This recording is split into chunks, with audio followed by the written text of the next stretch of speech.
The invasion of the Myriad Realms has begun. Fang Yuan resolves to enter the battlefield of the Myriad Realms and ascend to the status of a lord. He chooses the human faction to become a pioneering lord. Upgrading his city and constructing his territory, Fang Yuan unexpectedly awakens the unique talent of blessing. Commencing with a blessing, he acquires the golden legendary artifact, the Heart of Arcane Law. Ding! Sacrifice the golden artifact, the Heart of Arcane Law, to recruit a human fire mage of forbidden spells.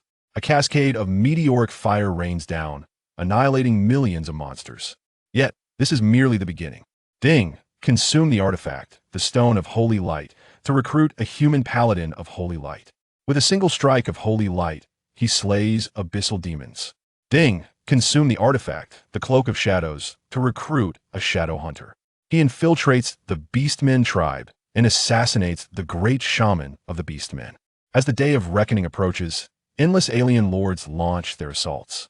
The Lord of Blue Star is relentlessly pushed back, and at the moment when the aliens are about to invade the Blue Star dimension, in the northern frontier, the war horn sounds.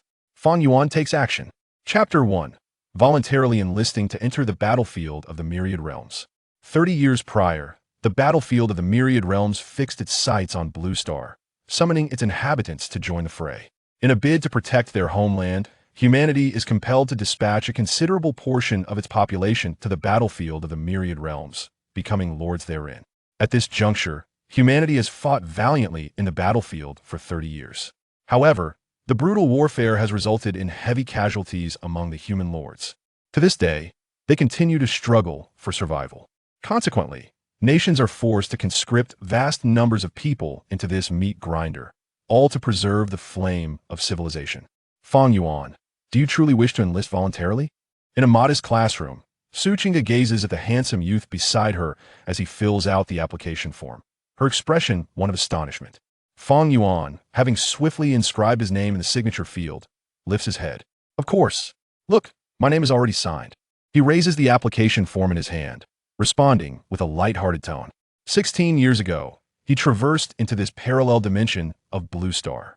Initially believing it to be an ordinary urban world, he later discovered the dire state of the realm upon growing up.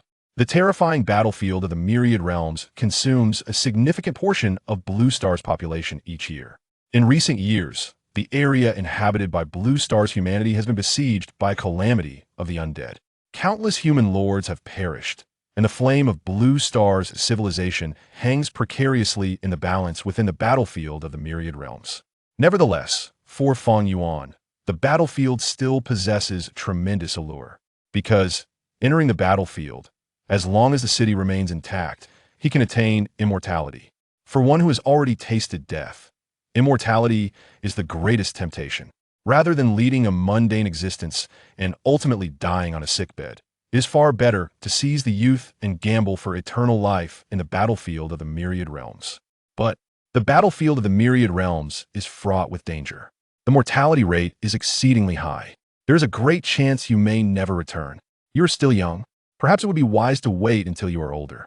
Su Qingge, gazing at the youthful countenance of the boy beside her, gently cautions. Yet Fang Yuan merely shrugs.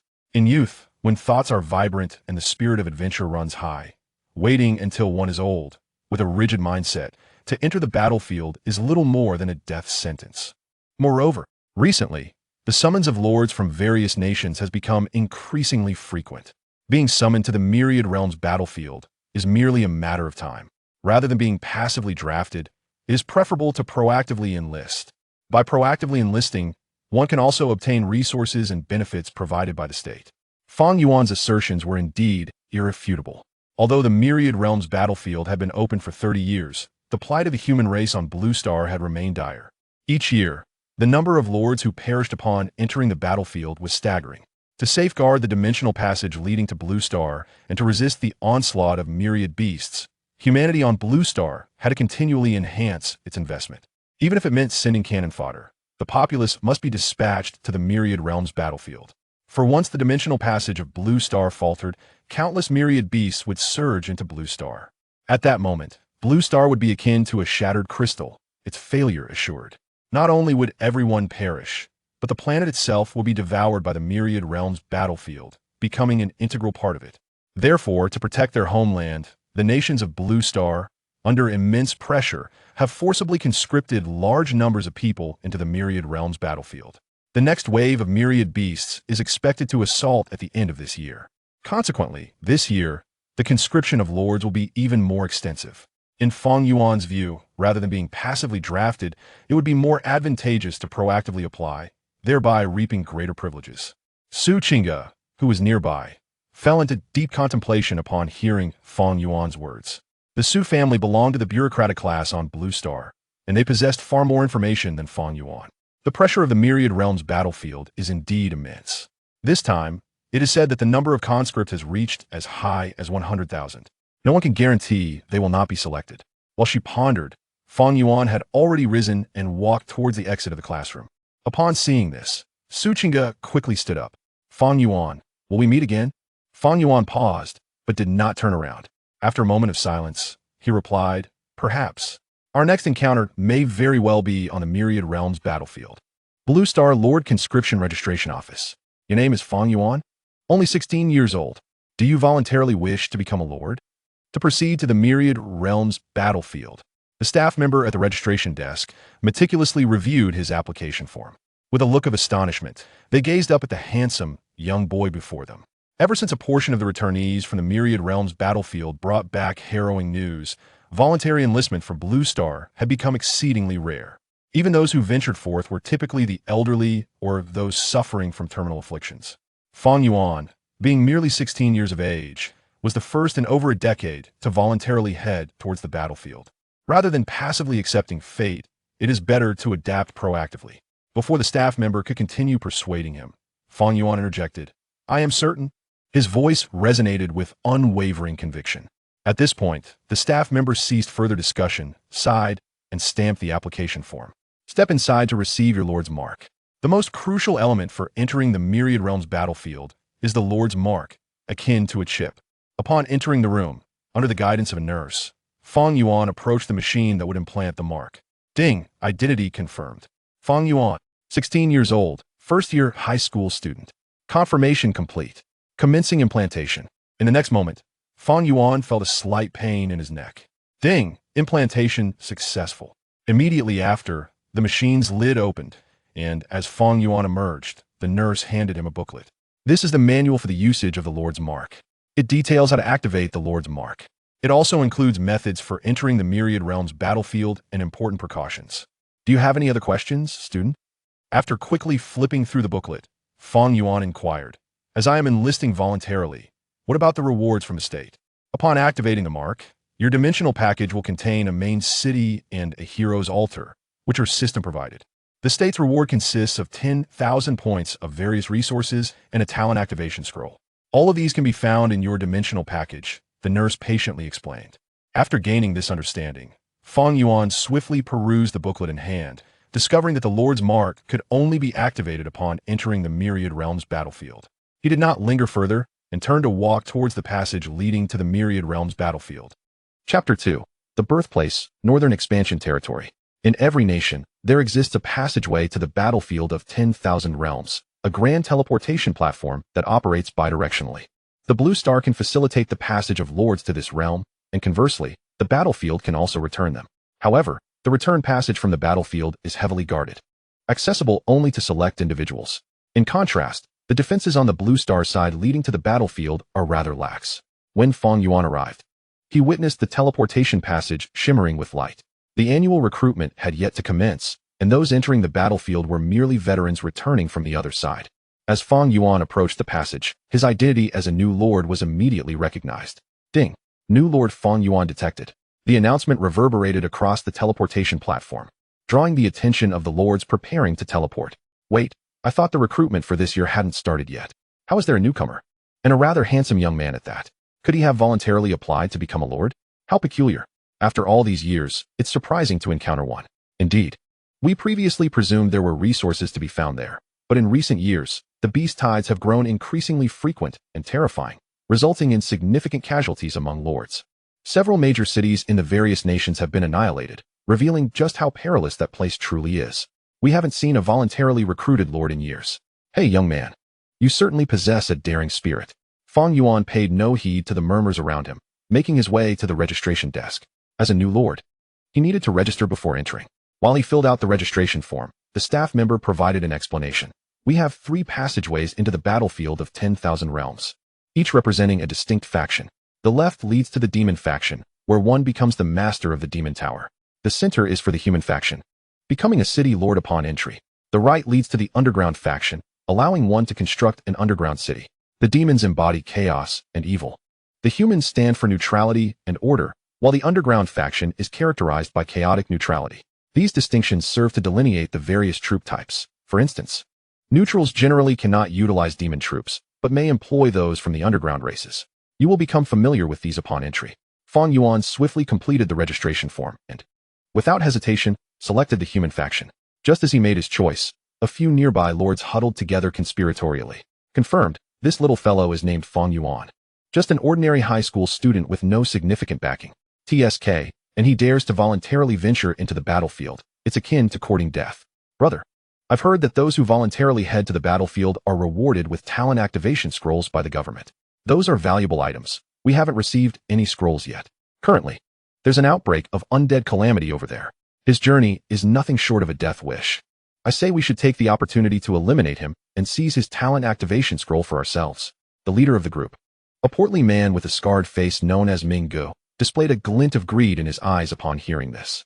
Talent activation scrolls are rare items, commanding a high price in the battlefield. The government only offers such rewards to encourage participation. All right, Ming Gu quickly declared. During the initial 7-day novice period, new lords can upgrade buildings without time constraints, allowing for instantaneous upgrades. Many novices without backgrounds will opt to sell their talent scrolls for upgrade materials to seize this advantageous window. After all, there will be future opportunities to obtain talent scrolls. But this window will never return. Typically, talent scrolls are sold within approximately 3 days. We can take this chance to locate his main city, surround it with troops, and force him to hand over the scroll. Huang Mao, you go talk to him and find out his friends. Once he teleports into the battlefield, we will immediately send troops to surround his main city and eliminate him, taking the talent activation scroll. Upon receiving Ming Ji's orders, one of the younger subordinates chuckled. Big brother, you can count on me. Huang Mao, a brash youth with fiery hair and a somewhat dim-witted appearance, was the second in command among the group. They were all lords of the same guild, returning after completing a task assigned by the guild. They hadn't anticipated encountering such an unusual newcomer as Fang Yuan. As Huang Mao observed Fang Yuan moving toward the central human teleportation array, he approached and raised his hand. Brother, come here, I have something to say. With a swift motion, Fang Yuan delivered a powerful slap, honed by years of training, sending Huang Mao flying. Get out of my way, he exclaimed, delivering another kick to Huang Mao's face. Without waiting for their response, he stepped onto the teleportation array. As the teleportation light flared, Fang Yuan vanished into the battlefield amidst the furious expressions of the small-time lords. To achieve precise teleportation from the Blue Star, one must possess a main city within the battlefield. New lords without a main city are randomly teleported to their respective human regions. Ding. Teleportation successful. Welcome, Lord Fang Yuan from Blue Star. You have arrived in the battlefield of 10,000 realms, where, as a lord, you will acquire territory, construct cities, train armies, and ultimately ascend to the throne, heralding a new era and competing for supremacy across the realms. Here, as long as your city stands, you shall attain immortality. Commencing random identity selection. Human, expansion lord. Commencing random birthplace selection. Northern expansion territory. Ding. Chip activated. A series of notifications echoed in succession. Fang Yuan opened his eyes to behold a dilapidated castle before him. This, it seemed, was the battlefield of 10,000 realms. And his birthplace was indeed in the northern expansion territory. His luck appeared rather lackluster. By choosing the human faction, lords from the Blue Star typically originate from the Gundor United Kingdom, an ancient continental kingdom that has been obliterated. The central region of the United Kingdom is bustling with prosperity, abundant in resource points, teeming with monsters, and dotted with cities. In stark contrast, the northern territories were once the frontier of the Gundor Kingdom. Beyond lies a desolate wilderness, characterized not only by its stark barrenness but also by the formidable strength of its monsters and the scarcity of resources. However, one advantage of this region is the relative absence of high-ranking lords, allowing for a period of development unencumbered by harassment. There are pros and cons to this situation. Fang Yuan is not one to linger over trivialities. He embraces his circumstances. Thus, he opened his dimensional pouch, revealing the most crucial item for every lord, the Heart of the Lord. Only by activating the heart can one commence construction within their territory. He retrieved a crystalline object radiating a golden glow. A notification chimed. Would you like to place the Heart of the Lord? Upon placement, the heart will vanish, granting you the ability to construct your territory. Yes. Chapter 3. The Golden Artifact, the Heart of Magic. The decision was made. The golden light merged with the castle. In the next moment, an alert sounded in his ears. You are a lord from another realm, who has arrived in the battlefield of myriad worlds to save your civilization. Fortuitously, you have landed in the north, inheriting the pioneering domain of the devastated Gundor dynasty. You shall conquer foreign races with sword and fire, expanding a grand territory and establishing your own empire. Ding.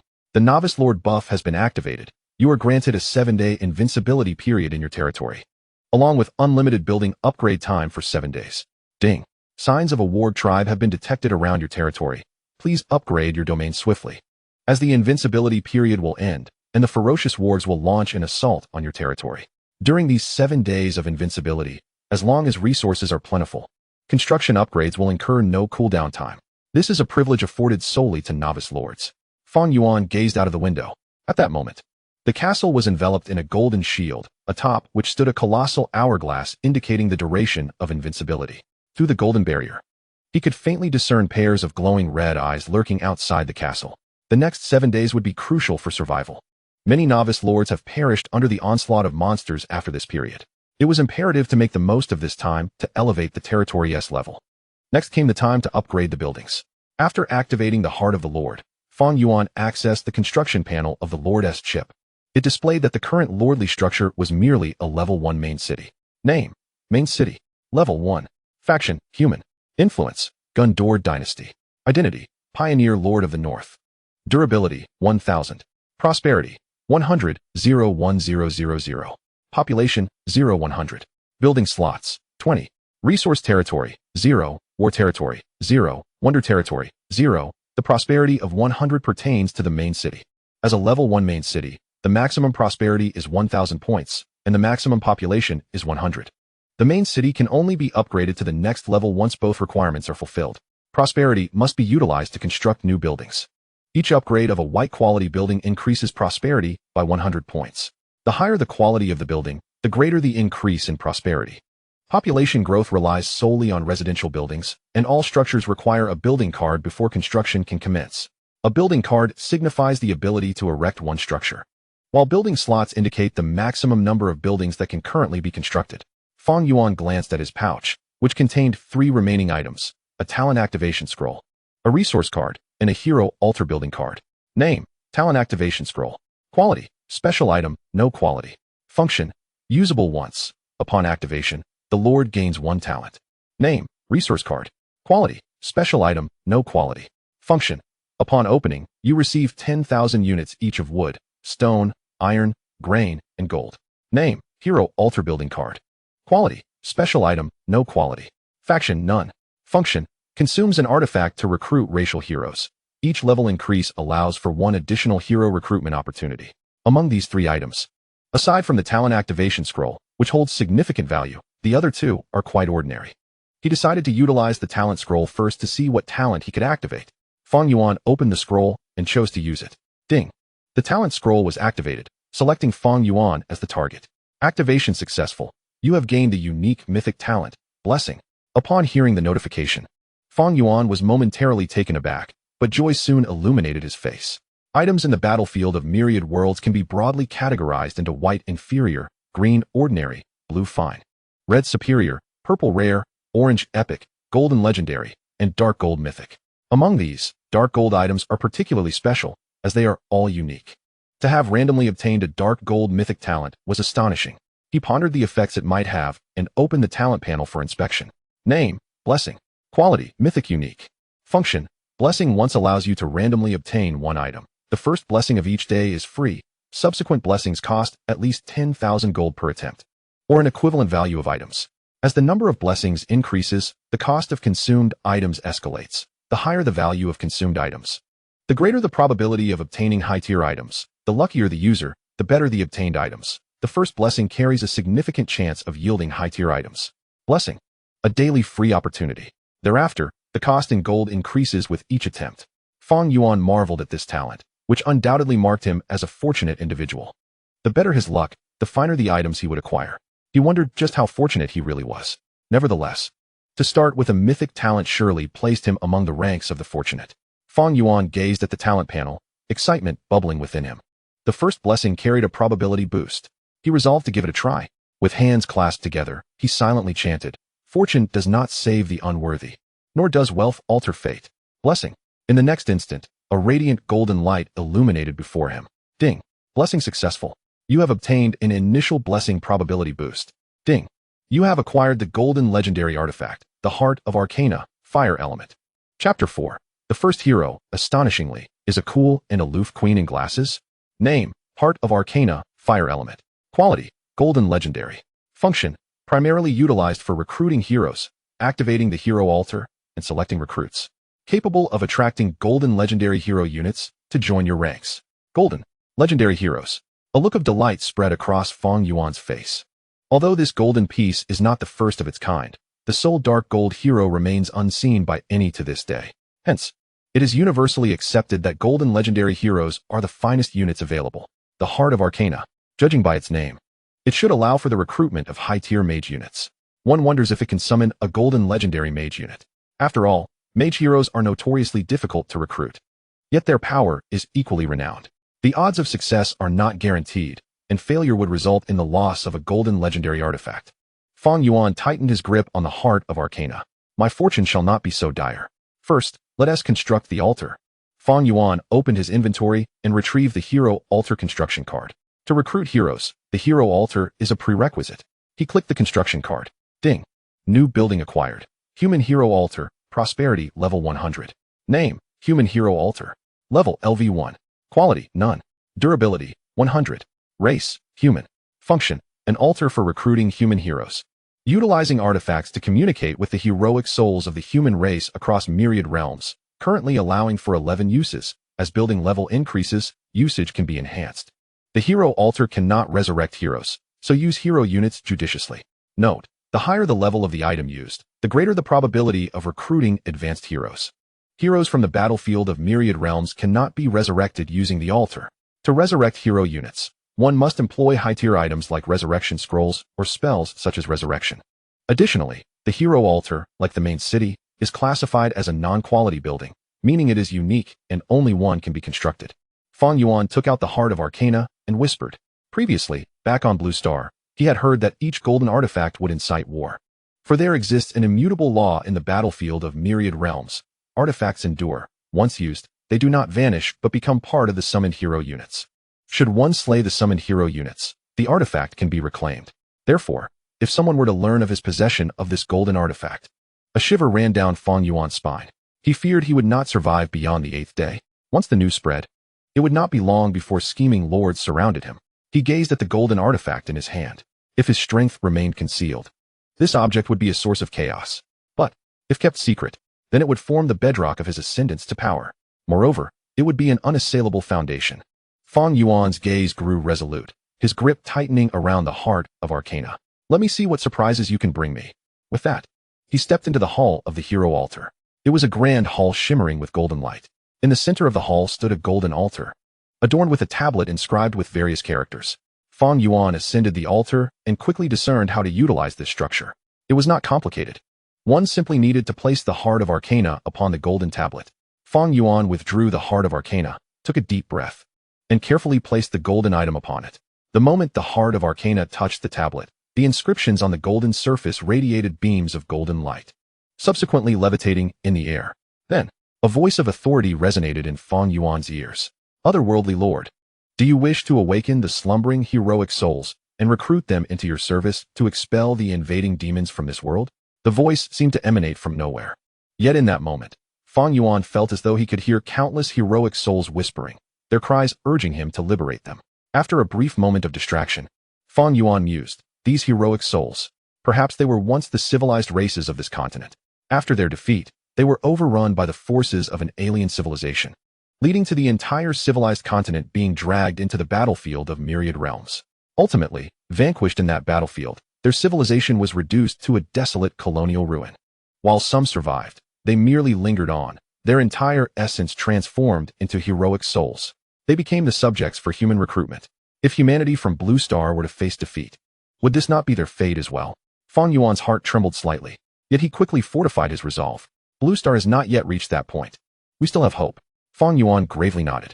Indeed, although you have succumbed, transformed into spirits, I require your allegiance to expel the demons from this land and reignite the flame of civilization. Upon completing his declaration, a torrent of golden light surged into his being. Immediately thereafter, he heard a whisper. Remember your words, otherworldly visitor. The golden light then dissipated.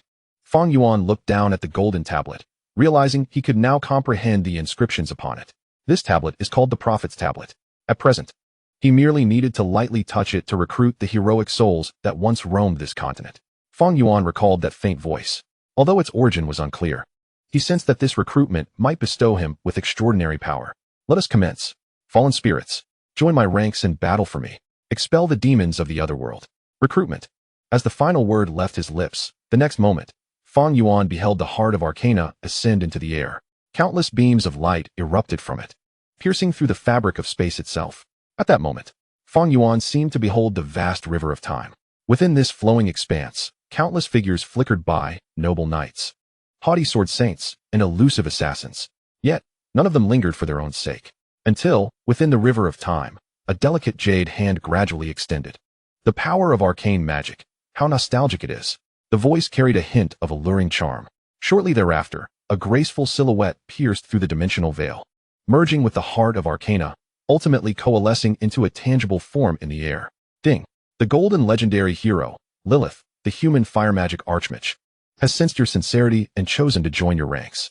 Just as the notification sound faded, Fang Yuan beheld a mesmerizing figure hovering before him. She possessed a slender physique, clad in a flowing robe that could scarcely conceal her alluring curves. Her lustrous black hair was elegantly arranged atop her head, and a pair of black-framed glasses perched upon her petite nose. She stood on her toes in midair, her left hand grasping a staff while her right held a tome of magic. At that moment, a single word sprang to Fang Yuan's mind. Wow! The bespectacled enchantress, the cool, aloof goddess, the mentor, all the essential elements were present. Chapter 5. How I Long to Charge at Her. Lilith's sudden appearance left Fang Yuan utterly astounded. As he stood there, momentarily dazed, Lilith descended from the altar and approached him. She tapped her glasses with her staff. Oh, what a handsome little lord you are. The last time I encountered such a striking man was during the Age of Magic. Was it 2366? Or perhaps 4222? Back then, he was the continent's foremost magic swordsman. Lilith's voice dripped with seduction. Yet, what was most crucial was that the robe she wore lacked safety shorts. At that moment, she floated above Fang Yuan's head. As he lifted his gaze, he was taken aback. Then, he heard Lilith's irate voice. Oh dear. Do all you men enjoy peeking? Just like my unscrupulous students. This remark ignited a fire within Fang Yuan's heart. This sensation was akin to encountering a succubus. Just as Fang Yuan was lost in his thoughts, another notification sounded in his ears. Ding! You have achieved the Golden Legend Achievement LV1. Rewarded with 1 purple rare barracks, Fire Mage Camp Building card. Ding!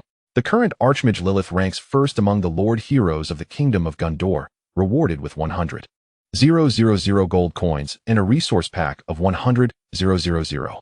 Ding! Your hero has entered the rankings of the United Kingdom of Gondor. Do you wish to reveal your name and territory information? Choose to reveal for a reward of 10,000 gold coins, or choose not to reveal for no reward. The sudden influx of achievement rewards and ranking notifications diverted Fang Yuan's attention, especially the last unexpected option, which nearly caught him off guard and led him to select yes. Fortunately, he swiftly retracted his hand. At present, he merely possessed a level 1 territory, still a considerable novice. To have acquired a golden hero was akin to a child carrying gold through a bustling market. Even those without ill intentions might be tempted by the allure of wealth, inciting jealousy. Publicly revealing himself at this moment would only invite trouble. Thus, Fang Yuan decisively chose no. As the virtual frame vanished, Fang Yuan turned his gaze back to Lilith. At this moment, her eyes shimmered with enchanting allure. However, after overcoming his initial shock and panic, and after silently reciting the phrase paper doll countless times, he finally managed to resist her charm. He began to scrutinize Lilith's attribute panel. For in the battlefield of myriad realms, beauty pales against formidable strength. Utilizing the Lord's mark, he merely focused his mind, and the attributes of Lilith materialized before him. Name, Fire Magic Archmage Lilith. Level, LV1. Experience, 010000. Quality, Golden Legend. Potential, 1 star, unique item. Heart of Arcane, fire, spell power.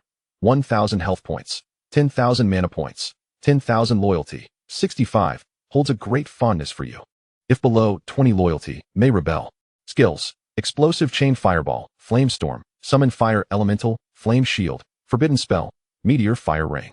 At first glance, Fang Yuan was captivated by the skills listed. A Forbidden Spell Archmage. Truly not without merit. 5 skills in total, with the most formidable being the Forbidden Spell, Meteor Fire Rain. Fang Yuan examined the skill's brief description.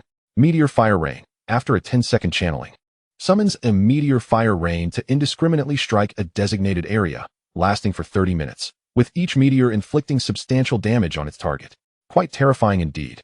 A relentless barrage for 30 minutes, with an exceptionally broad coverage area. One skill could potentially obliterate an entire city. Fang Yuan couldn't help but ponder.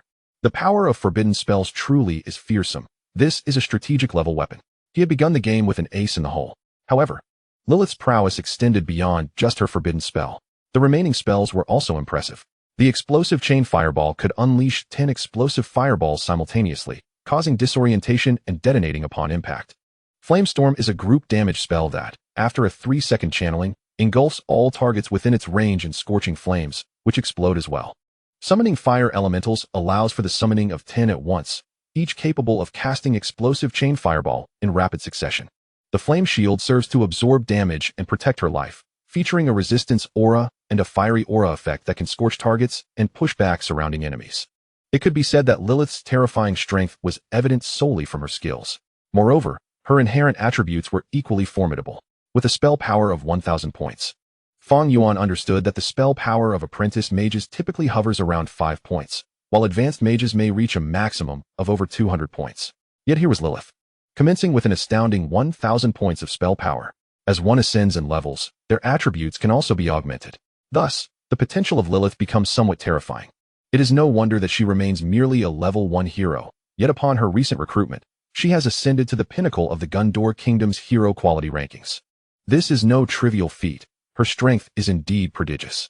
The potential value signifies the attributes that a hero gains upon leveling up. All heroes begin at a 1-star rating.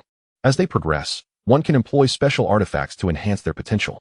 However, such enhancements are not without limits. Based on Fang Yuan's knowledge, typically, orange-rated heroes can only ascend to 9 stars. As for those of golden quality, he took a glance and gasped. Lilith can reach a staggering 12 stars. Truly formidable. She is deserving of her golden status. Fang Yuan then turned his gaze to the artifact Lilith possessed and her loyalty rating. The artifact is fused within Lilith, and it cannot be extracted unless she is slain. Loyalty, however, is fundamental to Lilith's essence. Elevating her loyalty cannot be approached frivolously. A slip could result in a calamitous decline, leading to betrayal. At this moment, Lilith approached Fang Yuan, her demeanor striking. "My lord, the outside realm is shrouded in darkness, concealing nefarious wolfmen. I, your loyal mage, am willing to dispel the shadows for you." Her alluring voice made Fang Yuan swallow hard. He thought to himself, how enticing. While he might be self-delusional about her being merely a figment, she is palpably real, flesh and blood. Should he take the plunge? Surely, she would not resist. The urge within him was nearly overwhelming. Yet upon observing her loyalty rating, he suppressed the flames of desire within. Her loyalty was too low. Should he err, it could backfire, diminishing her loyalty and resulting in treachery. It would be wise to bide his time. "Lilith, your current level is still low, and the outside world is perilous. You are of great significance to me. Once I have crafted more soldiers, we shall venture forth." Lilith responded with a delightful giggle. Soon after, a notification chimed in Fang Yuan's ears. "Lilith is pleased with your concern. Loyalty increased to 1. Almost instantly, Lilith's voice chimed again, "At your command. My lord, I can utilize fire elements to scout our territory." This time, Fang Yuan did not decline. Lilith summoned forth a fire element, bursting out of the castle. Chapter 6. Lilith, do you crave some excitement? The initial territory was cloaked in a dense shroud of war fog. Whenever a civilization succumbs, it becomes enveloped in this fog of conflict. Within this haze lurked beasts and monsters that once roamed this land as its indigenous inhabitants. Regardless of their former might, they are now soulless creatures. To dispel the fog, it requires lords from other realms to ignite the flame of their civilization within the territory. Only those units imbued with the fire of civilization can navigate freely through the war fog. At this moment, Lilith soared from the castle, with Fang Yuan closely following. Yet he did not stray beyond the protective barrier. The lord is the core unit, within the territory as long as the core remains unassailed. The power of the rules offers protection. One cannot perish nor sustain injury. However, should one venture beyond the territory, even the weakest slime could bring about the Lord's demise. Thus, within the castle, one is akin to a deity, while outside, a mere mortal. At this juncture, Lilith had stepped beyond the castle's protective aura. A faint war fog enveloped her. This is the power, evil and potent. It has suppressed us throughout the annals of time. Lilith murmured, but now, I have emerged. Evil shall ultimately be vanquished by magic. Flames of wrath ignite. In an instant, a crimson blaze coalesced from the void, unfurling gradually. Suddenly, what began as mere flames transformed into towering fire elements, each standing 10 meters high. In that moment, howls of wolves echoed through the fog. Shortly thereafter, a pack of enormous wolves sprang forth, snarling fiercely at the fire elements. Upon witnessing this, Lilith scoffed disdainfully. Humph! Mere gray wolves, the most pathetic of creatures. Incinerate them. The fire elements, receiving their command, bowed slightly. As you wish, esteemed Lady of Flames. In the next heartbeat, they unleashed a volley of fireballs, precisely striking the pack of wolves. The immense force shattered the bodies of the gray wolves in an instant, igniting their carcasses in flames. 15 level 1 gray wolves slain. Awarded 5 white quality source crystal fragments. Fang Yuan stood agape, astonished at how effortlessly the fire elements dispatched the wolves. Prior to entering the myriad battlefields, he had familiarized himself with the knowledge of battlefield creatures.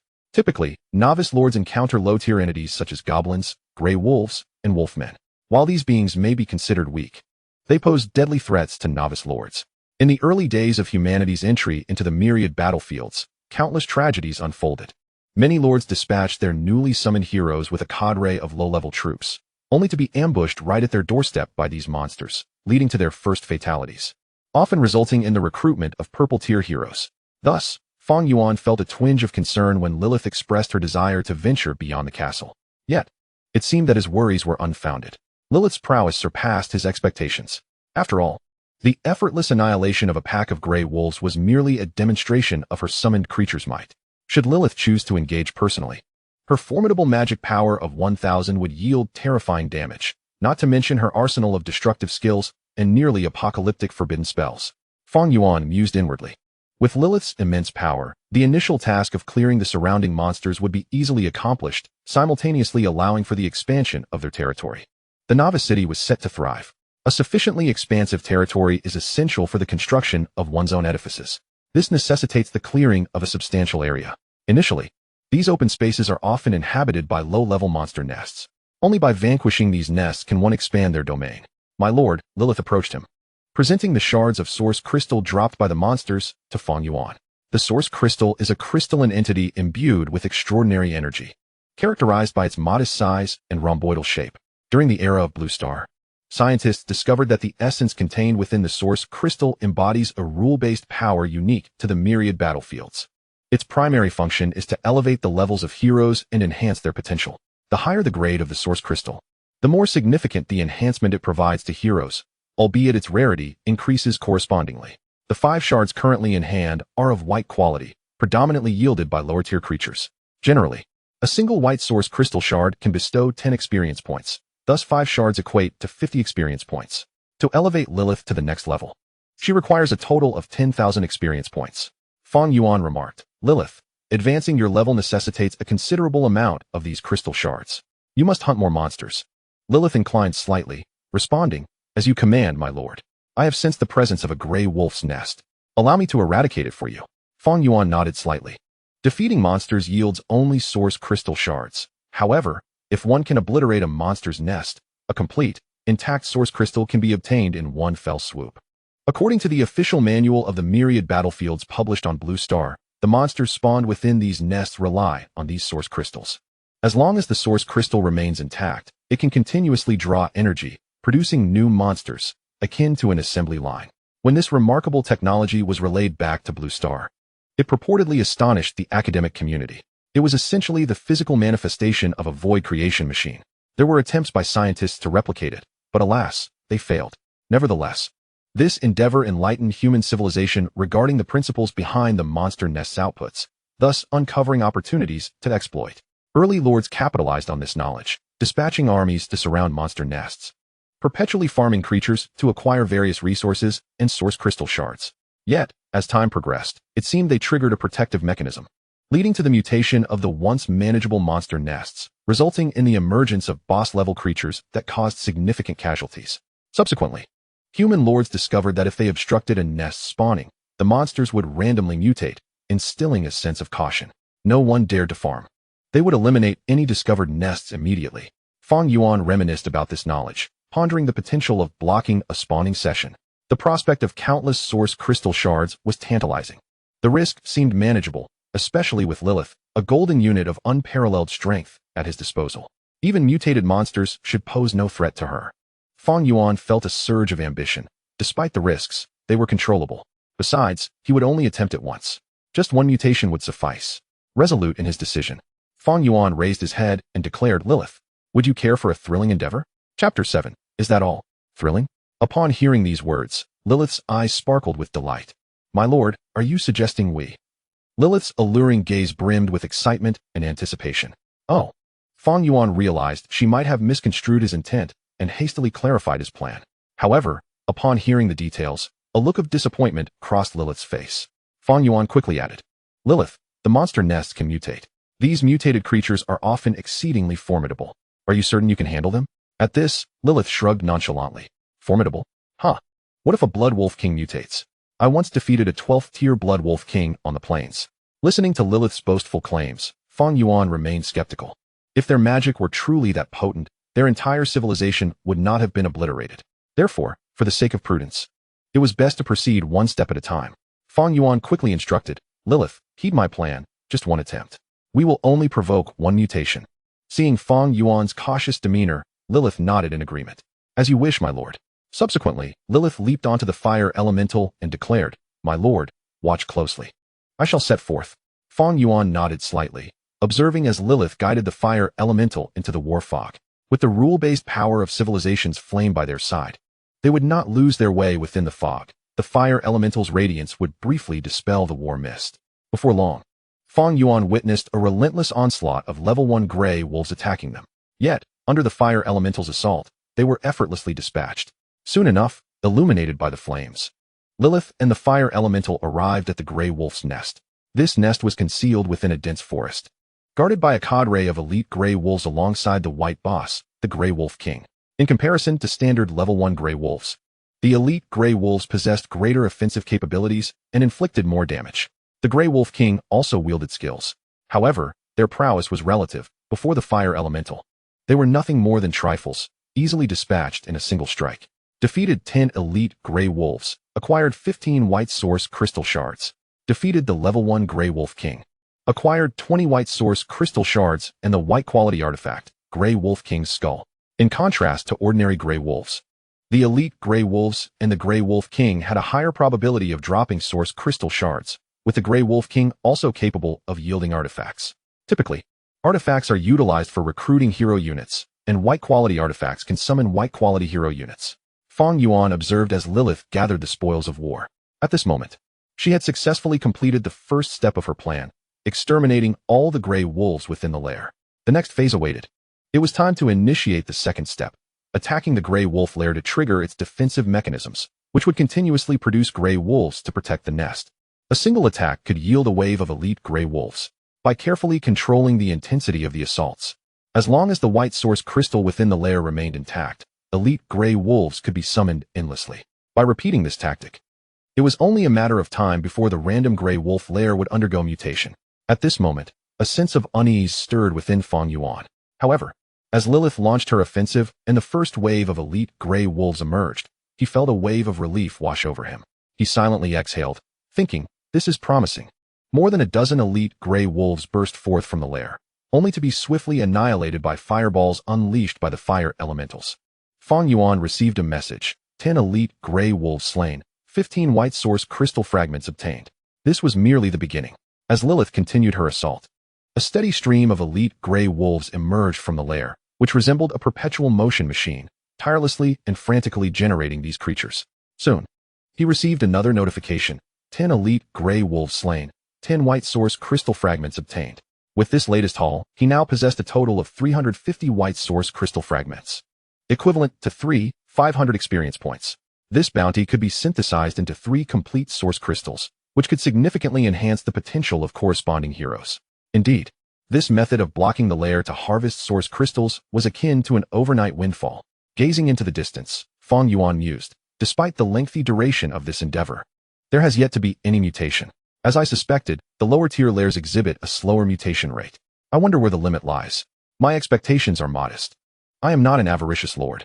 I merely seek to accumulate 1,000 source crystal fragments, which would equate to 10,000 experience points, sufficient for Lilith's upgrade. Just as he felt a swell of pride in his own modest aspirations, Lilith's voice rang out. The lair has mutated. Startled, Fang Yuan turned his gaze to the source of the announcement. Before him, the once dilapidated gray wolf lair now radiated an ominous red glow. The lair seemed to pulse with life, as flesh-toned tendrils crept over its surface, accompanied by rapid, vein-like red lines spreading across it. Observing this strange spectacle, Fang Yuan felt a twinge of surprise.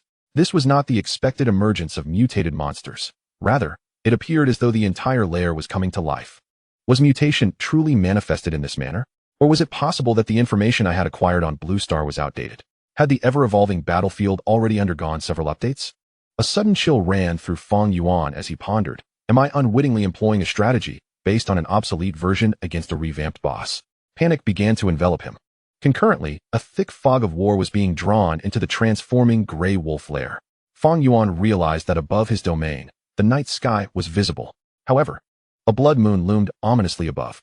He then witnessed a streak of crimson light descending from the blood moon, plunging directly into the mutating gray wolf lair. Instantly, the fog of war once again shrouded the heavens. Then, a resounding howl echoed through the air. Following the direction of the sound, Fang Yuan beheld a massive wolf, draped in blood-red fur, standing where the gray wolf lair once was. He activated his Lord's Mark to assess the attributes of this formidable creature and read the small inscription.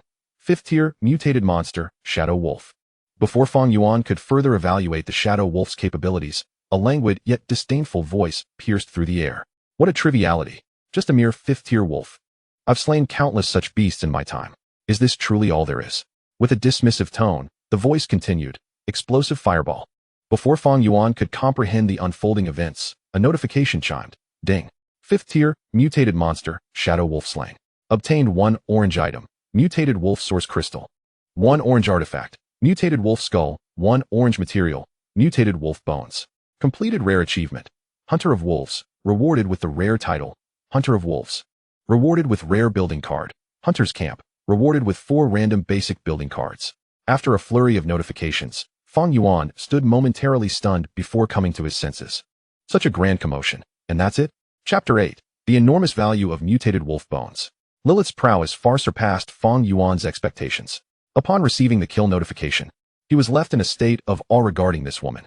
Yet, after a brief moment of astonishment, he was quickly enveloped by excitement. The source of his joy was, of course, the spoils of war. He had just vanquished a creature of orange tier quality.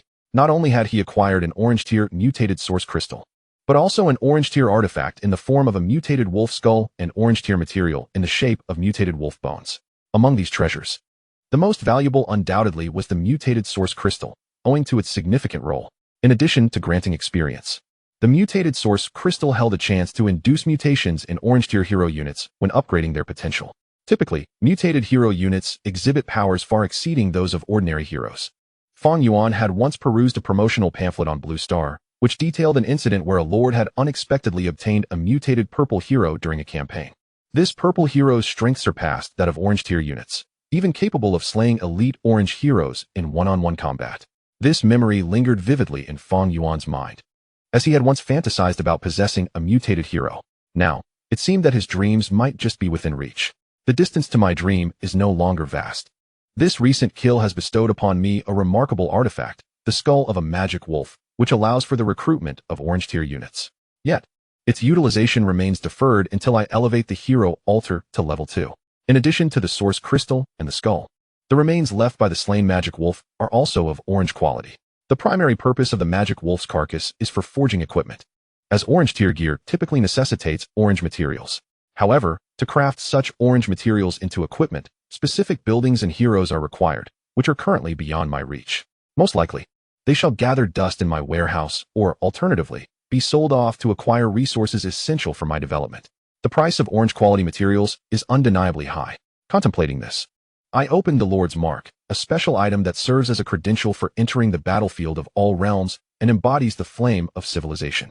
The Lord's Mark possesses formidable capabilities. In addition to detailing the Lord's information, it integrates social tools from Blue Star, enabling the addition of friends, creation of group chats, and regional discussions encompassing all human lords of Blue Star. However, these are merely social functionalities. Its true strength lies in its trading capabilities. By entering the trading channel, inter-regional transactions between lords can be executed. After some exploration, I swiftly located the spatial trading feature. This function is not overly complex. One merely needs to select the item for trade and place it in the channel. However, the plethora of items in the spatial trading channel is staggering, ranging from the most rudimentary white items to the coveted orange ones, creating an overwhelming spectacle. With such a multitude of offerings, expeditiously facilitating a trade is no easy feat. Thus, the channel is subdivided into world trading and faction trading channels. The world trading channel is currently inaccessible, marked in gray, requiring a certain level to enter. Conversely, the faction trading channel, primarily for the human faction, is available for use, albeit still replete with numerous items. Fortunately, it is functional.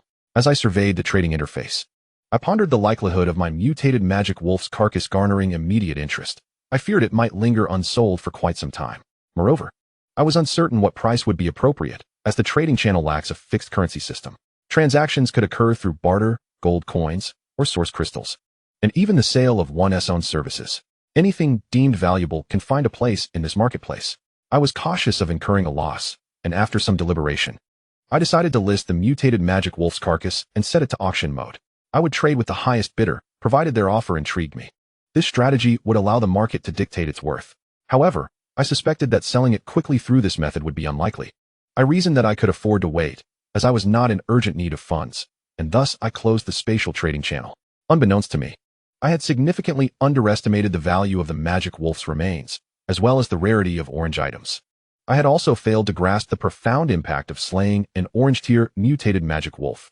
Despite humanity having spent 3 decades in the battlefield of all realms, few lords possessed the capability to hunt orange-tier boss-level beasts. For the vast majority of lords, purple-tier heroes represent the pinnacle of their aspirations. Acquiring orange or gold-tier units is a stroke of extraordinary luck.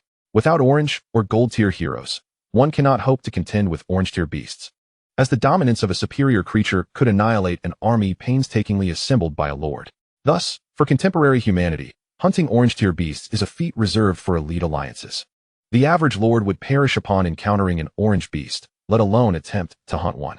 Furthermore, the elite alliances that do slay orange beasts retain the spoils for their own use, ensuring that not a scrap of meat escapes to the market. Consequently, the spatial market has rarely seen the likes of an orange beast's carcass. Thus, the moment I listed this unparalleled material, it was destined to incite a considerable stir. Just as I was about to exit the spatial trading interface, a flurry of private messages erupted in my chat window. I had not anticipated such an explosive reaction. As I began to sift through the messages, I felt a vain throb on my forehead, for most of them were rather frivolous. There were polite inquiries about the price. Esteemed lord, what do you wish to sell it for? This was somewhat acceptable. There were also those seeking to curry favor. Oh, are you a brother or a sister? Would you like a companion? I am of the Naga tribe, and I can take either form. The Naga tribe's ability to change gender appeals to certain lords with unique tastes, as some choose them precisely for this reason. Additionally, there were threats. Kid, we of the 7 Stars Alliance have set our sights on your item. We know your city coordinates. Sell it to us for 500 gold coins, or else we might have to break your legs. To this, I simply blocked them, all the while committing the name of the 7 Stars Alliance to memory for future reference. There were also invitations to join alliances. Brother, would you care to ally? Hand over the beast's carcass, and I shall grant you membership in our alliance, which boasts 100 lovely companions, including over a dozen from Sakura land. All fresh university students from last year, highly skilled. Upon reading this message, my eyes lit up momentarily, but I quickly shook my head. I am a person of principle. Such dealings were beneath me. With a sigh, I realized that none of the messages were serious, giving me a headache. Just as I contemplated giving up, a shimmering golden chat box appeared. Gold, typically indicative of a high-tier alliance. I clicked to view the message, only to find Fang Yuan's brow furrowed slightly, embodying a semblance of seriousness, albeit not excessively so. The Craftsman's Alliance. Trading 5 pieces of orange equipment? It seemed rather dubious. Could it be akin to the deceptive practices of Pinduoduo? Yet, Amidst the sea of unreliable information, this announcement bore a hint of credibility. With a tinge of skepticism, Fang Yuan composed a response. Chapter 9. Exchange, Orange Item. Holy Badge of the Orange Artifacts. Are you certain? Please disclose any additional conditions. I have no time for your procrastination. Fang Yuan was not naive. He understood the value of orange items. Although the corpse of the demon wolf was also orange and relatively rare, it was ultimately merely an orange material. To make use of it, one would require a plethora of other precious materials. Therefore, while his knowledge of this item was limited, he was not entirely oblivious. This is why he harbored doubts regarding the price proposed by the Craftsman's Alliance, suspecting they must have ulterior demands. The price for these 5 pieces of orange equipment was likely fabricated to inflate their click-through rate, much like Pinduoduo. Soon, the response from the Craftsman's Alliance confirmed his suspicions. After all, they were all inhabitants of Blue Star, and one could easily predict the tactics they might employ. We, the Craftsman's Alliance, can utilize this demon wolf's corpse to craft you 5 pieces of orange equipment. We will provide the remaining rare materials, but you must compensate us with a portion of the forging fee. The fee is not trivial, given that it pertains to orange quality equipment. If you are agreeable, we can exchange it for the mutated source crystal and the demon wolf's extraordinary artifact. Should you be familiar with our Craftsman's Alliance, you would recognize that such an exchange for 5 pieces of equipment crafted by us is undoubtedly advantageous for you. Observing their unwavering confidence, Fang Yuan's expression remained inscrutable. The value of the mutated source crystal and the extraordinary artifact was far beyond that of mere equipment. Equipment may be splendid, but it ultimately depends on who dons it. Without high-quality hero units, even the most exquisite artifacts would be of little use. He had conducted thorough research on these matters prior to entering the Myriad Realms battlefield, ensuring he would not be easily deceived. After all, items within the battlefield rarely adhered to a standard price. The success of sales largely depended on one's perception. Ignorant lords often sold artifacts as if they were mere trash, while purchasing rubbish as though it were divine. Those who possessed knowledge exploited the information gap to fleece the unsuspecting. In Fang Yuan's eyes, the individuals from the Craftsman's Alliance clearly regarded him as an easy mark. Since they had chosen to disregard the principles of fair play, he felt no obligation to be courteous.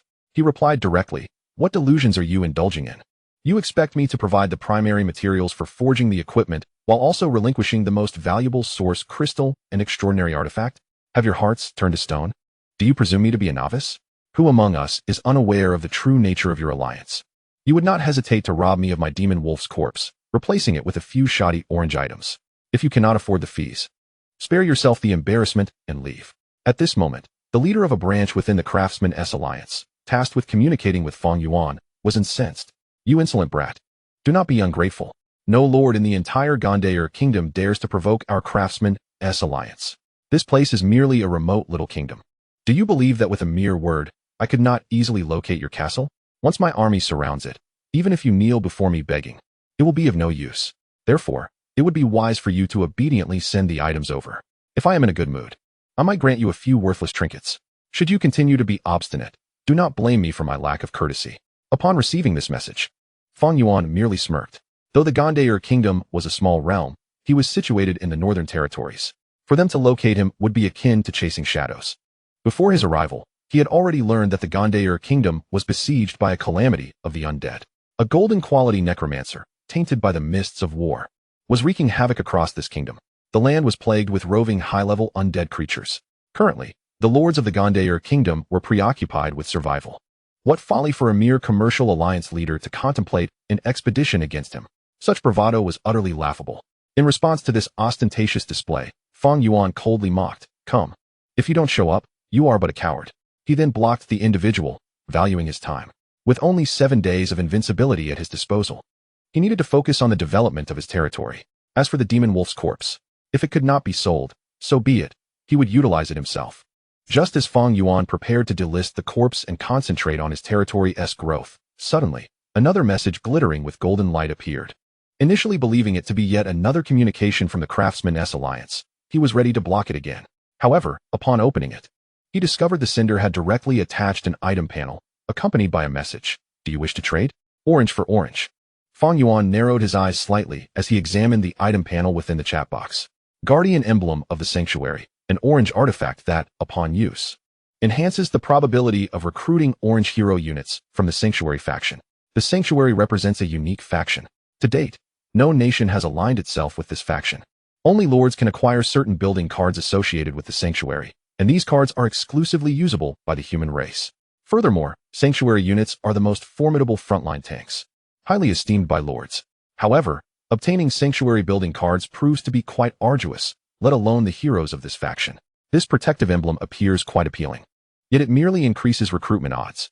It is intended to barter for one's own skeletal remains of the magic wolf. Overall, it still feels insufficient, requiring some personal sacrifice. Nonetheless, this item holds utility for me, especially now that I possess the artifact of the mutated magic wolf and the source crystal. The next wave will undoubtedly herald the second hero recruitment. With this emblem, perhaps fortune may favor me.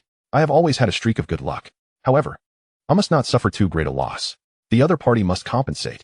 An increase in payment is imperative. Fang Yuan replied. A trade is possible, but the value of this emblem is too low. I possess the skeletal remains of an orange, mutated magic wolf.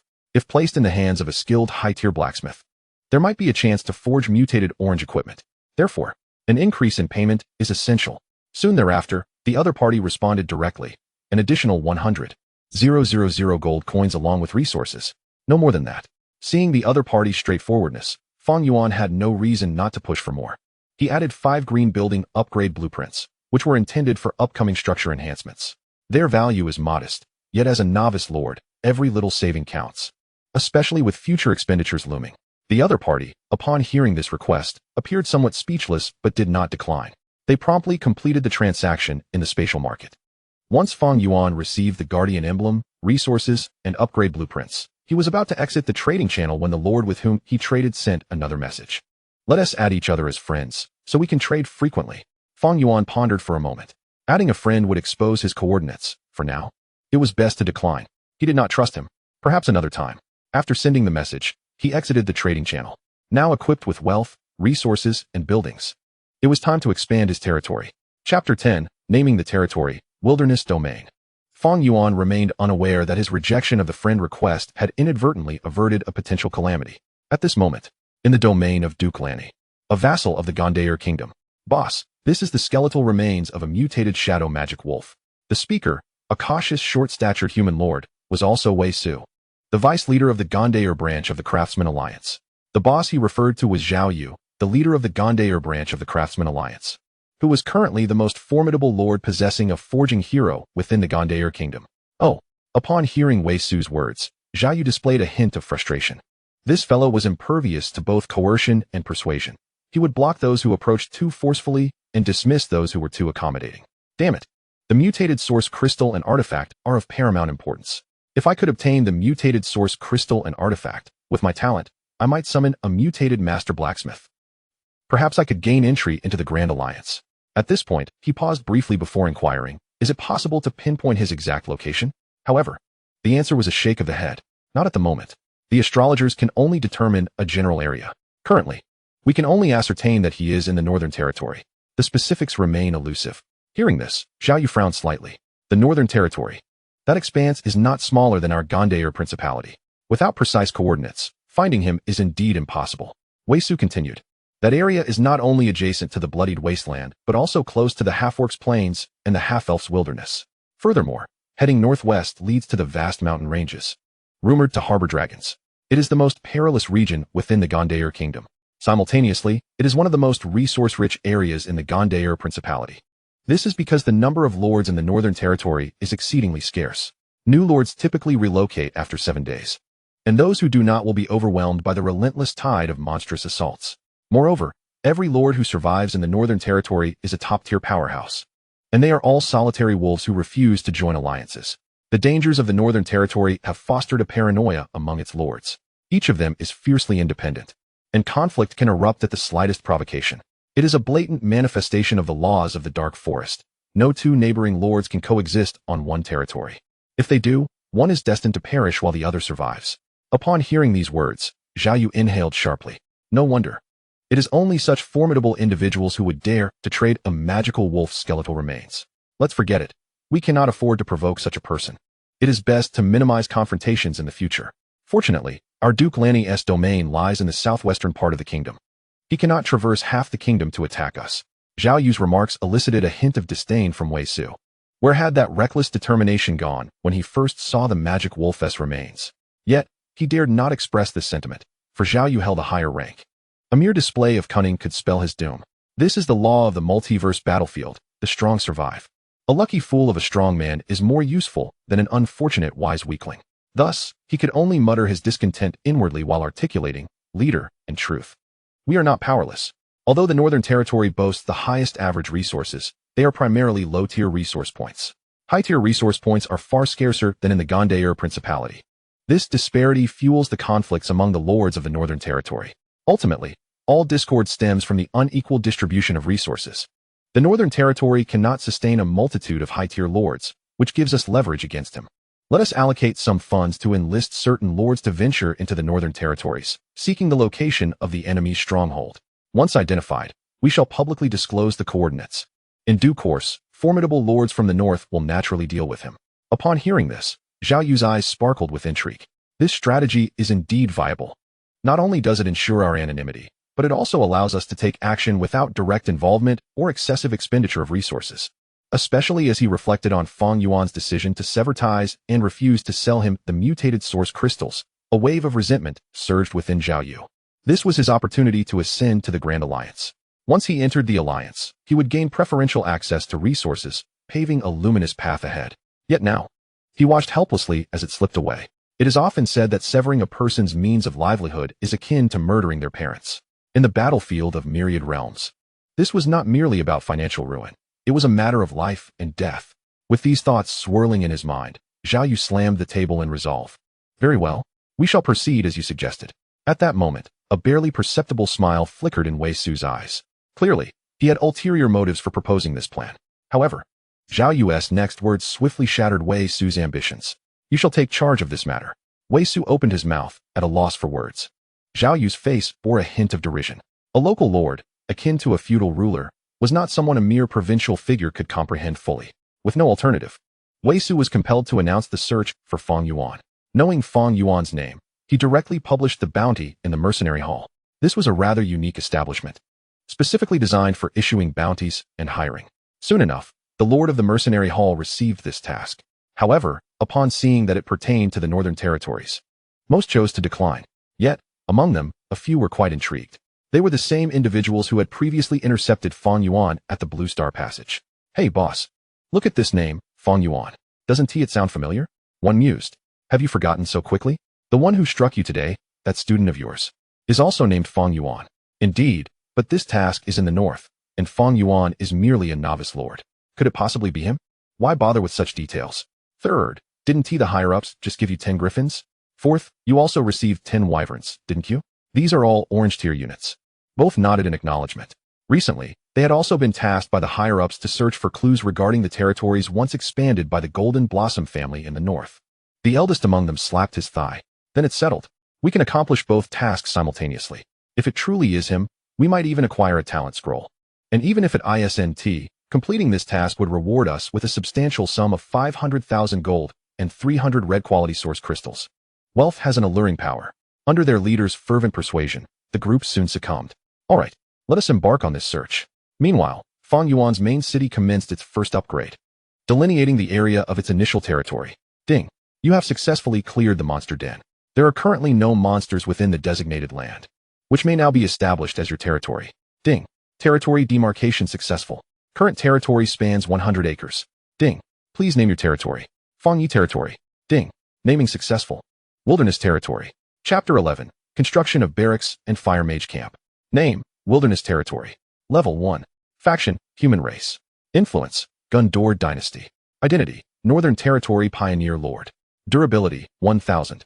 Prosperity, 200-1000. Population, 100-100. Building slots, 20. Castle structure, hero, altar. Influence points, 100. Resource territory, 0. War territory, 0. Miracle territory, 0. Upgrade requirements, 1000 gold units. 1000 stone units, 1000 wood units, 1000 food units, 1000 mineral units, and prosperity reaching 1000 points. Following the naming process, the territory panel underwent a transformation, now displaying building options. This indicated that new structures could be constructed on the territory. Currently, Fang Yuan's influence points stood at a modest 100, limiting him to a maximum of 20 buildings. To expand building capacity, He would need to enlarge the territory and increase his influence points. However, for the moment, Fang Yuan did not find it necessary to concern himself with such matters. 20 building slots were sufficient for his current needs. He turned his gaze to the upgrade requirements. The gold and 4 primary resources all required only 1,000 units each, which was a negligible amount for him at this stage. Increasing prosperity was also manageable. Simply constructing new buildings would suffice. New constructions required building cards, as each card corresponded to a specific building. Once used, to replicate a structure, one would need to acquire new building cards. Thus, during the novice phase, every lord faced significant challenges in development. Typically, a lord began with only 2 structures, the main city and the hero altar. To obtain additional building cards, one had 2 options. The first was to purchase them in the market, though only basic white building cards were available, which held limited utility. Particularly in the case of military structures among the white cards, the combat effectiveness of the units produced was feeble. Relying on such low-tier troops would likely result in failure to even expand the territory. The probability of demise was high. Therefore, many lords opted for the second option, aligning with powerful allies and joining a lord-esque guild. Such guilds often provided a substantial initial building gift package.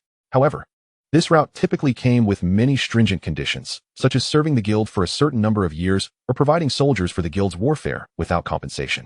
The freedom was severely restricted, leaving one with little choice but to develop within the confines of the guild for a lifetime. Most of one's gains are often appropriated by the upper echelons of the guild, resulting in severe exploitation. Under normal circumstances, few would willingly join such an organization. Fang Yuan found himself reminiscing about the knowledge of construction cards while glancing at his own inventory. Fortunately, fortune smiled upon him. He had received 2 achievement rewards, not only granting him 4 white basic construction cards, but also 2 purple rare construction cards. Within Fang Yuan's inventory lay 6 construction cards, comprising 4 random basic cards and 2 advanced cards. Name: random basic construction card. Purpose: upon activation, randomly acquire 4 white basic constructions. The basic construction cards are rather unremarkable, representing low-tier building units such as watchtowers, walls, and sentry camps. Their maximum level caps at 5, and further upgrades necessitate high-quality blueprints. However, even at their peak, their combat capabilities remain rather limited. Yet, white constructions are not entirely devoid of utility. They serve as excellent fodder when expanding territory, albeit at a significant cost. In the present moment, however, their usefulness appears minimal. The true means of swiftly enhancing one's combat prowess lies in the 2 advanced construction cards, the Flame Mage Barracks and the Werewolf Camp. Name: Flame Mage Barracks Construction Card. Quality: purple rare. Purpose: upon construction, produces the rare unit, Flame Mage. Name: Werewolf Camp. Quality: purple rare. Purpose: upon construction, produces the rare unit, Werewolf. Compared to the white construction cards, the advanced constructions not only boast higher levels, but also yield units whose combat strength far surpasses that of the lower-tier buildings. A level 1 purple unit can easily obliterate an army composed entirely of maxed-out white units. Furthermore, should these purple units be assembled into a battalion and commanded by an elite unit, they can maximize the combat potential of the hero units. Additionally, the prosperity generated by purple constructions equates to 5 times that of white constructions. This implies that the 1,000 points of prosperity required for upgrading could be effortlessly met by just 2 purple buildings. Fang Yuan gazed at the 2 construction cards in his warehouse, musing, "Perfect. I can construct these and fulfill the upgrade requirements." He then considered what units these 2 purple buildings would produce. Fang Yuan accessed the construction panel and selected the building cards. Subsequently, he chose the construction site. Through the Lord-S mark, he could view the entire terrain of his territory. Presently, the only area protected by walls was the main city, covering approximately 30 acres. While the rest of the territory also enjoyed a 7-day invulnerability period, it lacked the protection of the main city's walls. Once the invulnerability period expired, it would become susceptible to attacks. After deliberating, Fang Yuan decided to play it safe and construct these vital buildings within the confines of the main city. He promptly selected 2 locations inside the city walls. As the virtual building models were placed, the construction panel shimmered with golden light. Ding. Consumed 5,000 gold coins and 5,000 resources of 4 types. You have constructed the purple rare building, Flame Mage Barracks. Ding. Consumed 5,000 gold coins and 5,000 resources of 4 types. You have constructed the purple rare building, Werewolf Camp. Ding. During the novice period, construction time is accelerated to 0. Ding. You have obtained the level 1 building, Flame Mage Barracks, with a prosperity of 500. Ding. You have obtained the level 1 building, Werewolf Camp, with a prosperity of 500. Ding. The main city meets the upgrade requirements and can now be upgraded to level 2. As the continuous notifications resounded, Fang Yuan turned his gaze towards the exterior of his castle. The two buildings now stood resolutely within his territory. The mage camp resembled an academy and was likely a ranged unit, while the werewolf camp appeared akin to a hunting ground, possibly yielding a versatile unit adept in both melee and ranged combat. Rather than speculate further, he decided to investigate directly. Eagerly, Fang Yuan first opened the panel for the Flame Mage camp. Name: Flame Mage Barracks. Level: LV1. Quality: Purple Rare. Durability: 500. Prosperity: 500. Artifact: None. Output: Level 1 Flame Mage, a purple rare ranged fire unit adept in fire spells. Each unit consumes 5 population, 500 gold, and 500 food. Upon viewing the panel, Fang Yuan thought to himself, indeed, just as I surmised, it is a ranged unit, specifically a fire mage. From what Fang Yuan understood, fire mages are known for their high damage output. The flame mage should be a high damage unit, as evidenced by its skills. Fang Yuan clicked into the flame mage's attributes. Name: Junior Flame Mage. Level: First tier. Quality: Purple Rare. Combat Power: 500. Spell Power: 50. Health Points: 500. Mana Points: 500. Loyalty: 100. All units start with maximum loyalty. Skills: Chain Fireball, Summon Fire Elemental, Flame Chain. After examining the panel, Fang Yuan was not overly surprised, having already been astounded by Lilith's panel previously. Nonetheless, it would be remiss to declare the Flame Mage weak. This unit is not only formidable, but extraordinarily so. Despite its modest base spell power of 50 and a mere 3 tier 1 skills, the Chain Fireball can unleash 5 small fireballs to attack foes, with a stun probability of merely 10. The Summon Fire Elemental can conjure a single fire elemental with a combat power of 250 in one go. The Flame Chain serves as a control skill, albeit for only 1 second with low damage. However, this unit is capable of mass production. While one may not appear particularly strong, what about 50 or 100? To take it a step further, imagine 1,000. Quantity can lead to qualitative change. A probability of 10, when multiplied by a substantial quantity, can indeed transform into 100.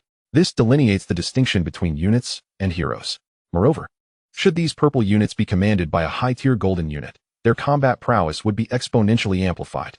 This is precisely why Fang Yuan perceives the Flame Mage to be formidable. Reflecting on this, Fang Yuan selected the production option to commence manufacturing. However, he was met with a notification indicating insufficient population. The level 1 main city accommodates only 100 population points. To enhance this capacity, an upgrade is necessary. Fang Yuan promptly selected the main city and clicked to upgrade it. His gaze then shifted toward the Wolf Hunter camp. Indeed, it is a versatile unit. Chapter 12. The Wolf Tooth Token and the Plea for Help from Shirkwan Village. Name: Wolf Hunter Camp. Level: LV1 Quality. Purple Rare. Durability: 500. Prosperity: 500. Artifact: None. Output: Level 1 Wolf Hunter Warriors. Warriors skilled in hunting techniques inflict damage bonuses against orc units. Each unit consumes 5 population points, costing 500 gold and 500 food. According to Fang Yuan's understanding, versatile units are exceptionally useful in the early stages. They can serve both as ranged damage dealers and frontline warriors. Nevertheless, the specifics would depend on the skills of the wolf hunters. Fang Yuan accessed the unit panel for further inspection. Name: Wolf Hunter. Level: Level 1 Quality. Purple Rare. Combat Power: 600. Attack Power: 50. Health Points: 700. Stamina Points: 300. Loyalty Points: 100. All units start with full loyalty. Skills: Beast Taming, Poison Arrow, Toxic Trap, Tracking. Remarkably, they possess 4 skills. Upon examining the panel of the wolf hunters, Fang Yuan was indeed taken aback. Their skills outnumbered those of the Flame Mage by 1, and each appeared exceedingly potent. As the name suggests, Beast Taming enables the taming of a beast as a companion. Currently, the only tameable beast is of the first tier. This immediately brought to Fang Yuan's mind the Grey Wolf, which belongs to the first tier of creatures. Although its combat power may not be impressive, a sufficient number could effectively fulfill reconnaissance roles. The mage units deal high damage but are exceedingly fragile. They are easily annihilated by high damage adversaries. The skills of the wolf hunters could effectively compensate for this vulnerability. The Grey Wolves could serve as perimeter sentinels, while the Toxic Trap provides nearby defense. The Poison Arrow inflicts damage, and Tracking aids in locating targets. Fang Yuan mused. It is evident that the wolf hunters will greatly assist him, particularly when they are paired with the Flame Mage. After completing the 2 barracks, Fang Yuan refrained from hastily producing soldiers. Now he must focus on upgrading the main city. After all, the novice period lasts only 7 days. Once this window closes, The benefits of upgrading and constructing without cooldown will vanish. The immediate priority is to concentrate efforts on upgrading the main city. Fang Yuan reopened the main city panel. Name, Wilderness Territory Level. Level 2 Faction, Human, Power, Gundor Dynasty Identity. Lord of the Northern Frontier Durability, 5,000 Prosperity, 1,400 Population, 1,000 Building Slots, 17 Castle Buildings, Hero Altar. Wolf Hunter Camp, Flame Mage Camp, Power Value, 100 Resource Territory, 0 War Territory, 0 Wonder Territory, 0 Upgrade Requirements, 10,000 units of gold, 10,000 units of stone, 10,000 units of wood, 10,000 units of food, 10,000 units of minerals, and a prosperity level of 5,000 points. Upon upgrading, the durability increased fivefold. The visual change denoted that the city walls of the main city were now taller and sturdier. Higher durability signifies enhanced defense for the city, making it increasingly difficult for adversaries to breach it. Additionally, both prosperity and population increased. The population surged from 100 to 1,000, a remarkable tenfold enhancement. Prosperity also saw a fivefold increase, reaching 5,000 points. This implies that in order to elevate the main city to level 3, prosperity must be augmented to 5,000 points. Fang Yuan contemplated. Currently, within the city are 3 buildings. The Hero Altar, upon leveling up, contributes a fixed increase of 100 points. The Flame Mage Barracks and Wolf Hunter Camp, when upgraded, yield an increase of 500 points. Thus, leveling all 3 buildings to level 2 would only yield an additional 1,100 points of prosperity, leaving a substantial deficit of 2,500 points. This gap is significant. If he were to upgrade white buildings, each level would grant only 100 points of prosperity, necessitating 13 buildings. Furthermore, only 17 building slots remain, all occupied by low-tier white structures, rendering future development unfeasible. Relying solely on white buildings can only serve as a temporary solution. The true remedy lies in continuing to seek high-quality structures. However, high-quality buildings are rather rare, and many are unavailable for purchase in the market. If this issue remains unresolved, it is feared that within the 7-day novice period, he may only manage to upgrade to a level 3 main city and no further. Level 3 belongs to novice lords. Should he fail to ascend within a short time frame, in such a perilous region as the northern frontier, even with Lilith by his side, he cannot guarantee the safety of his territory. Unless he reaches level 10, only then can he consistently produce tier 3 purple units, combined with Lilith's formidable powers, to secure his safety. Yet, in this situation, if he cannot achieve these goals, he may have to consider relocating his city. He sighed softly, a flicker of concern evident in his eyes. For there are 2 options for relocation. One could choose to move to an alliance stronghold, necessitating joining an alliance, which would undoubtedly impose restrictions on his freedom. The alternative is to relocate randomly. If he were to land in the territory of high-tier monsters, it would spell immediate doom. Fang Yuan was resolute that he would not choose this path unless absolutely necessary. Just as he found himself engulfed in this dilemma, a notification chimed. Ding! Lilith has slain the Knoll Sentinel and obtained the token for the plea from Shirkwan village. Upon hearing the notification, Fang Yuan, in an instant, his expression transformed from one of worry to joy. He silently exclaimed, "By the heavens! A glimmer of hope amidst the shadows. A token has miraculously fallen." This token served as a mission credential within the vast battlefield of myriad realms. Upon its utilization, it could unlock a quest. The acquisition of such tokens is largely fortuitous. According to scholarly analyses conducted by experts on Blue Star, these tokens are likely remnants left behind by civilizations that succumbed in the great battlefield. Merging with the principles of the battlefield, they have transmuted into certificates for initiating quests.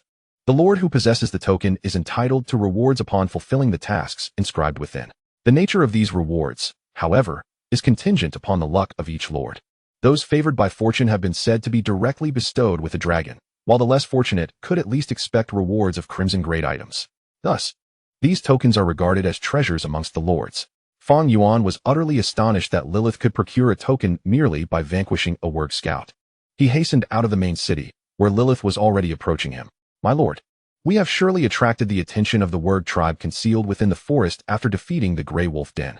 They have dispatched scouts to investigate.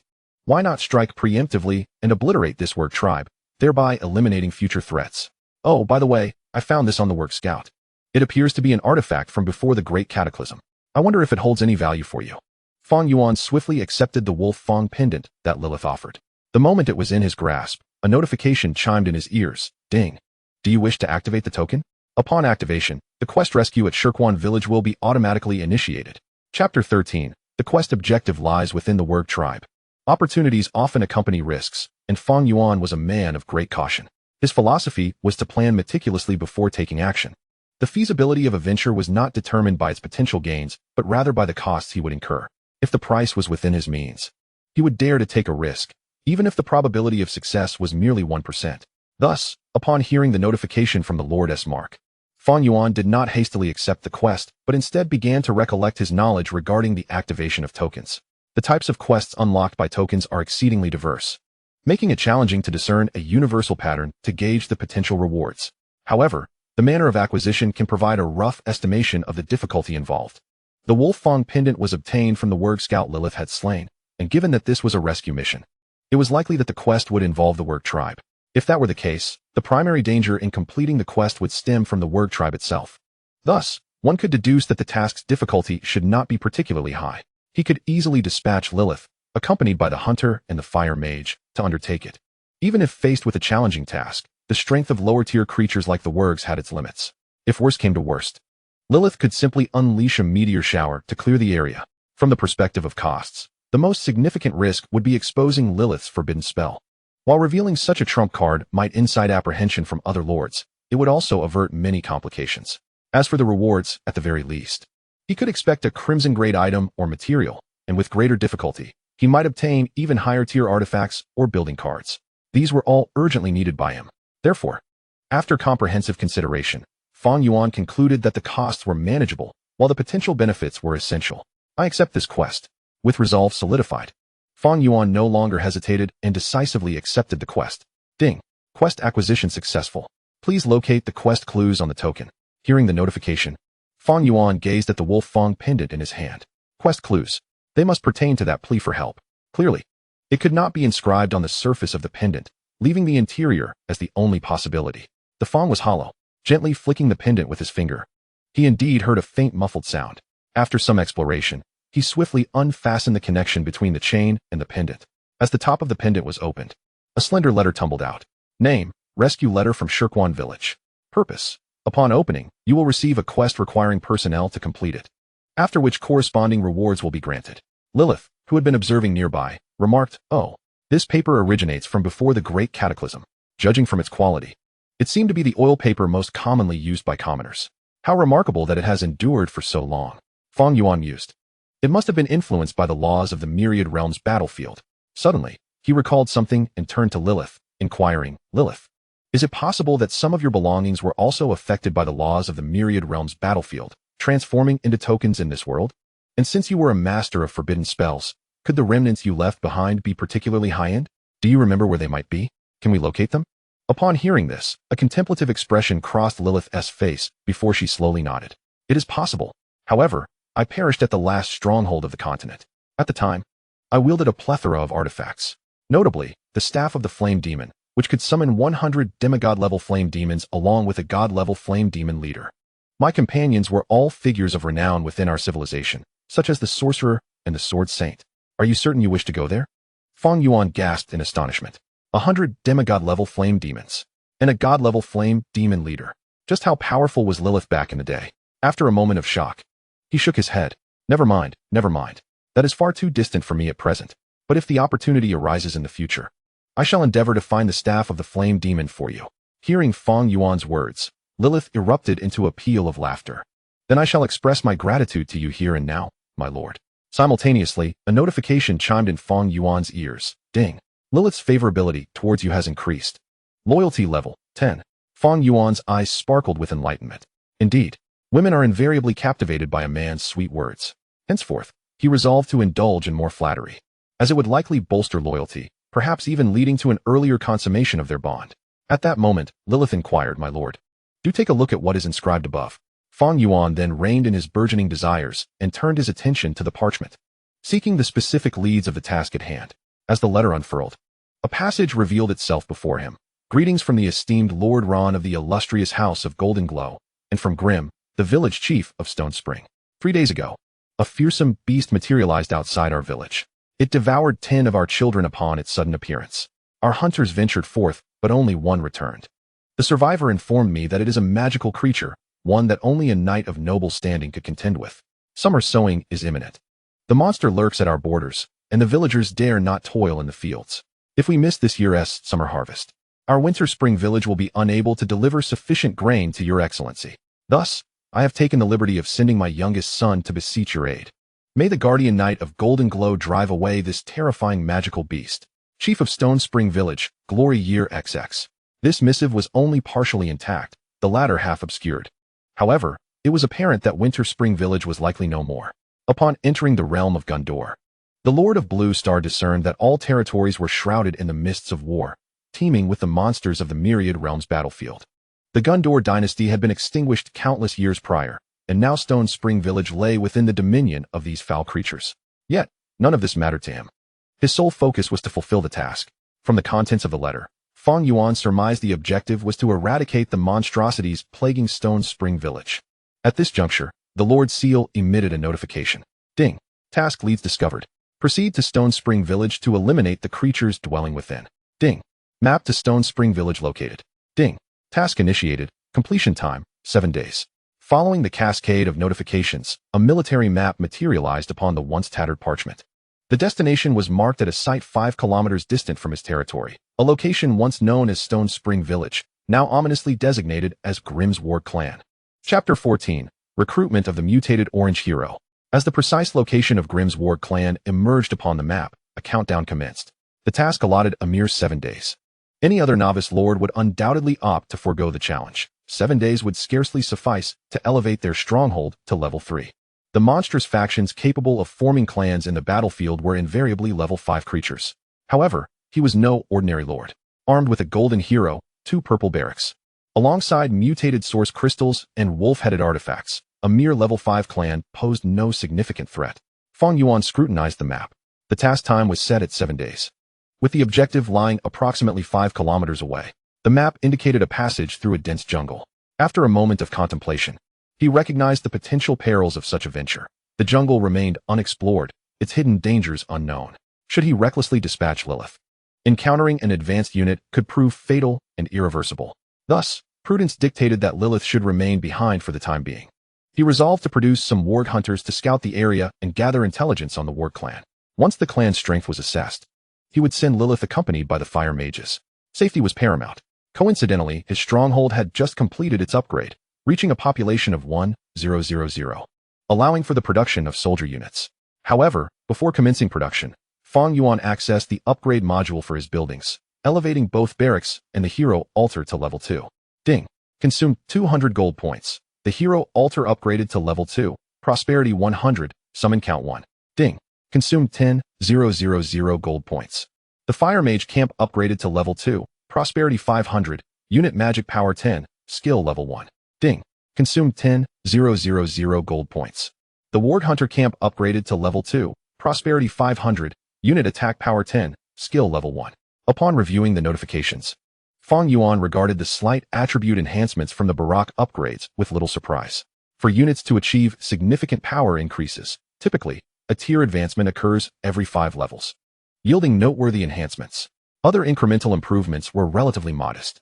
Next, Fang Yuan accessed both barracks to commence the recruitment of units. Each unit required 5 population points, alongside 500 gold and food. Although he had a surplus population of 900, he deemed it unnecessary to raise an excessive number of troops at this juncture, as gold and resources were also needed for territory upgrades. Therefore, he decided to produce 50 of each type.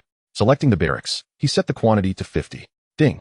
Consumed 250 population points, 250,000 gold, and food to produce 50 second-tier fire mages. Ding. Consumed 250 population points, 250,000 gold, and food to produce 50 second-tier warg hunters. As he was still within the novice period, there was no cooldown for unit production. With the concluding notifications, Fang Yuan observed the emergence of 100 purple units within his territory. He decided not to dispatch too many warg hunters for reconnaissance. Rather, he would first send 10 to unveil the map. Should they encounter higher-tier creatures, their status as purple units would afford them some combat assurance. The demise of these hunters would also provide insight into the strength of any advanced creatures. With this thought in mind, Fang Yuan swiftly issued his commands. 10 warg hunters, armed with long blades, bowed respectfully. "We shall obey your command, my lord." Watching them depart, Fang Yuan then turned his gaze towards the hero altar. The upgraded level 2 altar afforded an additional opportunity for recruitment. He mused that he ought not to squander the 2 items in his possession. Let us see what heroes might be found this time, he pondered, making his way inside the hero altar. The level 2 altar exhibited no significant alterations. Within the confines of the sanctuary, a statue has been newly erected. Currently, the statue depicts Lilith, and beside her, an empty pedestal awaits. This evidently signifies the impending arrival of a new heroic unit. Fang Yuan swiftly approached the altar, standing before the sage's tablet, and promptly placed the mutated source crystal alongside the skull of the shadow wolf. Both items shimmered with an orange hue, yet they could not guarantee the recruitment of an orange unit. Previously, when he sold the wolf's remains, he obtained a Sanctum Guardian Medallion. Sanctum Guardian Medallion, an orange item that, when utilized, enhances the likelihood of recruiting an orange hero unit from the Sanctum faction. Sanctum units possess commendable damage, particularly against evil and chaotic entities, benefiting from damage amplification. At present, a plague of the undead is ravaging the territory of the Grand Duchy. Securing a high-tier Sanctum unit would prove immensely advantageous. Fang Yuan placed the Sanctum Guardian Medallion upon the altar and took a deep breath. Come forth. Let me behold what unit I can recruit this time. With determination, he pressed the recruitment button. Soon, within the grand hall of the heroic altar, a myriad of orange luminescence swirled. Amidst these radiant hues, the sacred light of the sanctum intermingled with the sanguine essence of the shadow wolf. Observing this spectacle, Fang Yuan felt a pang of dread. This is not good. The attributes are in conflict. It's over. The attribute clash may very well lead to recruitment failure. I fear I may waste this opportunity. A wave of anguish washed over him. Each recruitment opportunity only arises once every level. Squandering one would mean one less hero, creating a substantial disparity in combat power compared to other lords. Just as he began to feel despondent, an unexpected surge of sacred light erupted within the hall, overpowering the bloodlight, which was gradually consumed by the divine radiance. In awe of this miraculous event, Fang Yuan stood speechless. What transpired here? Almost immediately, a figure materialized in midair, followed by an announcement. Ding! The mutated orange unit, the Radiant Fox Christian, has heard your summons and comes to join your ranks. Will you recruit her? Chapter 15, the Special Basic Unit, Hunter's Lodge. Ding! Congratulations, you have acquired the mutated orange hero, Christian. It was she. During his time on Blue Star, the officials released a compendium of advanced heroes, detailing the elite units available for recruitment amidst the myriad battlefields. Within the Sanctum faction, the finest hero to date had been the Radiant Fox. This was a mutated hero, adept not only in sacred light spells, but also possessing a forbidden art. Additionally, she served as a Sanctum Knight, a rare unit capable of both ranged and melee combat. The first lord to recruit this hero effortlessly ascended to the top 10 of Blue Star's leaders. Regrettably, he perished surrounded by endless beasts during a beast tide after valiantly defending for 3 months. It was his sacrifice that enabled the lords of Blue Star to muster their forces and secure the passage, preventing the monsters of the myriad battlefields from spilling into Blue Star. Christian was instrumental in that lord's ability to withstand the siege for 3 months. I have met the esteemed lord, she proclaimed. I shall wield the sacred light and fire to banish the darkness from this world. As her words resonated, a valiant maiden clad in plate armor and astride a magnificent steed materialized in the air. Upon sighting Fang Yuan, she dismounted gracefully, using her great sword to support herself as she knelt on one knee in homage. Fang Yuan regarded the maiden for a moment. In contrast to Lilith's alluring charm, Christian embodied valor and an air of inviolable sanctity, a hallmark of Sanctum units. Fang Yuan stepped forward, gently raising her. There is no need for such formality. Please rise quickly. He then opened Christian's profile. Name, Radiant Fox Christian. Level, LV1, 08000. Quality, Orange Epic. Potential, 1 star. Equipped artifacts, Shadow Wolf Skull, Sanctum Guardian Medallion. Mutated Source Crystal. Attack Power, 800. Health Points, 8,000. Stamina Points, 8,000. Loyalty, 85. Holds a high regard for you. A loyalty below may 20th result in betrayal. Skills, Radiant Strike, Sacred Shield, Devout Aura, Light of Resurrection, Touch of Light. Typically, orange units possess attributes averaging around 500 points, with only 4 skills. Christian exceeds the norm with an additional 300 points and an extra skill, a testament to her mutation. Moreover, her initial loyalty is remarkably high, reaching 85 points. Her skill, Radiant Strike, channels the power of sacred light, delivering a devastating blow with her great sword. It not only inflicts triple critical damage, but also induces stun and splash effects. dealing tenfold damage to evil and chaotic entities. Sacred Shield and Devout Aura are area skills. The former grants a shield equal to 2 current health points to 10 surrounding units, while the latter enhances resistance against spells from evil and chaotic units, providing immunity to control effects. Light of Resurrection, true to its name, can revive fallen units in the vicinity, including heroes. Fang Yuan recognized this as the most valuable skill. Even in the event of unforeseen circumstances where his heroes fall, they can be revived. However, only one hero can be revived at a time, while ordinary units can have up to 10 revived simultaneously. Yet, this is merely the effect of the skill at level 1. As levels increase, the hero's skills will also grow stronger. As for the last skill, Touch of Light, it possesses an enigmatic quality. It can absorb the skills and attributes of units slain by sacred light abilities and replenish its consumed stamina. This skill is one that grows stronger with each encounter. Although it has a significant energy cost, nearly draining half of 1's stamina with each use, if Christian can eliminate a high-tier unit, the ensuing effect will undoubtedly surprise her adversaries. Judging solely by her skills, Fang Yuan felt that Christian was on par with even golden units. Each skill is extraordinarily exceptional. No wonder they are classified as mutated heroes. At present, I command 2 heroes and possess 2 barracks. The Flame Mage belongs to the ranged units and shall be led by Lilith. Christian's abilities, however, are predominantly melee-oriented, so I shall entrust the Wolf Hunter to him. By the time the reconnaissance unit returns, we can deploy them to assess their combat capabilities. After a moment of contemplation, Fang Yuan assigned the Wolf Hunter to Christian's command and proclaimed, "Christian, I am about to embark on a campaign against the Wolfman tribe, and I entrust the Wolf Hunter to your leadership. You shall lead them into battle on my behalf." Christian clasped his fists and responded with fervor, "May the holy light be with you. I shall vanquish evil for my lord." With that, he mounted his steed and rode towards the hero altar to take command of the Wolf Hunter. Watching Christian's retreating figure, Fang Yuan turned his gaze back to the hero altar. It seemed luck had smiled upon him this time.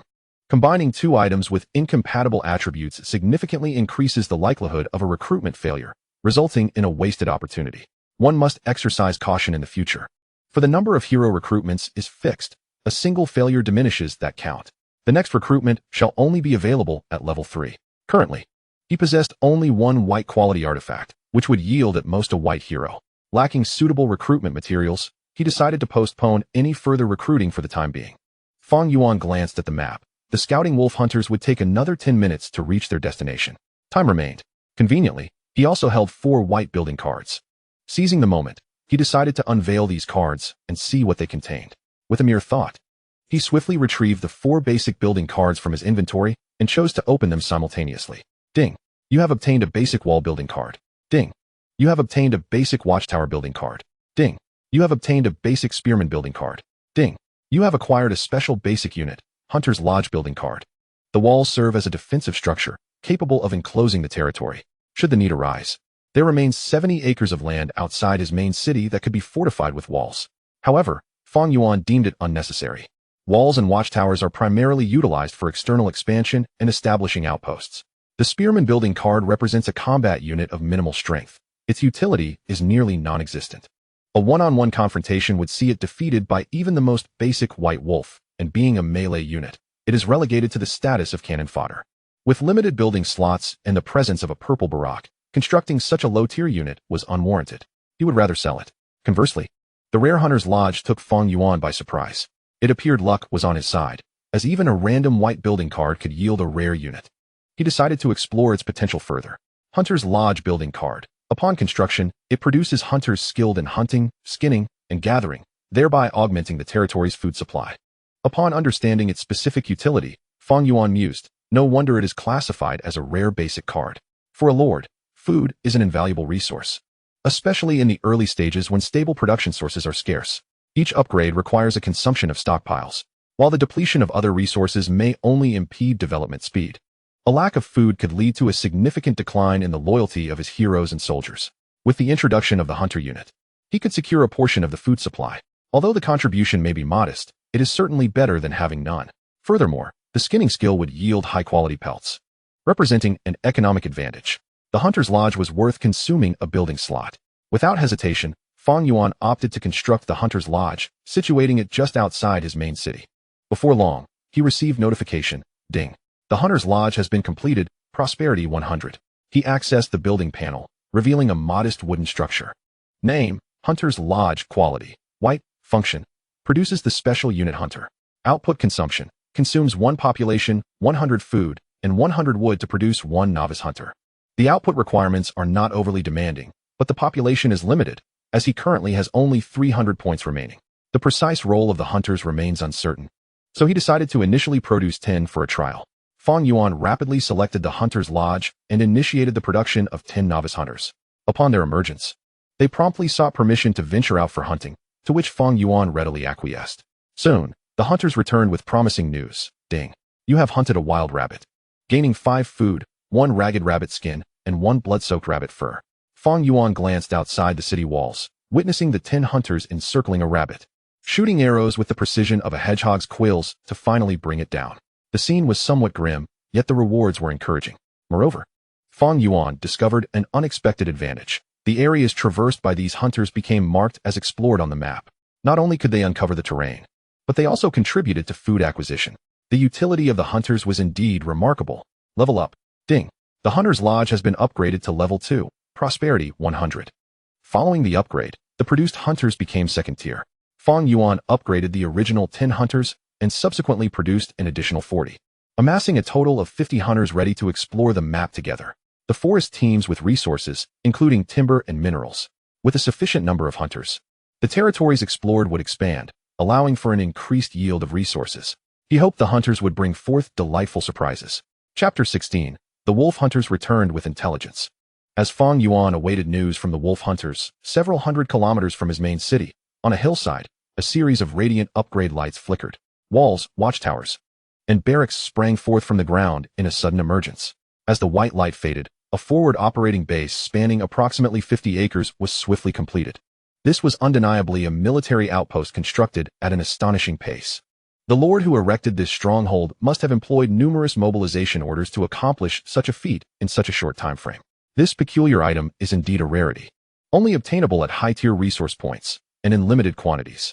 Its primary function is to expedite the upgrading of buildings and to hasten the production of military units. Mobilization orders also vary in quality. The higher the tier, the scarcer the output and the more pronounced the acceleration effect.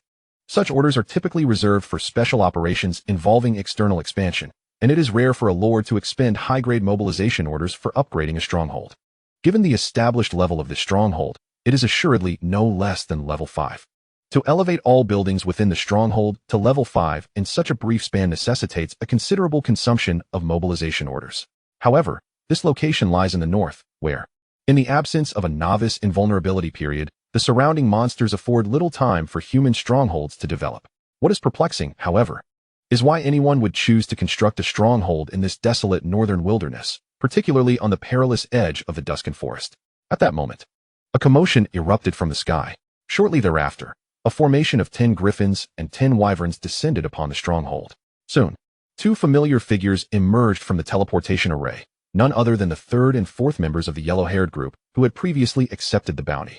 These individuals were notorious among their peers as the Ghostfire Youths. After their fortunate survival in the multiverse battlefield, they even allied with a formidable coalition known as the Crimson Flame Alliance. The leader of their group, in fact, had secured a minor management position, enjoying a reputation far superior to being scorned daily on Blue Star. Consequently, emboldened by their newfound status, the group engaged in increasingly audacious exploits. Unrestrained by the laws that govern the multiverse battlefield, they often undertook nefarious tasks, including assassination contracts. Recently, they had accepted a mission from the Artisans Guild targeting Fang Yuan. However, the primary purpose of the 3rd and 4th members' expedition to the north was not to deal with Fang Yuan, but to fulfill a task from the Crimson Flame Alliance, gathering intelligence on the Golden Flower family's expansion. It was rumored that this endeavor was linked to an advanced chain quest, promising at least 1 orange-grade item as a reward once completed. The allure of riches was irresistible. The defining trait of the Ghostfire Youths was their audacity. Unperturbed by the dangers of the north, they readily accepted the task. The coalition, impressed by their decisiveness, even provided them with 10 orange griffin soldiers and 10 wyvern soldiers for support. At this moment, the 3rd and 4th members, having just exited the teleportation array, activated their Lord's Mark to initiate a holographic communication. Leader, the outpost has been upgraded to level 5, and we have stationed the griffins and wyverns here.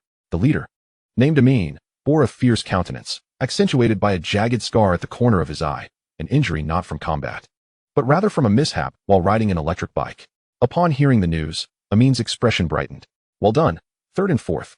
A level 5 stronghold is sufficient to withstand the onslaught of typical tribal monsters. However, this mission is pivotal to our future. Thus, I will allocate an additional 300,000 gold coins, 300,000 resources, 10 red mobilization orders, and 30 blue mobilization orders.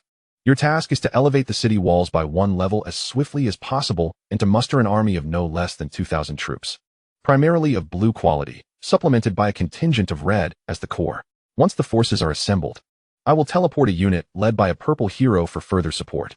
With such strength, we may not walk unchallenged. But gathering information in the north should pose little difficulty. What are your thoughts on this arrangement?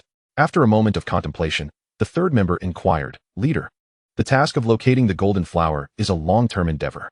Your current plan poses no issues. However, we have another task at hand, finding Fang Yuan. Following your strategy of upgrading the walls to 6 and producing 2,000 troops, even with the use of mobilization orders, it will take at least half a month. By then, the little Lord Fang Yuan may very well have turned to a mere skeleton. The fourth member chimed in, Indeed, Leader. Moreover, to swiftly acquire the talent scroll, it would be best to locate him before he utilizes or sells it. Otherwise, once it is used or sold, our efforts may prove futile. Amin nodded in agreement, acknowledging the soundness of their reasoning. What do you propose we do? The third and fourth members exchanged glances before turning to the usually silent second member, the yellow-haired one. The yellow-haired individual possessed a purple-quality ranger hero, perfectly suited for searching in the northern forests. Additionally, he was the only one among them with a slave hunter unit, adept at navigating the woods. Deploying his hero and unit to scout the north would not only assist in locating Fang Yuan, but also aid in charting the map for their subsequent search for the Golden Flower family's expansion. As the third and fourth members spoke, they promptly included the yellow-haired one into their plans. Initially, merely an observer, he now wore a look of astonishment. He was well aware of the dangers that lurked in the north. His territory boasted only a single purple unit and a purple hero. While the purple unit could be replaced, the loss of his purple hero would leave him with nothing. The yellow-haired one was not foolish. He had no intention of volunteering for such a perilous mission. Just as he was about to voice his refusal, Amin interjected, You raise a valid point. Yellow-haired one, you are undoubtedly aware of the significance of the talent scroll. It pertains to our futures. With that talent, we can advance further in the multiverse battlefield. Thus, regardless of whether we succeed in this endeavor, I shall ensure you receive a purple recruitment material in the future. Moreover, the dangers of the north are largely exaggerated. It is not as perilous as you may think, so do not be afraid. Your ranger and slave hunter are well suited for that region. Teleport there without delay. As the leader, Amin's word was final, and the Ghost Fire youths were fiercely loyal to him. Upon hearing their leader's command, the yellow-haired one opened his mouth to protest, but ultimately sighed in resignation and nodded. Very well, for the sake of the talent scroll, I shall take the plunge. Little did they know that the coveted talent scroll they yearned for had long since become Fang Yuan's own, an unparalleled dark gold talent. He had even completed the prayer and acquired a golden relic, summoning a golden hero. Had they been aware of this, they would surely have been left speechless. However, it would not be long before they discovered the truth, as their search for Fang Yuan's main city commenced. If the search efforts were to be unleashed in full force, it would take no more than 3 days to locate them. Should the pace be more leisurely, the time frame would extend to a maximum of 5 days. They would inevitably uncover the whereabouts of Fang Yuan's main city. After all, the purple soldiers on the battlefield of Myriad Realms are extraordinary units, possessing remarkable speed. However, this is merely a theoretical estimate. The actual march would be influenced by various terrains and unforeseen encounters with monsters, which would undoubtedly prolong the duration. Nevertheless, considering Fang Yuan's current strength, one could only dread that when they finally do find him, it would not be a moment of grand revelation, but rather one of sheer terror. Meanwhile, as the yellow-haired one sluggishly dispatched troops through the teleportation array to the forward base, the reconnaissance werewolves finally returned to Fang Yuan's main city. Report, my lord. We have ascertained intelligence regarding the Grimoire Warg clan. Chapter 17, The Binding Spirit of the Warg clan. Fang Yuan turned his gaze towards the source of the voice. All 10 of the werewolves who had embarked on the reconnaissance mission returned to the main city without exception. The squad leader gleamed with excitement, for beside him stood a cadre of newly acquired first-tier gray wolves. The werewolves had transformed from ordinary infantry into formidable wolf cavalry. Their original task was reconnaissance, yet they had fortuitously equipped themselves with mounts. It seemed this mission was far from routine. Fang Yuan spoke with a stern voice, Enter and report. At your command. The werewolf squad leader, hardly waiting to stand at attention, eagerly began, "My lord, during our reconnaissance of the Ward clan, we encountered 10 patrols from the clan and discovered no fewer than 10 Grey Wolf dens. Here are the routes of the patrols along with the locations and levels of the Grey Wolf dens." Fang Yuan received the intelligence, and swiftly the Lord's Mark completed its automatic reading, synchronously uploading the information onto the map. From the report, the 10 Grey Wolf dens appeared to encircle the Ward clan like satellites. Fortunately, their levels were not high, the highest being merely Tier 3. The patrol routes of the Warg soldiers significantly overlapped with the locations of the Grey Wolf dens, indicating that these dens were subordinates of the Warg clan. To launch an assault on the Warg clan, it would be imperative to first conquer these 10 Grey Wolf dens. With his current forces, Fang Yuan could easily divide them into 10 units to advance simultaneously, surrounding the Warg clan with overwhelming might. The Warg clan's level was consistent with Fang Yuan's expectations, being a Tier 5 minor clan of low quality, merely blue in rank. Within its ranks, the adult wargs numbered around 500, with juveniles and elders disregarded. The adult wargs were of blue Tier 5 strength, which, while appearing formidable, paled in comparison to the purple tier units. Even if there was a blue tier leader among them, it would prove inconsequential. Fang Yuan calculated internally, determining that if he dispatched troops now, the battle would conclude in no more than an hour. Securing the Ward clan and fulfilling the rescue request from Shirkwan village, alongside receiving rewards. This would pave the way for a rapid development phase. At that moment, the werewolf squad leader suddenly interjected, "My lord, there is one more matter I must report." Fang Yuan, intrigued by the interruption, raised his gaze. "What is it?" After a moment's contemplation, the werewolf continued, "During our reconnaissance, aside from obtaining information on the Ward clan, we also captured a prisoner." Fang Yuan's brow furrowed slightly at this revelation. A prisoner? A Ward prisoner? These beings are products of the war fog, which renders communication nearly impossible. What use could a captured warg serve? However, the werewolf's subsequent words left him genuinely astonished. "My lord, he is capable of communication. Moreover, he sought our aid, prompting us to capture him." Upon hearing this, Fang Yuan exclaimed in shock, "What? Elaborate." "Yes, my lord. When we discovered him outside the Warg clan, we had just completed our reconnaissance and were preparing to retreat, when suddenly, the gates of the Warg clan swung open. Several wargs emerged, dragging one of their own out, half dead, preparing to execute him. Upon noticing us, we had no choice but to eliminate these wargs. As we were about to slay the last one, he suddenly spoke, pleading for us to save him. He claimed to be a family guard of the Golden Blossom clan, requesting to meet you. We dared not take matters into our own hands, and brought him back first." Fang Yuan's brow furrowed deeper, a sense of wariness rising within him. This could potentially involve dark sorcery. "We must proceed with caution. Summon Lilith and Christian. They were once natives here and hold considerable rank. Their presence should allow for a swift assessment of any dangers. If peril exists, their capabilities would ensure a quick resolution." Before long, the two heroes appeared in Fang Yuan's lordly hall. "We greet you, my lord." Their arrival instilled a sense of safety within Fang Yuan. He then turned to the werewolf squad leader nearby. "Go fetch the prisoner." He then recounted the situation regarding the captive to the two heroes. Lilith, after a moment of twirling her staff, remarked, "Creatures from before the great cataclysm could not possibly still be alive. The war fog is insurmountable, even for us." Beside her, Christian nodded in agreement. "Thus, it is highly likely that he is a binding spirit or a similar entity. Binding spirits exist due to obsessions, departing only when such obsessions are dispelled. Within the Warg clan, there may be objects associated with the Golden Blossom clan, harboring immense obsessions that ultimately manifest as binding spirits.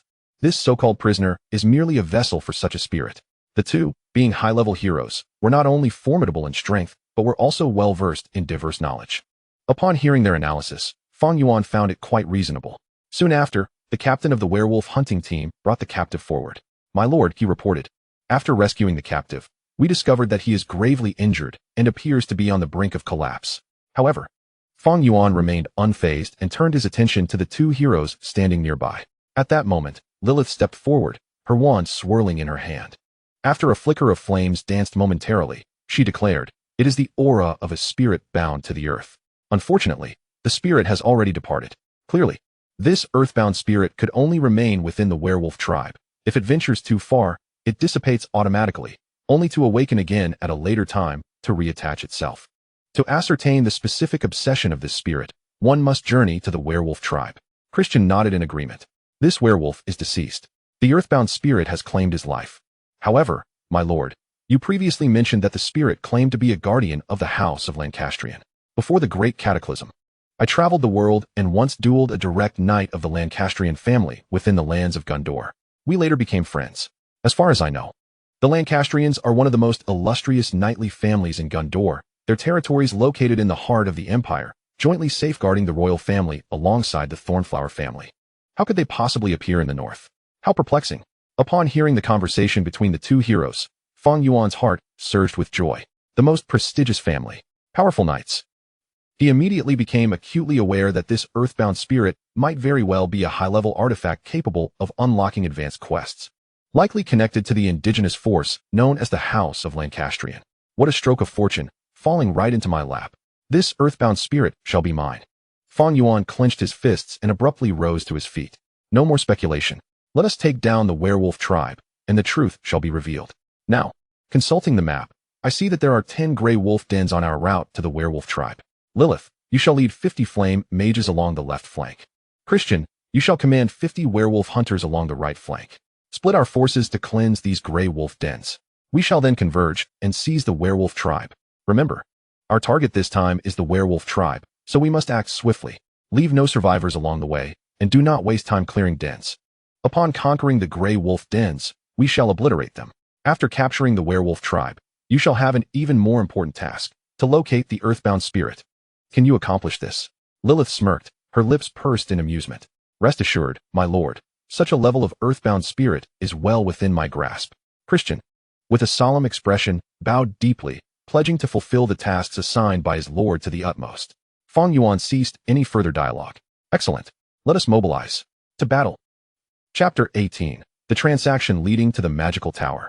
The role of the lord is primarily that of a commander, orchestrating strategies from afar and achieving victory from a distance.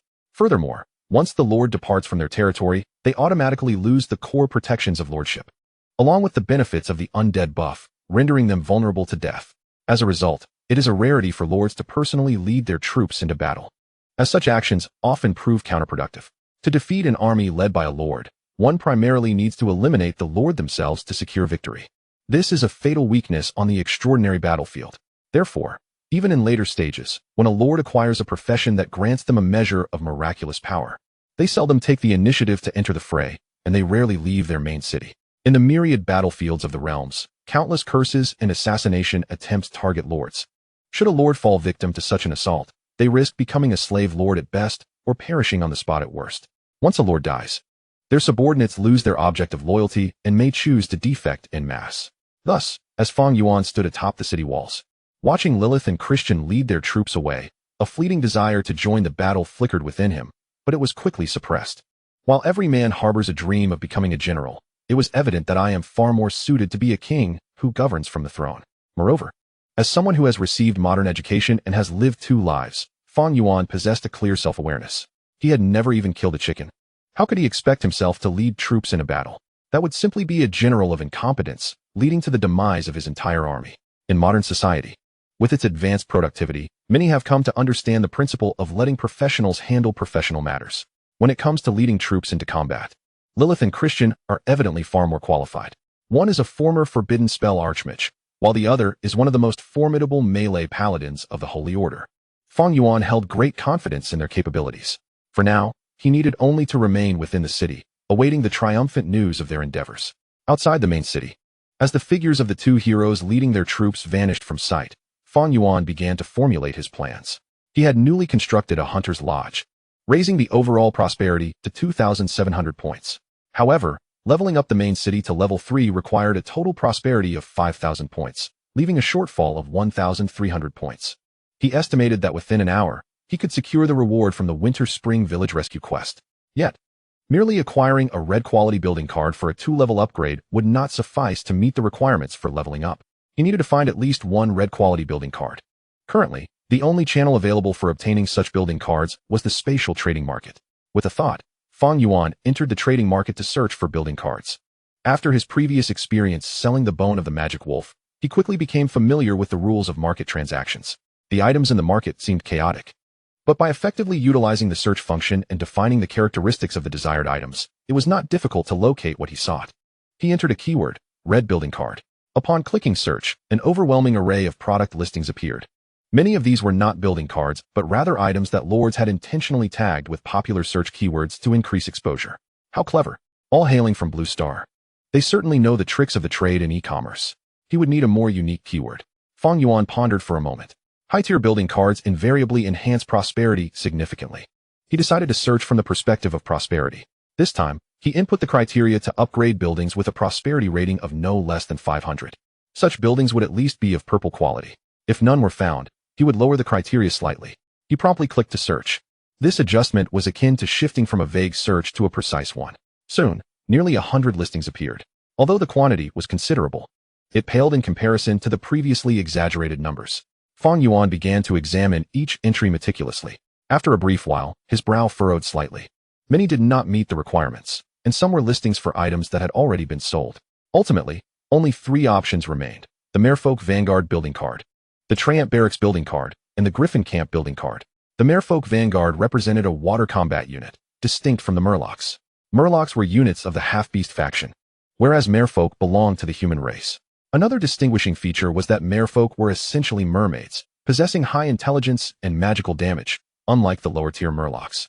The Treant appeared somewhat akin to druids, capable of animating great trees to transform into tree warriors, functioning as spellcasting units. The Griffin, needless to say, was an aerial combat unit. However, all 3 building cards were orange, and the sellers had not specified any prices, merely stating that discussions could be had. With a mindset of trying his luck, Fang Yuan privately messaged the 3 sellers. Unfortunately, he tragically discovered that the first 2 sellers had issued notifications indicating that his transaction level was too low, and they would not accept private messages from a lord with a trading level below 10. Upon reading this message, Fang Yuan realized there was indeed a level system in place. The sole criterion for leveling up was the value of the traded items. To transition from level 1 to level 2 required 2 million gold coins. Presently, he had just reached level 2. Seeing this, Fang Yuan couldn't help but resentfully reflect. 30 years east of the river, 30 years west. Do not underestimate the youth in poverty. Just wait until I soar. He then turned his gaze to the final seller. This time, the seller did not decline but rather responded candidly with a proposal for an equivalent exchange, a barracks for a barracks, regardless of race. As long as it was orange. Fang Yuan scratched his head. It seemed purchasing items was out of reach. However, he found it peculiar that there were no purple or red items available in the market. Could it be that they were so sought after they were snatched up instantly? It was indeed a plausible thought. With a resigned shake of his head, he decided to await news from Lilith, hoping for some fruitful results from the earthbound spirit, even if it would delay urban development. Just as he prepared to leave, the seller of the Griffin sent another message. I see in your transaction history that you previously sold an orange mutated wolf bone. How about exchanging it along with a mutated source crystal and the wolf skull for the Griffin camp? In addition to providing you with the camp, I will also include a purple building card and 500,000 gold coins as resources. Accompanying this message was an image of a purple building card. Fang Yuan focused intently on the details. Glimmering Magic Tower building card. Upon construction, the Magic Tower can provide an amplification aura, enhancing the mana recovery speed of spell units, augmenting spell strength and damage, while also storing 3 illuminating orbs to disperse fog, scout the wilderness, and nullify the stealth effects of lurking units. The allure of this item was undeniable. It was precisely the defensive tool he required. I must have this, Fang Yuan silently exclaimed. Yet upon viewing the conditions proposed, he sighed. Regrettably, both the mutated source crystal and the peculiar item had been expended. Furthermore, the first boss encounter had resulted in a nest mutation. Had it not been for Lilith's prowess, he might have met an untimely demise. Reluctantly, he acknowledged that this item seemed destined to elude him. He replied to the message, unwilling to give up, inquiring if the Magic Tower could be sold separately. Just as he anticipated a refusal, the subsequent reply filled him with unexpected delight. The Magic Tower? It can be sold, but not without conditions. You would need to assist me with a task. Upon its completion, the tower is yours. Fang Yuan's heart quickened. He feared the task might be perilous, given the rarity of the Magic Tower. He decided to inquire further before making a decision. He sent a message asking what the task entailed. The response came swiftly. I am preparing to conquer an orange monster territory, but my forces are insufficient. If you can provide me with 1,000 units of purple quality, no less than 5-tier strength, I shall gift you the building. However, I must forewarn you that I cannot guarantee the safety of your troops, and you will need to replenish them at your own expense until I complete the conquest. To Fang Yuan, this condition felt akin to being treated as a mere barracks. If the war could conclude swiftly, the exchange would be advantageous. However, such an outcome seemed unlikely. Should he accept? He could, but the terms were negotiable. After a moment's contemplation, he replied, "The conditions are too harsh.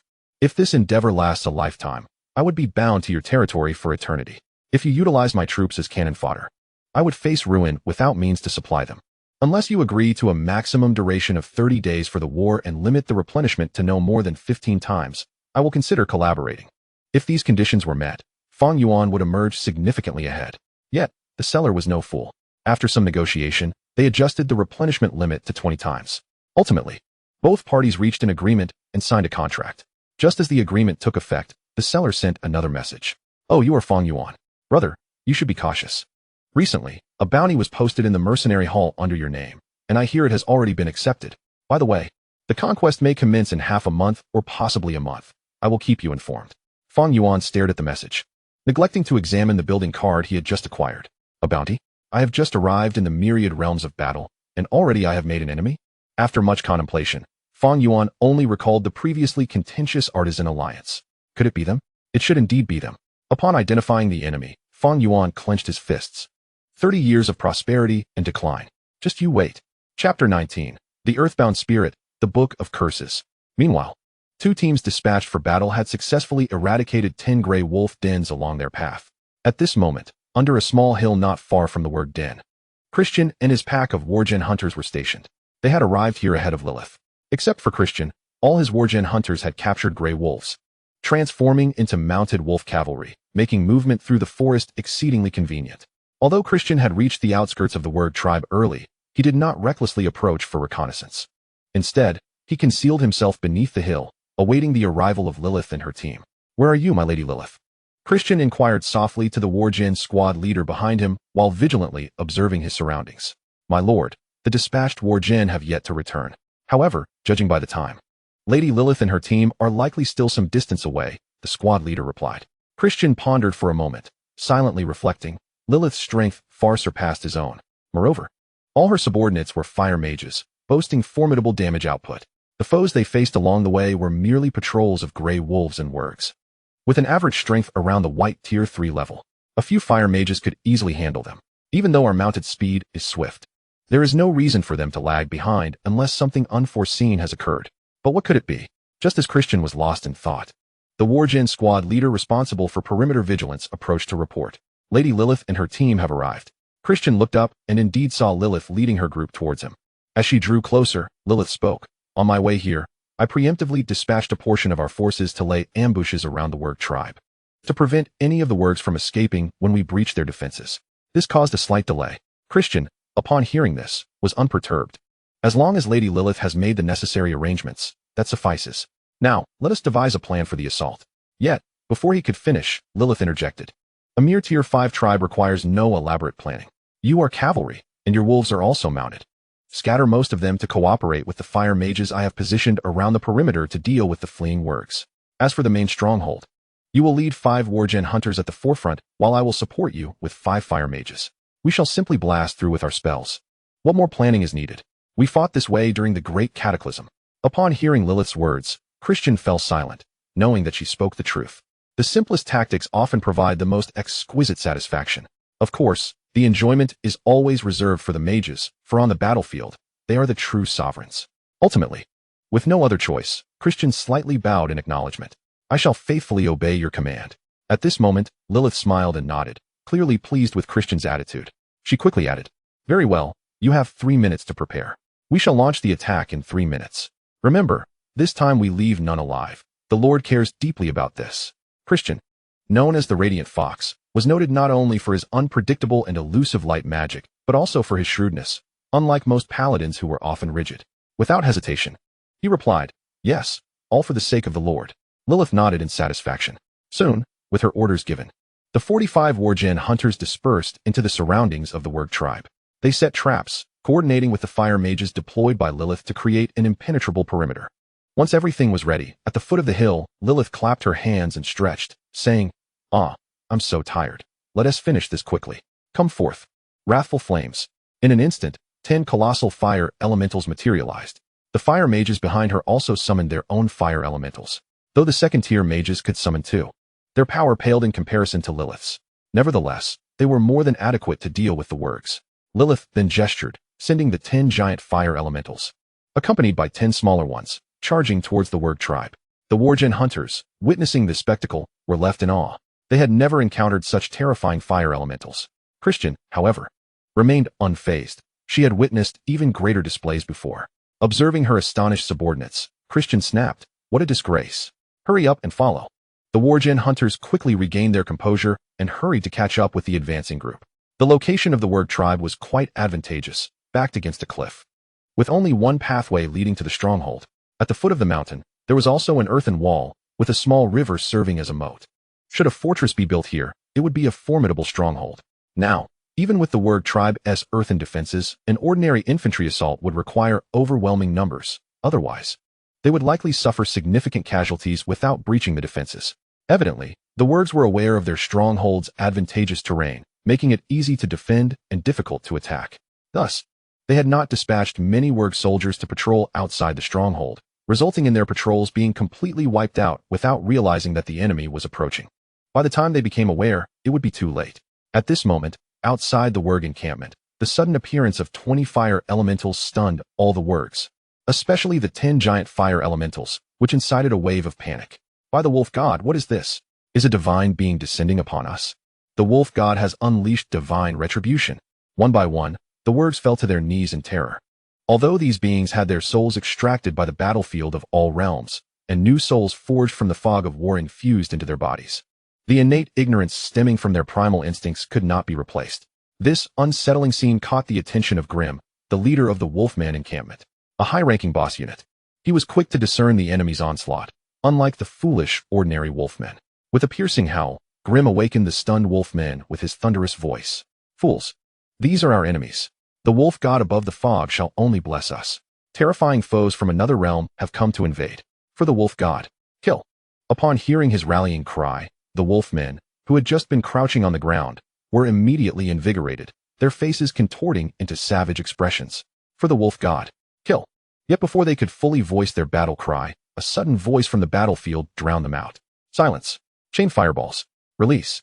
In an instant, a deluge of fireballs rained down upon the battlefield, their density rivaling that of a torrential downpour. When the fiery tempest subsided, not a single wolfman remained alive in the encampment. This efficient method of slaughter left the pursuing hunters in awe once more. Could this be a forbidden spell from a mage? One of the hunter squad leaders murmured. "No, this is merely a mage's trick." "A forbidden spell? That possesses the power to alter the heavens," Christian replied calmly. At that very moment, Lilith had mysteriously flown into the heart of the Wolfman encampment. With a swift kick, she shattered the charred head of the Wolfman chief and retrieved a tome from his corpse. This must be the spirit of binding. Someone. Hearing her call, Christian hurried forward. "Lady Lilith, what is your command?" Lilith tossed the book toward her. "Deliver this to the Lord and inform him of our great victory." "Yes, my lady." "Is it time now? I see the battlefield remains unkempt, and many spoils have yet to be gathered." Lilith glanced around. "None of these are of great value. Return promptly to report." "As you command." Meanwhile, within the main city of the wilderness territory, Fang Yuan was still brooding over the bounty placed upon him when he suddenly received a notification sound. "Ding. You have eradicated the Wolfman encampment. Fulfilling the request for aid from Winter Spring Village. Rewards are being calculated." Ding. The clearing of the Wolfman encampment was successful. Loot is being processed. Ding. You have slain the Wolfman chief, acquiring a special item, the Book of Curses. Upon hearing the notifications, Fang Yuan's irritation evaporated instantly. Alas, he was unaware of the rewards, as the spoils were to await Lilith's return. "Oh, this item, the Book of Curses, what might it be?" Out of curiosity, Fang Yuan clicked to examine the item. Name, Book of Curses. Quality, non-quality. Use 1. Curse is an item. Upon use, it randomly generates a curse on the target. Use 2. A spirit of binding has fused into the Book of Curses. Resolving its obsession may yield unexpected rewards. So the spirit of binding from the Wolfman encampment is contained within the book. Thus, the tome should be the key to initiating the Golden Glow family quest. However, judging by the book's uses, the second function seems to have formed later, while the first is its primary capability. Curses. I wonder what effects it will produce. Generally, curses are particularly troublesome, and their effects are bound to be formidable. Just then, a voice called out from outside. "Report. My lord, Lady Christian seeks an audience. She has returned with the Book of Curses." Almost in the very instant the words were spoken, a thought sprang to Fang Yuan's mind. A gentleman's revenge is a dish best served cold. Quickly bring it forth. Chapter 20. The task reward from Stone Spring Village is unexpectedly such an evil aura. When Christian presented the item, Fang Yuan's first impression was one of malevolence. Just as he prepared to reach out and touch it, Christian hastily interjected. My lord, Lady Lilith mentioned that this book of curses is incomplete. The truly useful portion is merely a fragment of one page. That page is a remnant from the genuine artifact, the Book of Curses, which for some reason has been sewn into this counterfeit tome. Until that genuine artifact's fragment is located, Lady Lilith advised against using it, for if one were to cast a curse using the false page, it would not only fail to subdue the enemy, but could also bring harm to oneself. Hearing this, Fang Yuan promptly withdrew his hand. A fake? Yet the malevolent aura it exudes seems genuine. He inquired, his voice filled with uncertainty. In response, my lord, this is likely connected to the spirit of binding. This counterfeit book of curses has fused with the spirit of binding, hence its designation as a fake. The authentic book of curses was once a divine weapon. Fang Yuan nodded slightly. After a moment of contemplation, he spoke. Christian, do you know how to locate the spirit of binding in that genuine fragment of the book of curses? The spirit of binding pertains to the Golden Glow family, and the fragment of the book of curses would be immensely beneficial to me. Upon hearing his request, a knowing expression crossed Christian's face. My lord, by utilizing the holy light from the sanctuary, we can compel the spirit of binding to reveal itself. I suspect the spirit of binding has merged with that genuine fragment of the book of curses, relying on its power to persist for so long. Once we force the spirit of binding to manifest, we will also uncover the true page of the book of curses. Upon hearing this, Fang Yuan extended his hand. Let us commence. At the command, a holy light gleamed in Christian's eyes. It has been long since I purified evil. O great lord of the sanctuary, before she could commence her actions, a voice emanated from the book of curses on the ground. Do not move. I will come out myself. In the next moment, a dark spirit materialized from the book. I am the 72nd guardian spirit of the Golden Glow family, honored to meet you. Lord Pioneer, I greet the knights of the sanctuary, praising the light. Upon hearing this title, Fang Yuan felt a surge of confusion within him. Guardian spirit? What is that? He cast a glance at Christian beside him. My lord, this is a form of magic exclusive to high-ranking families. It involves capturing the souls of formidable beings, erasing their memories, and subsequently crafting guardian spirits for the family through alchemy. This practice was once quite prevalent across the continent, but it ultimately led to a significant conflict when various powers began hunting down the strong, some even the sword saints and magic saints, in order to forge powerful guardians. This resulted in a colossal war, after which the practice was deemed dark sorcery and banned. As for him, being the 72nd generation with such wisdom, he must belong to one of the earliest batches. The ones created thereafter lacked any intelligence, merely becoming alchemical warriors. Upon hearing this, Fang Yuan couldn't help but feel astonished. This is somewhat akin to cyborg warriors, but in the realm of magic, it is the soul that is transformed. It appeared that the indigenous magical civilization of this land was remarkably advanced. Just as his thoughts were racing, he heard Christian continuing. It is the first time I have witnessed a guardian spirit transformed into a bound spirit. My lord, there may be tales of interest within him.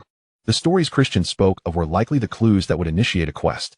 Fang Yuan turned his gaze toward the guardian spirit not far away and, without further ado, directly inquired, why did you merge with the Book of Curses to become a bound spirit? Where has the true Book of Curses gone?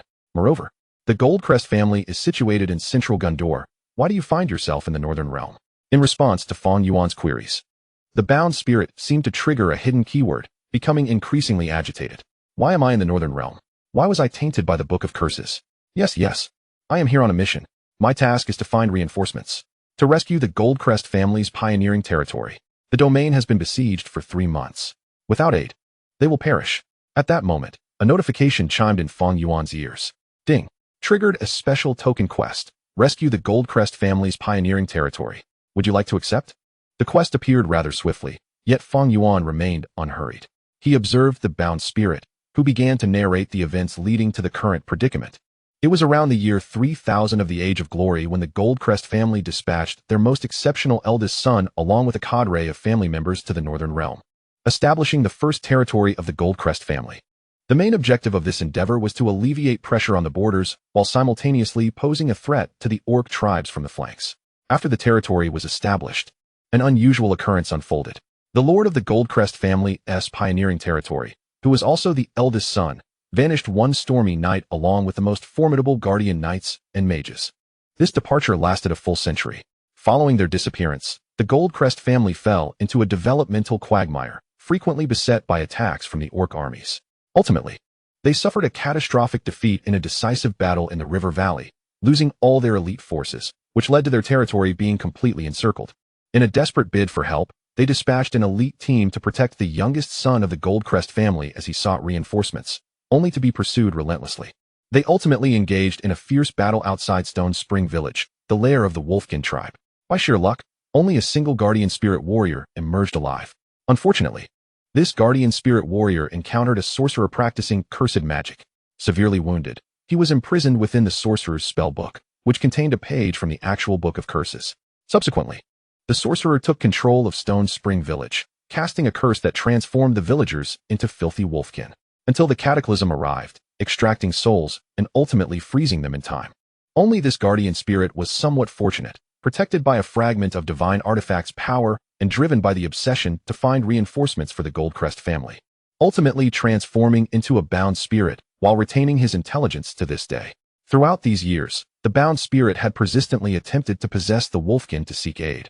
Yet each attempt had ended in failure, until he was finally found by himself. Upon learning the entire backstory, Fang Yuan connected it to the rescue task from Stone Spring Village.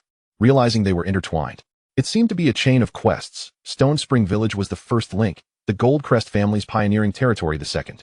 As for the third link, Fang Yuan pondered the fate of the missing eldest son of the Goldcrest family, uncertain of the challenge's difficulty and the potential rewards upon completion.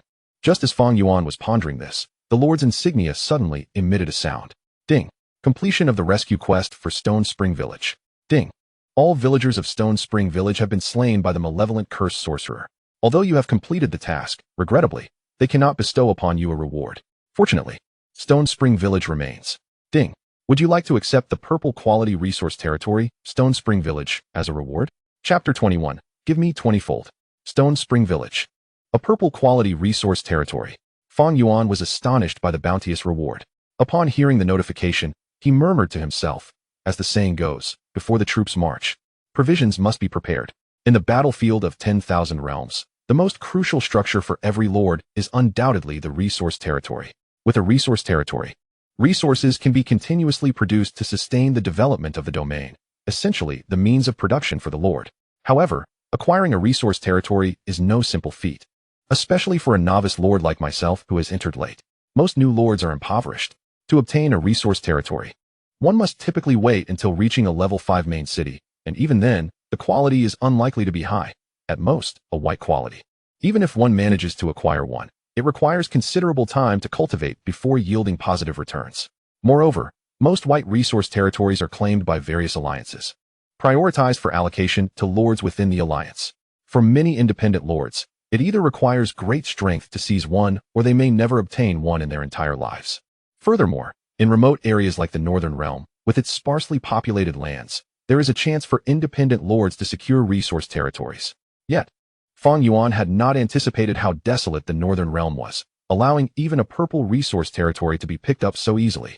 It is worth noting that a level 1 purple resource territory can yield gold, for major resources amounting to 10,000 points, and 10 purple mobilization orders daily. As the level increases, the output grows exponentially, making it a territory referred to as a strategic asset by lords. In the heart of the Gundor territories, there lies a purple resource domain, potent enough to instigate a war among alliances. To his astonishment, Fang Yuan found himself fortunate enough to acquire it effortlessly through a mere task.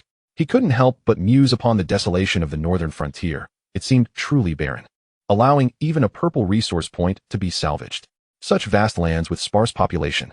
This serendipitous circumstance enabled him to occupy the resource point with minimal military force, alleviating concerns over potential theft and the need to deploy substantial garrison troops to secure vital early-game resources.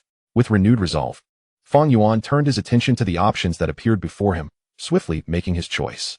Ding. You have chosen to occupy Shirkwan Village. Prosperity, 1000. Influence, 100. Opening the map, he located Shirkwan Village.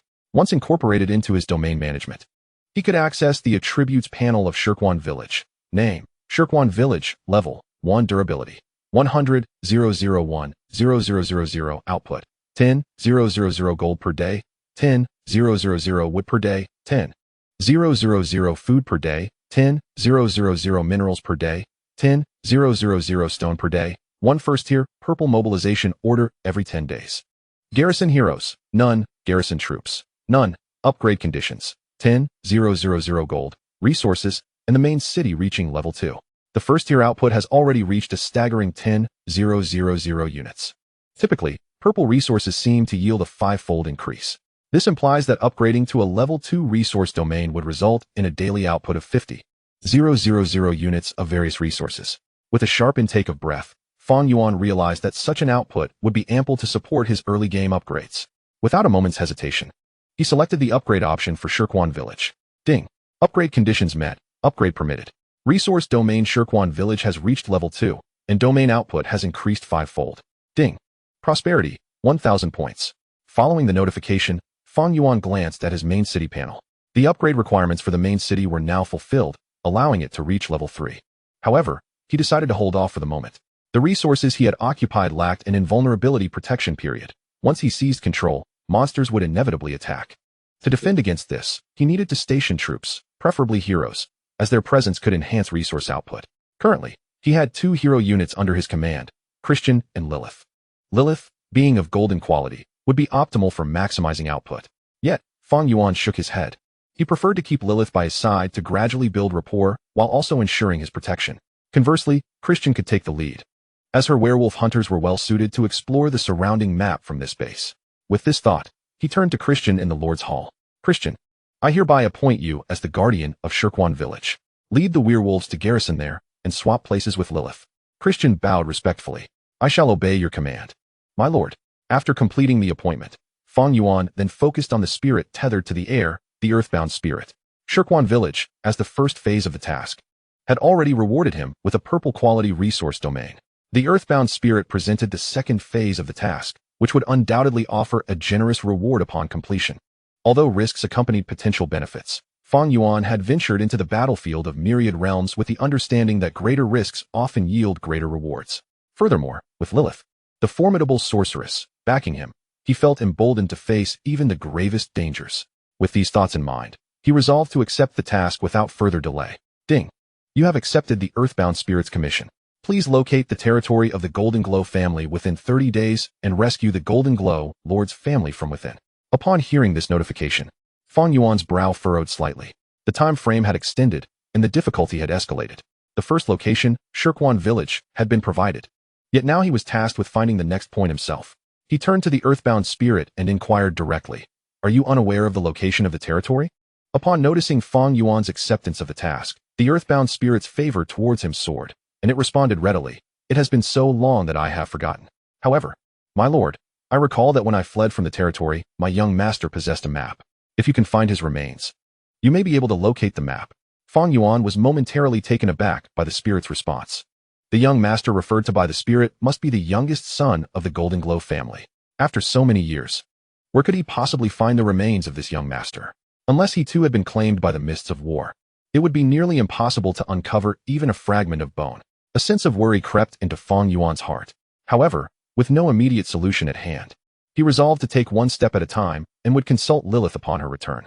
Turning his attention back to the Earthbound Spirit, he queried, You are now bound to the Book of Curses, fused into one. The spirit nodded in affirmation. Indeed, I can no longer separate myself. The power of the curse has deeply rooted itself within my soul. After a moment's contemplation, Fang Yuan asked, Can you harness the power of the cursed pages? The Earthbound Spirit nodded again. I can, but only if I so desire. If I am unwilling.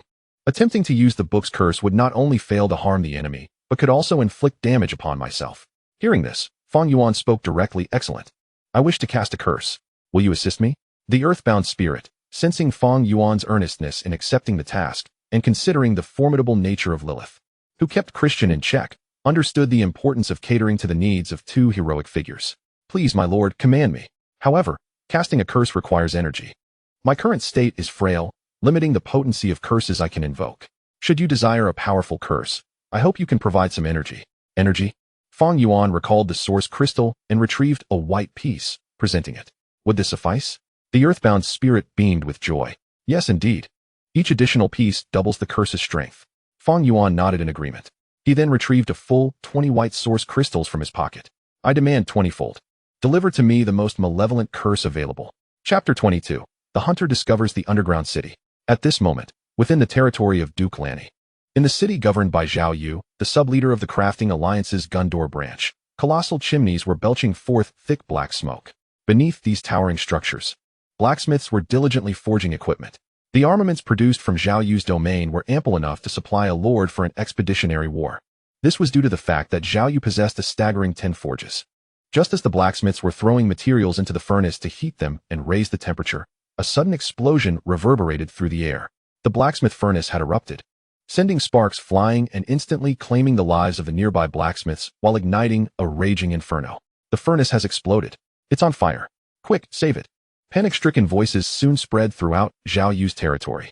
At this moment, within the Lord's Hall, Zhao Yu was in consultation with his deputy leader Wei Su regarding the forging of the direwolf's bones. My lord, with our current materials, we can forge at least 2 pieces of low-grade orange equipment. Upon hearing this, Zhao Yu furrowed his brow slightly. Low-grade orange? While it was decent, it would not fetch a high price. What if we aim for low-grade orange mid-tier? Wei Su shook his head. We lack star steel. Additionally, we have little mithril and refined gold remaining. Should we fail, it would adversely affect our subsequent forging plans. Thus, opting for low-grade orange is more prudent. Our experience is extensive, and our blacksmiths are skilled. Hearing this response, Zhao Yu exhibited a hint of dissatisfaction. A piece of mid-tier orange equipment could yield at least 10-fold profits, whereas low-grade orange barely offered 2-fold returns. The vast disparity was evidently something Zhao Yu was reluctant to forego. Just as he was about to speak, a commotion outside interrupted him. What has happened? Wei Su also appeared bewildered. At that moment, a subordinate rushed in. Report. My lord, the furnace has exploded. Furnace number 77 suddenly detonated, killing all the surrounding blacksmiths. The molten iron has ignited the nearby wooden structures. Zhao Yu abruptly pushed past his subordinate and rushed outside to inspect the situation. Before his eyes lay the forge area, which had been painstakingly constructed, now engulfed in roaring flames. Yet, rather than erupting in fury, Zhao Yu remained remarkably composed. Is Master Gu injured? Master Gu was the most formidable forging hero recruited under Zhao Yu's command. As long as he was unharmed, everything else seemed trivial in Zhao Yu's eyes. No, Master Gu was studying the direwolf and is unharmed. Zhao Yu nodded slightly. Well, this is not the first furnace explosion, but the commotion this time is rather significant. He commanded urgently, dispatch teams to extinguish the fire. Yes, my lord. After calmly overseeing the arrangements, Zhao Yu returned to the Lord's Hall as if nothing had transpired. Wei Su, witnessing this, could not suppress a wave of admiration. Although the furnace explosion was indeed not a grave matter in their eyes, Zhao Yu's ability to handle it with such nonchalance showcased his exceptional character. It was no wonder the headquarters had chosen him to serve as the sub-leader. At that moment, Zhao Yu continued, we shall forge mid-tier orange equipment, selecting a long sword as the weapon. I will handle the star steel, procure mithril, and refine gold from the market. Given the recent fire here, I will require the remaining materials from your stock. Prepare everything and deliver them to Master Gu tonight for forging. Wei Su hastily replied. But the furnace just exploded. This does not bode well. What if? Zhao Yu waved his hand dismissively. What omen? I only place faith in myself. It was merely an explosion. What is there to fear? Wei Su, resigned, nodded. Very well. He then set about preparing the materials. Meanwhile, in the Lord's Hall of Wild City, so you are saying that I spent 20 completed white source crystals, and your curse can merely cause my adversary to experience misfortune? This page of the artifact can only curse the enemy with bad luck, 20-fold, and it's merely 20-fold misfortune? Fang Yuan clenched his fists, advancing towards the earthbound spirit. The earthbound spirit, observing Fang Yuan's furious countenance, timidly replied, why yes, my lord. For long-range curses, I can only utilize the artifact to curse. The effect of this page's curse is simply to bring misfortune upon the cursed individual. To employ lethal curses such as death or decay against an enemy, one must do so face-to-face. Upon hearing this answer, Fang Yuan was filled with exasperation. He lunged forward, stepping on the curse book. Damn it! Refund me. Return all 20 source crystals. This is all my fortune, acquired at the risk of my life while clearing the Grey Wolf's den, just to make my opponent unfortunate. It's an utter loss. The earthbound spirit interjected, my lord, it's all used up. I cannot refund. Hearing this, Fang Yuan gasped in disbelief. Oh, you refuse to refund? Call for Christian. I demand he be subjected to a fierce application of holy light. The earthbound spirit immediately panicked. You were not this forceful when I was cursing. No. Please, my lord. I genuinely cannot refund. Instead, how about this? I will curse once a day for you. Every day, I will cast a curse upon the master of the Crafting Alliance. I will bring him to ruin. Furthermore, this misfortune curse is quite potent. Daily cursing will lead to the target encountering a series of unfortunate events. These will accumulate, eventually culminating in a grand disaster. My lord, imagine if, at a critical moment, say in bed, he suddenly encounters misfortune and suffers a stroke. Would that not be? The earthbound spirit's words sparked a realization in Fang Yuan.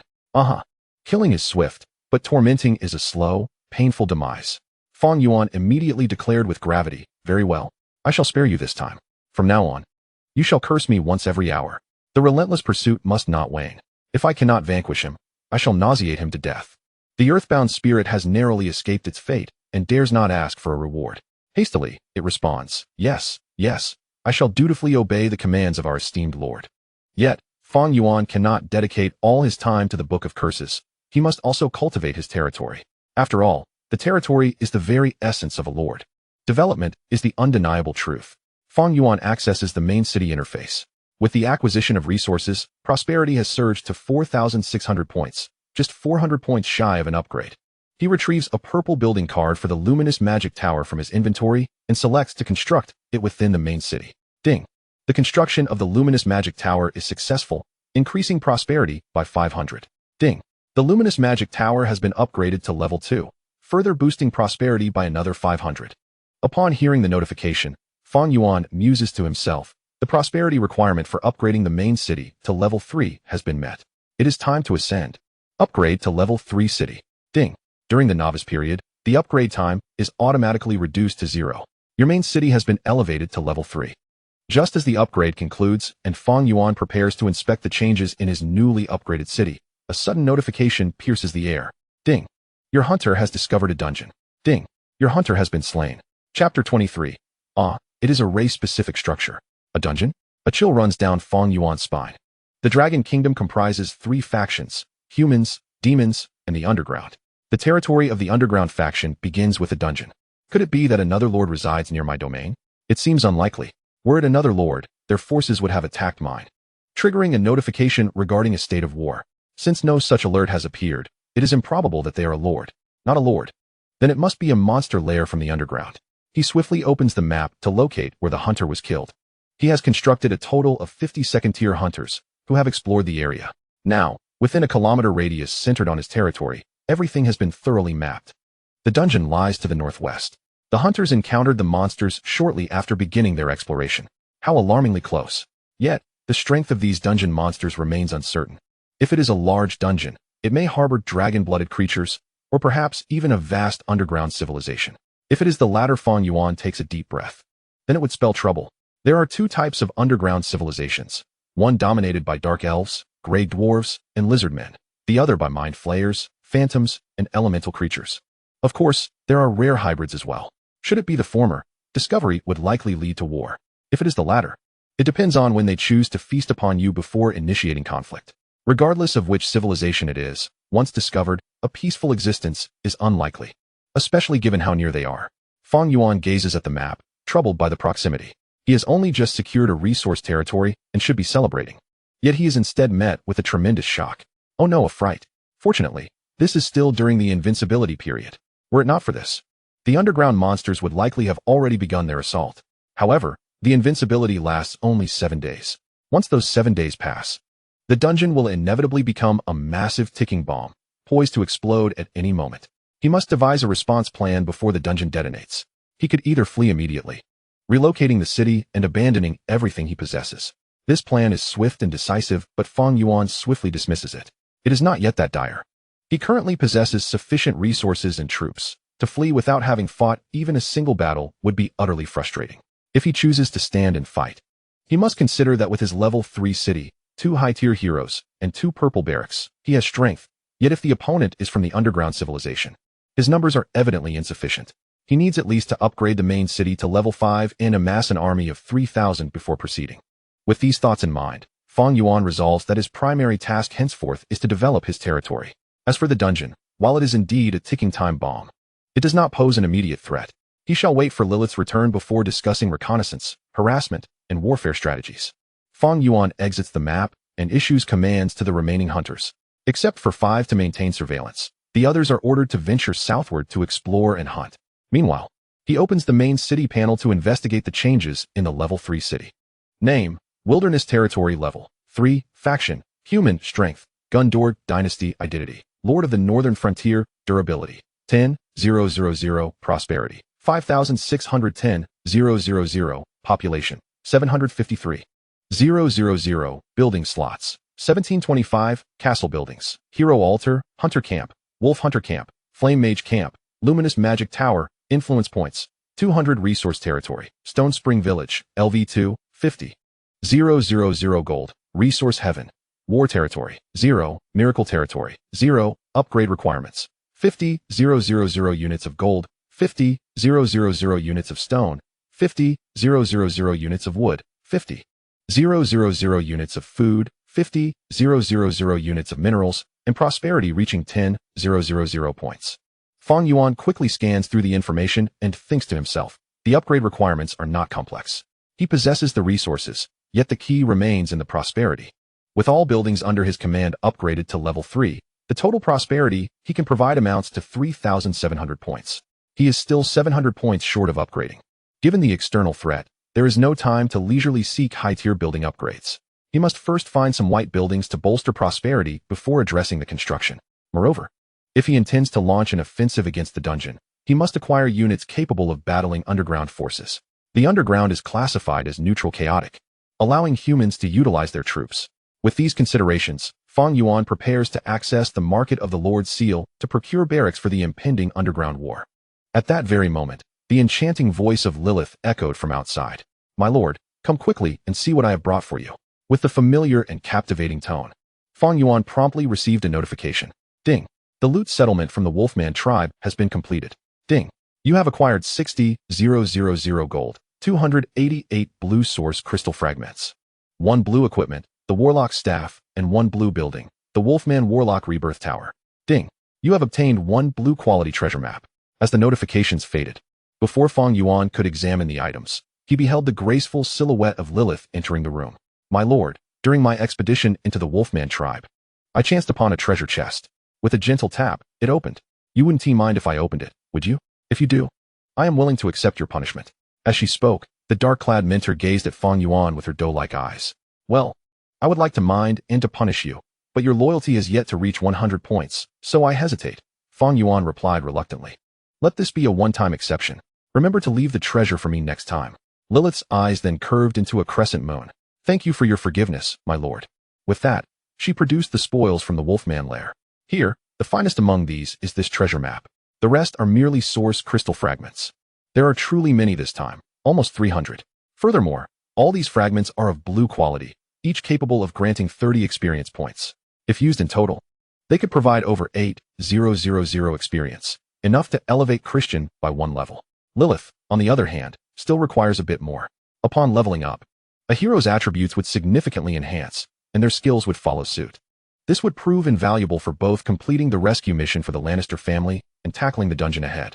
After a moment's contemplation, Fang Yuan resolved to retain these source crystal fragments, intending to hand them over to Lilith once he amassed 10,000 experience points. His gaze then shifted to the treasure map. Name: treasure map. Quality: blue. Purpose: contains information on treasure locations. Upon discovery, excavation will yield rewards. Observing Fang Yuan examining the treasure map, Lilith quickly interjected, "My lord, I have perused it, but it possesses a special power that I cannot utilize." Fang Yuan mused inwardly. "How splendid. Otherwise, you open the chest, and you excavate the treasure.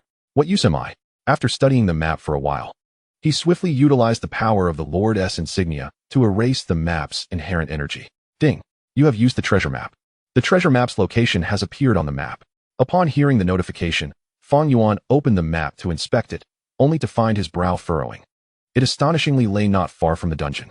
How peculiar. At that moment, Lilith sensed it too. She rose and gazed towards the northwest. "My lord, when did an entrance to a dungeon appear here? This entrance is shrouded in mist.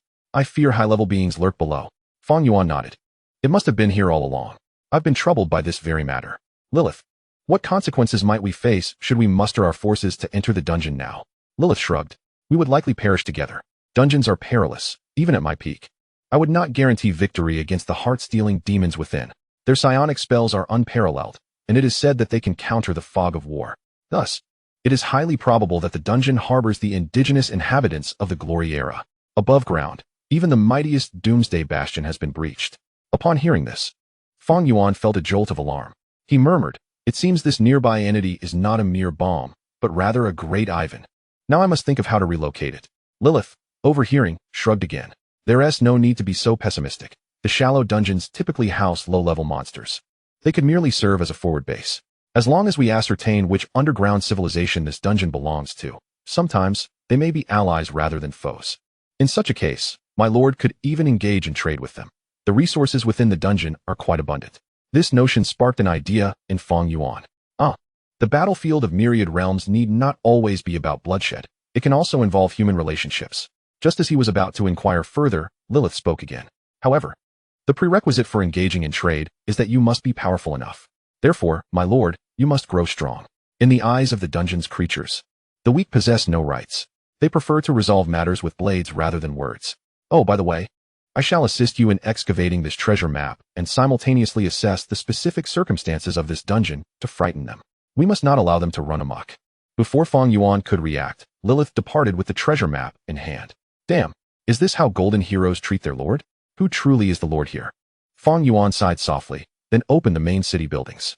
Regardless of other matters, at least Lilith was correct about one thing. The weak possess no rights. Thus, it was time to grow stronger. He selected all the buildings at once, opting to upgrade them to level 3. Ding. The Wolfman camp has been upgraded to level 3. Attack 10, Prosperity 500, Skill level 1. Ding. The Flame Mage camp has been upgraded to level 3, Magic Power 10, Prosperity 500, Skill level 1. Once all upgrades were complete, he still required 700 points of prosperity. The spoils Lilith had just brought back included a Wolfman building. Let us see if it can be utilized. Fang Yuan glanced at the pile of loot nearby and picked up a building card emanating a blue glow. Wolfman Warlock Rebirth Tower. A race-exclusive building. Name, Wolfman Warlock Rebirth Tower building card. Quality, blue. Purpose, upon constructing the Rebirth Tower, it allows for the rebirth of Wolfmen into blue-tier Wolfman Warlocks, restricted to the Wolfman race. Given the restriction to a specific race, it appeared that exchanging it would be the only option.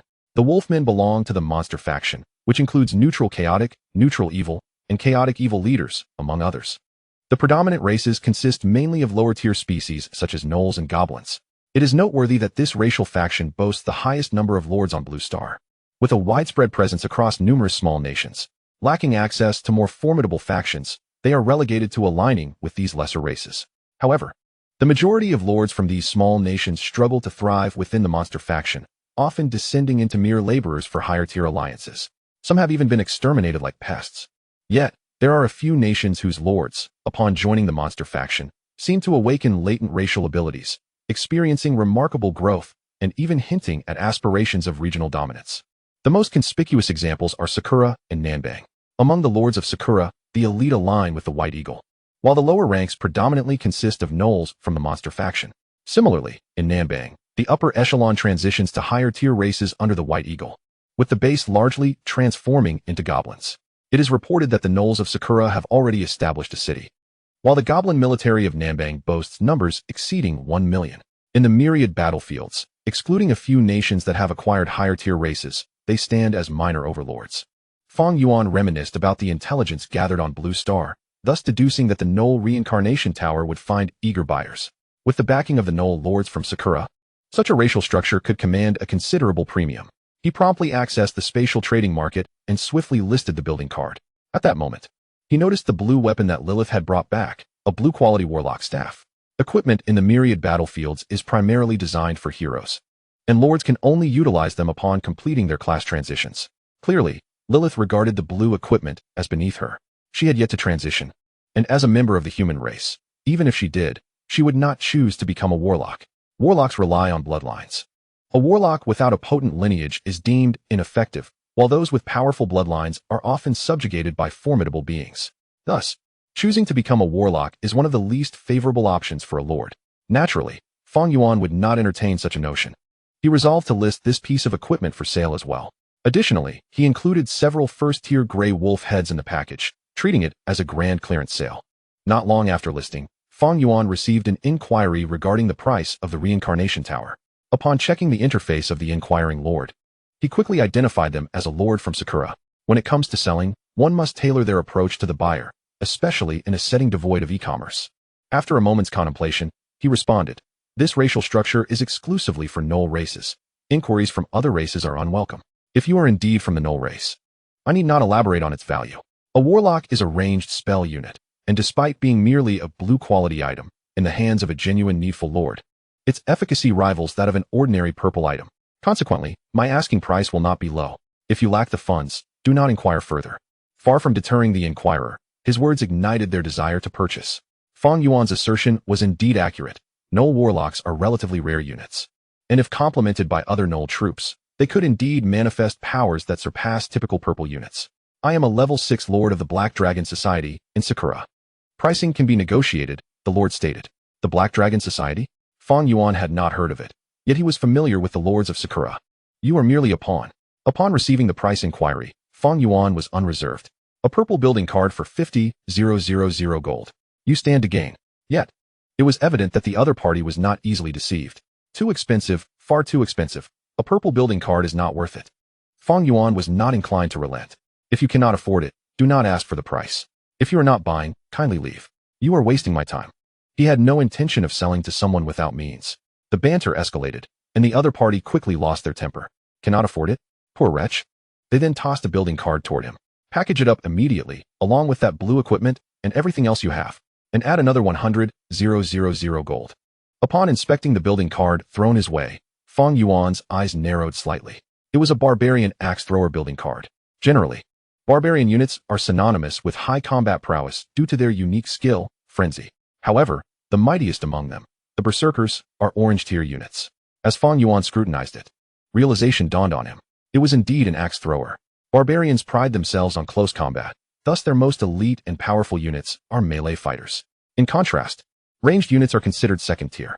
Notably, a distinguishing feature of barbarian ranged units is their inability to enter frenzy. A barbarian who cannot enter frenzy is merely slightly superior to an ordinary human unit. In Fang Yuan's estimation, this purple building card was somewhat inflated in value. While classified as purple, its true combat effectiveness could only be deemed as high-quality blue. Overall, it equated in value to his null reincarnation tower. This lord from Sakura was rather shrewd, feigning indignation only to turn the tables. Had Fang Yuan been less discerning, he would have fallen for the ruse. His acumen was matched by others. Only fools survive in the myriad battlefields. Nevertheless, this was a trade that could be made. What he sought was prosperity. Although the barbarian axe thrower camp may not boast overwhelming combat strength, its high quality would contribute significantly to prosperity, thus saving on building slots. That advantage sufficed. However, one should not engage without reciprocity. A trade must be equitable. Yet, he could not let this Sakura lord off easily. He promptly replied, "What are you thinking? Ranged barbarian units are the dregs of the dregs. Your sincerity is lacking. No trade."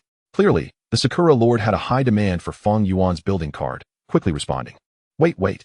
Your words hold some truth, but after all, it is purple.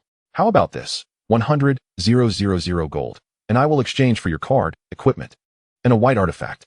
Fang Yuan rejected once more, simultaneously proposing his own package, building card, equipment, and a white artifact bundled together. "Exchange the barbarian building card for 50,000 gold coins. This is the bottom price. I won't accept anything less." This time, Fang Yuan waited for a considerable time without receiving a response. Just as he thought the little brat from Sakura country would not proceed with the exchange, a message finally appeared. "Let's do it. However, I do not possess that much gold. How about I use this to offset the 50,000 gold coins?" Immediately, Fang Yuan saw a dark stone materialize on the screen. The panel could not be opened, and he could not discern what it was. He hesitated for a moment. Could this thing truly hold value? 50,000. He was ready to decline on the spot. At that moment, the earthbound spirit, who had been lingering in the Lord's hall, suddenly spoke. "My lord, I recommend agreeing to the exchange. This appears to be the energy core of a construct." Chapter 25, Second Blessing. The orange token unexpectedly is. Constructs are formidable magical entities.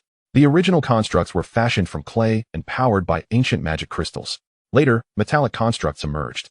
After the appearance of our guardian spirits, guardian construct units were also born. Before I merged into the cursed remnants, I had heard that humans were studying constructs intended for the use of powerful demigods. In the Lord's Hall, the earthbound spirit shared all its knowledge regarding constructs. Constructs, you say? What, then, is the utility of this energy core? Fang Yuan inquired. The earthbound spirit shook its head. I am uncertain. However, energy cores of constructs are generally composed of highly energetic ancient magic crystals. If my lord acquires it and dispels the magical runes upon it, the value of the ancient magic crystal alone is substantial. Fang Yuan nodded, finding some merit in this. He then turned to the earthbound spirit. I hope you have not misjudged this. If so, you shall face the consequences. Subsequently, Fang Yuan consented to the exchange. Before long, a notification chimed. Transaction successful. You have acquired 1 shabby black stone and 1 purple building card. With the items in hand, Fang Yuan examined the energy core he had just received. It appeared dark and somewhat weighty. If one were not discerning, they might not recognize it as a construct core. Now the question arose, how could he dispel the magical runes? Fang Yuan looked at the earthbound spirit. My lord, I am merely a lesser being. Lady Lilith should possess the knowledge. Fang Yuan nodded again, finding this reasoning sound. Let us wait for Lilith's return. For now, I will prioritize upgrading the main city. Fang Yuan swiftly utilized the building card he had just obtained, constructing a barbarian axe-throwing camp to the north of the main city. Ding. Purple building constructed successfully. Prosperity, 500. He quickly clicked to upgrade twice more, adding another 1,000 points to prosperity. The total prosperity reached 10,800 points, meeting the requirements for a level 4 main city. Fang Yuan gazed at the upgrade options for the main city and clicked to upgrade without hesitation. Ding. Upgrade successful. Your main city has reached level 4, prosperity, 100. Name, Wilderness Domain. Level 4. Faction, Human Race. Strength, Gundor Dynasty. Identity, Lord of the Northern Expansion. Durability, 20,000. Prosperity, 1,090,030, 000. Population, 7,506,000. Building slots, 625. Castle buildings, Hero Altar, Hunter Camp, Werewolf Camp, Flame Mage Camp, Glimmering Magic Tower, Barbarian Axe Throwing Camp. Influence value, 200. Resource territory, Stone Spring Village, LV3, 100. 000 gold coins, Resource Heaven. War territory, 0. Miracle territory, 0. Upgrade requirements, 100,000 units of gold, 100,000 units of stone, 100,000 units of wood, 100,000 units of food, 100,000 units of minerals, prosperity reaching 30,000 points, and occupying at least 1 white resource territory. Finally, he had attained a level 4 territory. Fang Yuan gazed at his main city panel, feeling a hint of joy. Generally, reaching a level 4 territory signifies that the Lord has moved beyond the novice stage, gaining a degree of self-preservation in the Battle of 10,000 Realms. Furthermore, level 4 is often the highest level many lords can achieve during their novice period, as the resources and time required for further upgrades are beyond what novice lords can acquire. The most evident requirement is prosperity. Upgrading from level 4 to level 5 necessitates a staggering 30,000 points of prosperity. Many lords spend 3 to 4 years just fulfilling this requirement. Conversely, the 10,000 resources pale in comparison. At this moment, the third requirement for upgrading, a white resource territory, is nearly an insurmountable task for lords who do not join alliances, as resource territories are predominantly controlled by alliances. Fortunately for Fang Yuan, this posed no significant challenge. He already possessed a purple resource territory. Now, the only true limitation to his upgrade was the 30,000 points of prosperity. With 6 buildings and 1 resource territory in his domain, the current structures were insufficient to meet the prosperity needed for an upgrade. To continue upgrading the main city, he would require more buildings of higher quality. With a total of 25 building slots, only 6 were in use. Upgrading all existing buildings by 1 level would only yield 200 points of prosperity. This left a substantial gap of nearly 20,000. With 19 building slots remaining, it meant that each of the remaining buildings must provide over 1,000 points of prosperity for him to amass the 30,000 points required for the upgrade. This also implied that all 19 buildings must be of red quality or higher. Considering future developments, it would be prudent to reserve some building slots, thereby raising the quality requirement for the remaining buildings even further. All purple, or even including some orange buildings, would be essential. Contemplating these matters, Fang Yuan could not help but take a sharp breath. Where would he find so many advanced buildings? Cursed be it, must he join an alliance?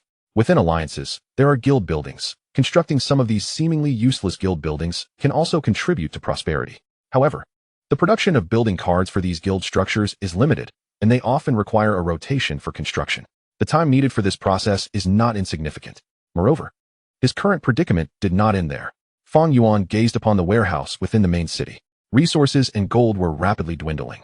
Previously, he had amassed substantial resources in gold, amounting to hundreds of thousands, through the sale of goods and achievement rewards. However, the continuous upgrades, particularly those of purple buildings, had consumed an extraordinary amount.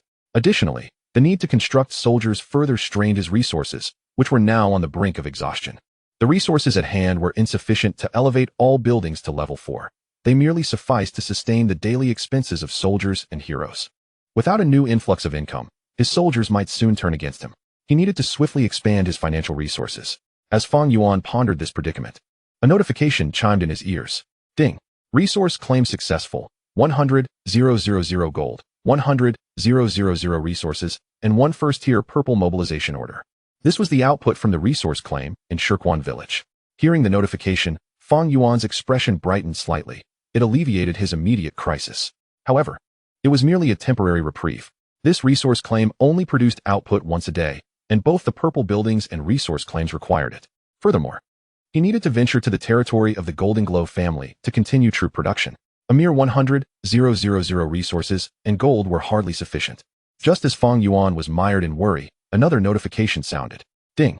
Your talent for blessings has been refreshed. It was then that Fang Yuan suddenly realized he had already spent a day in the battlefield of myriad realms. He looked outside the main city. The weather remained dreary and gray, devoid of any radiant sunlight. He murmured to himself, so much has transpired on this first day. Without the sun, without the distinction of day and night, I would not have known that only a day had passed. He had thought much more time had elapsed. However, the slow passage of time was not entirely a disadvantage. At least he still had 6 days left. After 6 days, the novice period would end. This was indeed a piece of good news. Yet, he could not rejoice too early.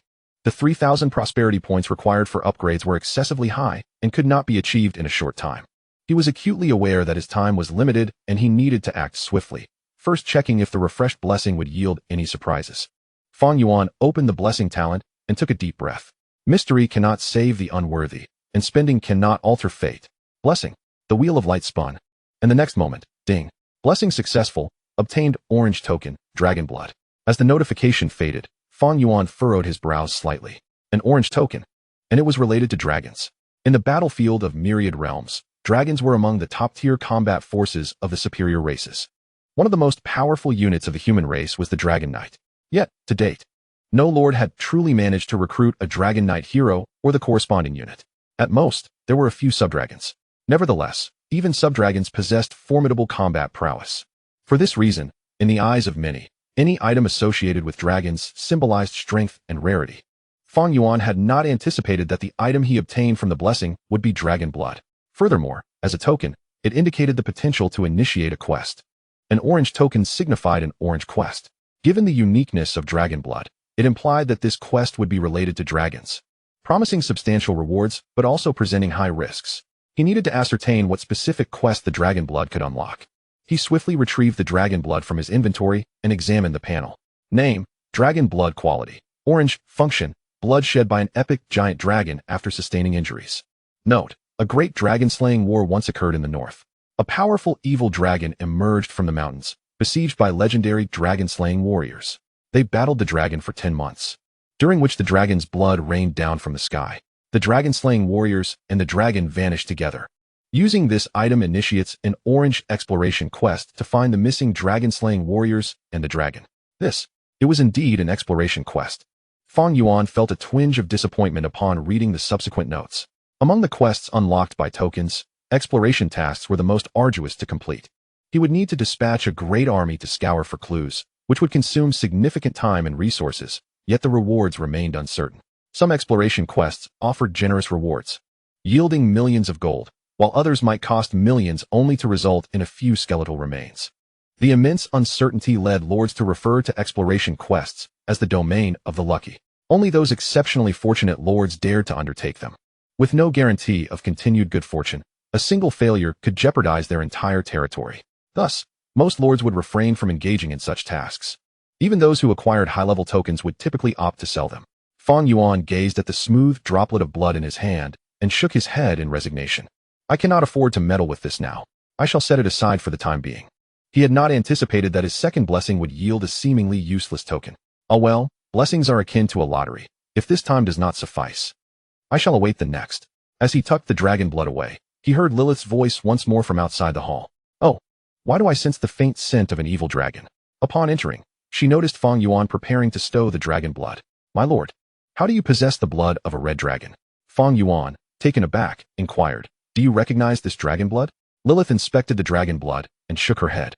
I do not recognize it, but as a creature of the evil faction, I am familiar with the blood of red dragons. This droplet bears a hint of the Misty Rule. Unfortunately, I cannot unlock it and cannot track the red dragon. That task falls to you, my lord. If you can locate the red dragon's lair, given the dragon's wealth, you would instantly become the most affluent lord in the realm. Upon hearing this, Fang Yuan replied, It's not that simple. For an exploration quest, we do not even know the specific location. For now, I shall keep it and revisit the matter in the future. By the way, Lilith, have you unearthed any treasures during your excavation? Lilith shrugged. I only found a chest. I did not open it this time. You may do so, my lord. As she spoke, she placed the chest on Fang Yuan's panel. Name, exquisite chest. Purpose. Upon opening, one might acquire treasures, or perhaps unleash monsters. Monsters can be released as well? Fang Yuan inquired, casting a glance at Lilith. Indeed, treasure chests can conceal monsters, known as chest monsters, which lie in wait to devour unsuspecting low-level adventurers who venture too close. Additionally, filthy goblins may lurk within, launching surprise attacks on the unwary. However, these are mere trifles. With my presence, my lord, you need not worry about opening it. Fang Yuan nodded slightly, then gently pressed a finger, causing the chest to snap open with a satisfying sound. Ding! You have opened a fine treasure chest, acquiring an unknown map 3,000 gold coins. And a letter from Anyabai. After the notification sound ceased, Fang Yuan examined the items obtained. The first was the unknown map. Upon opening it, an immediate prompt appeared. Ding! Discovery. Map leading to the territory of the Plantagenet family. Do you wish to use it? The sudden announcement caused Fang Yuan to momentarily pause, his expression shifting to one of incredulity. This unknown map was, astonishingly, a guide to the territory of the Plantagenet family. Truly, a stroke of fortune. As he had anticipated a protracted quest to uncover this information, yet the clue had surfaced so swiftly. Without hesitation, Fang Yuan clicked to use it. The map was soon read by the Lord's Seal, marking the location of the Plantagenet family rescue mission. The task point lay 50 kilometers to the northeast of his territory. That distance was somewhat considerable, requiring the exploration of a vast area shrouded in the mists of war. It was no wonder that the task had a time requirement of 30 days. The challenge was likely to be formidable. Observing Fang Yuan's contemplative state, Lilith took the map for a closer inspection and detected a hint of insight. My lord, could this place 50 kilometers away be the next task point? She was aware of the second task. Fang Yuan nodded in agreement. It should be. Lilith continued. 50 kilometers to the northeast, if my assumptions are correct. It should be near the forest's edge. There will undoubtedly be numerous monster nests along the way. Should you decide to send troops there, my lord, you must ensure at least a force of 2,000 soldiers. Additionally, a supply station must be established. Otherwise, should the fog of war descend, the troops could become hopelessly lost. Lilith's admonitions made Fang Yuan realize that to venture northeast would necessitate a substantial investment of resources. He sighed softly, acknowledging, Understood, we shall discuss it later. There is no rush. This task has 30 days. He decided to inspect the other items within the chest. The gold coins were, of course, welcome. 3,000 gold coins were a modest boon for him at present. Lastly, there was the letter from Anyabai. Fang Yuan took it out and perused it for a moment, wondering, could this letter signify another new task? Filled with curiosity, he swiftly opened the letter and began to read. Moments later, he set the letter aside and murmured, A military outpost. To the northeast, there exists a military outpost. Does this not signify a military territory? Chapter 27. Can the construct core still be used? Year of Glory XX. The half-orc tribe from the plains ambushed the camp. The half-orcs surrounded us. The soldiers stationed here were caught off guard and suffered heavy losses. Even the esteemed knights guarding the camp fell in battle. We could only await the rescue of Sir Plantagenet. After waiting for half a month, our soldiers had dwindled by more than half, and the half-orc attacks grew more ferocious. Our numbers had fallen below 300, and the half-orcs were scaling the walls. Just as we sank into despair, a cavalry squad burst forth from behind the half-orcs, temporarily breaking the encirclement. When we believed it was Sir Plantagenet leading the charge to rescue us, I learned that they were not reinforcements, but rather deserters fleeing from Plantagenet territory. The half-orcs had not only besieged us, but had also surrounded Plantagenet land, meaning no help would come. To survive, I resolved to flee. Before escaping, I chose to steal a map from the cavalry squad along with a portion of their gold. Year of Glory XX. I escaped before the camp was breached. Later, I heard that the half-orcs had overrun the camp, and all had perished, Even the territory of the Plantagenet family was breached, leaving no human lands behind. Alas, I was captured by the slave-hunting team of the underworld and am bound for the depths below. Before I depart, I must document everything, should anyone find this. Remember me. Anubai, the elite lance guard of the 9th Plantagenet camp. The contents of the letter were not overly complex. They chronicled the experiences of a deserter named Anubai, while Fang Yuan held little interest in this deserter.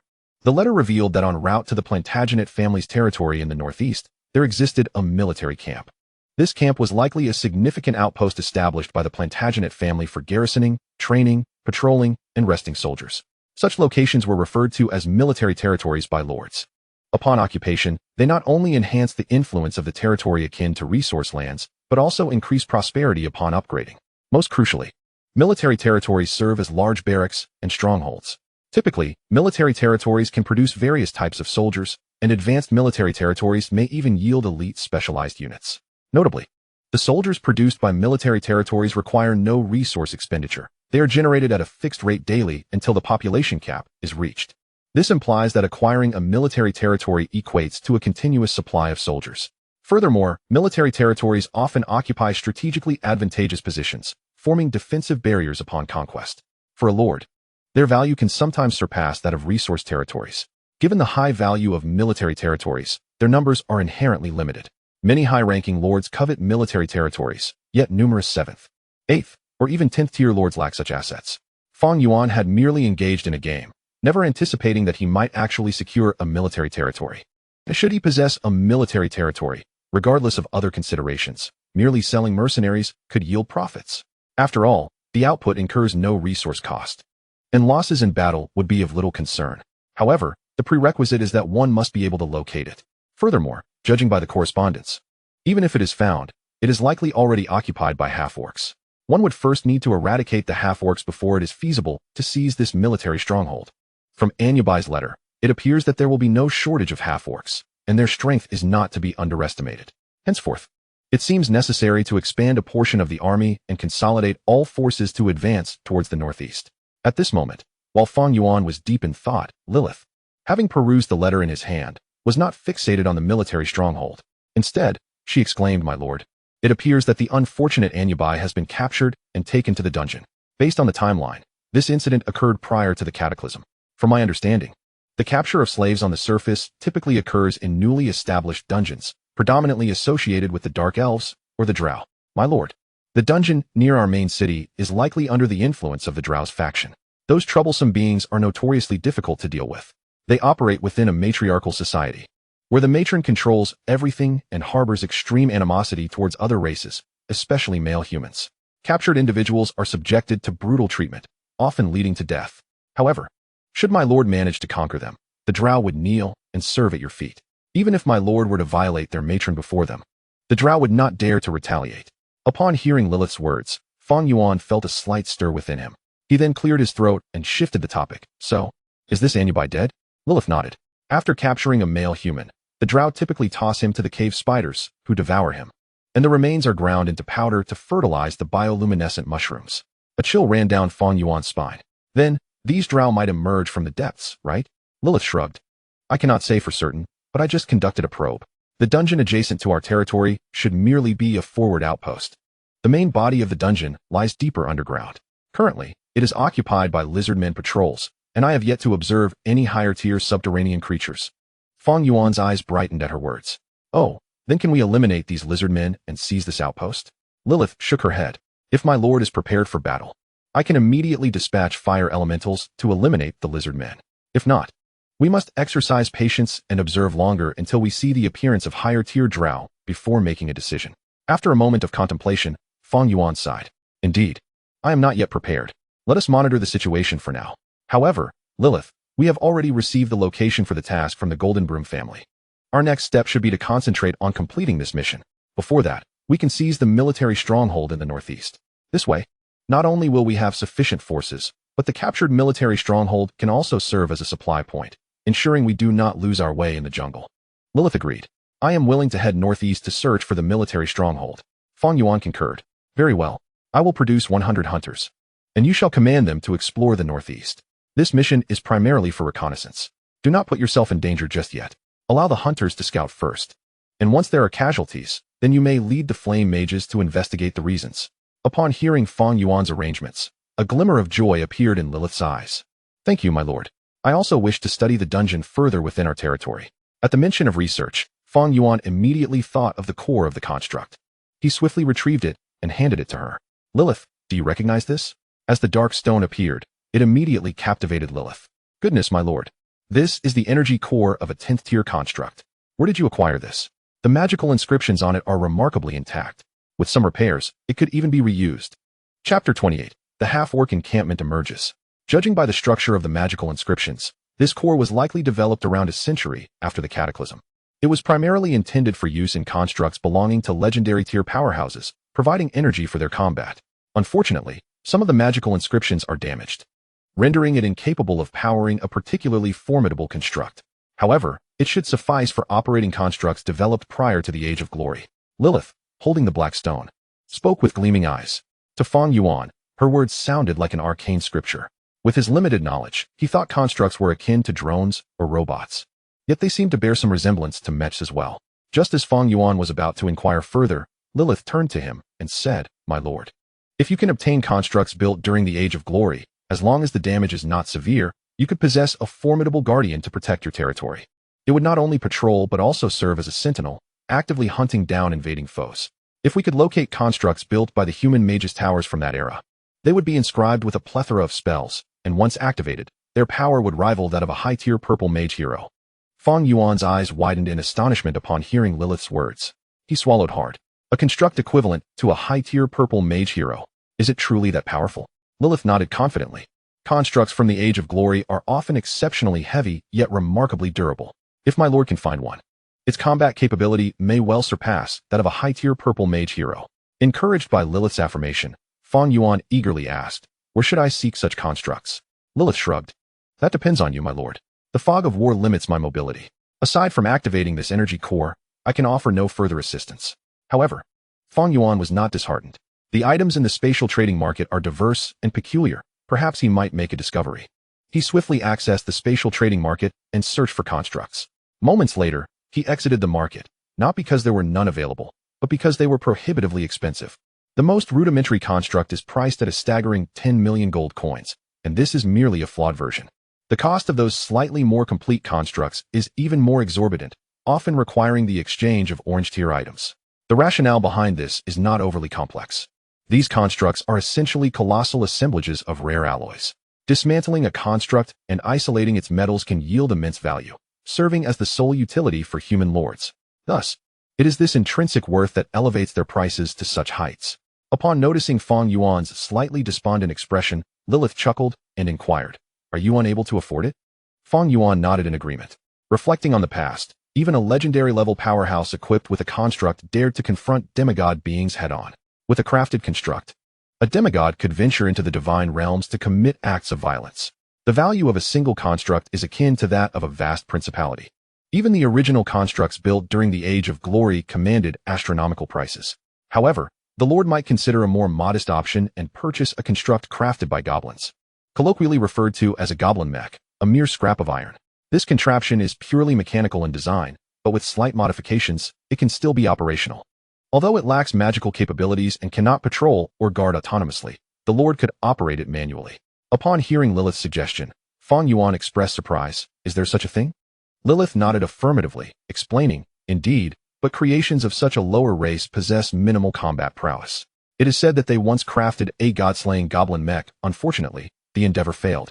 As the magical energy spiraled out of control, leading to the mech gaining sentience and turning against its creators. The technological civilization of the goblins, painstakingly built, was ravaged by a single rogue magical entity, earning the mockery from higher beings for millennia. At this revelation, Fang Yuan could not help but feel somewhat speechless. In a world dominated by magic, dabbling in technology seemed a path to self-destruction. Curiously, he inquired, What became of that godslayer goblin mech? Lilith shrugged. After wreaking havoc for a time, it was likely dismantled. It was so long ago that I cannot recall. However, no race has attempted to create such a contraption since.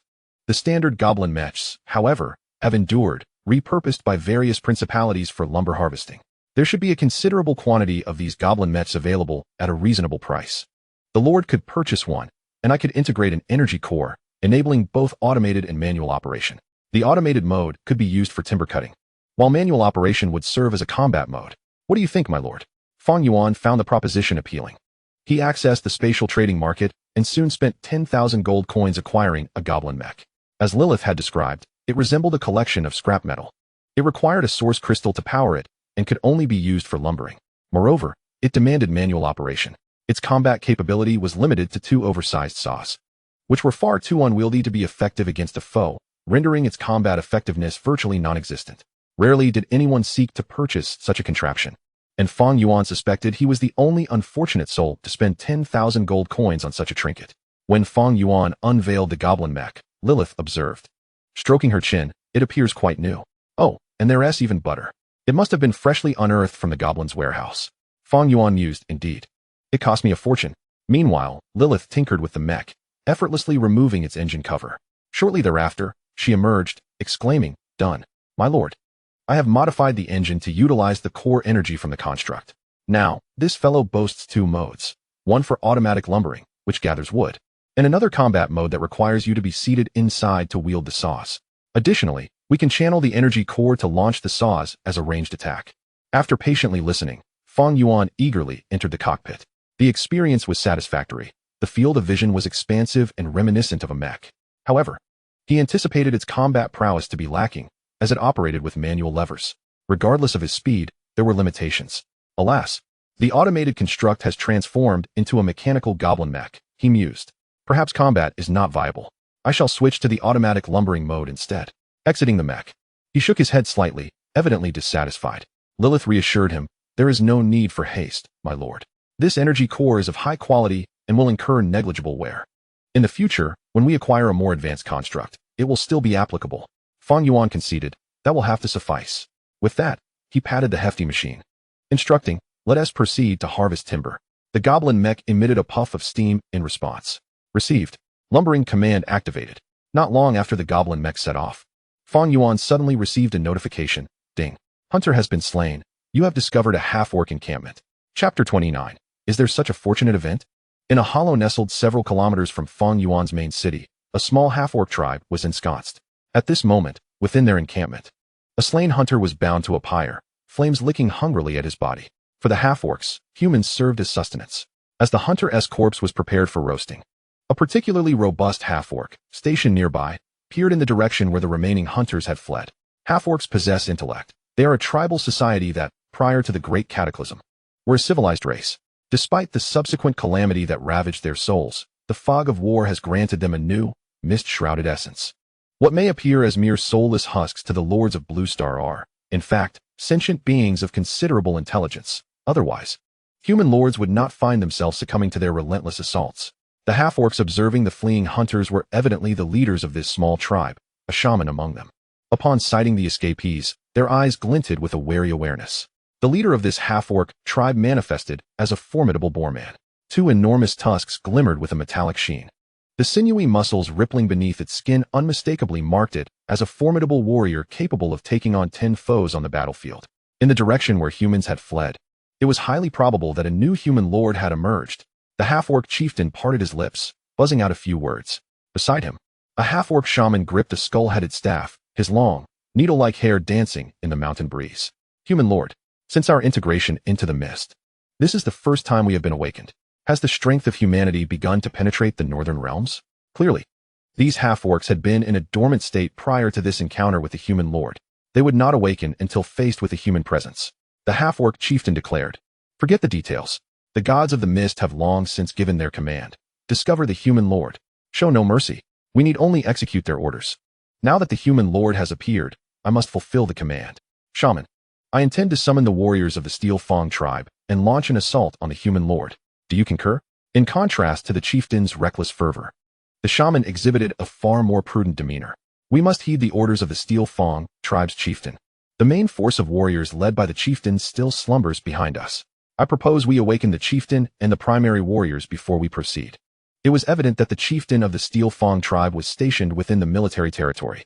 However, this suggestion was met with rejection from the half-orc leader. "Humph, shaman, are you afraid of death? Sleep has dulled the bloodlust of your half-orc lineage. By the time you awaken the chieftain, the humans will have already advanced upon us. Do you not see that the humans have only sent these lowly soldiers because they are unaware of our presence? We must seize this opportunity and launch a surprise attack with the awakened warriors. The humans will certainly be caught off guard. Even if we do not achieve victory, we will disrupt their formation, buying time for the chieftain's awakening. If you forfeit this opportunity, the humans will have time to react while we await the chieftain's revival. They will calmly arrange their defenses and deploy their forces. If the human lord gathers an army, we will find ourselves immediately at a disadvantage, encircled by their forces. The chieftain's words elicited a flicker of agreement in the eyes of the seated shaman. Though these half-orcs had lost their souls, their memories remained intact. The countless skirmishes with humans, particularly their penchant for cunning strategies, left an indelible mark in their recollections. Given sufficient time, humans would come to overwhelm them like an unending tide. Therefore, when engaging in battle with humans, one must never afford them the luxury of reaction time. The human territory must be swiftly eradicated. Not a single human must be spared. This lesson was bought with the lives of innumerable half-orcs. Reflecting on this, the half-orc shaman turned around. You are right. We cannot afford to give the humans any time to react. I agree to launch an immediate attack on the humans. However, the Steel Fang chieftain must also be awakened. Leave 10 warriors to return to the tribe and awaken the chieftain. The remaining warriors shall follow me at once. Annihilate all humans. The last sentence erupted from the half-orc shaman almost as a roar, resonating in the ears of the half-orc warriors who had awakened behind him. Yes, the humans have reappeared. We cannot give them a chance. We can only fight to the death. The half-orc chieftain turned, raising his massive iron hammer towards the half-orc warriors behind him. Humans have come. Our old adversaries have returned to plunder our lands, abduct our offspring, and drive us into the mines, condemning us to suffer in the abyss of darkness. Half-orc warriors, do you wish to become slaves to humans, reduced to wretched miners? No, we refuse. Hundreds of half-orcs roared in unison, their voices echoing across the wilderness. Half-orc warriors, what shall we do to survive? Kill. Annihilate all humans. These were robust half-orc warriors, nearly all seasoned fighters, clad in iron armor and wielding formidable weapons. In the vast expanse of the wilderness, their resounding battle cries reverberated. The half-orc chieftain simultaneously raised his hammer. Kill the humans. Follow me. In an instant, hundreds of furious half-orcs, led by their chieftain, surged towards the direction of the fleeing hunters, chasing after the main city of Fang Yuan. Meanwhile, within the heart of Fang Yuan's main city, upon learning of the hunter's demise, Fang Yuan promptly opened the map, pinpointing the location of the hunter's death. Swiftly, he circumscribed the area, within a 5-kilometer radius. The contour lines on the map indicated it was likely nestled within a valley. This suggested the presence of a half-orc camp or possibly a half-orc tribe. Lilith nodded in agreement. It should be a camp. This valley is too small in size. Half-orcs are civilized beings, and their tribes cannot be so limited. There should be at least a few thousand of them. This place is far too constrained to accommodate such a multitude. Fang Yuan was taken aback by Lilith's statement. So many? Over 1,000? If every one of them is a warrior, wouldn't that spell danger for us?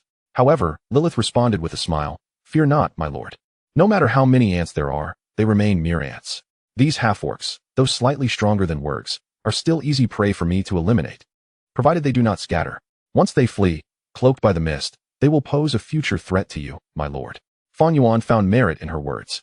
Lilith was indeed formidable, yet the war mist restricted her operational radius. If a significant number of half-orcs managed to escape, they would incessantly harass him, tying down a considerable portion of his forces. Thus, it was imperative to obliterate the enemy, ideally coaxing the half-orcs into a decisive confrontation. In this manner, one could harness the formidable power of Lilith to annihilate the half-orcs in a single decisive blow, thus eradicating future threats. To lure the half-orcs into a final confrontation, it is imperative that one possesses a sufficiently large army. It is time to enlist more troops. However, casting a glance at the meager resources remaining, it is clear that one cannot produce too many. Christian must be summoned back. Just as Fang Yuan prepared to issue the command, a fiery mage burst through the door. My lord, urgent military news. Hundreds of half-orcs have formed a battle array and are launching an attack upon us. Upon hearing this startling news, Fang Yuan looked up in astonishment. After a prolonged moment of contemplation, he murmured, Is such fortune truly possible? Chapter 30. Lilith, it matters not. I shall intervene. Within the territory of the Wild City, the land is primarily divided into 2 segments. One segment houses Fang Yuan's main city, a domain fortified by protective walls. Inside these walls, various core buildings of a violet hue stand tall. To inflict damage upon these structures, one must first breach the city walls. The other segment constitutes the unprotected wasteland outside the city walls, which currently features only a hunter's lodge. This establishment primarily produces hunters tasked with dispelling the fog surrounding the territory while also hunting for food and pelts. As the territory expands, these hunters will adapt to the environment, constructing temporary warehouses in the wilderness to store provisions. Once their supplies reach sufficient levels, they will transport them back to the main city's storerooms. At this moment, on the outskirts of the wilderness, hunters are transporting bloody pelts back to the territory, the majority being from reindeer and hares. Given their limited combat prowess, hunters cannot take down formidable beasts. Suddenly, as they were engaged in their tasks, a thunderous crash resounded, followed by the ground trembling beneath them. A cacophony of distant thuds approached from the northeast. What is happening? Is the Lord experimenting with some colossal contraption? Wait, that noise, it's not from the lumber machine. Each hunter paused their work, gazing towards the northeast. In the next instant, a massive iron hammer flew forth from the shadows, striking one of the onlookers with devastating force. In a heartbeat, the once living man was reduced to a mangled heap of flesh. Simultaneously, a colossal half-orc commander, towering at 3 meters, emerged from the mist. The human lord's territory lies before us. We have found it. Warriors, charge! The hundreds of half-orcs behind him roared in unison, seizing their ranged weapons to hurl towards the hunters beyond the territory. An attack. We are under siege. Flee, or face death. After a brief moment of hesitation, the panicked hunters, without a second thought, discarded their burdens and sprinted furiously towards the safety of their domain. Yet, it was evident that their speed paled in comparison to that of the half-orcs. Though the hunters were less than 100 meters from the territory, that distance proved to be the fine line between life and death. The half-orcs' projectiles accurately struck the fleeing hunters, and even the swiftest among them met a grim fate. As he neared the threshold of the wilds, a spear pierced his neck with lethal precision, severing his head in two.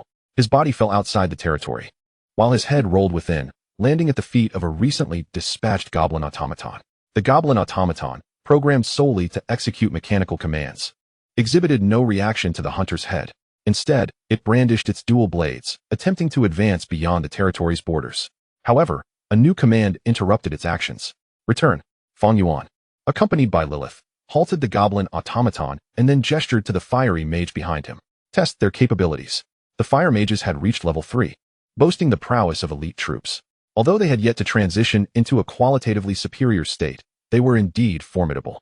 Upon receiving Fang Yuan's command, the squad leader of the fire mages stepped forward, chanting an arcane incantation that summoned 3 fire elementals. Go forth. Ignite the darkness. Let the light prevail. The appearance of the fire mages instilled a sense of trepidation among the half-orcs outside the territory. A mage? Why would a human mage appear here? Could this human lord be the fabled aristocrat? Just as the half-orc commander hesitated, the 3 fire elementals surged forth from the territory, unleashing a barrage of fireball attacks. This was the primary offensive tactic of the fire elementals, which had previously felled foes within the wolfman's lair. However, upon witnessing the incoming fireballs, the half-orcs did not falter. With a defiant roar, the commander exclaimed, "Mere fireballs! You dare insult the might of half-orc warriors!" He swung his massive hammer forcefully, creating a gust that managed to intercept all the fireballs. I am a half-orc warrior. I have awakened bloodlust-infused combat energy. To insult me with such primitive spells is a grave mistake. Human, you shall pay dearly. The commander's voice reached Fang Yuan's ears, prompting him to inquire curiously. Bloodlust-infused combat energy? What is that? Lilith swiftly replied. It is a form of power inherent to warriors, commonly found in individuals of great physical strength. Once awakened, it significantly enhances their combat abilities, prevalent among orcs, half-orcs, and humans alike. Fang Yuan nodded in understanding. If these half-orcs possessed such power, it would undoubtedly complicate matters. Yet, Lilith nonchalantly retorted, "It matters not. I shall intervene." With that, she addressed the nearby fire mages, summoned fire elementals, and encircle these half-orcs. "Yes, my lady." Following the command, the 50 fire mages began to chant incantations. Moments later, a staggering 150 fire elementals emerged. The sudden appearance of such a multitude bewildered the half-orc commander, leaving him momentarily speechless. So many mages? The nearby half-orc shaman bore a grave expression upon his visage. Only you possess the mastery of bloodthirsty battle energy. The other half-orc warriors, relying on their individual strengths, find it exceedingly difficult to withstand the onslaught of the human mages. They can only harness the might of their collective force. Commander, immediately command the others to gather around me and form a circular formation, with you as the nucleus. I shall invoke the shamanic sorcery to imbue all half-orc warriors with the power of bloodthirsty battle energy. Only thus can we vanquish these human mages. At that moment, the half-orc commander hesitated not for an instant. As the fire elementals began to encircle him, he raised his iron hammer. Gather around me. Shields at the front. Spears in the center. Form a protective circle. A tremendous roar erupted from all the half-orcs in unison, swiftly forming a colossal circular formation, shielding themselves with shields and spears. Meanwhile, the half-orc shaman commenced his incantation, mysterious spells cascading upon the commander. Threads of bloodthirsty battle energy began to emanate, linking all the half-orcs together. As this energy manifested, a crimson glow appeared upon the shields of the half-orc circle. When the fire elementals closed in, unleashing a barrage of fireballs, the projectiles struck the shields, only to be astonishingly repelled by the red-hued battle energy. Fang Yuan furrowed his brow in astonishment. So formidable. It seems these half-orcs are not to be underestimated. The subsequent actions of the half-orcs further surprised Fang Yuan. After withstanding the initial barrage of fireballs, the central half-orc shaman bellowed, "Ancestors above, grant me the power of bloodthirst." Blood spear. As the words left his lips, a spear of crimson energy erupted from the formation. In the next moment, the blood spear flew forth, transforming into hundreds of smaller spears that struck the fire elementals. In an instant, the fire elementals emitted a wretched cry, dissipating into nothingness. "Holy moly!" Fang Yuan exclaimed in shock. "How incredible!" However, Lilith, standing nearby, remarked, "War magic. This shaman among the half-orcs possesses considerable strength. But if this is all they can muster, they remain too weak. You've had your fun, now it's my turn." With that, Lilith raised her hand, her wand swirling in the air. Mysterious magical energies materialized in the void. "Dance of the flames, heed my call. Transform into a tempest." Spell. Inferno storm. As her incantation concluded, a fierce conflagration erupted from the circular formation of half-orcs, flames rising from the depths of the earth, propelled by the power of the storm. In an instant, it engulfed the entire formation. "Ah, it's a high-level human mage. No, my battle energy. Help, I'm being burned alive. Ancestors, save your people." Yet, no amount of wailing could alter their fate. Under Lilith's exquisite control of magic, the inferno storm ravaged this small area. 5 minutes later, Lilith retracted her wand and clapped her hands, addressing Fang Yuan. "All done, my lord. You may now survey the battlefield." In that moment, Fang Yuan beheld Lilith's overwhelming might for the first time, his expression one of astonishment as he raised his gaze toward the battlefield. All that remained was a pile of ashes. Was there even a need to clear the battlefield? Yet, soon after, the sound of loot notifications chimed, bringing Fang Yuan unexpected joy. "Ding! You have slain the purple unit, the half-orc centurion squad. Would you like to clear the battlefield and settle the spoils?" Chapter 31. Unexpected loot, purple class change scroll. Ding! Battlefield clearing completed. You have obtained a purple building card, half-orc centurion barracks 1. A purple weapon, centurion's hammer 1. A purple class change scroll for war shaman 1. A purple equipment, war shaman staff 1. 185 purple source crystal fragments, 1,000 fragments of broken armor. And a steel-tooth tribe map 1. Ding! You have slain the half-orc commander and shaman of the steel-tooth tribe, earning 1,000 reputation with the steel-tooth tribe. Currently viewed with hostility. The steel-tooth tribe will proactively launch attacks against you. The notifications from the Lord's Mark continued to resonate in Fang Yuan's ears. As the final notification concluded, he remained in a state of shock. He had not anticipated such a bountiful reward from a single centurion squad. The richness of this loot surpassed his wildest imaginings. The purple building card was within his expectations. It was common for high-level units to drop building cards upon defeat. The purple half-orc barracks card belonged to the neutral chaotic faction, theoretically usable by him as a human lord. However, compared to utilizing it himself, exchanging this building card for an equivalent purple structure would be far more advantageous. After all, the number of soldiers under his command was considerable. Especially once he secured the barracks, a continuous stream of troops could be produced without resource expenditure. Thus, he could prioritize the selection of rarer and more powerful soldiers from resource-dependent barracks. While the purple half-orc centurion barracks, capable of wielding bloodthirsty battle energy, was decent, its overall functionality was somewhat lacking, and its combat prowess was limited. Hence, retaining it was less beneficial than trading it away. Fang Yuan was not particularly surprised by the emergence of this building card. As for the subsequent purple equipment, it was no surprise either. High-level units often dropped such items. What truly astonished him was the class change scroll. This item was nothing short of remarkable. As the name implies, it was intended for class changes, specifically for lords. In the myriad battlefields of the worlds, every lord began as a mere novice, almost devoid of any combat capability. Survival relied solely on the Lord core. As long as the core remained intact and the Lord did not venture beyond their territory, even if reduced to ashes, they could resurrect within their domain.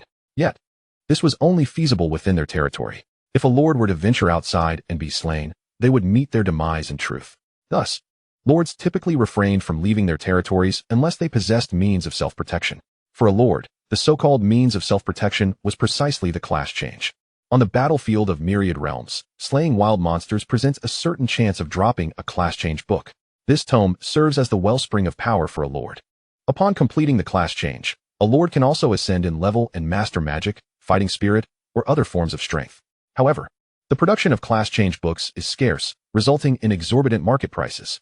Many Lords may spend their entire lives without achieving a class change. Typically, those who do manage to change classes only do so upon reaching level 8, or even 9, within their main city. The scarcity and high cost of class change books necessitate substantial financial resources coupled with a modicum of luck. Unexpectedly, Fang Yuan discovered, while still at a level 4 main city, that he had obtained a class change book. To his astonishment, it was a purple quality War Shaman class change book. Along with it, he also acquired a weapon exclusive to the War Shaman. Such fortune, if shared, would surely elicit envy from countless novice lords. Fang Yuan examined the class change book and the shaman's staff. Name, War Shaman class change book quality, purple, usage, upon use. Allows the Lord to change to the War Shaman profession. Note, Lords of the Orc and Half-Orc factions unlock their talents upon class change. Other races cannot access professional talents. Name, War Shaman staff quality, purple, attributes, Blood Spear technique, Tier 1 war spell, Blood Shield technique, Tier 1 warrior spell, Soul Chain, Tier 2 war spell. Note, exclusive equipment for War Shamans, cannot be used by other professions. From the class change book, it appears that the War Shaman is a characteristic profession of the Orc and Half-Orc factions. While he can undergo the class change, it does not guarantee that he will wield the full potential of this profession. The War Shaman staff is specifically crafted for this role, inherently possessing 3 spells, all of which are war spells. Fang Yuan had previously reviewed these spells. Blood Spear technique inflicts damage, Blood Shield technique offers protection, and Soul Chain presumably allows for the distribution of power. However, he was uncertain if damage could be shared effectively. Lilith effortlessly dispatched foes, rendering the exact effects unclear. Nevertheless, it was evident that these 3 spells would significantly enhance soldiers' capabilities. Truth be told, Fang Yuan found himself quite tempted. The War Shaman, as a battlefield support profession, is particularly fitting for a Lord. However, he was neither an Orc nor a Half-Orc Lord. The talents associated with this profession could only be unlocked by specific races.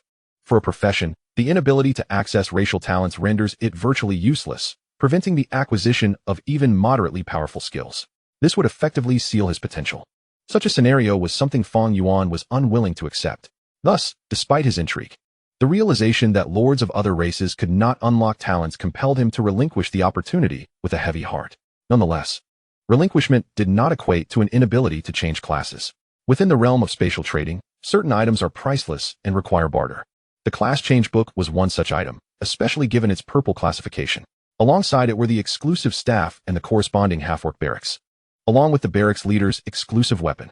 The combined value of these 4 items undoubtedly rivaled that of an orange class change book. He could package them together and present them as a rare orange class change book for trade, which would assuredly yield commendable returns. The Orc and Half-Orc factions were among the most formidable, and within the nations of Blue Star, the lords of the Angsa 5 nations had the highest representation in these factions, particularly from the nation of the White-Headed Eagle. Offering these 4 items for exchange would surely attract interested parties.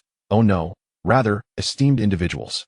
With this thought in mind, Fang Yuan swiftly bundled the 4 items into one and promptly listed them in the spatial trading market, clearly stating his demands. Only exchange for a human orange class change book.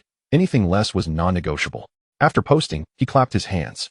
Now, it was akin to Jiang Taigong fishing, waiting for the right catch. Next, Fang Yuan turned his attention to the other spoils. The shards of source crystal were undoubtedly valuable, particularly the purple shards, which could now facilitate Lilith's upgrade. Following that, he would need to contend with the stronger tribes among the Half-Orcs. With each increment in Lilith's strength, the probability of annihilating the enemy would rise. Of course, this was under the condition of not employing forbidden spells. Fang Yuan gathered all the source crystal shards and presented them to Lilith. Let us commence your upgrade. Lilith grasped the hefty source crystal, her eyes gleaming with delight. Thank you, my lord. Ding. Lilith's loyalty to you has increased by 5. Upon hearing the notification, Fang Yuan mumbled to himself, so many increments of 5 loyalty. When will it reach 100? While Lilith underwent her upgrade, Fang Yuan scrutinized the final piece of loot, a map leading to the barracks. From the map, it appeared to be situated approximately 10 kilometers from his main city. Judging by the size of the barracks, there would be no fewer than 2,000 stationed half-orcs, quite a formidable number. Given his current strength, securing a victory would be straightforward, but complete annihilation would prove challenging. If these half-orcs were allowed to retreat into the fog, it would herald an unending cycle of assaults in the future, particularly as he intended to advance towards the territory of the Golden Flower family, which would undoubtedly entail a fierce battle. Being harassed by these half-orcs would introduce far too many uncertainties to the battlefield. Hence, achieving total annihilation was paramount. However, this would necessitate assembling an army of at least 2,000 troops. Resources were running low. Should he perhaps let Lilith unleash a forbidden spell? A one-time solution. Yet, this would expose his trump card. Such a significant upheaval from a forbidden spell would alert the entire world. Who could say what unforeseen dangers might arise? No. A forbidden spell is a trump card. One does not deploy it frivolously. A flicker of indecision crossed Fang Yuan's eyes. Ultimately, he resolved that if total annihilation was not feasible, then capturing the barracks would suffice. Other matters could be addressed later. Moreover, he still had 100,000 gold coins, allowing him to continue recruiting soldiers. He could also summon Christian back. With 1 golden hero, 1 orange hero, and numerous purple units at his disposal. If he devised a sound tactical plan, total annihilation was not beyond the realm of possibility.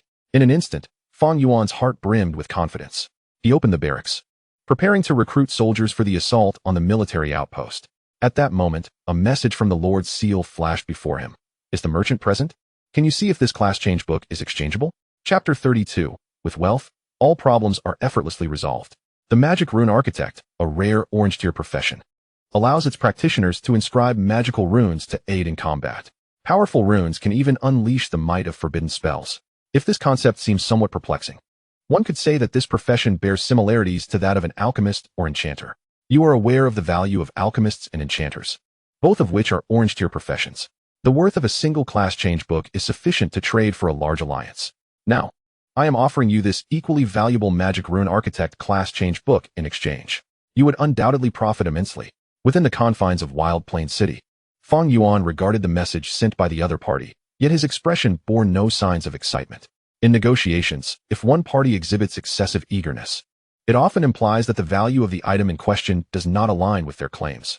However, the Magic Rune Architect, Fang Yuan immediately recalled what Lilith had previously said about constructs.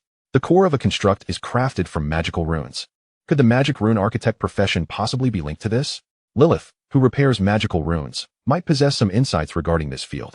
Fang Yuan turned to Lilith and inquired, "Are you familiar with the Magic Rune Architect profession?" Surprised by Fang Yuan's question, Lilith responded, "Where did you hear of such an ancient profession?" She quickly continued, "The Magic Rune Architect was a profession from the early stages of magical rune development. Primarily, it involved low-level mages who, after systematic study, mastered the art of rune creation. However, as magical runes grew increasingly potent, this profession faded into obscurity. After all, low-level mages can only support the creation of low-tier runes. Advanced runes necessitate a robust magical power. Even if they grasp the technique of rune drawing, they lack the magical energy to execute it."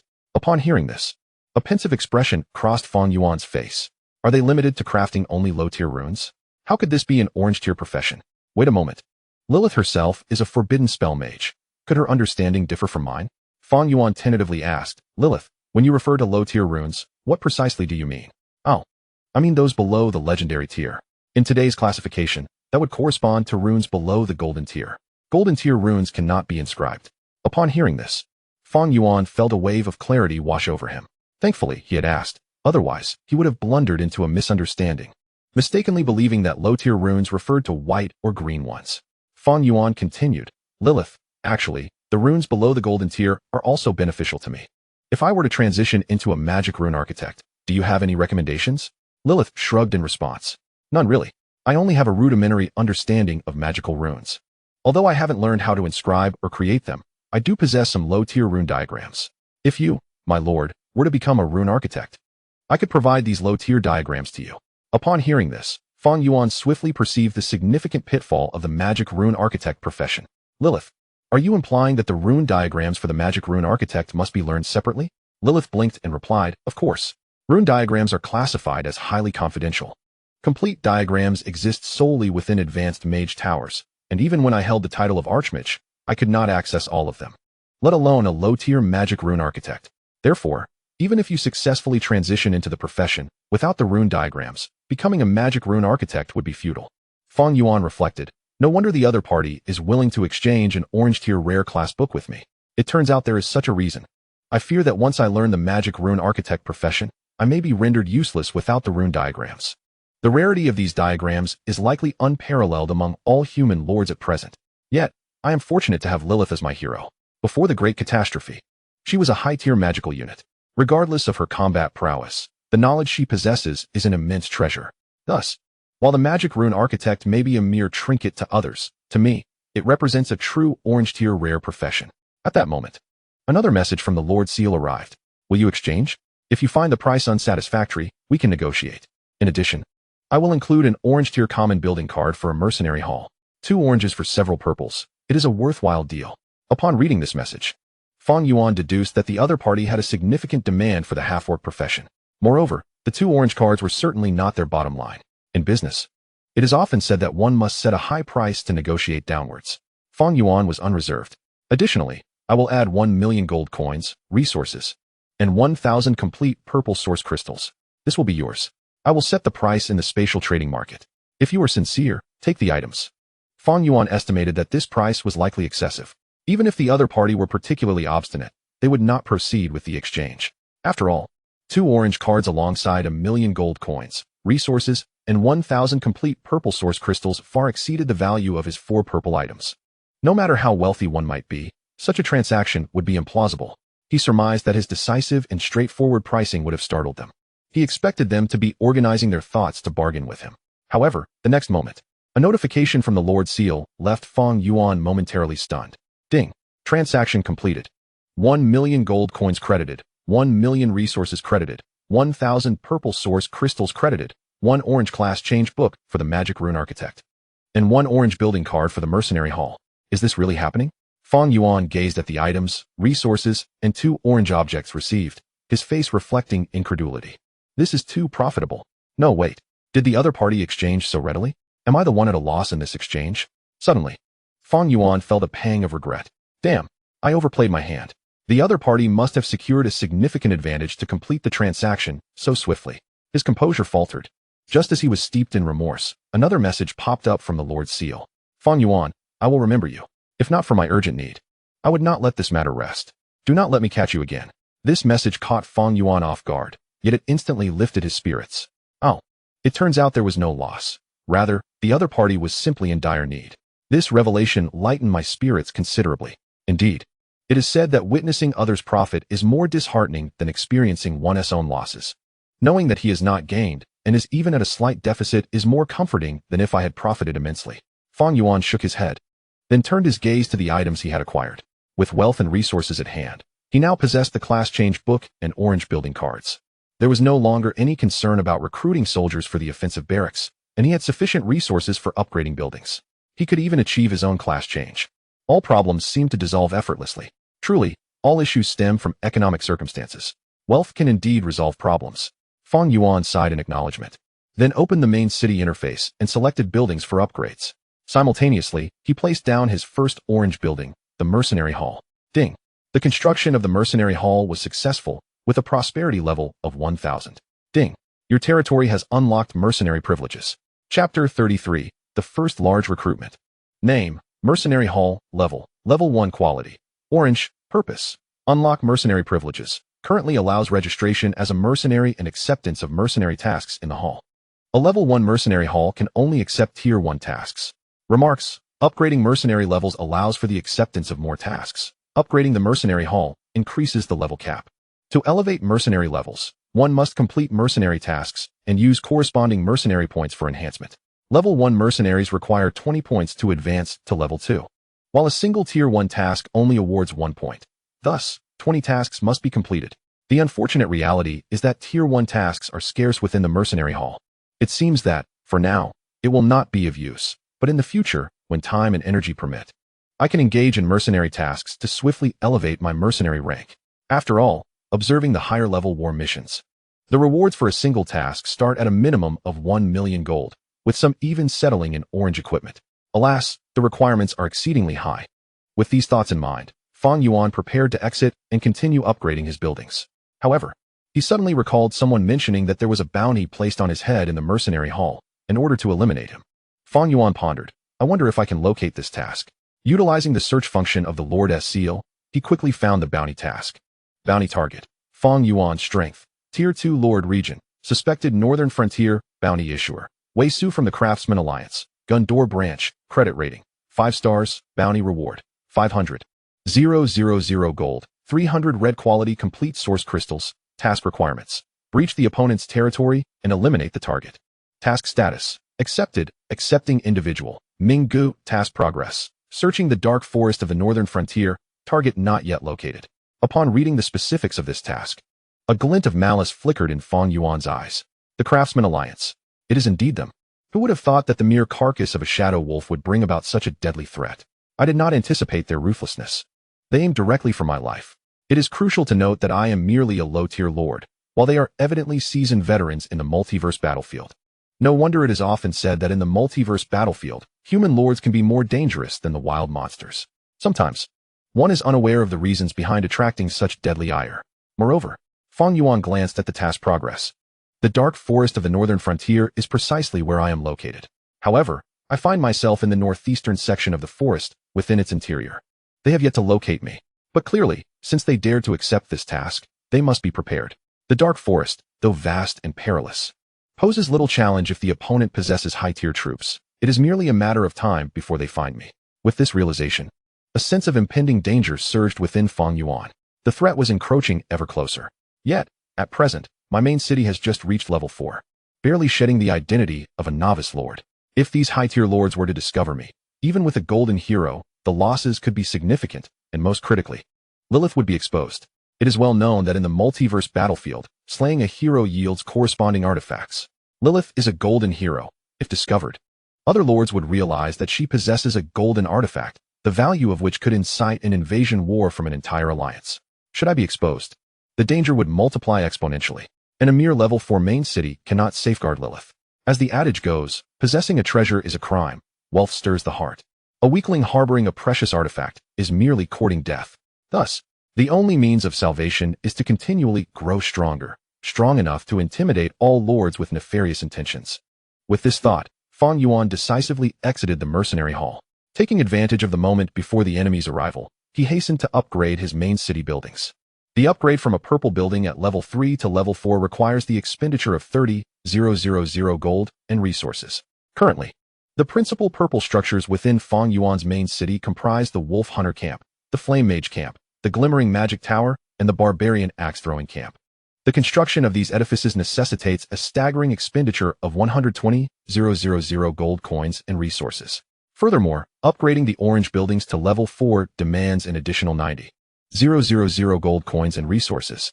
Additionally, the resource point in Stone Spring Village requires 150,000 gold coins and resources for its elevation from level 3 to 4.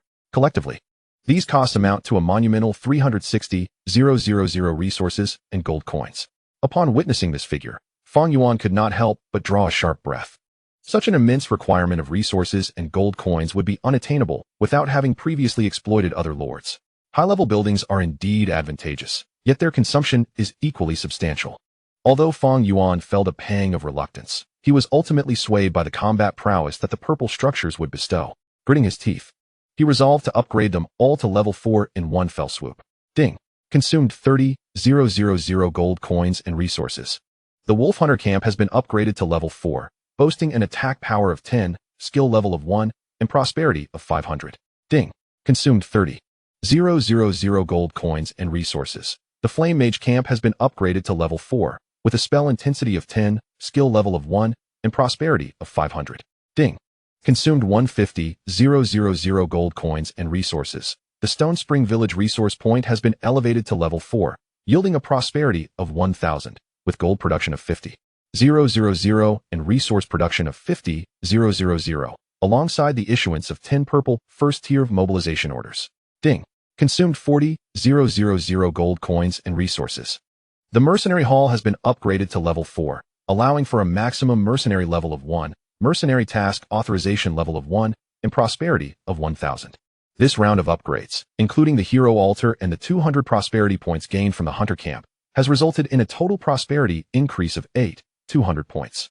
However, this still leaves a considerable gap to the required 30,000 points. Fang Yuan mentally calculated that to swiftly attain the requisite prosperity, several orange buildings would be essential. Yet, acquiring orange buildings was not feasible at this time. Thus, he would focus on capturing the military outpost before him. Given the formidable strength of the half-orcs, the quality of this outpost was unlikely to be lacking and could very well be an orange military territory, which would provide an astonishing boost to prosperity. Securing the outpost should bring him closer to the desired prosperity level. However, before launching an assault, it was imperative to conscript troops. Previously constrained by a lack of funds, he now found himself flush with gold. This time, he was determined to ensure complete annihilation of the outpost. There could be no lingering threats. With his city at level 4 and a population of 6,000, he aimed to conscript at least 5,000 points of population, equating to 1,000 units of purple soldiers. Given that each purple soldier costs 500 gold coins and food, this would necessitate an expenditure of 500,000 gold coins and food. Upon seeing this figure, Fang Yuan felt a slight tremor in his heart. It was a significant sum. Yet, compared to the anticipated gains from capturing the outpost, it was undoubtedly a worthwhile investment. Without delay, Fang Yuan activated the 3 barracks and commenced his first major conscription. Chapter 34. My lord, I believe I have been discovered. Within his territory, there existed 3 types of purple soldiers: flame mages, wolf hunters, and barbarian axe throwers. Fang Yuan intended to limit the maximum number of troops to 1,000. Each purple soldier consumed 5 points of population. If evenly distributed, each type could receive over 300 soldiers. However, Fang Yuan had no intention of distributing them evenly. He accessed the 3 buildings and first selected the flame mage camp, increasing the soldier output to 450. He then raised the wolf hunter output to 350, allocating the final 200 to the barbarian axe throwing camp. Ding. Consumed 250 population, 25 million gold coins, and food. Produced 450 purple 4th tier flame mages. Ding. Consumed 750 population, 75 million gold coins, and food. Produced 350 purple 4th tier wolf hunters. Ding. Consumed 1,000 population, 100,000 gold coins, and food. Produced 200 purple 4th tier barbarian axe throwers. Ding. During the novice period, there is no time limit on unit production. In no time, a full complement of 1,000 soldiers materialized within the territory. Including the 50 existing flame mages and wolf hunters, Fang Yuan now commanded a total of 100 soldiers, all of which were 4th tier purple units. This formidable force would be considered a strong army regardless of the context. Subsequently, Fang Yuan began to organize his troops. He entrusted the entire cohort of flame mages to Lilith's command. As ranged, fragile units characterized by high attack but low defense and mobility. The success of this offensive would heavily rely on the flame mages. Each 4th tier flame mage could summon 4 fire elements. Thus, with 500 flame mages, that equated to 2,000 fire elements. Under the leadership of Lilith, a high-tier flame mage, if the half-orc tribe chose to defend, a positional battle would result in the complete annihilation of the enemy. Next, Fang Yuan assigned the wolf hunters to Christian's command. As lightly armored wolf cavalry with high mobility and offensive capabilities but low defense, the wolf hunters were also considered fragile units. However, their ability to set traps and their swiftness in forested and mountainous terrain made them well suited for Christian, a paladin.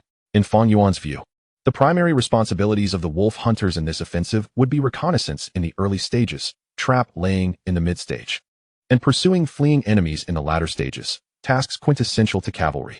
With 400 wolf hunters, combined with their wolves, they represented 800 units.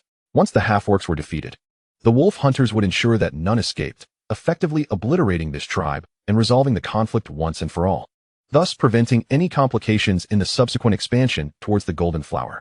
After completing the troop arrangements, Fang Yuan finally turned his attention to the barbarian axe throwers. As ranged units with average attack, defense, and mobility, their most notable feature was their longest attack range and fastest attack speed among the 3 types. Fang Yuan only produced 200 of them. For this assault on the outpost, he did not intend to deploy them. Instead, he would retain 100 for the defense of Stone Spring Village and 100 for the defense of the main city wilderness. Stone Spring Village was his most crucial resource hub, and he could not afford any mishaps. However, with Christian reassigned for the outpost assault, he had to bolster the defense with additional troops. The 100 purple 4th-tier barbarians would guard the outpost, leveraging their long-range attacks and swift movements to hold Stone Spring Village until reinforcements arrived. As for the remaining 100 barbarians, Fang Yuan intended to keep them in the main city as a reserve force, ensuring he could respond promptly should any unexpected developments arise at either the outpost or Stone Spring Village. Regarding the security of his main stronghold, the 7-day invincibility period was still effective until the following day. As long as the golden protective shield remained intact, even an assault by a dragon would pose no threat. Fang Yuan swiftly arranged his soldiers, dispatching the barbarian axe throwers to Stone Spring Village while issuing a command for Christian to return with her troops to the territory. Simultaneously, he unfurled the map to the military station, preparing to analyze the marching route. At that moment, a notification chimed in his ear. Ding! Your golden hero Lilith has leveled up by 2 levels. Skill level 1, spell power 500, health 5000, mana 5000, loyalty increased to 88 points. Name, Fire Forbidden Spell Mage Lilith. Level, LV2, 020000. Quality, Golden Legend. Potential, 5 stars. Carried artifact, Heart of Arcane, Fire. Spell power, 1500. Health, 15,000. Mana, 15,000. Loyalty, 88. Holds you in very high regard. Betrayal occurs if loyalty falls below 20. Skills, Explosive Chain Fireball, Flame Storm, Summon Fire Elemental, Flame Shield. Forbidden Spell Meteor Fire Rain. Astonishingly, leveling up had increased her spell power by a staggering 500 points. Fang Yuan gazed at Lilith's panel, a hint of astonishment gracing his features. It was noteworthy that a purple flame mage only gained 10 points of spell power per level. This was a remarkable 50-fold increase. No wonder Lilith had always regarded those low-level monsters with disdain. This must be the prestige of a golden hero unit. Truly extraordinary. However, the cost of leveling up was also substantial, requiring 20,000 experience points for the next level. It seemed he would need to gather more source crystals. Fortunately, the upcoming assault on the orc tribe at the military station would undoubtedly yield a considerable amount of source crystals. At that time, he could also elevate Christian's level. As Fang Yuan contemplated, Christian had already returned with the 50 wolf hunters stationed at Stone Spring Village.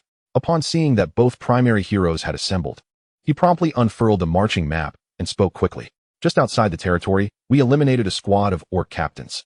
According to the intelligence we gathered, this squad hails from an orc tribe located to the northeast. Their encampment is at a former military station of the Golden Flower family. I intend to seize this military station. Behold, this is the location map of the station. It lies approximately 10 kilometers away, situated in a valley, complete with walls, watchtowers, and defensive structures. The enemy forces number around 2,000, primarily stationed on the walls, with vigilant orc camps outside. Our forces total 900, with 500 flame mages and 400 wolf hunters. Now, what suggestions do you have for capturing this military station? The map Fang Yuan obtained came from an orc shaman, detailing the intelligence of the orc tribe. After unfolding it, Lilith gazed thoughtfully at the map before speaking. The military station is nestled within the valley, surrounded by vigilant camps. My flame mages possess a limited attack range and cannot use spells from the mountain. It would be best to eliminate the warning camps first, allowing me to lead the flame mages closer to the walls. I can summon fire elementals to attack. With my strength restored to the 2nd tier, I can summon up to 20 high-tier fire elementals at once, with my high-tier fire elementals spearheading the assault. Even if the orc tribe harbors high-tier units skilled in fighting spirit, they would struggle to contend with my fire elementals in a short span. Subsequently, the flame mages can unleash their summoned fire elementals upon the walls, breaching them. Once the enemy loses the protection of their walls, the fire elementals alone would be sufficient to inflict severe damage. Moreover, the flame mages under my command possess spells beyond just the fire elementals. The plan articulated by Lilith aligned perfectly with Fang Yuan's initial strategy. However, a crucial aspect of this plan hinged on ensuring that the flame mages could approach the walls to unleash their fire elementals. Given the limited mana of the flame mages, summoning 4 fire elementals at once would nearly deplete their mana reserves. If summoned too early, the fire elementals would be unable to concentrate their fire on the walls, risking being trapped beneath them. Should the fire elementals be eliminated by the orcs' war spells before breaching the walls, the flame mages would find themselves vulnerable, akin to live targets. At that point, losses could be significant, and Lilith herself could be in peril, especially considering her limited mana after summoning 20 high-tier fire elementals. Thus, ensuring that Lilith and the flame mages approached the walls in peak condition was pivotal to their success. Fang Yuan then turned his gaze towards Christian. As the commander of the Holy Hall's paladins, she was a seasoned warrior, and she quickly discerned the critical points of this minor skirmish. She clasped her fists and declared, "My lord, leave this matter to me. The military station is situated within a valley. Although the surrounding terrain is mountainous, there exists a small flat area within the valley. The Orcs' Warning Camp's number 5, primarily located on this flat ground, which is ideally suited for a cavalry charge. I shall lead the wolf hunters as the vanguard, breaking through the Orcs' Warning Camps and clearing the way for Lady Lilith's assault." Fang Yuan responded swiftly, "Excellent. However, Christian, your task extends beyond this. The wolf hunters must also conduct reconnaissance on the enemy and eliminate any Orc scouts. Furthermore, before Lilith and the flame mages arrive, ensure that traps are set in the vicinity. Once Lilith breaches the military station, you must regroup and prepare to pursue the remnants of the Orc forces. It is imperative that we annihilate every last one of them. Can you accomplish this?" Christian struck her chest with a fist. "Rest assured, my lord, as long as I, Christian, am present, not a single Orc shall escape into the forest." Possessing the divine ability to resurrect, Christian could bring back any fallen wolf hunters. Fang Yuan had faith in her promise. He promptly declared, "Very well. Time is of the essence. We must not delay. Christian, lead your troops at once." "Understood." Once Christian and the wolf hunters departed, Fang Yuan turned to Lilith. "In 5 minutes, the Flame Mage Battalion shall advance." As Fang Yuan gazed at the grand army gradually departing from the main city, he secretly mused to himself, upon their triumphant return, "I shall possess a military territory of my own, and it is highly likely to be of orange grade." While he was lost in thoughts of his coveted military domain, a sudden exclamation erupted from the spirit bound within the Book of Curses. "My lord, it seems I have been discovered. They are casting a counter-curse upon me." Chapter 35, Sustainable Resource Extraction. In the territory of Count Lanny, at the headquarters of the Artisan Alliance's Gundor branch, a resounding explosion echoed as the forging furnace erupted once more. Since yesterday, every furnace within the branch had been uncontrollably detonating. This situation was infuriating the branch leader to the brink of explosion. "Impossible. This furnace has operated for years without incident. How could it simply explode like this? Investigate immediately, and ensure we uncover the truth." The enraged branch leader, Zhao Yu, bellowed. Just moments prior, the precious remains of a shadow demon wolf, painstakingly acquired, had also been obliterated in the explosion, an orange-grade material. Furthermore, the blast had injured his recruited high-level heroes, an intolerable affront to Zhao Yu. Shortly after issuing his command for a thorough investigation, the vice leader, Wei Su, entered the room. "My lord, I just consulted an astrologer. The divination results indicate that you have been cursed, and it is a particularly potent one. The consecutive explosions of our furnaces are directly related to this," he reported. Upon hearing this, a surge of inexplicable rage ignited within Zhao Yu. "A curse? Who? Which vile fiend has cast this upon me?" He was well aware that the greatest fear of those in the forging domain was indeed curses.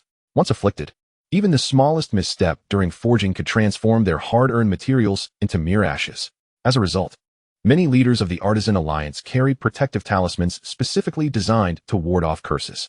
Yet, Zhao Yu's talisman had failed to activate this time, filling him with both dread and fury. He feared that his protective charm could not fend off the curse, and was enraged that someone would dare to curse him. If the curse remained unbroken, his ability to forge would be rendered impossible. A leader of the Artisan Alliance unable to create equipment would be no different than a worthless wretch. His position as branch leader would be precarious. Wei Su, observing Zhao Yu's blend of fury and fear, secretly relished the moment. He was relieved that the curse had not befallen him.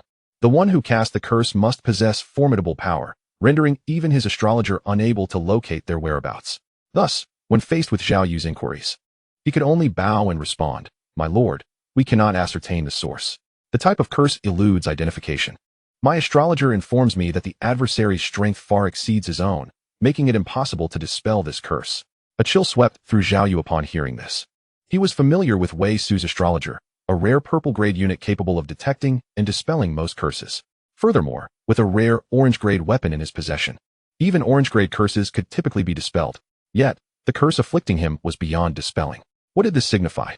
It indicated that the source of the curse was likely an orange-grade rare unit, or perhaps even higher, a golden one. The thought sent shivers through Zhao Yu. Whom have we recently offended among the high-ranking lords? He trembled in inquiry. Wei Su pondered for a moment before shaking his head. Although we do sell some low-grade equipment, our items are of decent quality, perhaps merely priced a bit higher. If customers approach us with connections, we always adjust the price accordingly. And we have not offended any high-ranking lords. Moreover, our custom equipment has never compromised quality, We would never dare to offend those esteemed lords. After a pause, he continued. If anyone has been offended, it would be the low-ranking lord we crossed yesterday, the one who issued a bounty on a certain Fang Yuan.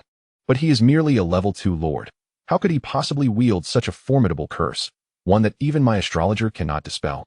Zhao Yu nodded silently, sharing the disbelief that a lowly lord named Fang Yuan could be the source of his plight. But if not him, then who could it be?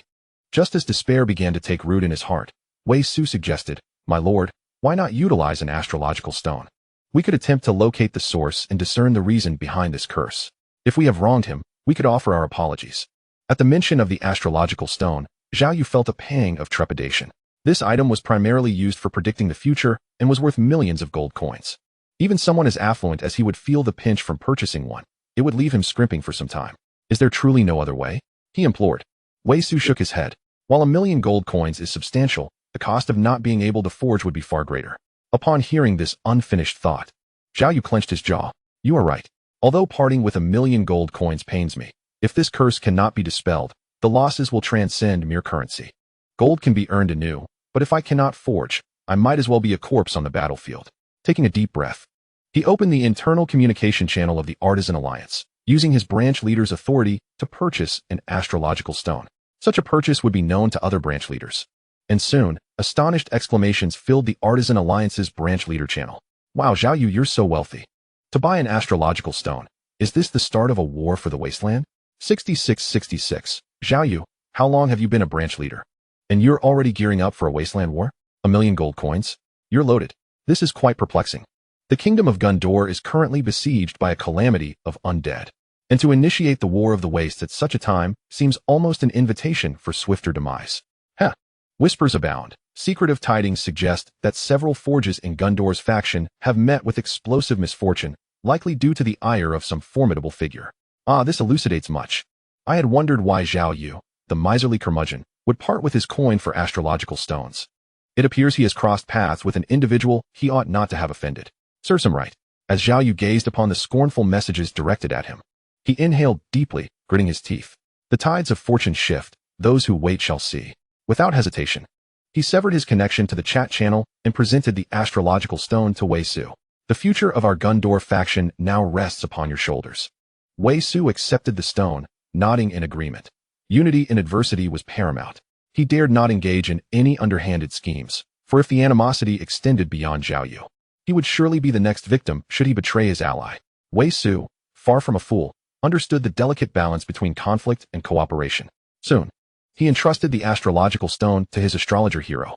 As the magical energies of astrology coursed through the stone, the curse upon Zhao Yu began to manifest.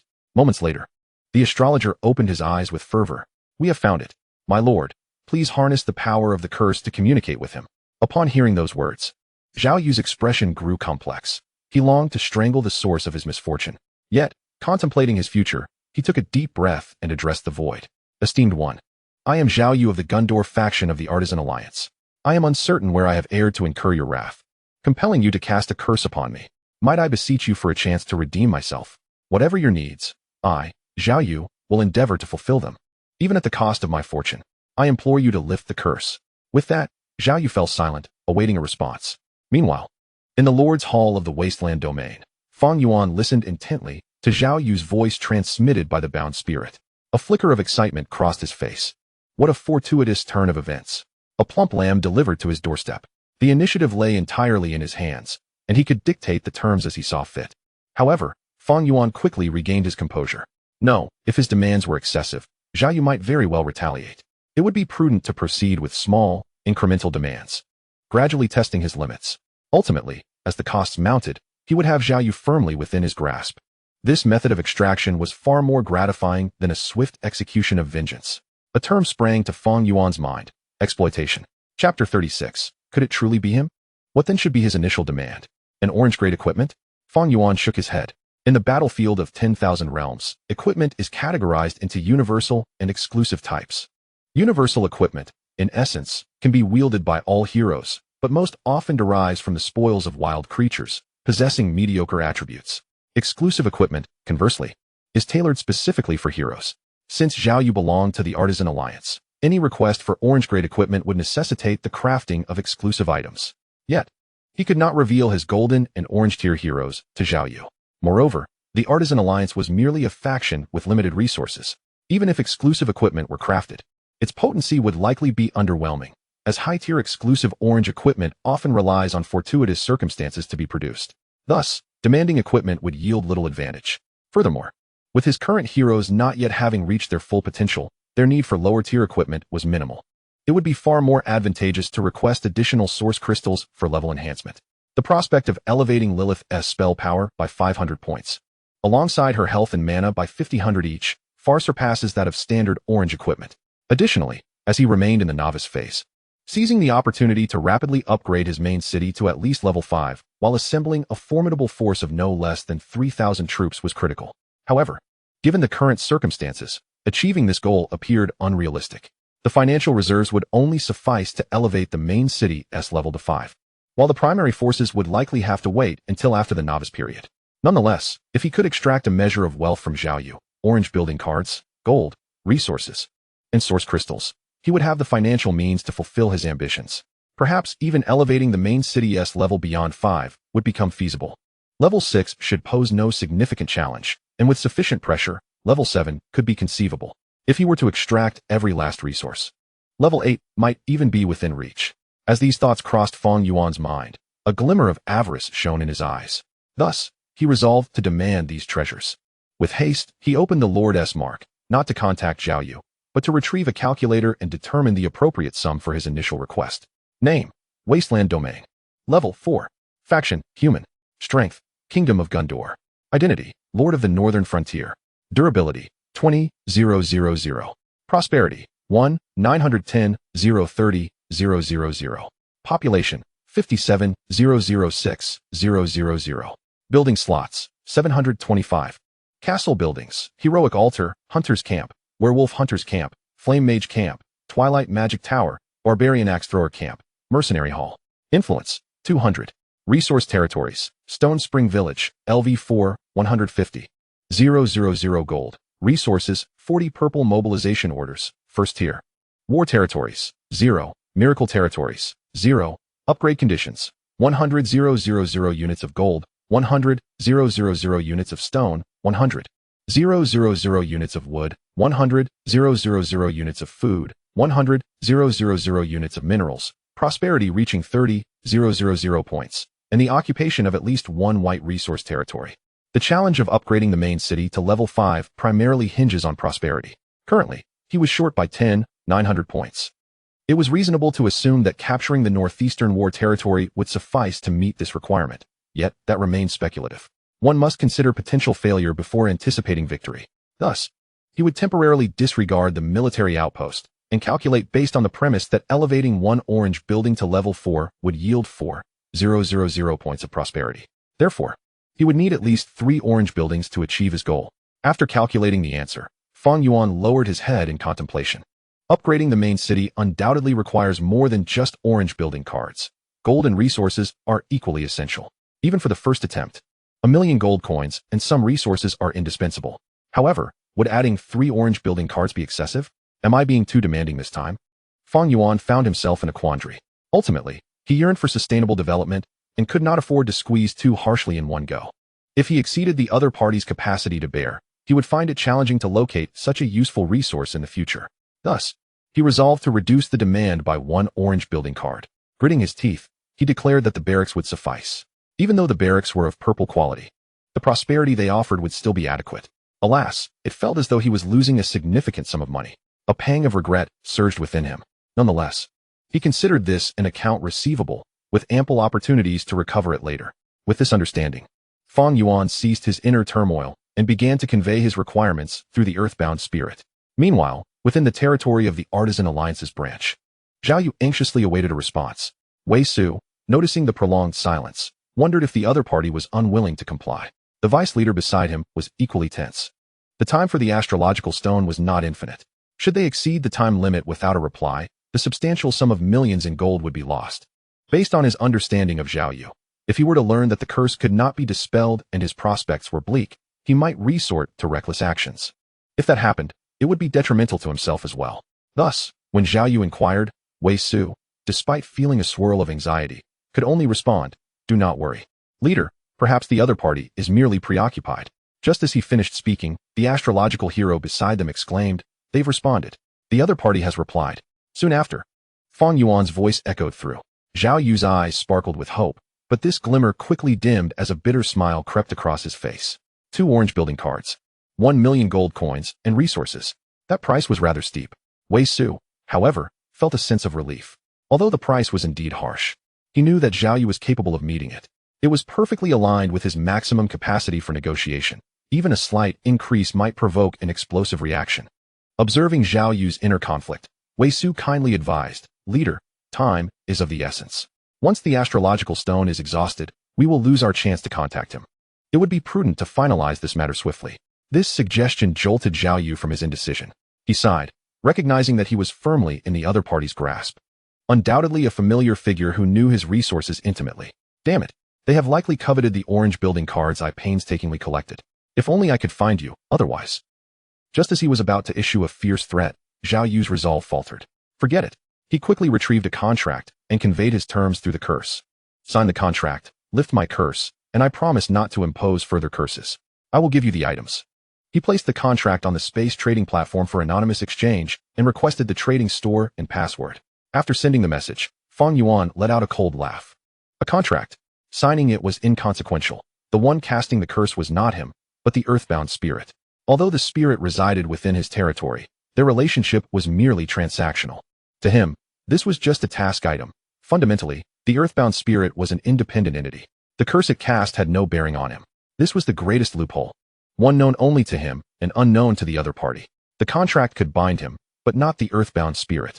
Thus, even if he signed the contract, it would serve no purpose. In the future, when he needed it, he could continue to extract value from Zhao Yu sustainably. With this thought, Fang Yuan quickly set up an anonymous store and password on the space trading platform, selecting the designated trading partner. He then relayed these items through the earthbound spirit to Zhao Yu. Before long, Zhao Yu delivered the contract to the store. After a meticulous review, Fang Yuan discovered that the contract only bound him from imposing any further curses on Zhao Yu, neglecting to mention the earthbound spirit, an independent being. Fang Yuan readily signed his name. Although doing so would reveal his identity, he harbored no concerns. What could it matter if they knew? They could continue to place a bounty on him. Perfect, I want to hold back next time. Let Zhao Yu understand the meaning of being fearless. As Fang Yuan affixed his signature, the contract instantly took effect, and he promptly received a notification. Ding. The contract is effective. You have received 1 million gold coins, resources, and 2 orange building cards from Zhao Yu. Upon hearing the chime, Fang Yuan's expression brightened with joy. A profitable venture indeed. It seems that ill-gotten gains are the way to wealth. Now let us see what these 2 orange building cards entail. Meanwhile, within the Artisan Alliance's branch, Zhao Yu also received the notification of the contract's activation. When he saw the name of the contracting party, a flicker of terror crossed his face. It was truly him. Beside him, Wei Su inquired in astonishment, who? Zhao Yu took a deep breath and slowly uttered 2 words, Fang Yuan. Instantly, Wei Su's expression transformed into one of shock. What? How is that possible?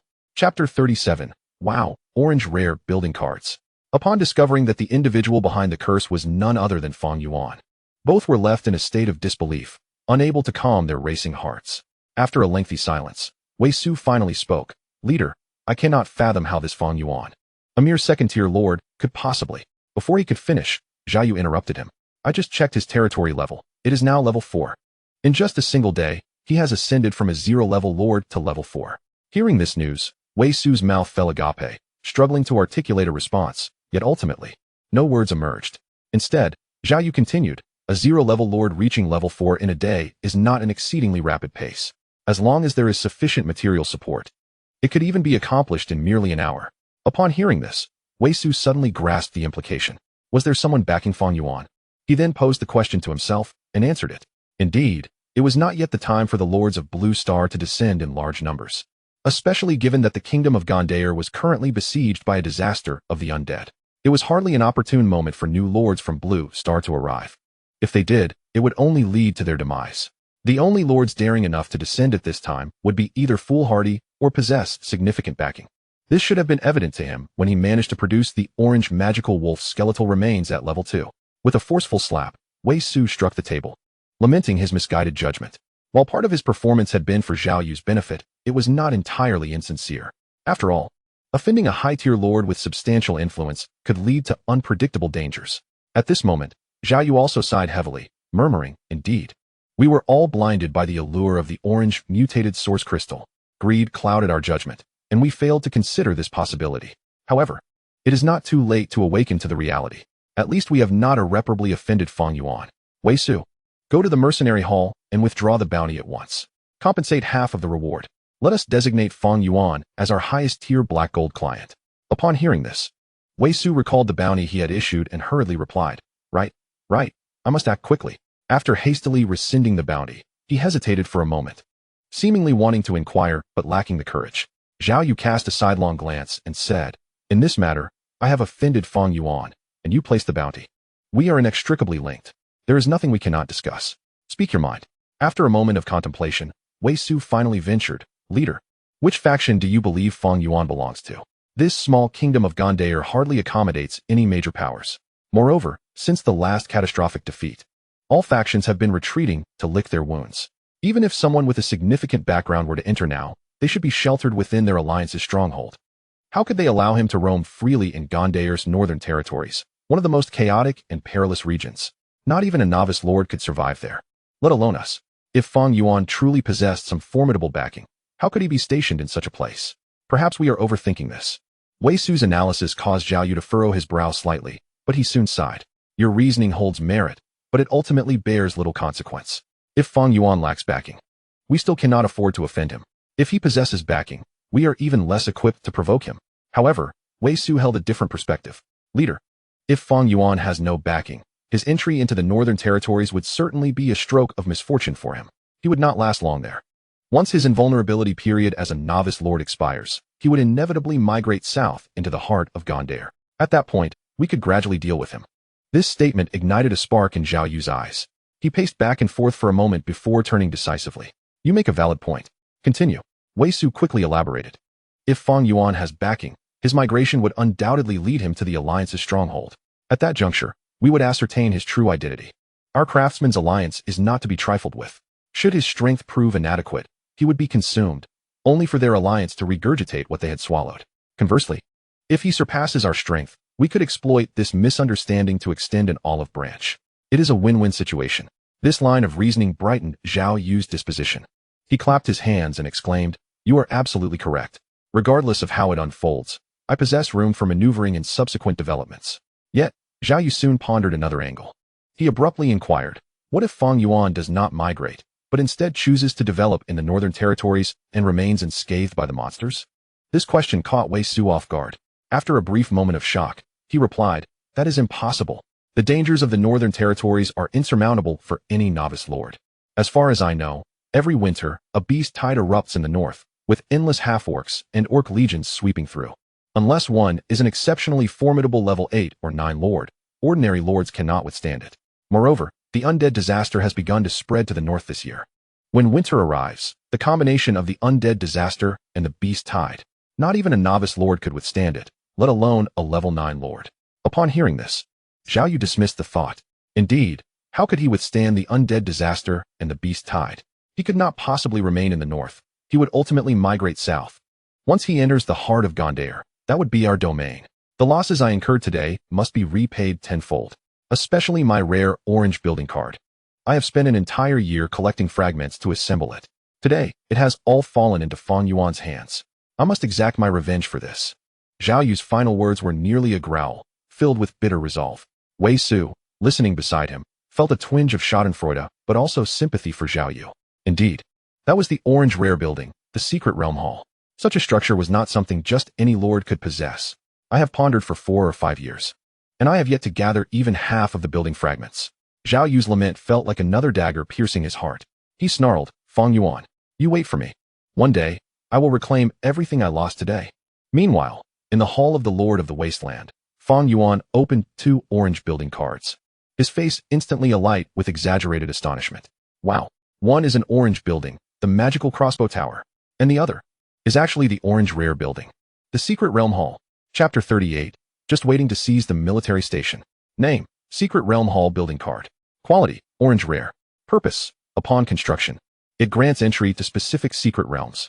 Remarks, This building harbors the power of the rules from before the Great Cataclysm, inscribed with exceedingly rare spatial and temporal magical runes.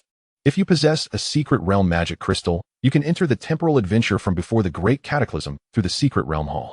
Fang Yuan gazed at the annotations regarding the architecture of the Secret Realm Hall, curiosity glimmering in his eyes. The function of this edifice was astonishing. It could grant access to the world prior to the Great Cataclysm.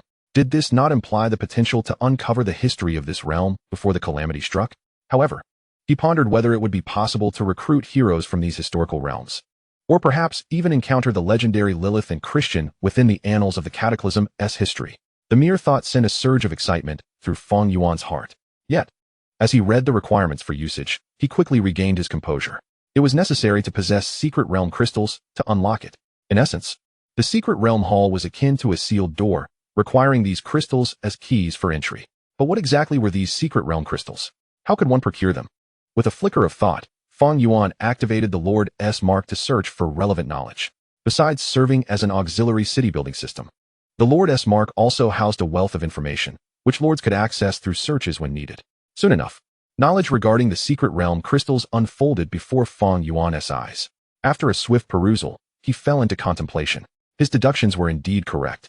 The secret realm crystals were the keys to unlocking the realms. Moreover, these keys encapsulated fragments of historical timelines. By utilizing the Secret Realm Hall, one could activate the historical segments sealed within the crystals, thereby allowing the Lord to lead their army into that specific epoch. Typically, these secret realm crystals also possessed unique qualities. Upon usage, entering the historical realm would necessitate the completion of tasks inscribed within. Only upon fulfilling these assignments could one emerge from the temporal depths. Failure to do so would require waiting until the crystal's power was wholly expended before returning. Throughout the experience within this historical realm, the Lord could continuously acquire various coins, resources, and other benefits, possibly even recruiting high-tier heroes or advanced legions, or obtaining rare equipment and building cards. In summary, entering a secret realm represented a vast treasure trove, with the extent of rewards entirely dependent on the Lord's prowess. Furthermore, the secret realms were categorized into solo and team types. Team secret realms allowed multiple lords to enter, provided they possessed the corresponding secret realm crystals, typically encompassing larger realms. In contrast, solo secret realms, often referred to as small realms, represented specific historical segments, accessible only to a single lord. The potential gains varied greatly, with fortune favoring those who might emerge wealthier than nations, while ill-fated individuals could face annihilation alongside their armies, meeting a grim demise. Having meticulously scrutinized the knowledge regarding the secret realms, Fang Yuan exited the Lord's Mark, murmuring to himself, danger and opportunity coexist. The requirement for the Lord to personally lead troops into these realms was indeed a perilous endeavor. Did Zhao Yu intend to ensnare him with this construction?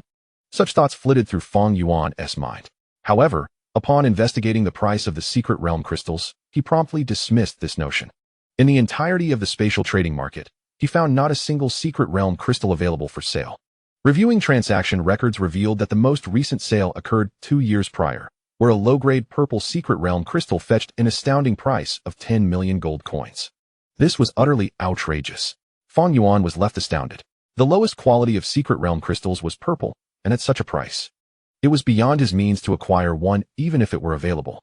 It seemed that the construction of this secret realm hall would have to be shelved, relegated to the status of mere ornamental architecture, only serving to enhance prosperity.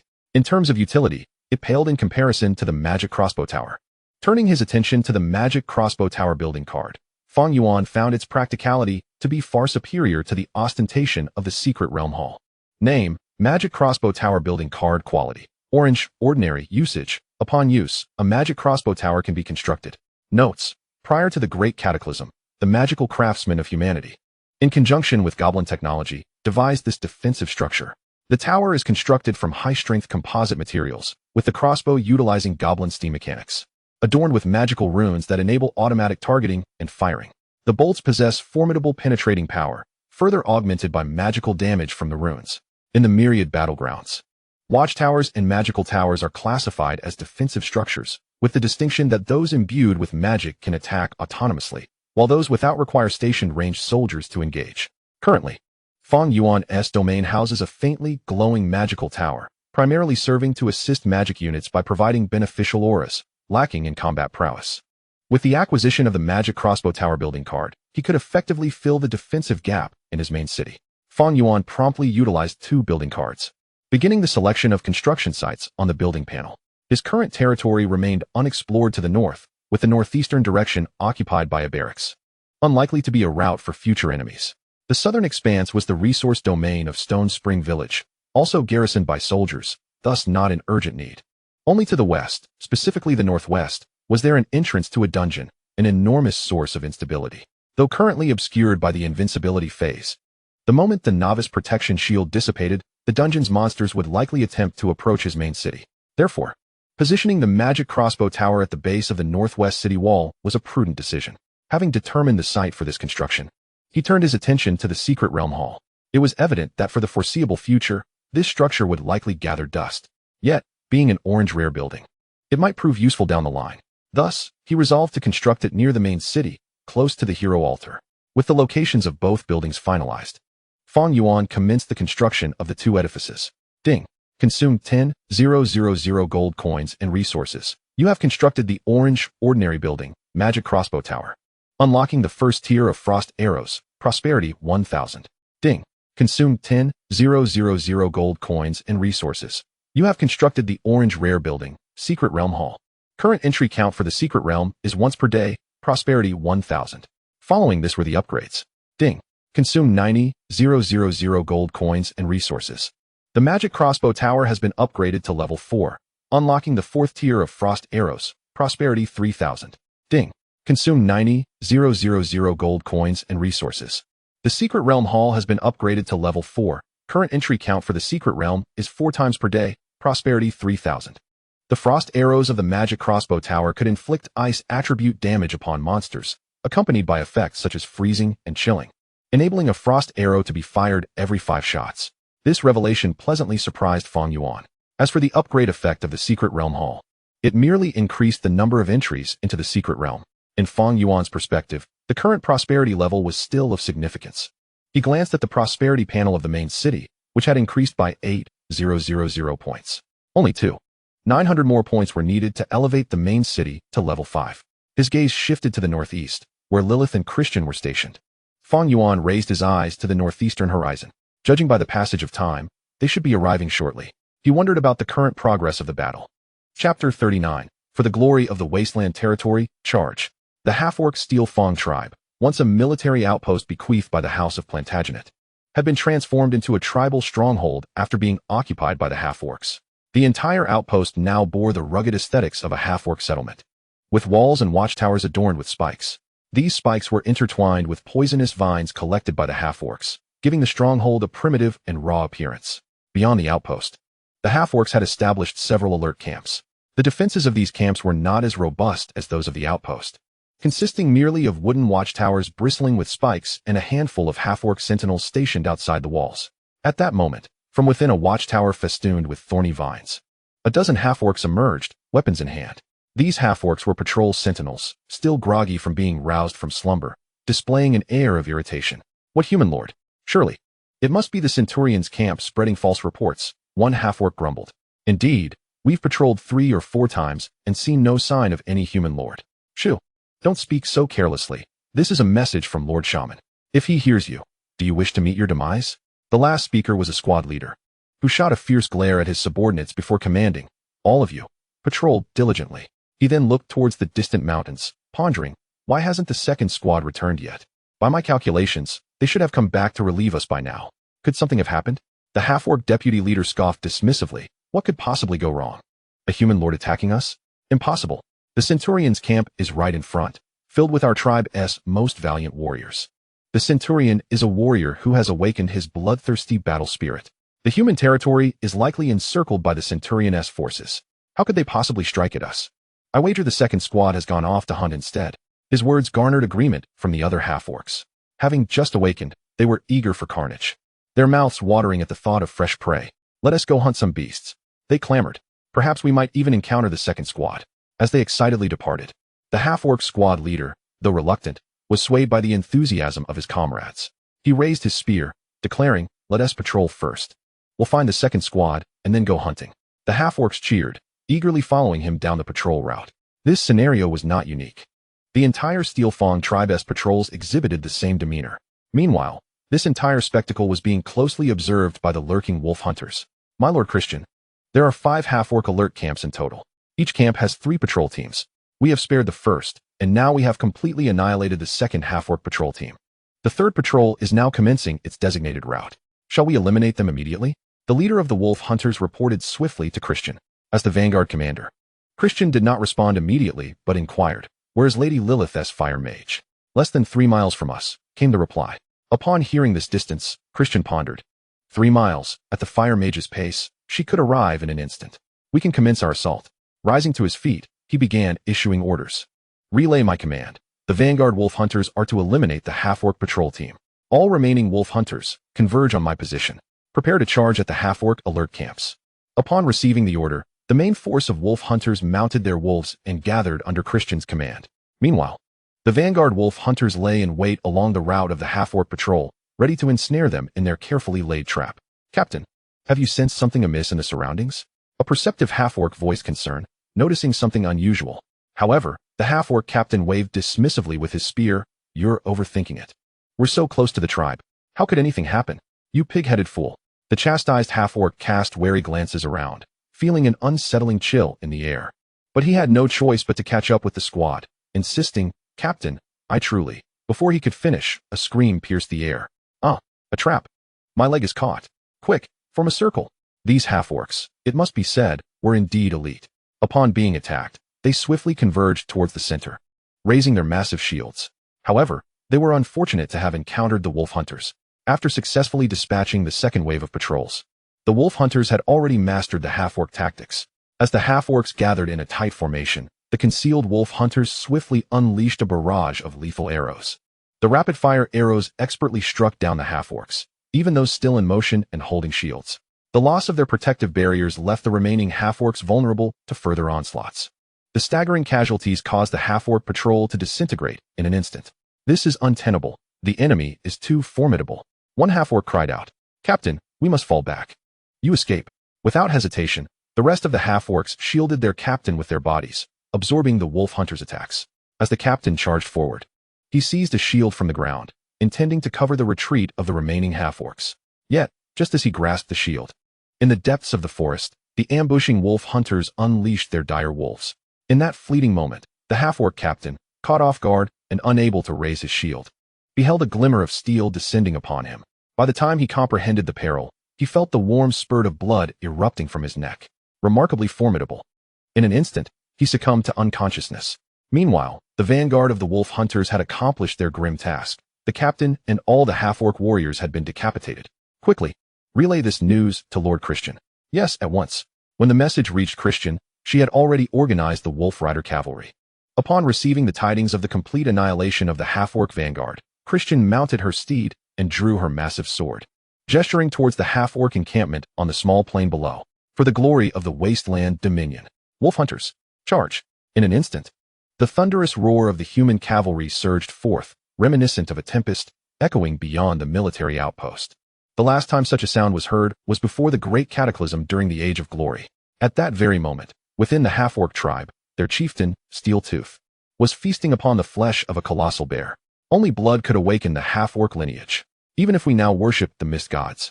Steel Tooth swallowed a mouthful of flesh, muttering incoherently. Just then, the chewing Steel Tooth abruptly halted. He gazed at the half-orc warriors in the tribal hall, who were equally indulging in their feast. "Listen, I think I hear the sound of cavalry charging." The surrounding half-orc warriors turned their gazes towards Steel Tooth in unison. "Chieftain, how could that be? The human cavalry has been completely wiped out by us. Indeed, the lands of the Golden Flower family have been reduced to ruins." "Chieftain, the head of the cavalry leader from this outpost remains in the prison. Where could the cavalry be charging from?" The half-orc warriors expressed their disbelief one after another. Steel Tooth, the chieftain, furrowed his brow. "No, I cannot be mistaken. Guards." He was about to summon the half-orc sentinels outside. But in the next moment, a guard rushed into the tribal hall in a state of panic. "Chieftain, it's terrible. The human cavalry is attacking, having breached 5 camps outside the city. Now, the human mage regiment has appeared beneath the city walls." At this proclamation, the hall of the half-orc chieftains fell into a profound silence. After a long pause, Steel Tooth bellowed in rage, "Impossible. Absolutely impossible." Chapter 40. Inform the Lord, the entire half-orc tribe has perished. At the edge of the half-orc tribe's walls, dozens of half-orcs bent their bows, attempting to retaliate against the wolf hunters outside the city. 100 wolf hunters mounted on dire wolves swiftly unleashed a volley of arrows, driving back the half-orcs who had just climbed the walls, preparing to counterattack. Meanwhile, not far from the city walls, Christian was reporting to Lilith. Lady Lilith, we have annihilated the 5 half-orc encampments outside the city, totaling 500. Christian's voice was steady, her pace measured, as though recounting a routine affair, devoid of any victorious elation.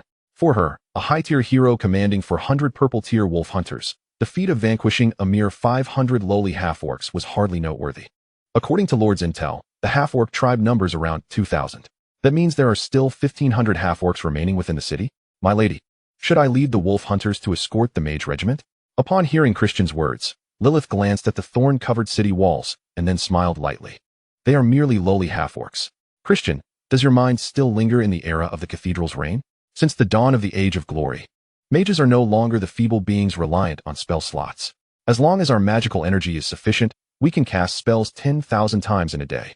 You ought to diligently execute the Lord's commands and prepare to deal with those half-orcs that manage to escape. Oh, provided they can escape intact. Lilith's eyes sparkled with a captivating allure as she blinked. Yet, to Christian, a product of the cathedral, this was seen as heresy and provocation. Nevertheless, known as the Radiant Fox, Christian understood that she was no match for Lilith, and it was not the era of the cathedral's inquisition suppressing the world. This was the age of great devastation following the cataclysm. They were, in truth, all dead, merely plucked from the river of time by the flames of an alien civilization, returned to the battlefield anew. Their true adversaries were the heretical deities that had expelled the mist. Lilith was an ally, not an enemy. Thus, in response to Lilith's somewhat unfriendly provocation, Christian inclined her body slightly. As you command, Lady Lilith. Everything I do is for the Wasteland Dominion, with no selfish intent. Lilith twirled her staff. Very well, take your wolf hunters and fulfill the Lord's orders. As for this place, leave it to the flame mages. As you wish, my lady. With Christian's departure, Lilith turned her gaze back to the half-orc tribe's battlements. After the wolf hunters had slain a portion of the reinforcements scrambling up the walls, the remaining half-orcs ascended with massive shields. Among them stood Steel Tooth, the chieftain. Ah, an orange-tier unit. It seems there must still be an orange-tier force within the city. Alas, they are but first-tier creatures. Upon recognizing Steel Tooth, Lilith immediately discerned his strength, deducing the most formidable force among the garrison left behind in the city. Even an orange-tier half-orc regiment was ultimately still a lower-tier being. Convey my orders. All flame mages are to split into 5 teams. Arrayed before the city walls to summon fire elementals.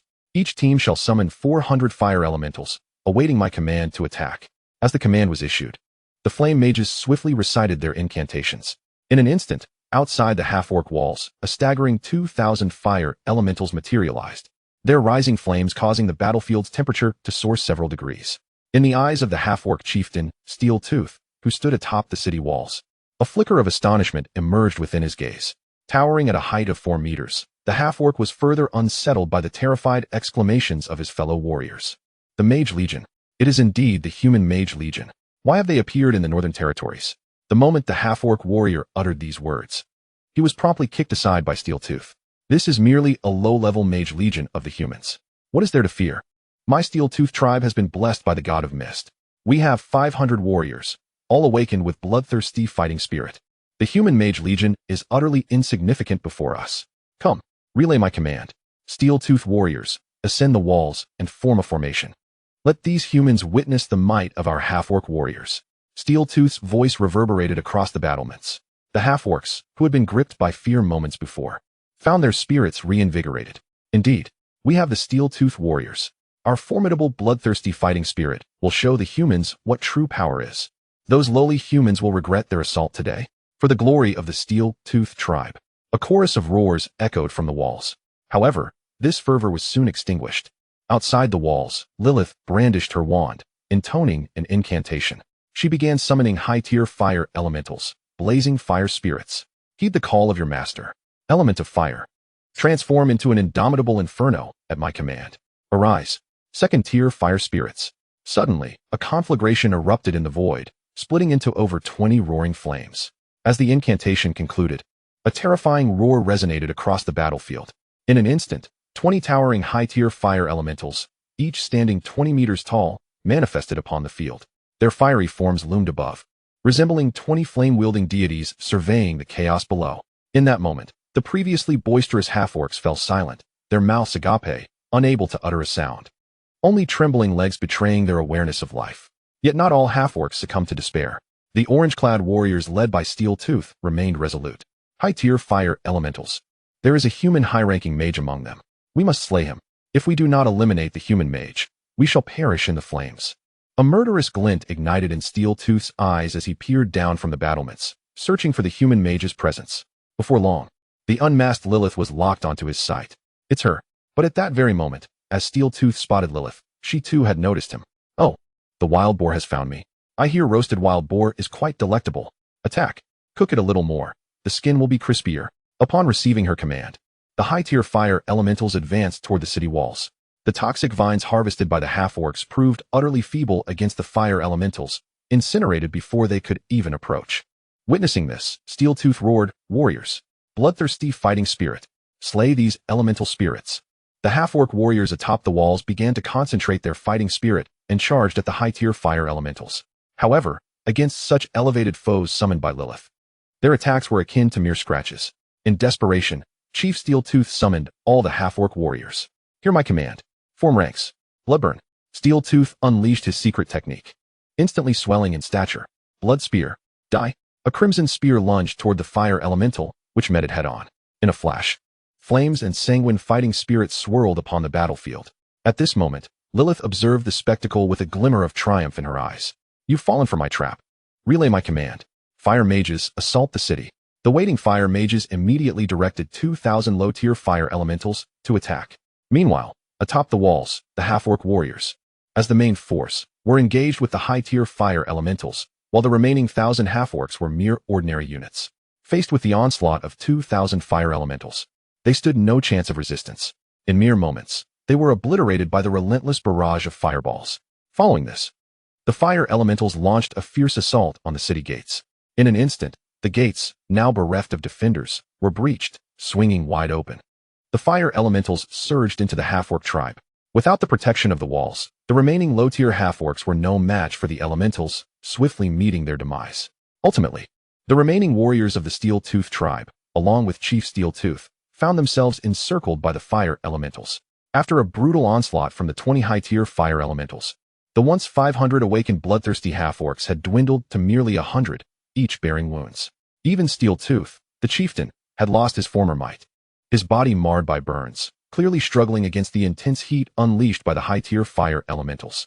In this dire moment, witnessing the destruction of his tribe and the slaughter of his kin, the realization of defeat settled upon him. Enraged, Steel Tooth bellowed, "Despicable human mages! You rely on numbers to overpower the few. If you dare, face me in single combat, to the death." However, Lilith found his words to be nothing short of cacophonous. Half-orcs were always so foolish. When they could not win, they called for one-on-one combat. "Very well. A group of us shall take you on alone. Charge." This time, I wanted a bit more charred. Immediately, all the fire elementals surged forward. "Ah, despicable human mage. By the god of mist above, I curse you." Before Chief Steel Tooth could finish his curse, he was mercilessly engulfed by the flames, reduced to a charred husk. Accompanying the cries of Steel Tooth, the battlefield was engulfed in chaos. Lilith stood atop the outstretched palm of the fire element, having ascended the walls of the Steel Tooth tribe.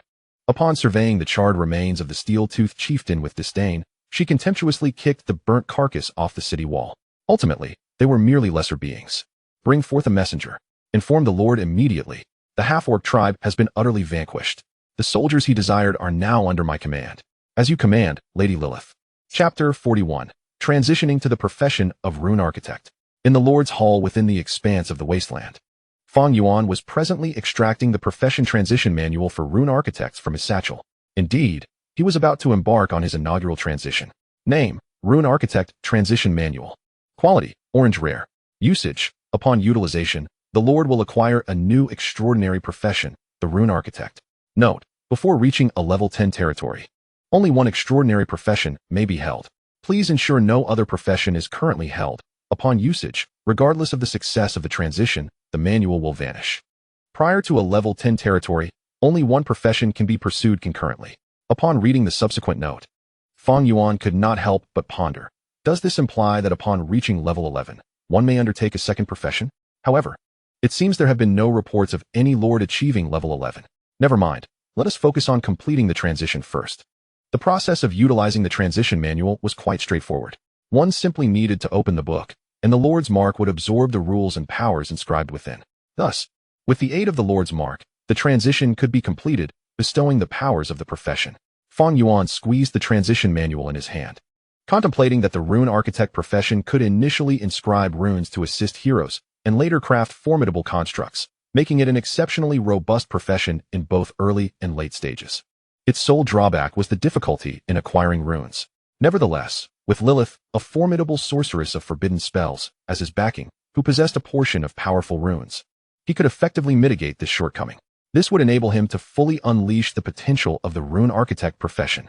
With this thought, Fang Yuan took a deep breath and began. He slowly opened the invaluable orange rare transition manual. As the pages unfurled completely, a radiant orange light burst forth. Immediately, Fang Yuan heard a notification sound near his ear. Ding! You have utilized the orange rare item, Rune Architect Transition Manual, successfully completing your first transition and acquiring the orange rare profession of Rune Architect. Ding! Your current race is human. The Rune Architect talent has been activated, and your current talent is orange quality, elemental affinity. As the final notification resonated, Fang Yuan eagerly accessed his profession panel to examine the randomly assigned profession talent. Name, Fang Yuan. Profession level, LV1. Profession, Rune Architect. Talent, elemental affinity, orange quality. When inscribing elemental runes, there is a certain probability of being granted the enhancement of higher-tier elemental powers, thereby elevating the quality of the runes. Mastered runes, none. Elemental runes. As far as Fang Yuan was aware, elemental types included the 10 common elements: metal, wood, water, fire, earth, wind, thunder, ice, light, and darkness. Most runes would likely belong to the elemental category. Could there possibly be non-elemental runes? Space, time, or perhaps physical types? As Fang Yuan pondered, he employed the Lord's Mark to search, only to discover that the database contained no relevant information. The knowledge stored within the Lord's Mark was akin to an encyclopedia. If it were absent here, it was likely knowledge only the indigenous inhabitants of this world could possess. Moreover, it was probable that only formidable beings like Lilith, a former native, would be privy to such secrets. Clearly, he would need to personally inquire with Lilith. However, even without this knowledge, it was of little consequence. His talent of elemental affinity meant he was attuned to all 10 elements. This signified that when inscribing elemental runes, he had a chance to elevate their tier. The power of this talent was substantial, whether in rune crafting or other professions such as forging or alchemy. The quality of crafted items has always been contingent upon the materials used. Even with unparalleled skill, if the material level was insufficient, one could never forge superior items. Yet, this talent allowed him to transcend material limitations, potentially enhancing rune quality during the inscribing process. Such a profession talent would surely provoke envy among other lords, for the price disparity between items of different quality levels was astronomical.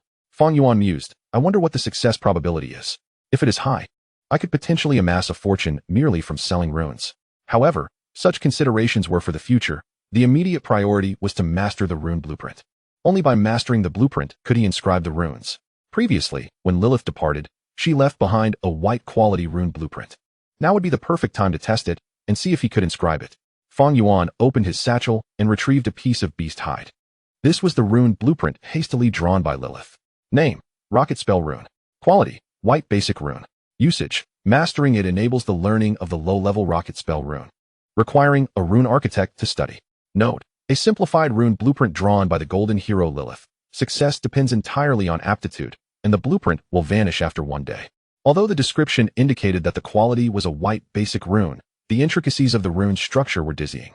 Various curvilinear rune lines intertwined, rendering it more complex than the most intricate geometric shapes. Yet, to Fang Yuan's eyes, it appeared as transparent threads. He could discern each line clearly, understanding precisely how to inscribe them and their functions. Fang Yuan thought to himself, no wonder it is said that only a rune architect can learn this. For those who are not of this profession, merely gazing at it would likely induce dizziness. Yet as one who has transitioned, I can grasp it with just a glance. Time to put this to the test. To inscribe runes, a rune architect requires specialized rune tools as well as beast hide infused with magical energy. These materials can be crafted by oneself or purchased from the market. However, as a level 1 rune architect, the time required to produce these materials is considerable. and the risk of failure is notably high. Moreover, he could only manufacture low-grade white items, which rendered purchasing from the market a more viable option. Fang Yuan accessed the spatial trading market and, upon searching for materials related to rune crafting, was astonished to discover their availability. A particular shop specialized in these materials, offering a selection of crafted runes as well. It was evident that the shopkeeper was also a rune master. However, judging by the quality of items on display, they were all of white grade. Furthermore, the trading records indicated that the shopkeeper had been selling only one type of white grade rune along with its materials for several years, suggesting that their level was likely quite low. It appeared they had been lingering in the lower tiers, possibly unable to procure a second rune. Observing this, Fang Yuan mused. It seems that being a rune master is quite challenging. The limitations imposed by rune diagrams restrict the advancement of most rune architects. Fortunately, I am free from such concerns. Without further ado, he purchased the materials required for rune crafting. The cost of the white-grade rune materials was modest, amounting to less than 5,000 gold coins, enabling him to acquire the necessary items for his craft. Just as he was about to depart, a private message suddenly popped up. Hello, are you also a rune architect? I noticed you purchased items for crafting runes from my shop. May I be so bold as to ask if you possess any rune diagrams? Perhaps we could exchange. The sender lamented, there are so few rune architects, including you and me. I have encountered only 5 in total. The other 3 transitioned careers without even possessing rune diagrams. Upon reading the message, Fang Yuan glanced back at the runes available in the sender's shop.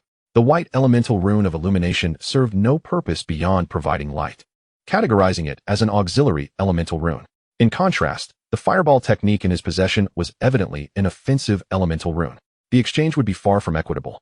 Fang Yuan promptly declined, stating, yes, but your runes are subpar and not worth trading.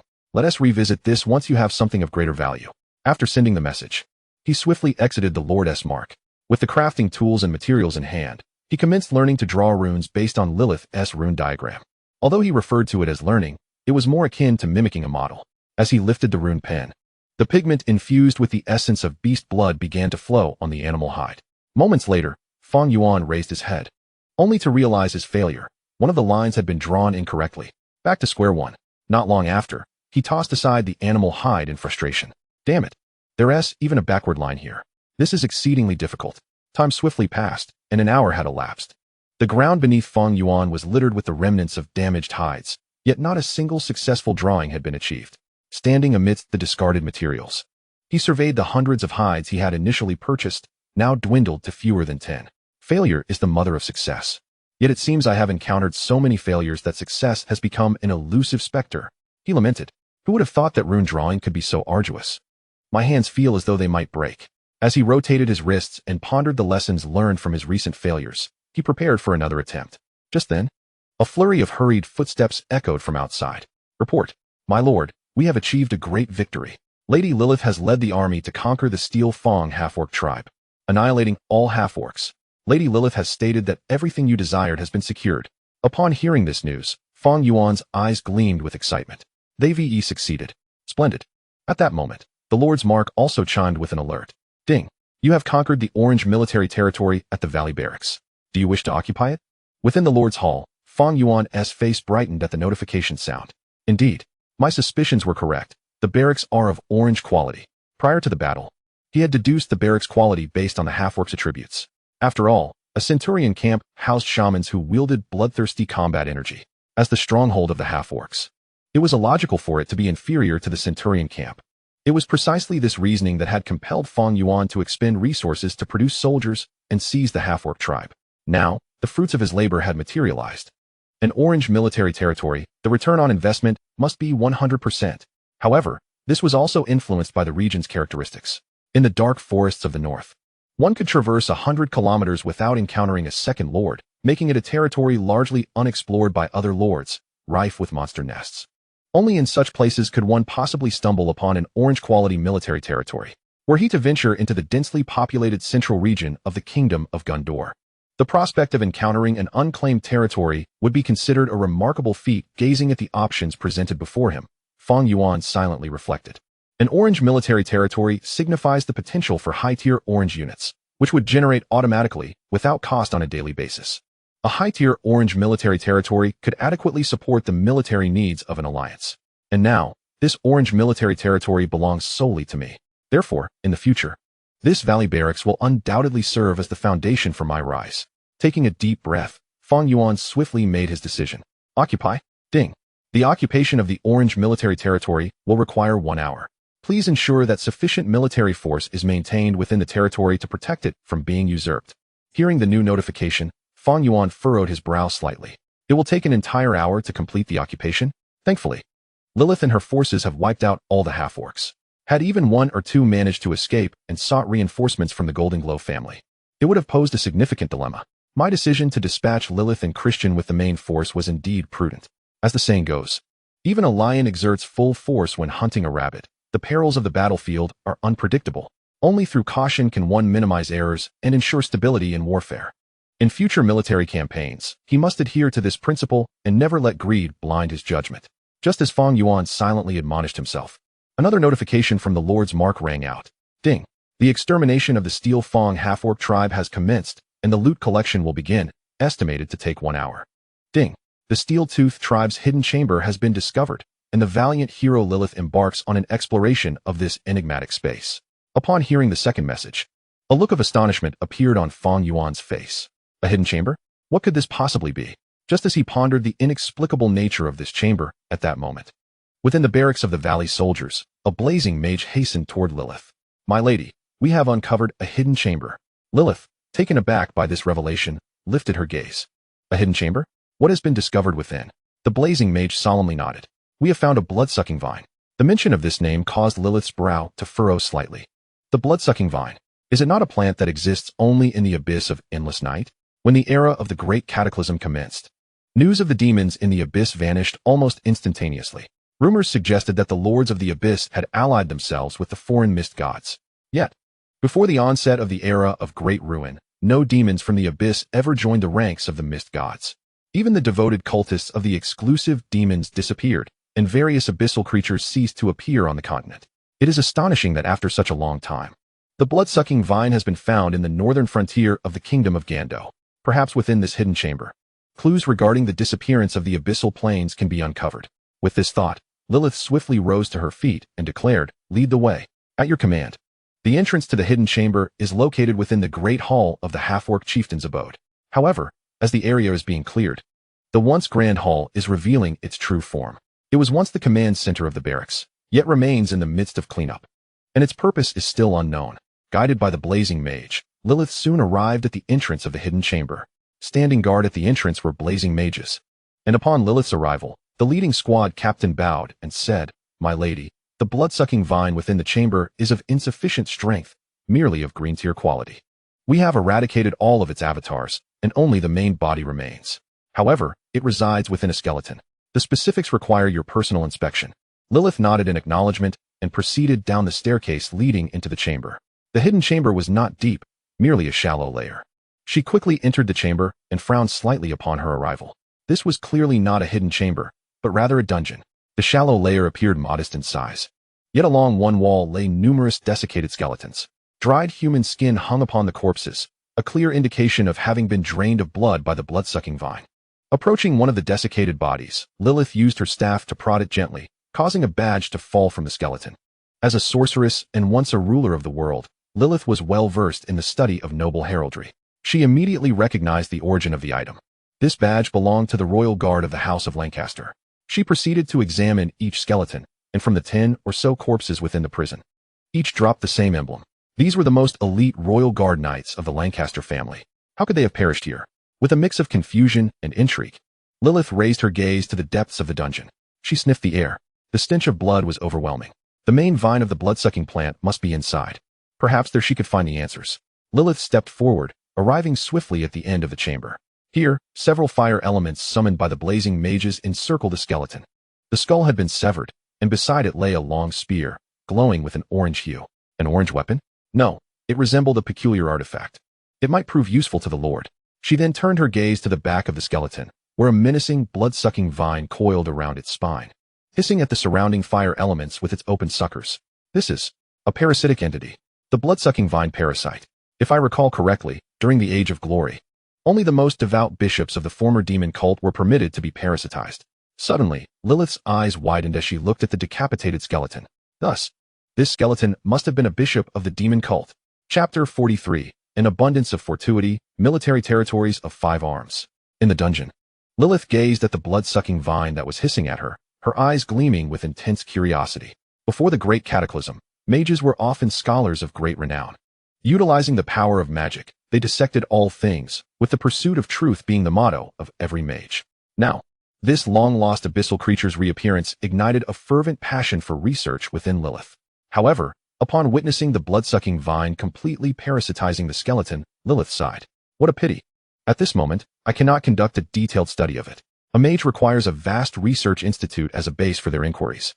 A formidable alliance of mages to rally high-level sorcerers for academic pursuits, thousands of apprentice mages engaged in experiments day and night, and tens of thousands of adventurers capturing materials for research. Moreover, over 600 industries and 8,000 supporting workshops are necessary. In short, a flourishing world of mages is essential for in-depth research. Yet all of this vanished with the onset of the Great Cataclysm, leading to the devastation of the era of great ruin. With this reflection, a hint of sorrow welled up in Lilith's eyes. She murmured, "The past is no more. The pursuit of truth is no longer the primary goal of mages. The might of magic and the terror of spell damage have become the pursuits of sorcerers. The existence of the abyss has long ceased to matter. Chasing history only ensnares one within its inescapable grasp." With this thought, a glimmer of murderous intent flickered in Lilith's gaze. Therefore, the blood-sucking vine is inconsequential. The demons are of no importance either. The priority is to eliminate them and deliver usable resources to the Lord. No sooner had she spoken than Lilith raised her staff and pointed at the hissing blood-sucking vine. Fireball explosion. A fireball the size of a basin hurtled forth with great speed. With a resounding crash, it struck the open maw of the blood-sucking vine. This creature, merely of green quality, was rendered utterly feeble after losing its host. Under the assault of the spells cast by a golden tier, second-level archmage, it was instantly reduced to ashes, along with the remnants of its corpse. However, amidst the swirling ash, several seeds radiating a green luminescence remained. Could it be? Seeds of the blood-sucking vine. Lilith approached, using her staff to probe the remnants, confirming that they were indeed the seeds of the vine. According to the rules of the material plane, abyssal creatures would not leave behind seeds in this realm. If they did, it could only mean one thing. The abyss had merged with the material plane. The abyss has emerged into the world. Upon realizing this, a chill coursed through Lilith. If such were the case, it would imply that all the demon lords of the abyss had perished. The very rules of the abyss had been altered. In that instant, Lilith was rendered speechless. Before my demise, an astrologer had foretold the fall of the gods. The current situation, it was likely far worse than the fall of the gods. Perhaps all planes had been swept away in one fell swoop. Lilith dared not dwell on this thought. As the more she contemplated it, the more despair enveloped her. For once powerful deities, demons, and other high beings had met their end. Now, these lords from foreign civilizations possessed powers so diminished that they were even inferior to apprentice mages. Could they truly stand as rivals to the enigmatic gods of the mist? A flicker of despair ignited within Lilith's heart. Yet, she soon shook her head with a bitter smile. But they were also the only hope. As a deceased being, I have no choice. Coming to this realization, Lilith ceased her inner turmoil. She stowed her staff and pointed towards the seeds of the blood-sucking vine on the ground. Have the area cleared. Take away all that is of use. Yes, the soldiers of the valley, under the scrutiny of 500 fiery mages, swiftly organized the spoils. And at that moment, far away in the hall of the Lord of the Wasteland, Fang Yuan finally received the notification sound of the Lord's mark. Ding! The spoils have been cleared, yielding a bounty of 1,000,000 gold coins, along with 1,000,000 units of wood, stone, iron, ore, and grain. 50 orange source crystal fragments, 200 purple source crystal fragments, and 500 red source crystal fragments. Ding! Acquired an orange building card for the Orc Steelfang Warrior Camp, a purple building card for the Orc Gunshield Warrior Camp, and a red building card for the Orc Patrol Camp, along with an orange hero fragment for the Orc Steelfang Soul. Ding! Acquired a purple building card for the Orc Poison Thorn Wall, and a red building card for the Orc Spike Watchtower. Ding! Acquired an orange low-grade weapon, the Steel Fang's explosive hammer, along with 100 orange weapon fragments, 500 purple weapon fragments, and 200 red weapon fragments. Ding! Acquired an orange rare item, the Demon Bishop's Spear, and 5 green rare items, the seeds of the blood-sucking vine. Ding! Your hero Lilith has occupied the Valley Soldier Camp for 1 hour, successfully claiming the orange military territory of the Valley Soldier Camp, with a prosperity score of 2,000 points and a power value of 200. A cascade of notification sounds suddenly overwhelmed Fang Yuan, leaving him momentarily stunned by the sheer volume of spoils. As the last notification faded, he jolted back to awareness and rapidly opened the panel detailing the spoils. He gazed at the myriad lines of numbers, swallowing hard. 1,000,000 gold coins, resources, orange building cards, purple building cards, orange equipment, and orange rare items. And most importantly, an orange military camp. This was an astonishing windfall. Fang Yuan found himself at a loss for where to begin.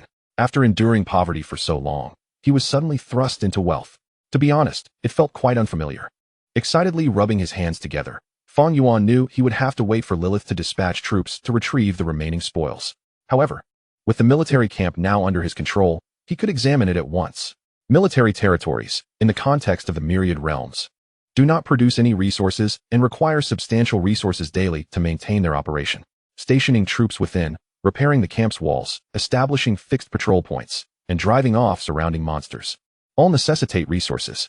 From this perspective, a military territory could be a liability for a newly minted lord, potentially crippling their finances. The outcome would be a stunted main city and an unconstructed military territory, leaving them vulnerable to swift defeat and annihilation when faced with formidable foes. Yet, military territories are viewed as coveted assets by lords. Each military territory serves as a large barracks. Every military territory corresponds to specific special unit types. Moreover, as military territories are upgraded, the quality of these units also improves. A military territory of basic white quality, when leveled up, could potentially yield green or even blue units. Furthermore, the units produced are not a single type. Even the most basic military territory typically produces 2 unit types. Some advanced military territories may yield 3 or even rare units. The soldiers produced by military territories do not consume any resources or gold. They are generated daily in fixed quantities. Thus, in the battlefield of myriad realms, any lord who discovers a military territory will, despite the cost, choose to seize it. For once they overcome the initial developmental hurdles, they can later rely solely on selling soldiers to recoup their investments. And this is the path of a typical white military territory. However, what Fang Yuan possesses is not a white territory, but an orange military territory. This starting point is a pinnacle that other lords may never reach in their lifetimes. According to Fang Yuan's knowledge, an orange military territory will at least contain 1 orange unit. With good fortune, it may even yield 2. He had even heard of military territories that produced 3 orange units during the Blue Star era, a stroke of luck that could evoke envy from others. Of course, not every orange military territory boasts such a wealth of orange units. Most of the troops are merely orange common units, while there are also unfortunate ones who possess no orange units, only purple rare troops. Moreover, such misfortune is not uncommon. Fang Yuan gazed at his military territory, rubbing his hands together as he spoke. My demands are not extravagant. Just grant me an orange rare unit. If possible, I hope for one that excels in close combat. After all, he currently possessed only a single mage unit, a fragile ranged fighter, a reconnaissance light cavalry, and a barbarian archer stationed in the rear. Contemplating deeply, Fang Yuan inhaled a steady breath. Come on, let me unveil this blind box. He hastily clicked on the troop station panel, swiftly directing his gaze downward to the production section. In an instant, his eyes widened in astonishment as he involuntarily exclaimed, wow, 2 oranges, 2 purples, and 1 red. 5 units. Chapter 44, completing the core units of the Legion in one go. Name, Valley Troop Station. Level 1. Quality, orange. Durability, 20-000-20-000. Output, Demon Bishop Knight Order, LV1. 0100, an orange rare unit trained by the bishops who worship demons. These knights wield formidable demonic spells, rendering them unparalleled in battlefield destruction. When the demon knights recite their hymns, flames from the abyss envelop their bodies, incinerating any enemies who dare approach. If led by a demon bishop, they can activate the Demon Legion aura. House of Lancaster Guardian Knight Order, LV1. 0100, an orange common unit. These guardian knights, raised by the House of Lancaster, pledge their loyalty to the family. If commanded by a hero of the house, they can activate the Guardian Knight Legion aura. House of Lancaster Tower Shield Defenders, LV1. 0100, a purple common unit, trained to rely solely on their massive tower shields to form an impenetrable defense, reputed to withstand even the fiercest dragon assaults. House of Lancaster Two-Handed Greatsword Infantry, LV1. 0100, a purple common unit. These infantrymen, trained to possess the highest offensive power, forgo all defensive capabilities, with their greatswords being their only means of existence. When they charge, it signifies the war has entered its decisive phase. Purple Moon Mercenary Corps, LV1. 0100, a red elite unit. Mercenaries hired by the House of Lancaster. These bloodthirsty hyenas possess the most refined combat skills, each soldier being a versatile combatant. Equipped with long pikes, crossbows, single-handed swords, and small shields, along with proficient horsemanship, they excel in reconnaissance, ambush, infiltration, and kidnapping rather than direct confrontation. Station heroes, none. Station troops, none. Daily consumption, 10,000 gold. Resources per day. Upgrade conditions, 100,000 gold. Resources, and the main city must reach level 2. Fang Yuan contemplated the panel of the Valley military territory, murmuring, I never anticipated that a military territory could produce orange rare units. It is known that the production of golden units is practically non-existent. Orange rare units are the strongest troops coveted by all lords. This is the pinnacle that every lord dreams of achieving. According to official statistics from various nations on Blue Star, an orange common unit exists for every 10,000 lords, while an orange elite unit appears for every 100,000. Moreover, an orange rare unit may only be found among 1,000,000 lords. The possibility of obtaining an orange rare unit remains beyond the reach of any official channels, relying solely on the luck of each lord. With good fortune, even a level 1 lord could acquire one. Conversely, ill fortune could render even the wealthiest lord, with assets in the billions, unable to obtain one. At this moment, Fang Yuan gazed at the Demon Bishop Knight order within the troop station, speaking to himself, when it comes to luck, I must admit, I am quite exceptional. To put it in simpler terms, I still maintain my stance. That year, with my hands in my pockets, I was oblivious to the notion of rivals. From the very beginning, with innate talent, resourceful territories, and military prowess, Fang Yuan harbored a vague feeling that the coins of fate consistently cast toward him the very desires of his heart. Whether this situation is fortuitous or not remains uncertain. Generally speaking, with great power comes great responsibility. Similarly, according to the law of energy conservation, the tides of fortune may eventually require repayment. Given the current circumstances, if the day of reckoning arrives, one might need to pay with their very life. After all, in any realm, kindness does not exist without reason. All things are bound by cause and effect. So, from whence does this cause emanate? The deities of the battlefield of 10,000 realms? But they have long perished. Or perhaps from some other inexplicable formidable beings. That seems unlikely, as he is merely a low-tier lord. Fang Yuan pondered deeply, yet could not trace the threads of this causation. However, by nature, he bore a certain degree of a lone wolf temperament, evident from his decision to venture alone into the battlefield of 10,000 realms. Thus, when confronted with perplexing dilemmas, Fang Yuan chose to refrain from overthinking. Why bother with so much? Let the troops face the enemy, and the waters will cover the earth. Whatever you offer me, I shall accept. We will address the repayment when the time comes. By then, if I have grown sufficiently strong, what is rightfully mine shall be mine, and what is not shall become mine as well. Having come to this realization, Fang Yuan no longer dwelled on such matters, instead choosing to meticulously inspect the panel of his military territory. The quality of the units often signifies their strength. The Demon Bishop Knight Order is undoubtedly the most formidable. Yet, why does this troop station, clearly associated with the House of Lancaster, produce the Demon Bishop Knights? From the name, it is evident that this unit must have ties to the demon bishops. In the past, demons were despised and hunted across this land.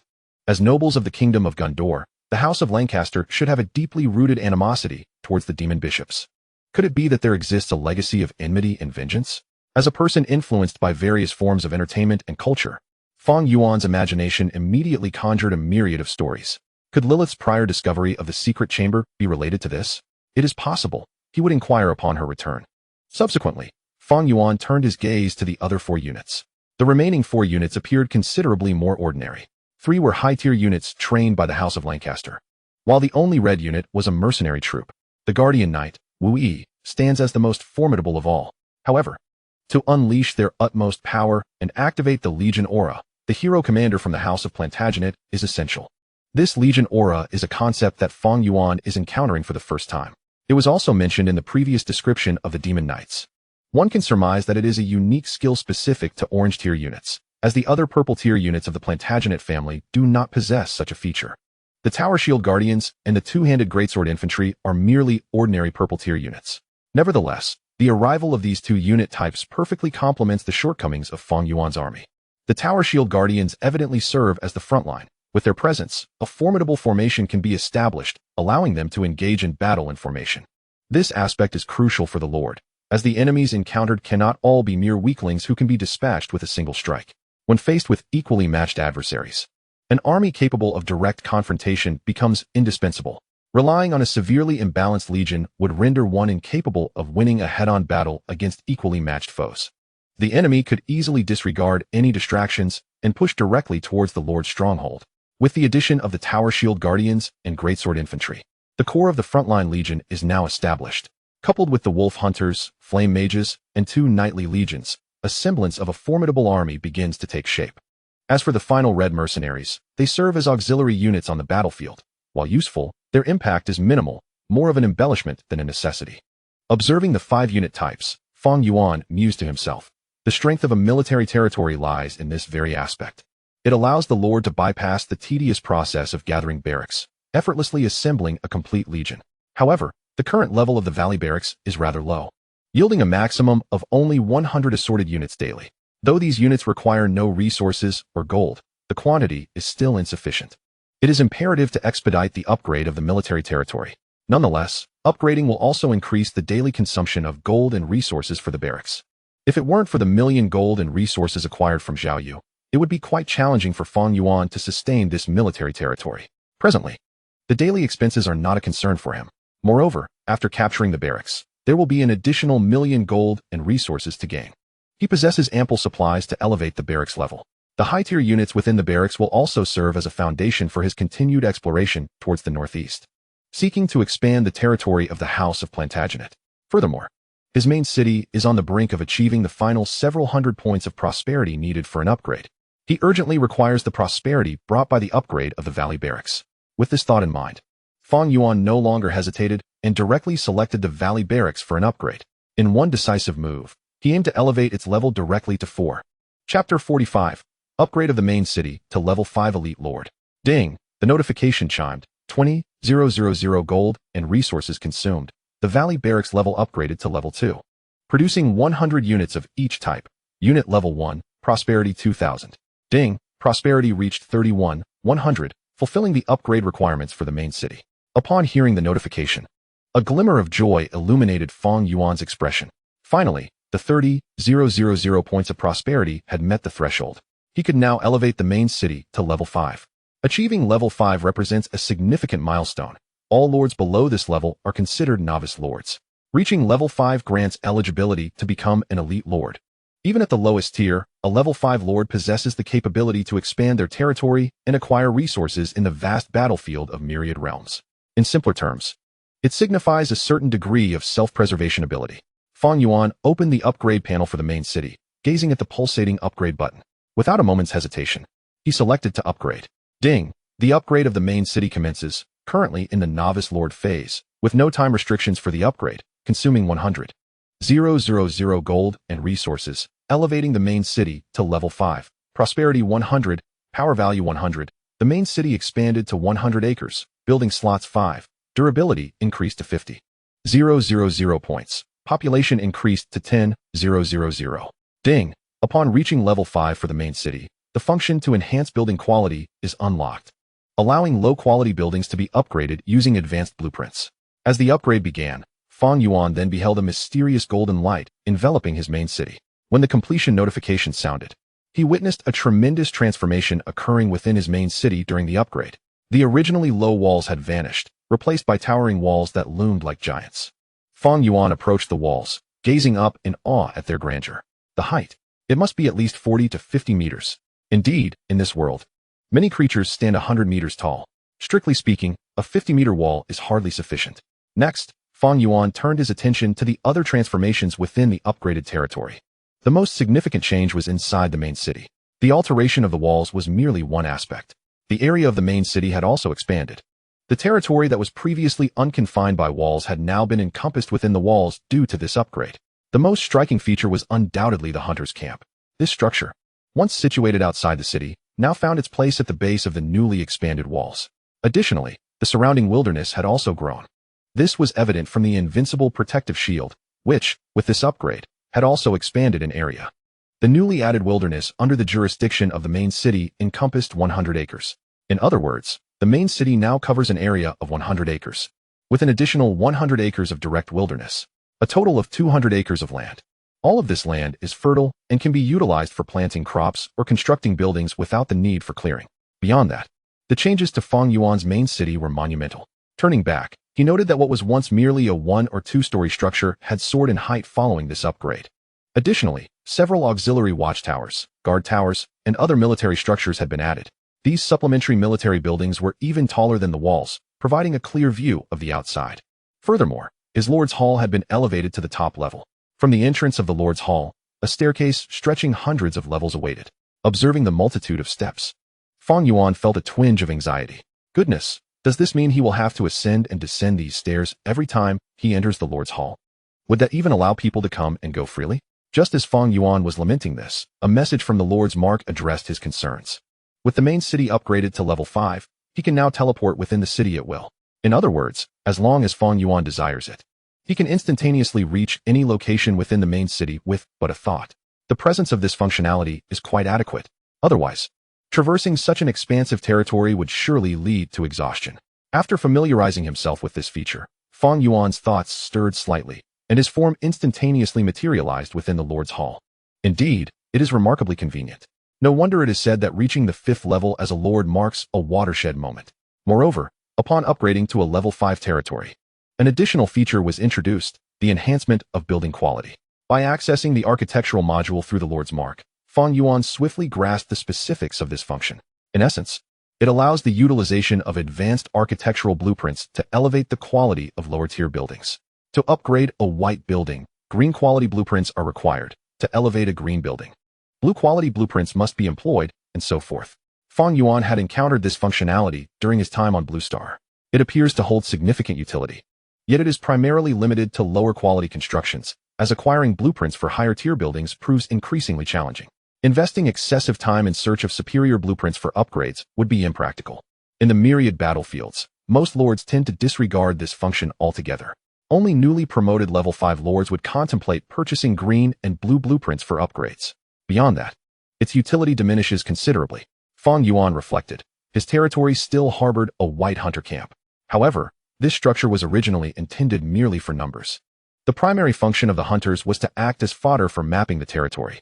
Now that he possessed a barracks, the Purple Moon mercenaries produced therein not only demanded no payment, but also possessed commendable strength.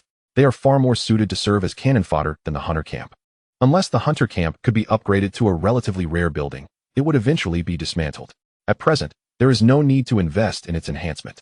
With this thought, Fang Yuan temporarily extinguished the desire to upgrade the hunter camp. Instead, he recalled that today marked the 2nd day since his arrival in the myriad battlefields. He had already ascended to the rank of level 5 lord, and with 5 days remaining, perhaps he could aspire to reach level 6. The benefit of unrestricted building upgrades during the novice period must not be squandered. He hastened to examine the requirements for upgrading from a level 5 to a level 6 lord's castle. Fang Yuan summoned the castle panel with a mere thought. Name, Wilderness Territory. Level 5. Faction, Human Race. Strength, Gundor Dynasty. Identity, Lord of the Northern Expansion. Durability, 50,000. Prosperity, 3, 120, 060, 000. Population, 570, 010, 000. Building slots, 935. Castle buildings, Hero Altar, none. Hunter Camp, white. Hunter Wolf Camp, purple. Flame Mage Camp, purple. Glimmering Magic Tower, purple. Barbarian Axe Thrower Camp, purple. Mercenary Hall, orange. Magic Crossbow Tower, orange. Mystical Hall, orange. Faction value, 400. Resource territory, Stone Spring Village, LV4, 150, 000 gold. Resource day, 40 purple mobilization orders, 1st tier, day. War territory, Valley Barracks, LV2, Demon Knight Corps, orange. 200 days, Guardian Knight Corps, orange. 200 days, Tower Shield Guardians, purple. 200 days, Two-Handed Sword Infantry, purple. 200 days. Purple Moon Mercenaries, red. 200 days, consuming 20,000 gold, resource day. Miracle territory, 0. Upgrade conditions, 1. 500,000 units of gold, 500,000 units of stone, 500,000 units of wood, 500,000 units of food, 500,000 units of minerals, 1,000 complete white source crystals. 2. Prosperity must reach 60,000 points. 3. At least one purple building must be owned. 4. Conquer 10 territories of at least blue tier 5, including nests, tribes, and other factions. Fang Yuan's gaze drifted to the final upgrade condition, causing him to furrow his brow. The requirements were increasing. The resource consumption had escalated with the inclusion of source crystals. This, in Fang Yuan's view, was undoubtedly an ominous sign. Although transitioning from 5 to 6 only necessitated white source crystals, would subsequent levels demand higher quality source crystals? Moreover, it specifically required complete source crystals, not mere fragments. To acquire source crystals, one must continuously assault the monster nests in the wild. These upgrade requirements seem to compel lords to confront wild monsters. This trend is further evidenced by the newly added fourth condition, which mandates the extermination of a certain number of factions to achieve an upgrade upon reaching level 5, coupled with the newly introduced source crystal consumption. It signifies that once a lord reaches level 5, they have truly emerged from the novice phase and entered a brutal state of warfare. Typically, lords at this juncture often choose to band together for mutual support, joining alliances for protection while leveraging collective strength to combat wild monsters. The survival guide for the myriad battlefields, compiled by various nations on Blue Star, also advises lords who have attained level 5 to join alliances, harnessing the power of humanity to confront the omnipresent dangers within the myriad battlefields. This advice is applicable to the vast majority of lords. However, Fang Yuan presently deems it unsuitable for himself. He harbors numerous secrets and has already established a foundation for ascendance in the Northern Territory. There is no necessity to rely on the collective power of an alliance to fend off wild monsters. Moreover, the conditions that appear insurmountable to other lords seem relatively manageable to Fang Yuan. The first and third conditions are already met. He is confident in his ability to easily fulfill the fourth condition. Only the second condition remains a challenge. Fang Yuan turned and approached the lord's position, lightly tapping his fingers against the table. At present, all buildings upgraded to level 5 yield a mere 12,000 points of prosperity. A staggering 15,000 points remain. That equates to the prosperity generated by 3 orange buildings. With only 5 days left, he pondered aloud. Just then, a voice resonated from the Lord's mark, indicating the passage of time. Ding! Lord, you have entered the 3rd day. This was an alarm Fang Yuan had set for himself. Upon hearing the notification, he gazed toward the entrance of the Lord's hall and softly declared, the 3rd day has commenced. Only 4 days remain. 4 days, 3 orange buildings. Orange buildings are not commonplace. They can only be acquired through trade. In 4 days, where could he possibly find items of equivalent value to orange buildings? Contemplating the daunting nature of this task, Fang Yuan could not help but shake his head. At that moment, a barbarian axe-thrower guardian entered, reporting, Report. Lord, Lady Lilith has returned with spoils of war. Upon hearing the report, Fang Yuan abruptly raised his head. Indeed, how could I have forgotten about this matter? The spoils. Lilith carried spoils that included orange items. Wonderful. All problems are swiftly resolved. Hurry. Summon Lilith to the palace at once. Fang Yuan's eyes sparkled, his voice imbued with an urgent impatience.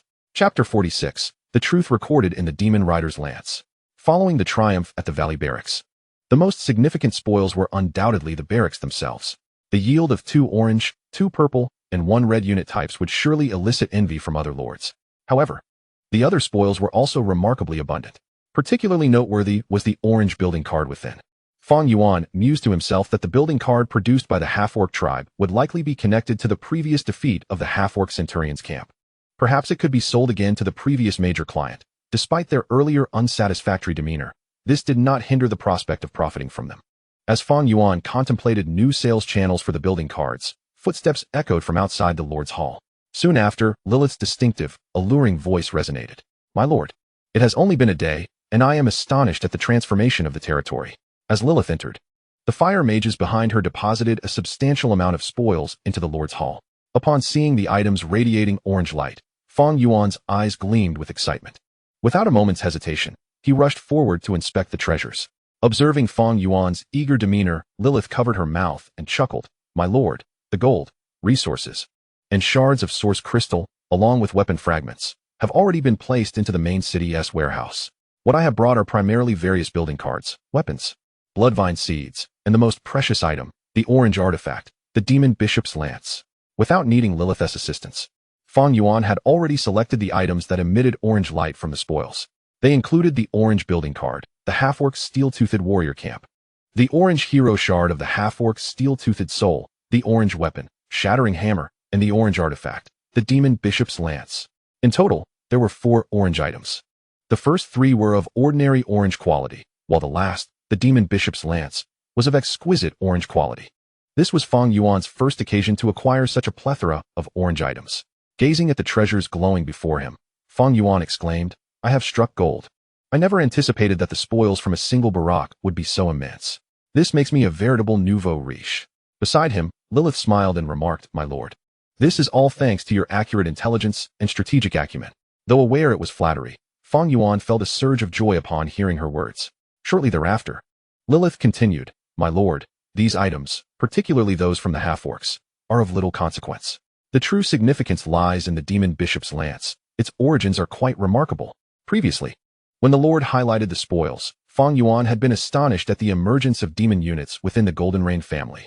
Now, with Lilith presenting such an artifact, his curiosity was piqued. As he opened the details of the demon bishop's lance, he inquired, Lilith, did you discover something? Lilith pondered for a moment before responding, My lord. The demon bishop is the core commander of the demon cult. Throughout the Age of Glory, demon bishops were epic-level powerhouses, leading their faith-esque demonic cavalry to easily obliterate a duchy. Had it not been for the sanctuaries suppressing the demon cult, they could have dominated the entire southern continent. Yet, such a formidable force mysteriously vanished when the great cataclysm struck. Even their masters, the demon lords occupying the abyssal plane, inexplicably disappeared.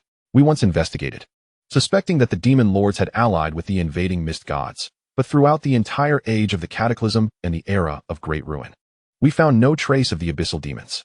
Now, these beings, long lost to countless epochs, have suddenly reappeared in the northern frontiers of the diminutive Gundor kingdom. At this point, Lilith paused before continuing, I suspect that the abyssal plane did not surrender back then.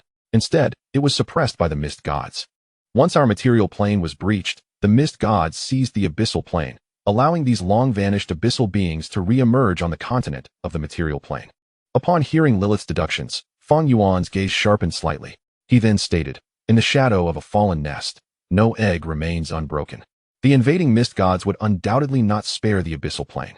Lilith, all of this belongs to the annals of history. The truth is no longer paramount.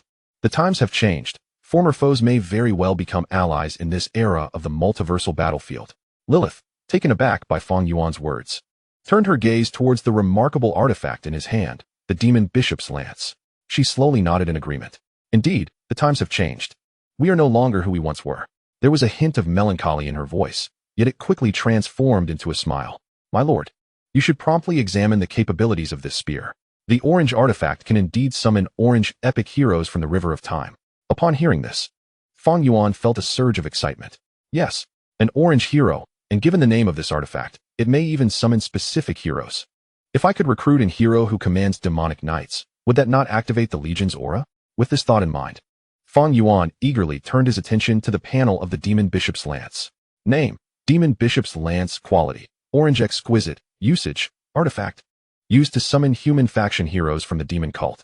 Note, this weapon, a relic of the once mighty infernal flame demon bishopric, encapsulates the power of 3 generations of demon bishops. However, upon reaching the 4th generation, the bishop selected by the infernal flame church was none other than the youngest daughter of the Count of Plantagenet. To usher in the next bishop, the infernal flame church dispatched a missionary to infiltrate the Plantagenet family, aiming to persuade the Count's daughter to join their ranks. To this end, they devised a cunning plot that sent the Count's eldest son to the northern territories to expand their domain. Although their scheme succeeded, it ultimately unraveled their plans. The Count's daughter accompanied her brother into the northern realms and, after his mysterious disappearance, single-handedly upheld the entire Plantagenet frontier. Furthermore, she awakened legendary martial prowess, earning the title of the renowned Valkyrie, compelling even the infernal flame church to capitulate under her influence, abandoning their demonic faith to become a clandestine force within the Plantagenet family. Consequently, this bishop's lance was sealed, relegated to the status of an ordinary weapon.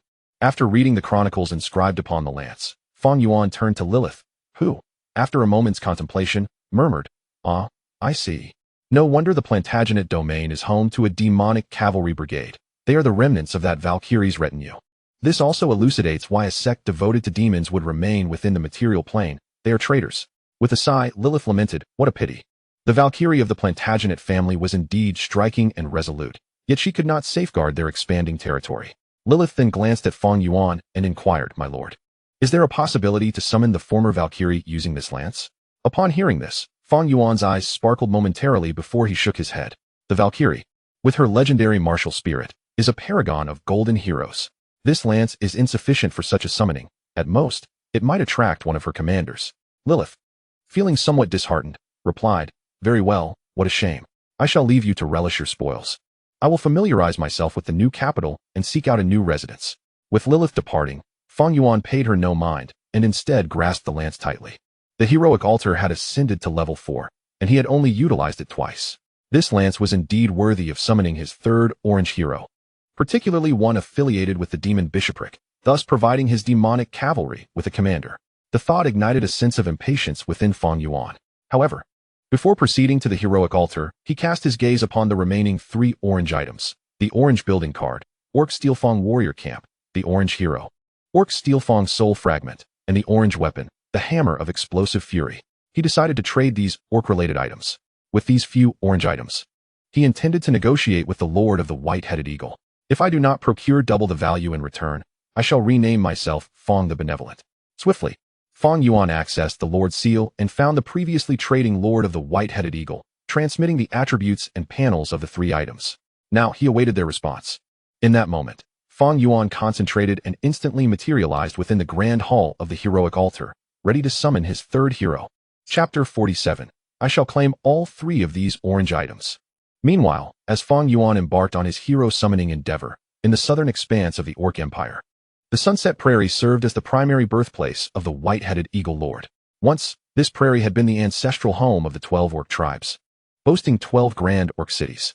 However, the Lord of the White-Headed Eagle rarely approached these cities, primarily operating along the periphery of the Sunset Prairie. Nevertheless, the abundant resources of the prairie proved immensely beneficial to the Lord of the White-Headed Eagle. At this moment, within an allied territory in the southern part of the Sunset Prairie, the Sakura Divine Axe Alliance, one of the top 10 alliances of the White-Headed Eagle in the Myriad Realms battlefield, was stationed here. The alliance was led by a lord named Carter, who was currently convening the management of the alliance within the Grand Hall to discuss the next phase of territorial expansion. At this time, the official responsible for development pointed to a map and stated, according to the plans relayed from Blue Star, when the next new lords descend, our White-Headed Eagle Nation will dispatch 2 million inhabitants to join the Myriad Realms battlefield.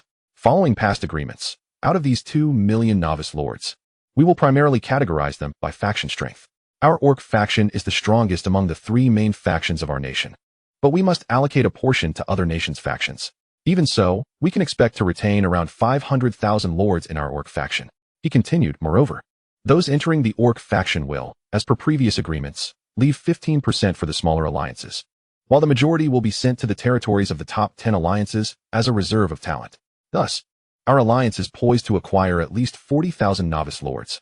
However, given our current territorial size, it will be challenging to accommodate this influx of novice lords. Therefore, we must expand our territories further. Ladies and gentlemen, please observe our territorial map. Crossing the southern mountain range leads into human territory, while the eastern direction is fraught with peril, featuring the Sunset Mountains, home to numerous level 10 beast nests. I do not recommend venturing that way. This leaves us with only the west and north as viable options. However, our western expansion has reached its limit, bordering other alliances. To extend westward would necessitate an alliance war, but the current situation in the Myriad Realms battlefield is complex, with the potential for a beast tide to erupt across various regions. The major alliances have already signed peace agreements, delineating boundaries, and any unilateral offensive could easily provoke a blockade from the other alliances. Thus, our only direction for expansion remains to the north. However, this route leads us to an indigenous Orc city. After a year of continuous reconnaissance, we have established that this Orc city is not a large tribal stronghold, but rather a trading hub of the Orc tribes, housing no less than 100,000 troops. Moreover, based on prior experiences in attacking cities, we can infer that the trading hub likely contains orange-grade Orc heroes and other Orc units. The difficulty of the assault is exceedingly high. Even if the entire alliance participates, we can conservatively estimate that we would suffer a minimum loss of 300,000 soldiers. This is still a conservative estimate. If we consider the upper limit, a failed assault could lead to a loss of 1 million troops. As these words echoed through the hall, the alliance officials exchanged glances, and one among them exclaimed, "If 1 million troops cannot conquer, then what hope do we have of victory?" Indeed, despite our status as one of the top 10 alliances, it is a harsh truth that we cannot muster such a vast army of 1 million at this moment. Even if we could gather the necessary forces, it would be reckless to send them into battle. Everyone is well aware of the exorbitant costs associated with conscripting soldiers. Moreover, the warriors capable of gracing the battlefield should ideally be at least of blue tier, And while our alliance boasts many leaders, the majority are merely novice lords at level 4. With only a scant few reaching level 5, are we to exploit them to the bone? Yet, if our alliance aspires to expand northward, we must breach this city. Unless we are willing to forfeit these 40,000 novice lords. That is simply not an option. This influx of lords represents our most significant reinforcement. If we do not seize this opportunity, we may not encounter another for quite some time. There have already been large-scale protests on Blue Star regarding this matter, and it is likely that subsequent policies may enforce mandatory conscription. We must grasp this chance and absorb these 40,000 lords, even if it means sacrificing everything we have. But to secure these newcomers, are we to send our painstakingly developed soldiers to their doom? A tempest of endless bickering erupted within the Alliance Hall. Then, a series of knocks from a wooden mallet resonated through the air. Silence. All eyes turned to see Lord Carter, the Alliance leader. Carter was a prominent businessman from the White Eagle Nation during his time on Blue Star. Many of the lords who initially joined the Cherry Blossom Axe Alliance were his former employees, endowing Carter with considerable influence over the entire alliance, making his words carry immense weight. It was this organizational prowess that elevated the Cherry Blossom Axe Alliance to one of the top 10 among the Orc lords of the White Eagle Nation. Carter spoke slowly. These lords must be integrated into our ranks, but we cannot deplete our entire military strength in the process. Should we suffer significant losses among our elite lords, and a beast tide erupts in the sunsetting mountains, the entire alliance would face annihilation, rendering all our efforts futile. Therefore, we must devise a foolproof plan to capture this city that minimizes our losses while conserving our military resources. Upon hearing Carter's words, the lords exchanged glances, momentarily speechless. After a while, one of them finally posed the question, "My lord, how do we accomplish this?" It is a native trading city fortified with towering walls and a comprehensive defense system. Indeed, there are numerous ballistae and catapults. And prior reconnaissance indicated the presence of a shaman temple, suggesting the potential existence of a legion of Orcish shaman mages, alongside the city's defensive troops, mercenaries, militia, and the Lord's elite guard. My lord, against such formidable hard power, there appears to be no avenue for clever tactics. However, Carter shook his head in response. This trading city is indeed strong, but its defenders cannot all be of Orange Tier, can they? If we could organize an Orange Tier legion of 50,000, supported by a Purple Tier force of 150,000, alongside 200,000 Red and Blue Tier troops, could we not secure victory? Carter's proposition left everyone momentarily speechless once again. After a prolonged silence, an official finally spoke up. My lord, while the Red and Blue legions pose no issue, we could stretch our resources to muster the Purple Tier troops. However, the Orange Tier legion of 50,000, my lord, there are only a handful of orange barracks within the entire alliance. Where shall we find such a vast army? Upon hearing this, Carter exclaimed, "Then we shall acquire them from all corners of the realm. If we cannot procure the requisite building cards, we shall hire them instead. Our alliance's finances are currently robust, and we are expecting substantial returns from our investments, in addition to resources being allocated from Blue Star. There remains some time before the arrival of new lords. If we throw money at the problem, can we not conjure 50,000 Orange Tier troops?" This grand declaration instantly ignited the confidence of the lords present, their eyes gleaming with renewed fervor. With their leader's words, their passions were rekindled. It was evident that some were already plotting to seize this opportunity for profit. However, Carter added, "Nonetheless, all financial expenditures must receive my approval." This stipulation elicited sighs from those with ulterior motives among the lords. Carter observed them with a cold smirk in his heart. "You were my subordinates on Blue Star. Do you think I cannot manage you?" At that moment, an official among them suddenly cried out, "My God, this is incredible." This exclamation captured the attention of all the lords. Carter turned to see it was a manager named Rog. "Rog, what is the commotion about?" The lord named Rog swallowed hard and stepped forward to present the information from his lord's seal to Carter. As Carter read the message, he leaped from his position in excitement. "We must acquire it. We must acquire it at all costs. Rog, immediately contact the lord named Fang Yuan. I want all 3 of those Orange Tier items. At once, my lord." Meanwhile, within the great hall of the heroic altar in the wasteland, Fang Yuan had already ascended the altar, placing the demon priest's spear upon the sage's stone slab. A surge of orange light erupted skyward. In the next moment, Fang Yuan heard a voice whispering in his ear, "Brenny fights solely for the flame of spirit. Mortal, you have awakened me. Do you seek to worship the flame of spirit?" Chapter 48. The hero with a loyalty rating of 100 points. As the deep voice resonated, a figure clad in pitch-black armor and mounted on a warhorse materialized in the golden hall of the heroic altar. The instant the shadow appeared, it reached out its hand and grasped the void, conjuring a long black spear from the ether. As the figure gripped the spear, it was engulfed in blazing flames. The dramatic entrance left Fang Yuan utterly captivated. Wow. Though it is merely an orange-tier hero, this entrance surpasses even Lilith's. It is often said that the divine have many tricks up their sleeves, and indeed, they were not mistaken. Just as Fang Yuan marveled at the spectacle, the summoned hero Brenny seemed to grow impatient. With a thrust of the spear, he pointed it menacingly at Fang Yuan, demanding, "Answer me. Heretic, faith, or destruction?" The unfriendly tone jolted Fang Yuan back to reality. Observing the spear ignited with black flames poised dangerously close to him, he felt no fear. For despite their proximity, until he accepted the hero's recruitment, these awakened beings remained suspended in the flow of time. Between oneself and the heroic figures lies a formidable dimensional barrier, rendering them an insurmountable distance apart. The key to unlocking this dimensional barrier resides within one's own Lord chip, which encapsulates the governing powers of Blue Star, bearing the torch of its civilization.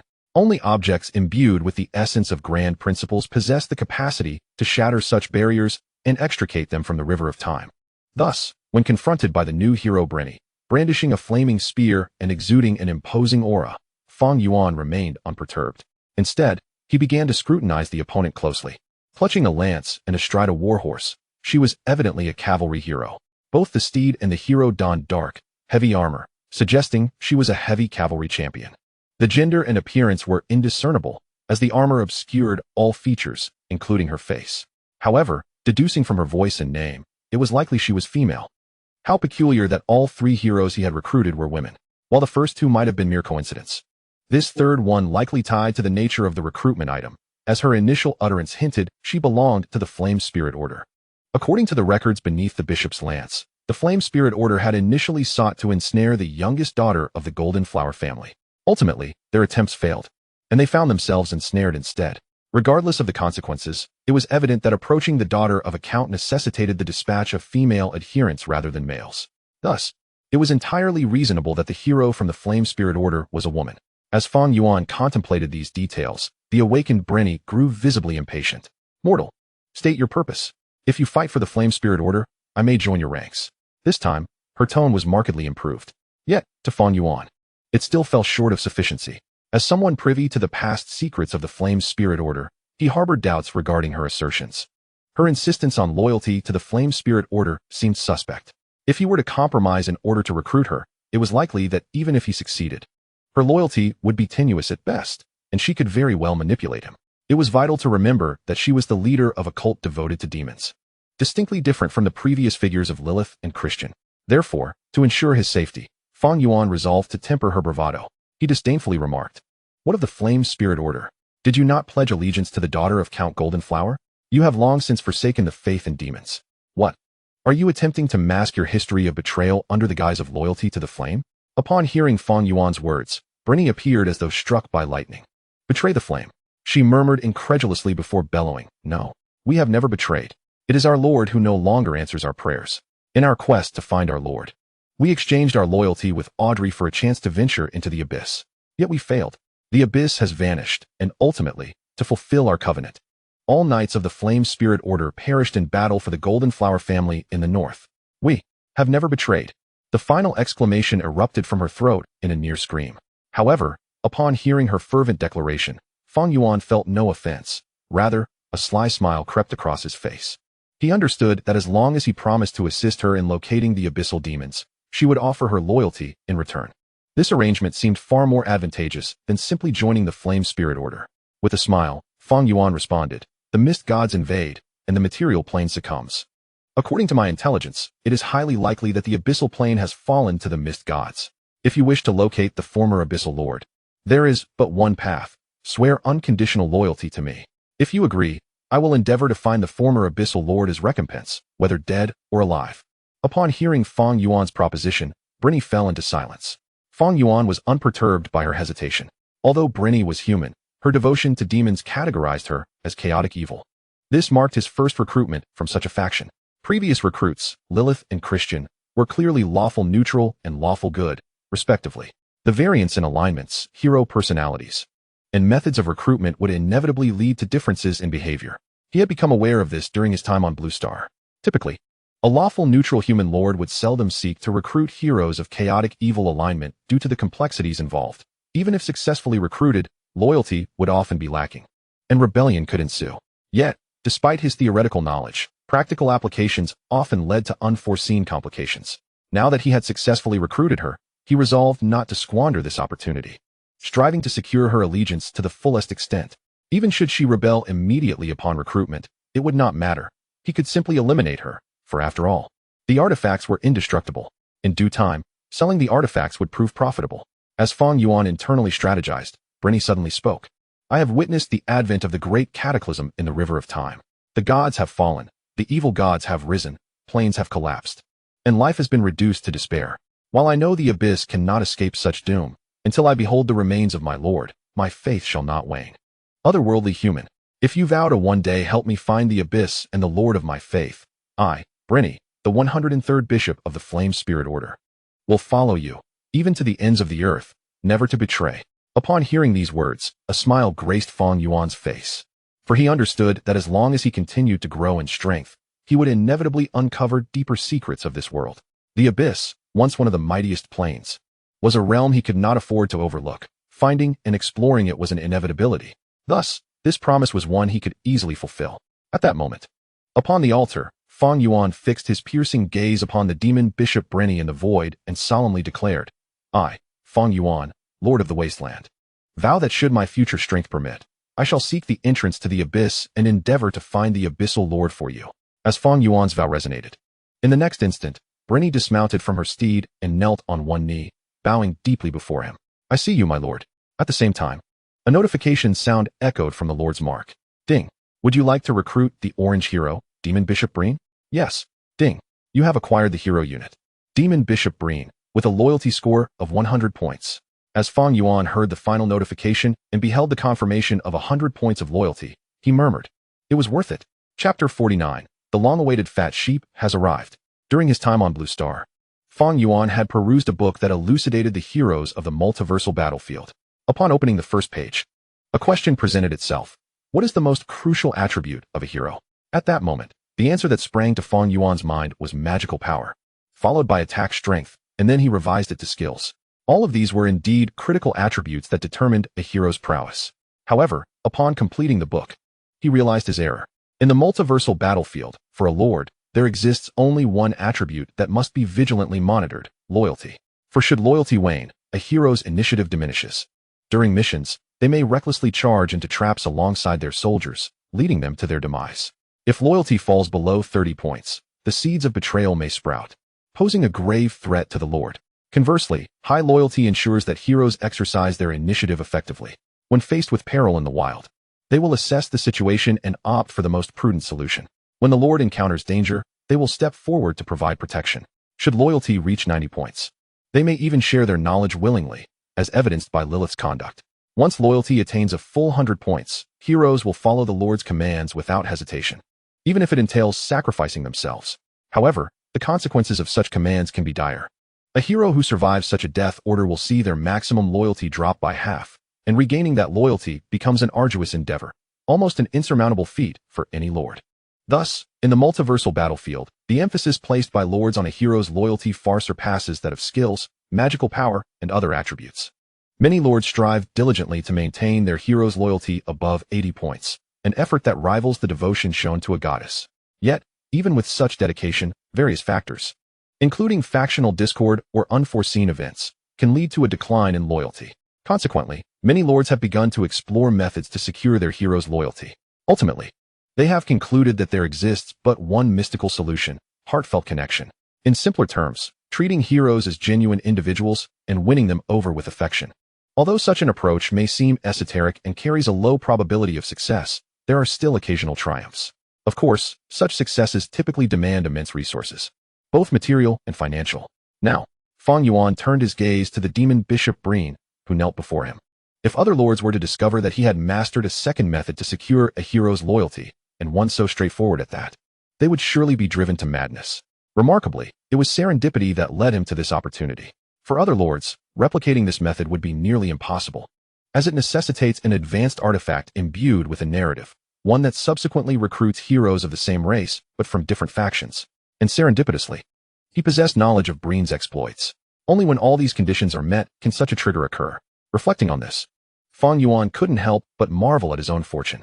At that moment, the demon Bishop Breen, having emerged from the river of time with the power of civilization's spark and solidified his form, suddenly spoke. My lord, I sense the presence of my cavalry from the northeast. Fang Yuan, taken aback, queried, you can sense them from such a distance? Breen nodded, stating, as the bishop of the Spirit Flame Church, I possess a strong spiritual connection with my followers. Upon hearing this, Fang Yuan's eyes sparkled with intrigue. Could this be a kind of synergy between orange heroes and their matching armies? Or perhaps a skill? I have yet to examine Breen's skills. Fang Yuan focused on the demon bishop, and with a thought, manifested Breen's attribute panel through the Lord's mark. Name, Demon Bishop Breen. Level, LV1, 07000. Quality, orange. Potential, 1 star. Equipped artifact, Demon Bishop's Spear. Attack power, 700. Health points, 7,000. Stamina points, 7,000.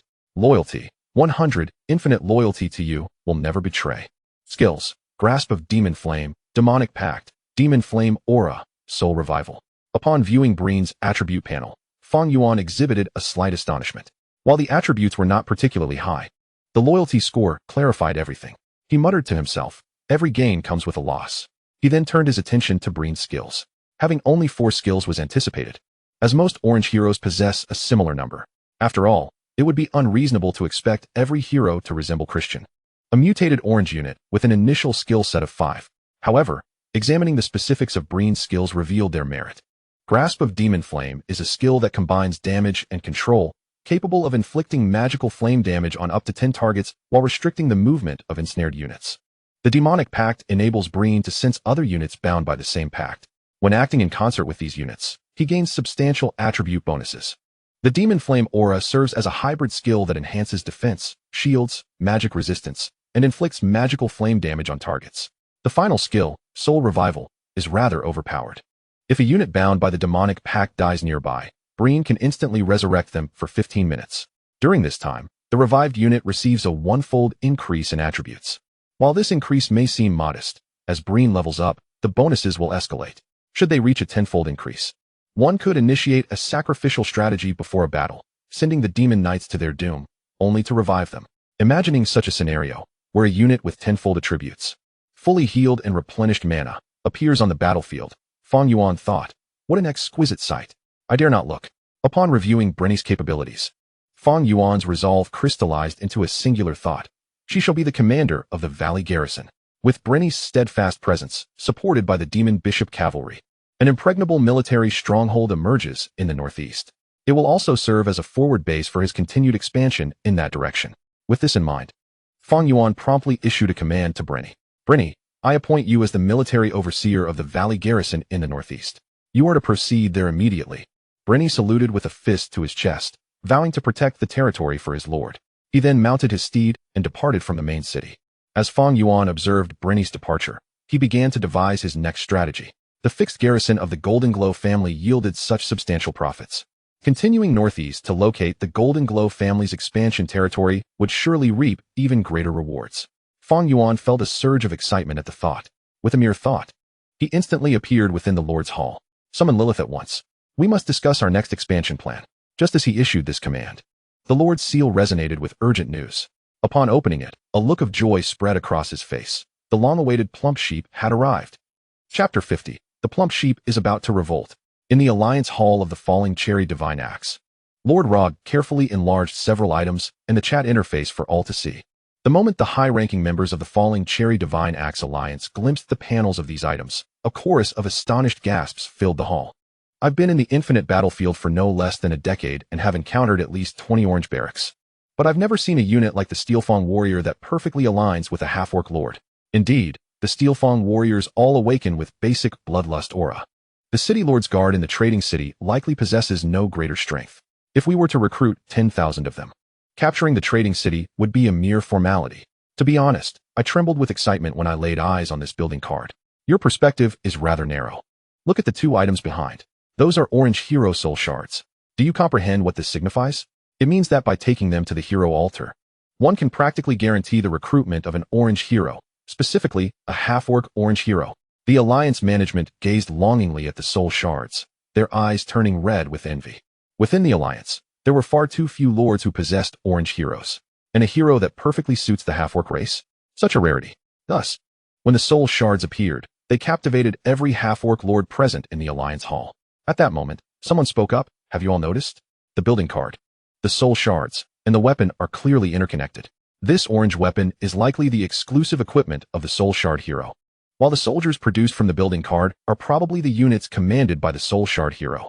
Therefore, it stands to reason that the lord selling these items has most likely crushed an orc tribe. Upon hearing this, the members of the alliance exchanged incredulous glances. Crushed an orc tribe? What a ludicrous notion. Indeed, even the weakest orc tribes have populations starting in the hundreds of thousands, teeming with high-tier heroes and soldiers. To date, who possesses the strength to crush an orc tribe? Exactly. Even if the top 10 alliances in the Sunset Prairie combined their forces, it would be impossible. Have you all forgotten the previous joint assault on the main city in the Sunset Prairie?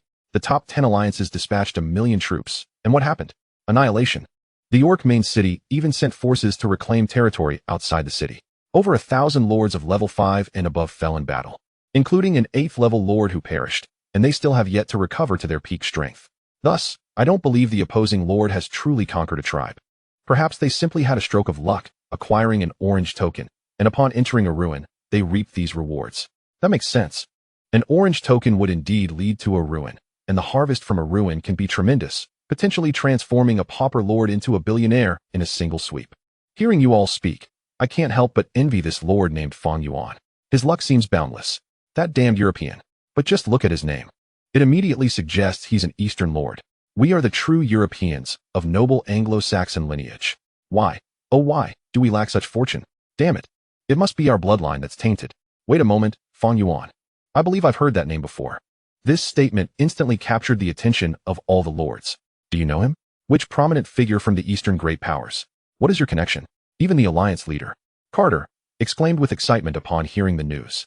My dear George, if you can persuade him to sell to us at a discount, I shall appoint you as the vice leader. However, the lord named George awkwardly replied, Leader, I do not know him personally. I merely overheard some friends from the Dragon Kingdom of the human race discussing him. They mentioned that recently, in the far northern region of Gondor, they were seeking the expansion territory of the Golden Glow family, while also looking for a lord named Fang Yuan, intending to teach him a lesson because he had offended them back in Blue Star. Oh, they also mentioned that this lord named Fang Yuan is a novice lord. Counting today, he has only been in the infinite battlefield for 3 days. As soon as this information was revealed, all the lords present collectively recoiled in shock. George, are you out of your mind? What nonsense are you spouting? A novice lord? George, fuck you. Explain how a novice lord could possess such items. I have been in the infinite battlefield for 18 years and have yet to even see an orange barack. You tell me that a novice lord could produce 3 orange items to sell? George, you are insulting my intelligence. Let us duel. I must defend my intellectual honor. At this moment, even Carter shook his head. Impossible, George. It must be a case of mistaken identity. I know the East well, and Fang Yuan is a common name. But the next moment, Lord Rog, who had been projecting, suddenly interjected, Everyone, please do not be angry. Perhaps George is indeed correct. Prior to this, I had a transaction with this lord named Fang Yuan. He thoroughly swindled me out of a significant sum of money, and as a result, I accrued a substantial debt. In retaliation against this lord named Fang Yuan, I specifically issued a bounty through the mercenary hall. Yet when I attempted to place the bounty, I was informed that the target had already been put under a bounty. Subsequently, I searched for the bounty notice regarding Fang Yuan. To my astonishment, I discovered that this Fang Yuan is merely a low-ranking lord, with his main city only at level 3. The location of his stronghold lies within the shadowy forests of the northern reaches of the Gondor Kingdom. After Rog spoke, he swiftly summoned the items from his last transaction using the Lord's seal. Upon seeing several of these items, the lords present in the Alliance Hall were once again stirred into a frenzy. My heavens, they are almost identical. Aside from the change in quality, they are unmistakably the same lineage of architecture and equipment. Damn it. No wonder the miserly Rog sought to borrow high-interest loans from me. It was for this reason. Just then, the chastised George interjected again. Gentlemen, it seems the situation has become clear. This lord, Fang Yuan, is indeed a low-ranking lord. Fortuitously, upon entering the Myriad Realms battlefield, he acquired an orange token. Moreover, through the token's quest, he subsequently obtained advanced items such as purple and orange ones. At this moment, someone remarked, the items are in his possession, and the Gondor Kingdom is located in the western part of the continent, while we are situated in the eastern grasslands.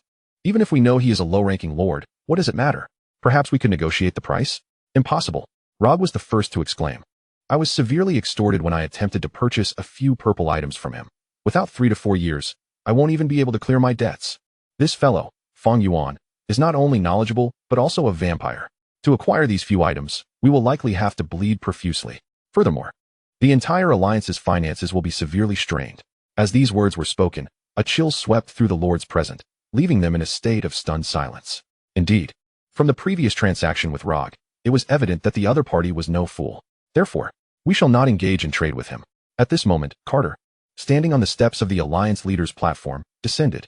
While our alliance's finances are ample, we must not squander our resources. If the other party sets a price too high, Carter took a deep breath, then we shall have to employ other means. At this time, Carter approached George and patted him on the shoulder. George, reach out to your acquaintances. In Rog's name, request that they hunt down this lord named Fang Yuan. Furthermore, we are not incapable of venturing into the Gondair Kingdom. Within the human faction of the Gondair Kingdom, there are also several lords from our nation. We shall locate them and offer them a handsome reward to construct a forward operating base in the shadowy forests of the north. Then, through this base, we will station our troops. Once we pinpoint Fang Yuan's territory, we will launch an all-out assault. We shall obliterate his main city and plunder his resources. We shall reclaim the 3 pieces of orange treasures that rightfully belong to our half-orc faction. At this moment, Carter had already considered these 3 items as his own. George, having received the command, bowed slightly. Understood, Lord Carter. I shall contact them immediately.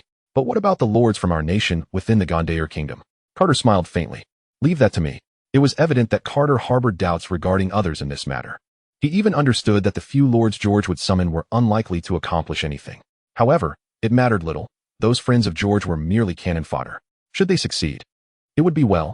If not, the most they would lose is some earnest money.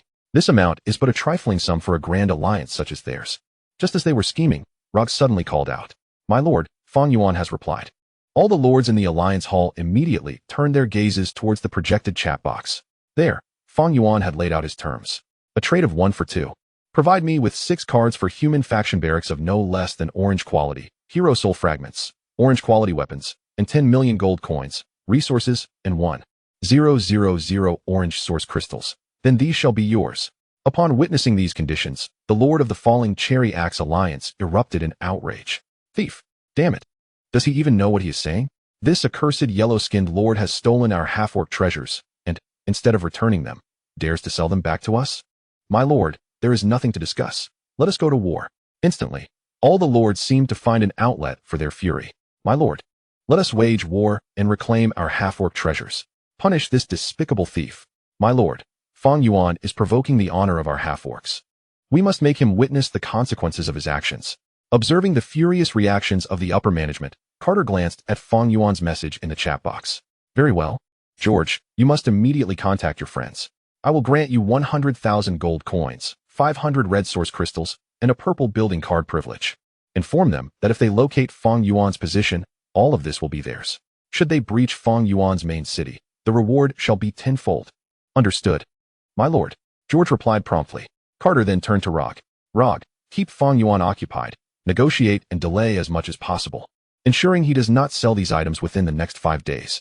As for the excuse, you may use the need to raise funds.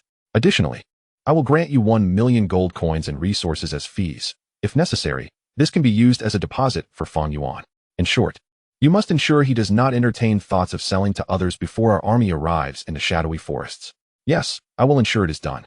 Rog replied with a serious expression. Finally, Carter addressed the upper management present in the Alliance Hall. Gentlemen, the value of these 3 items requires no further elaboration. We must acquire them. Capturing the trade city will reduce the difficulty by 50.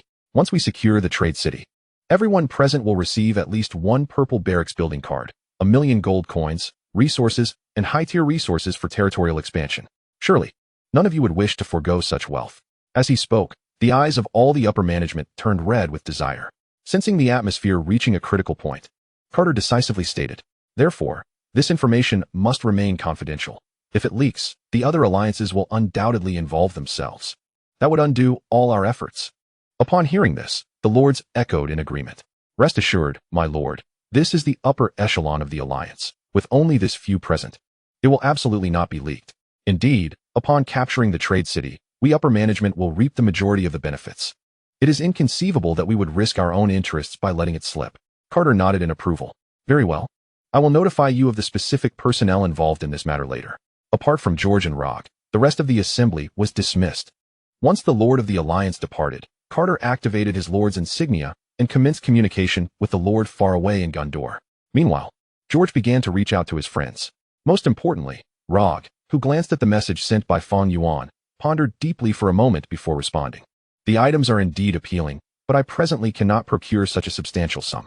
Would it be possible for me to gather a few friends to co-invest in the purchase? However, could we negotiate a reduction in the price? Chapter 51, Preparations for upgrading the main city to level 6. Within the Lord's Hall of the Wasteland Territory. After sending out his message, Fang Yuan noticed that there was no immediate reply from the other party. He then turned his attention to the remaining spoils. The remaining loot primarily consisted of a purple building card and barracks. Specifically, there was an orc gun and shield warrior barracks card, purple, an orc patrol barracks card, red, an orc toxic thorn wall building card, purple, and an orc spike watchtower building card, red. Regardless of whether they were the purple orc barracks building cards or the building cards themselves, their utility to Fang Yuan was limited. He could either place them on the spatial trading market or use them as bargaining chips in negotiations with the Lord of the White Eagle. Fang Yuan was aware that his asking price was rather steep, offering one orange item in exchange for two, while also requiring a significant amount of gold, resources, and source crystals from the other party. However, in the realm of trade, one must set high prices to allow for negotiation. Arriving at a mutually agreeable price was the goal. Fang Yuan's bottom line was 3 orange items in exchange for 4 from the other party. Of course, not just any orange items would suffice. They had to be specific: orange barracks cards, hero shards, or equipment. Moreover, his demand for equipment was minimal, at most requiring only 1 piece. Should the other party refuse these terms, he would then bundle the purple and red building cards together and insist on a few million gold and resources as compensation for the price difference. These building cards were particularly suited for orcs. Fang Yuan estimated that if the other party was genuinely interested in trading, the final transaction price would align closely with his expectations. At that moment, a notification appeared on his Lord's insignia. Upon opening it, he discovered a message from Rog, the Lord of the White Eagle Nation. After reviewing the correspondence, Fang Yuan's brow furrowed slightly. Was the other party considering a group purchase? It was understandable. The 3 orange items he offered were no ordinary goods. It would likely be challenging for one individual to acquire them all, hence seeking out a few friends made sense. However, he could not afford to offer them a group discount. He needed to maintain his price point, as the subsequent upgrades to his city would rely heavily on the profits from this transaction. Contemplating the message, Fang Yuan replied, "You get what you pay for. There are not just you alone among the orc lords in the battlefield of 10,000 realms. To be frank, while my price may be a tad high, the rarity of the items is unquestionable. If you wish to negotiate, I cannot offer a significantly lower price.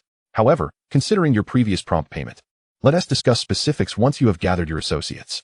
But I must emphasize, the price will not be drastically reduced. Prepare yourself mentally for that. After all, I have not forgotten your earlier threats. Additionally, it would be best for you to assemble your group swiftly, as I cannot afford to wait too long." After meticulously reviewing his message for any loopholes, he sent it off. Before long, a response arrived from the other party. 7 days. I require 7 days.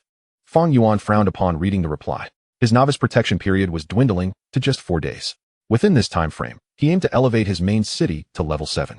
There simply wasn't enough time to wait for him. He promptly rejected the offer. "No, 2 days. Calculating from now until this time tomorrow. If you cannot finalize the purchase, I will list it for sale in the spatial trading market." Meanwhile, in the Grand Hall of the Falling Cherry Divine Axe Alliance, Rog relayed Fang Yuan's response to Carter. 2 days. If we only have 2 days, it may not suffice. The individuals I contacted are heading to the northern frontier, which will take at least 3 days. Additionally, we need to allocate time for constructing the forward base, transporting the Legion, and scouting attack positions, totaling at least 7 days. However, upon glancing at Fang Yuan's message, Carter's gaze sharpened slightly. It appeared that they would need to expedite their efforts. He took out a portion of the orange mobilization orders in hopes of reducing the timeline by 3 days. Yet, this was still insufficient. Carter paced within the Alliance Hall for a moment before abruptly turning to Rog and stating, "Rog, agree to his terms. Tomorrow at this time, you will directly pay him a deposit of 1 million gold. Inform Fang Yuan that we are in the process of gathering funds. Request a few extra days if possible. We must delay as long as we can.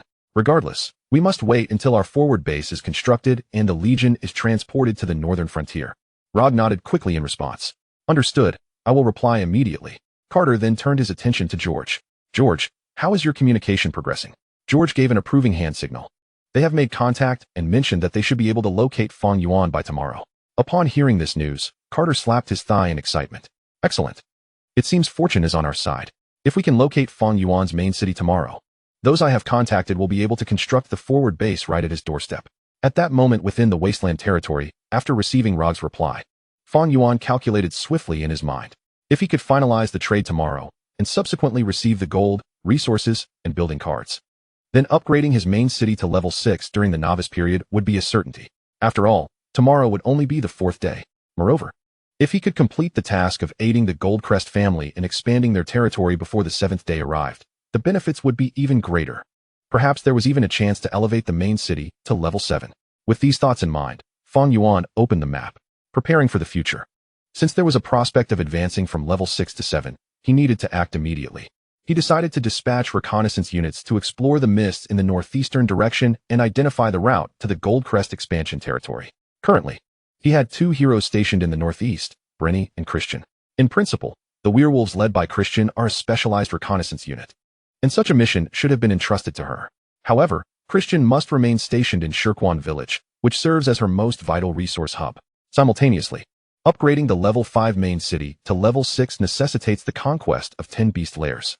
Naturally, the priority for attacking these lairs would be to clear those in proximity to Shirkwan village, thus compelling Christian to oversee operations there. Consequently, the northeastern region must be entrusted to Brenny. Although she is also an orange-tier hero, she may not possess Christian's prowess. Yet the strength of the troops stationed at the Valley Barracks is commendable. Furthermore, the reconnaissance unit, the Purple Moon Mercenary Corps, while of red quality, should suffice for scouting purposes. In a brief moment, Fang Yuan had already formulated a plan. He then summoned the barbarian axe throwers stationed outside. Relay my orders. Christian is to lead the werewolves back to Shirkwan village to establish a command there, while simultaneously conducting reconnaissance around the village to locate the beast lairs that have taken residence nearby. Brenny will take over Christian's mission upon her arrival at the Valley Barracks, dispatching scouts to explore the northeastern map and identify the route leading to the territory of the Golden Flower family. Understood, my lord. As the barbarians departed, Fang Yuan lightly tapped his fingers on the table. 2 tasks remained. First, to elevate the buildings within the main city to level 5, and second, to draft the initial magic rune diagram. The upgrade could be postponed slightly, as it could be executed at any time. However, given the numerous failures he had encountered with the magic rune diagram, he had almost grasped it. With Lilith's guidance on the crucial points, he could successfully master the diagram and complete the design for the rocket technique. Nevertheless, if he did not seize the opportunity to consult her now, he might forget many essential details over time, necessitating a fresh start. Thus, he resolved to prioritize mastering the magic rune diagram for the rocket technique. With this thought in mind, Fang Yuan retrieved his drawing tools and called out to the barbarian axe throwers stationed outside. Go, fetch Lilith. Tell her I have something important to discuss. At once. Chapter 52. The Dream of Overnight Wealth of the Ghost Fire Youth. Big brother. The ghost fellow we met before has come looking for us. At this moment, one named Old Third among the Huang Mao brothers exclaimed within their forward camp. However, the eldest, Ming Gu, responded with impatience. Is it that fellow named George? What does he want with us? We have no time for them now. Damn it. This dark forest is perilous. We've only been here a few days, and half of our scouting soldiers are already dead. We have even discovered an orange-tier beast lair. If we keep probing deeper, we might not find the territory we seek before the beasts find our forward camp first. Ming Gu grumbled to himself. Today marked their 3rd day in the dark forest, and they were already significantly tormented by the local beasts. Just as Ming Gu was voicing his complaints, Old Third said, Big brother, George isn't here just to chat. He's asking if we want to take a mission. Upon hearing this, Ming Gu turned in surprise. A mission? That ghost fellow is in the Sunset Prairie. We're in the Gundor Kingdom, separated by a distance of tens of thousands of miles. What mission could he possibly have for us? Ming Gu clearly exhibited skepticism. However, when Old Third relayed George's message, Ming Ji's squinty eyes miraculously widened. Fang Yuan? Is it that novice lord, Fang Yuan? Old Third nodded. Yes, that's him. George mentioned that he is a novice lord who has just entered the battlefield of Myriad Realms. He was previously under a bounty, which was recently retracted. He has requested us to locate Fang Yuan in the north, and has promised a reward of 1 million gold coins and 250 complete red source crystals. Big brother, that's a far higher reward than the previous bounty at the mercenary hall. Should we take it? Before he could finish, Ming Gu interrupted him. With a curious tone, he inquired, what kind of person is this Fang Yuan? He was previously under a bounty of hundreds of thousands of gold coins, and not long after, the bounty issuer chose to forfeit the deposit rather than continue the bounty. Now, just a few days after the bounty was lifted, He is again being sought after by a ghost fellow from tens of thousands of miles away. Do you think there is something suspicious about this guy? Let's hear what the rest of you think. Ming Ji's gaze shifted among his three younger brothers, finally landing on old second, Huang Mao. Huang Mao, you have been in close contact with Fang Yuan. You start. Upon hearing this, Huang Mao involuntarily twitched his left cheek. Big brother, I just received a slap. Yet, upon seeing the narrowed eyes of the eldest, Huang Mao quickly added, the only thing I sensed was his immense strength.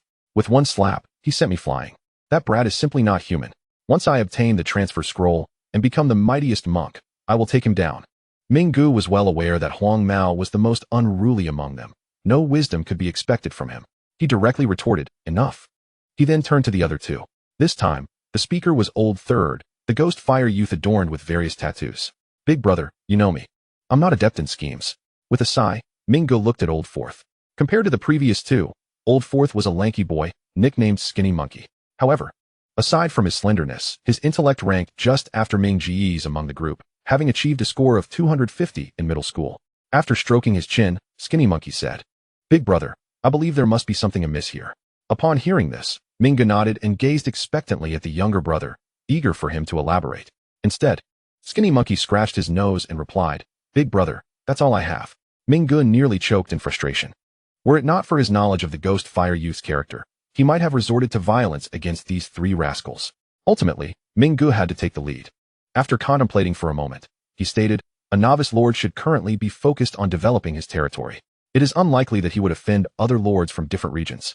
Yet, the occurrence of such an event suggests only one possibility. This Fang Yuan has had interactions with those individuals through the spatial trading market. He must possess valuable items, which he traded in the market, incurring the ire of George, who is located thousands of miles away. As soon as he finished speaking, Huang Mao clapped his hands and exclaimed, Big brother, I figured it out. It must be the talent scroll. Fang Yuan clutched the talent scroll, contemplating its sale, only to offend others with an exorbitant price, resulting in a bounty on his head. Upon finishing his tale, Huang Mao wore a smug expression, akin to one who has stumbled upon a new continent. Yet, when he turned to Ming Gu, he was met with a look of disdain. Huang Mao, aside from your swiftness, you are utterly worthless. As he calculated the days, realizing it was already the third day, he concluded that whether Fang Yuan intended to sell or utilize the scroll for himself, it must have long since vanished. Old Sen interjected, indeed. Our initial attempt to seize the scroll was predicated on the assumption that Fang Yuan might sell it instead of using it himself, which is why we ventured into the northern realm. It's all your fault, you incompetent woodwalker. You failed to locate Fang Yuan on the first day. Hearing this, Huang Mao's face turned pale. In his desperate pursuit of Fang Yuan, he had lost all his purple-tier woodwalkers, and even his hero had been grievously injured.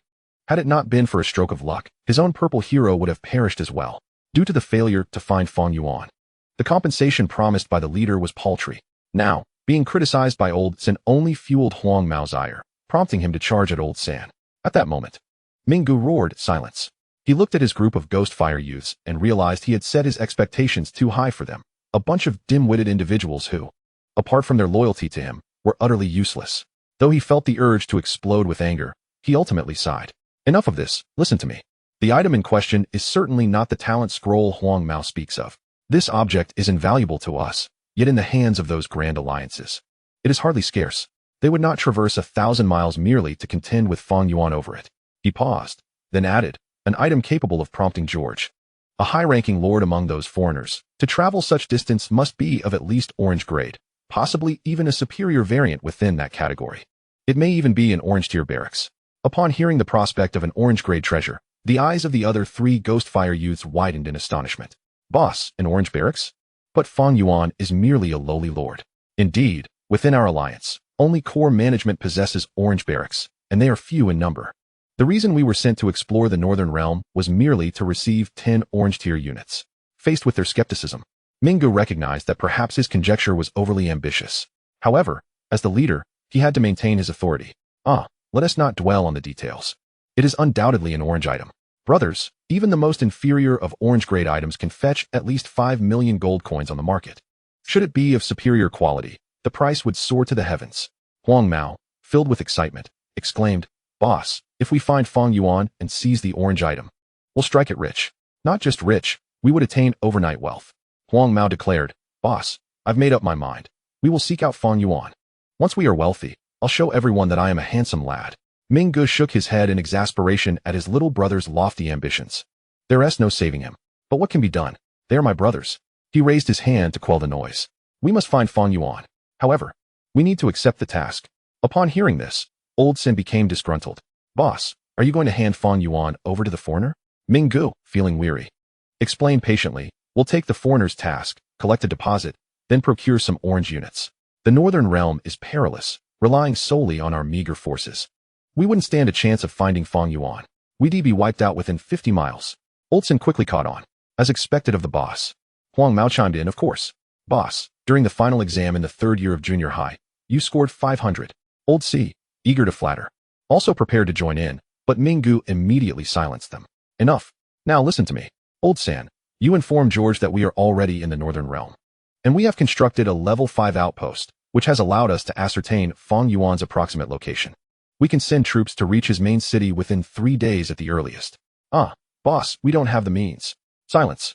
You will tell George that if he wants us to take on the task, he must pay a deposit and the full amount to reach Fang Yuan's territory.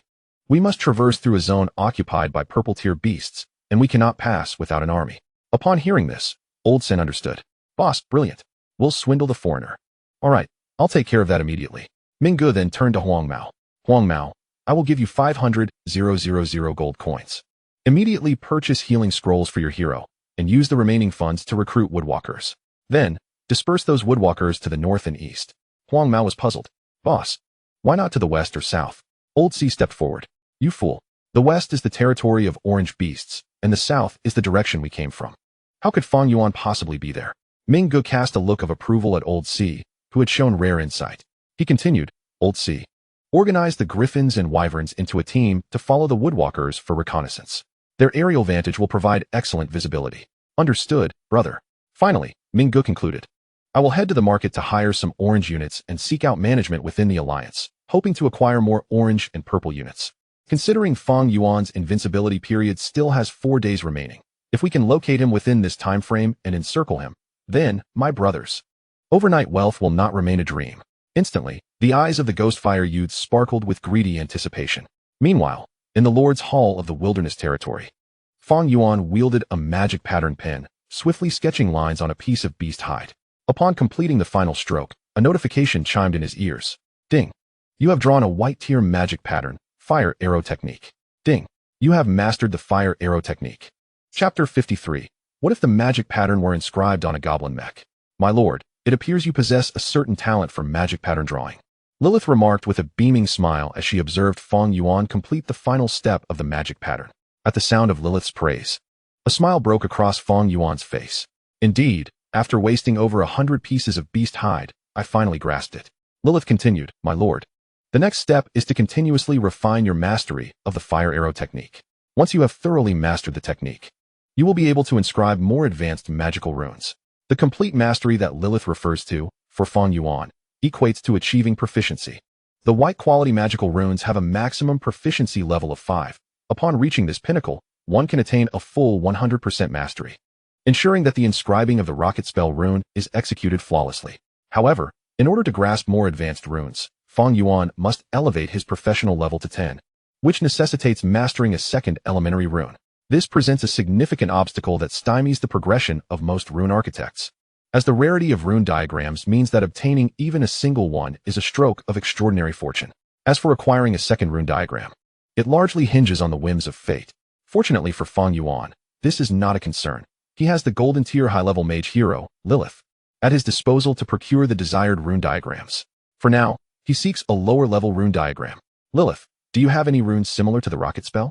Upon hearing Fang Yuan's inquiry, Lilith was not surprised. She sensed that her lord, Fang Yuan, possessed a unique ability to master various professional powers that differed from her own, almost as if they required no learning at all. This phenomenon struck Lilith as wondrous, yet she understood it must involve the power of rules, a realm accessible solely to deities, of which she had no right to even probe. Thus, after pondering Fang Yuan's request for a moment, Lilith replied, of course. Let me think. The fire element has basic runes such as Fireball, Warmth, Minor Scorch, Combustion, and Scorching Ray. For the wind element, there are Windblade, Cleanse, and Wind Chains. Lilith was about to continue when Fang Yuan hastily interjected, oh, you can also wield wind magic? Lilith shrugged, Naturally, as one delves deeper into the study of magic, it becomes apparent that the power of combining spells can yield remarkable effects. For instance, the forbidden spell Meteor Rain that I study is a fusion of earth, fire, and space elements. Every high-tier mage is, in essence, a polymath. Hearing this, Fang Yuan felt immensely fortunate. The knowledge possessed by Lilith was akin to an inexhaustible gold mine. This realization solidified his resolve that Lilith must never enter perilous battlefields. He must grow stronger swiftly and ensure that Lilith resides within the main city in the future. However, those considerations were for another time. For now, he needed to contemplate which second rune diagram to learn. Fireball, a classic elementary fire spell, inflicts decent damage. Warmth, which raises body temperature, is more akin to a cantrip and does not belong to the repertoire of a formal mage. It is merely a skill of an apprentice. Minor Scorch amplifies the damage of other fire spells, which is indeed advantageous. Scorching Ray is also a classic damage spell of the fire element, albeit with lower damage than Fireball or Rocket Spell. As for other series, Fang Yuan decided not to consider them for the time being. He resolved to first master one elemental type at a lower level. Yet, with so many rune diagrams to choose from, the selection proved daunting. While he could theoretically acquire them all, he knew that overindulgence leads to inefficiency. True artistry lies in mastery rather than quantity. Just as Fang Yuan was grappling with this dilemma, Lilith, noticing his expression, cheerfully remarked, "My lord, all of these will eventually belong to you.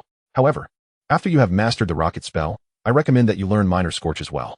The synergy between the two will significantly enhance the damage of the launched rocket spell." Upon receiving Lilith's suggestion, Fang Yuan nodded in agreement. He had initially considered this himself, recognizing the clear advantages of Minor Scorch. Suddenly, a new idea sparked in his mind. What if he inscribed the rune diagrams onto the goblin mecha? Could he transform a lumbering machine into a formidable war machine? If he were to etch rune diagrams onto the mecha, he could choose either Fireball or Scorching Ray to supplement its damage. Fang Yuan promptly shared his thoughts with Lilith. Upon hearing of his intention to inscribe runes onto the mecha, Lilith stroked her chin and replied, "It's certainly feasible. The goblin mecha operates on a core energy source, which already contains numerous complex runes. However, these are merely for energy supply and cannot be converted into damage. Yet, if runes could be inscribed on the surface of the goblin mecha, leveraging the core's immense energy, the spells could be amplified several-fold, perhaps even tenfold. Nevertheless, there is a drawback. The usage of these runes would be limited. For instance, this white rune can only be used once before it becomes void." Upon realizing that his concept was viable, Fang Yuan's eyes sparkled with excitement. The notion of a rune becoming obsolete after one use did not deter him. As someone who had successfully transitioned in his profession, he could effortlessly transfer the runes inscribed on beast skin onto the mecha by preparing a surplus in advance. The mecha would essentially be endowed with an infinite supply of runes. This would be akin to treating the goblin mecha as a rifle, with the rune diagrams serving as ammunition. Although it resembled a muzzle-loading gun, it was nonetheless a substantial improvement, allowing the previously lumbering goblin mecha to serve a purpose. Simultaneously, it enabled him, a mage with little combat prowess, to command the mecha in battle. With this thought, Fang Yuan quickly declared, "Lilith, I want both Minor Scorch and Fireball. I will practice them together. Once I achieve proficiency, I will immediately install them on the mecha to test their effectiveness." Lilith shrugged in response, "Suit yourself. However, my lord, I must caution you not to harbor overly high expectations. Even with a tenfold amplification, elementary magic does not yield significant damage." Fang Yuan remained unfazed. As the saying goes, a quantitative change leads to a qualitative one. If one shot is insufficient, then several should suffice. Moreover, as his proficiency as a rune mage increased, when he mastered intermediate runes, it would be akin to trading in a bird gun for a cannon. And upon acquiring advanced rune diagrams, it would be akin to replacing a grenade launcher with a mountain howitzer. As he continued to grasp more advanced rune diagrams, the day would inevitably come when unleashing forbidden spells would not be out of the question. With these thoughts in mind, Fang Yuan felt a surge of ambition. He urged Lilith to hasten the inscribing of the two rune diagrams, while simultaneously activating his lord's insignia to procure the necessary materials from the previous shop. This time, Fang Yuan was determined to make a significant impact.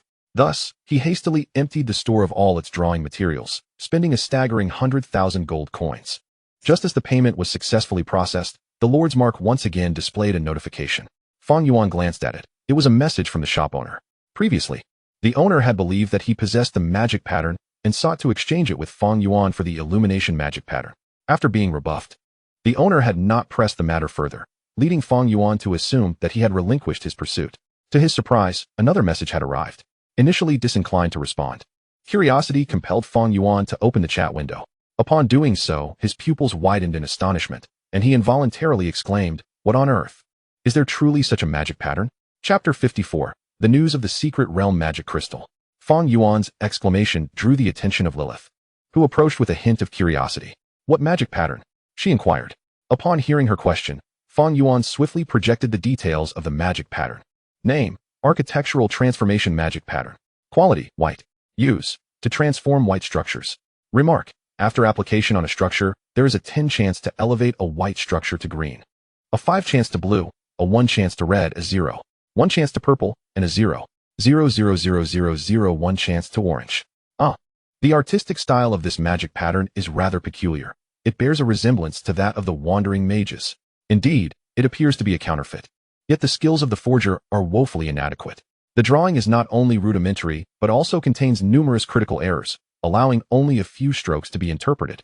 TSK, what a farcical product of erroneous theories. I can hardly bear to look. The true rule magic patterns have been so grotesquely distorted. If the mentors of the Mage Tower from years past were to witness this, they would surely be incensed enough to obliterate these fools with a single magical sphere. These presumptuous mortals dare to attempt to explain rules that even the deities fear, and aspire to create the mightiest rule magic patterns. What foolish tenacity. Upon hearing Lilith's inquiry, Fang Yuan found his interest piqued. Rule magic patterns? What exactly are they? Lilith gently pointed her staff towards the entrance of the Lord's Hall. Rules are the intrinsic principles governing the operation of the world. Rule magic patterns, also known as world magic patterns, are developed by mages after studying the laws of various substances. Each rule rune encapsulates a mage's understanding of these principles. This explanation might seem a tad intricate. Let me offer an analogy. Rules are intangible, invisible to the eye, yet we can deduce them through the operations of matter.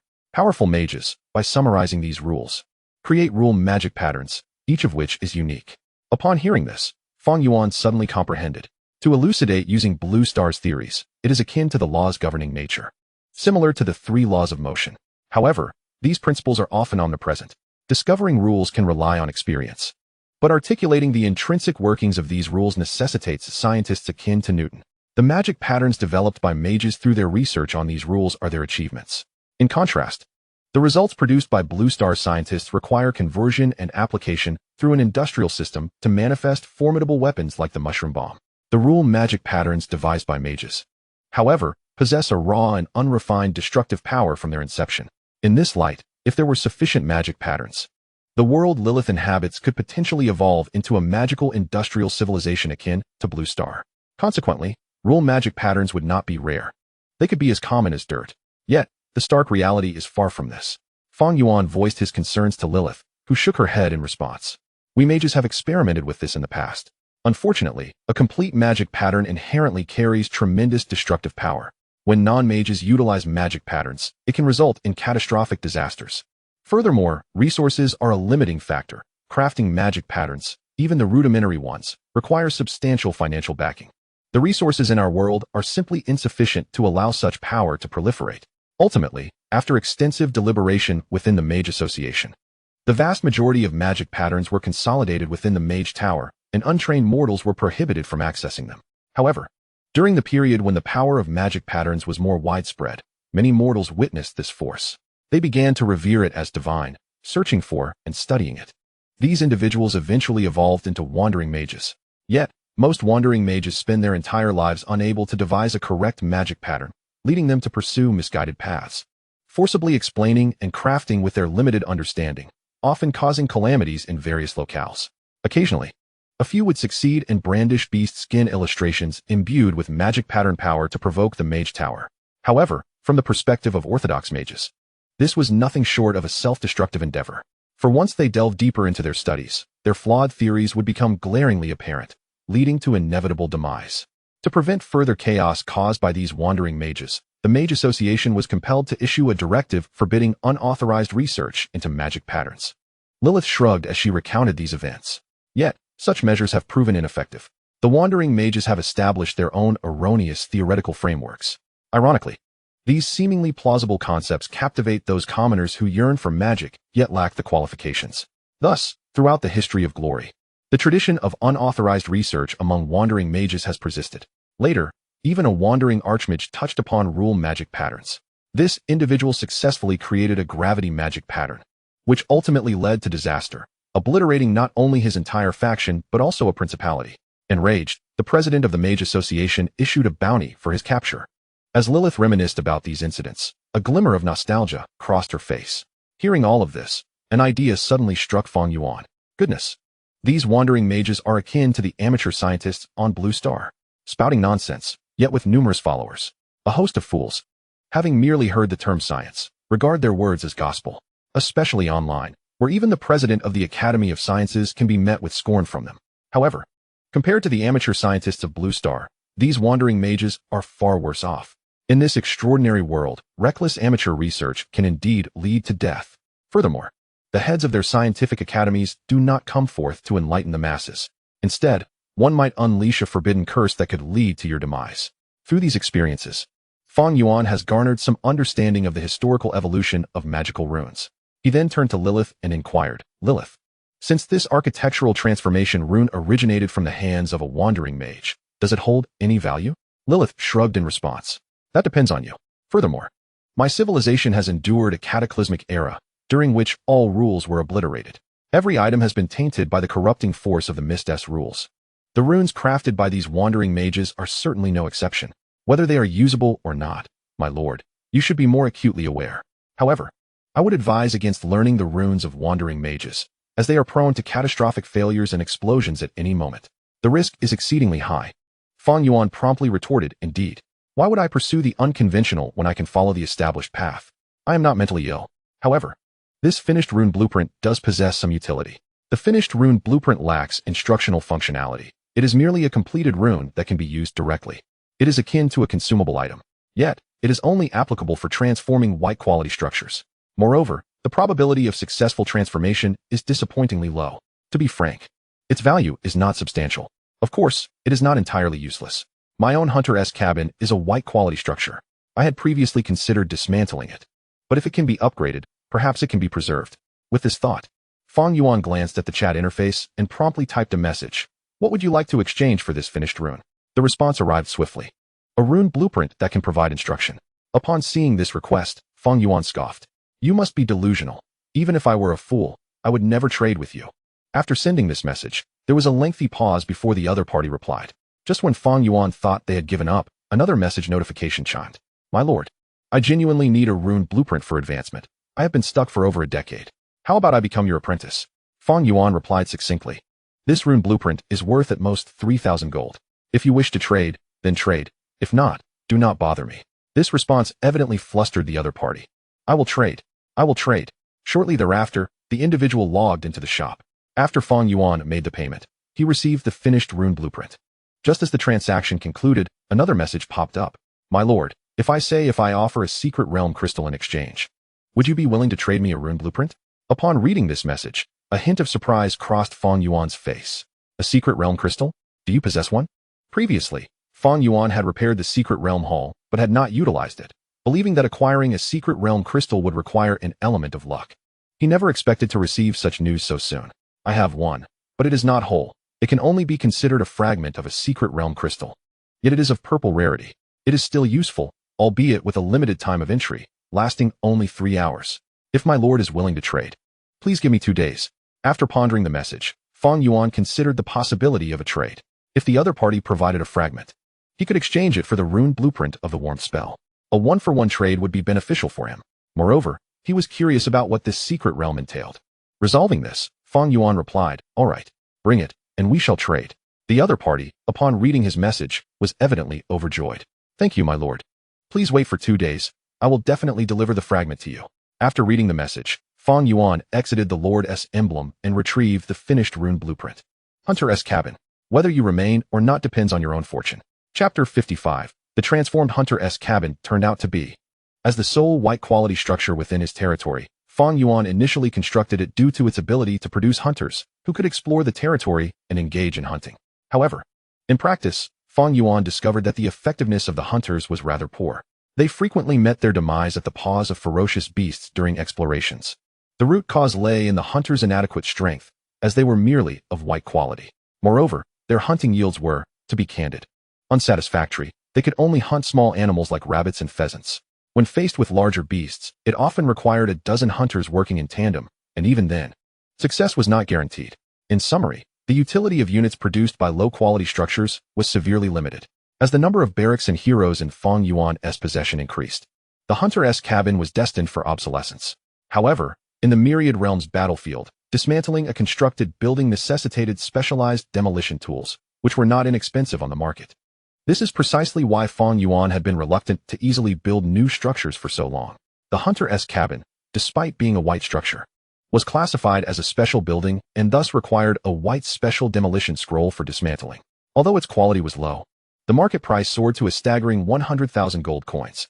The thought of spending such a sum to dismantle a building was painful for Fang Yuan. Hence, he contemplated whether it might be feasible to transform it instead. At this moment, in front of the hunter's cabin, Fang Yuan took out the finished rune blueprint, poised to use it. Suddenly, a thought flickered through his mind. According to the information beneath the rune blueprint, the probability of successfully transforming it into a green quality structure was merely 10, blue 5, and red 1. As for the subsequent purple and orange qualities, those were nearly impossible. If he were to use it as is, the likelihood of failure was alarmingly high. After all, that was 3,000 gold. Although he currently possessed a fortune of 1,000,000, these gold coins were primarily earmarked for upgrading his territory. Every penny must be spent wisely. Thus, even a rune blueprint acquired for 3,000 gold could not be squandered. It would be ideal to slightly enhance the probability of success. Previously, he had heard of a hero known as the astrologer in the Myriad Realms battlefield, who could create fortune cards, as well as items like fate coins and lucky dice, all of which could augment a lord's fortune. He decided to visit the market, hoping to find something that could improve his luck and ensure a successful transformation.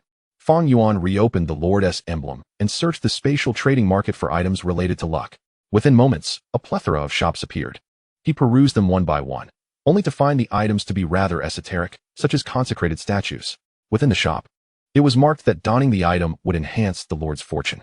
However, he sought to examine the item panel only to be rebuffed by the shopkeeper. There was also a fortunate crow. The inscription stated that after purchase, the first utterance from the crow would determine one's luck for the day. If it spoke favorable words, one could at least multiply their luck tenfold. Yet, as Fang Yuan gazed upon the decaying flesh at the corner of the crow's beak, it seemed far more likely to incite misfortune than to bestow good luck. Additionally, there were dubious items such as venomous snakes purportedly meant for release to accrue merit. At first glance, they appeared utterly unreliable. The crux of the matter was that these items were not inexpensive. Each cost no less than 50,000 gold coins. A feeling washed over him that these wares were designed to deceive the gullible. Indeed, esoteric matters held immeasurable value for believers, while skeptics like himself perceived them as charlatans. Had they possessed even a modicum of credibility, he might have made a purchase today. How disillusioning. He resolved to rely on his own efforts instead. Exiting the trading market, he intended to withdraw from the Lord's Mark. At that moment, he caught sight of his blessing talent from the corner of his eye. Suddenly, Fang Yuan clapped his hands in realization. Goodness! Today is the third day. How could I forget to utilize the blessing talent? Rather than placing faith in these mystical trinkets, it would be far more prudent to attempt a blessing and see if it yielded anything worthwhile. With this thought in mind, Fang Yuan eagerly activated his talent, bringing his hands together in prayer. Mysteries do not save the foolish. Expenditure does not alter fate. Blessing. In the next instant, a soft violet light descended before him, gradually revealing a floating scroll. Ding. Blessing successful. You have received the violet common item, Blessing of the Dawn Priest. Upon hearing the notification, a flicker of disappointment crossed Fang Yuan's eyes. It was merely a common violet item. He recalled that his previous two blessings had yielded golden and orange items. Was it possible that the items produced by this blessing talent diminished in quality? Would the next blessing result in a red item? And what if it eventually descended to white? Surely, it could not revert to gold again. The thought seemed implausible. Perhaps he was overthinking it. He resolved to try again tomorrow.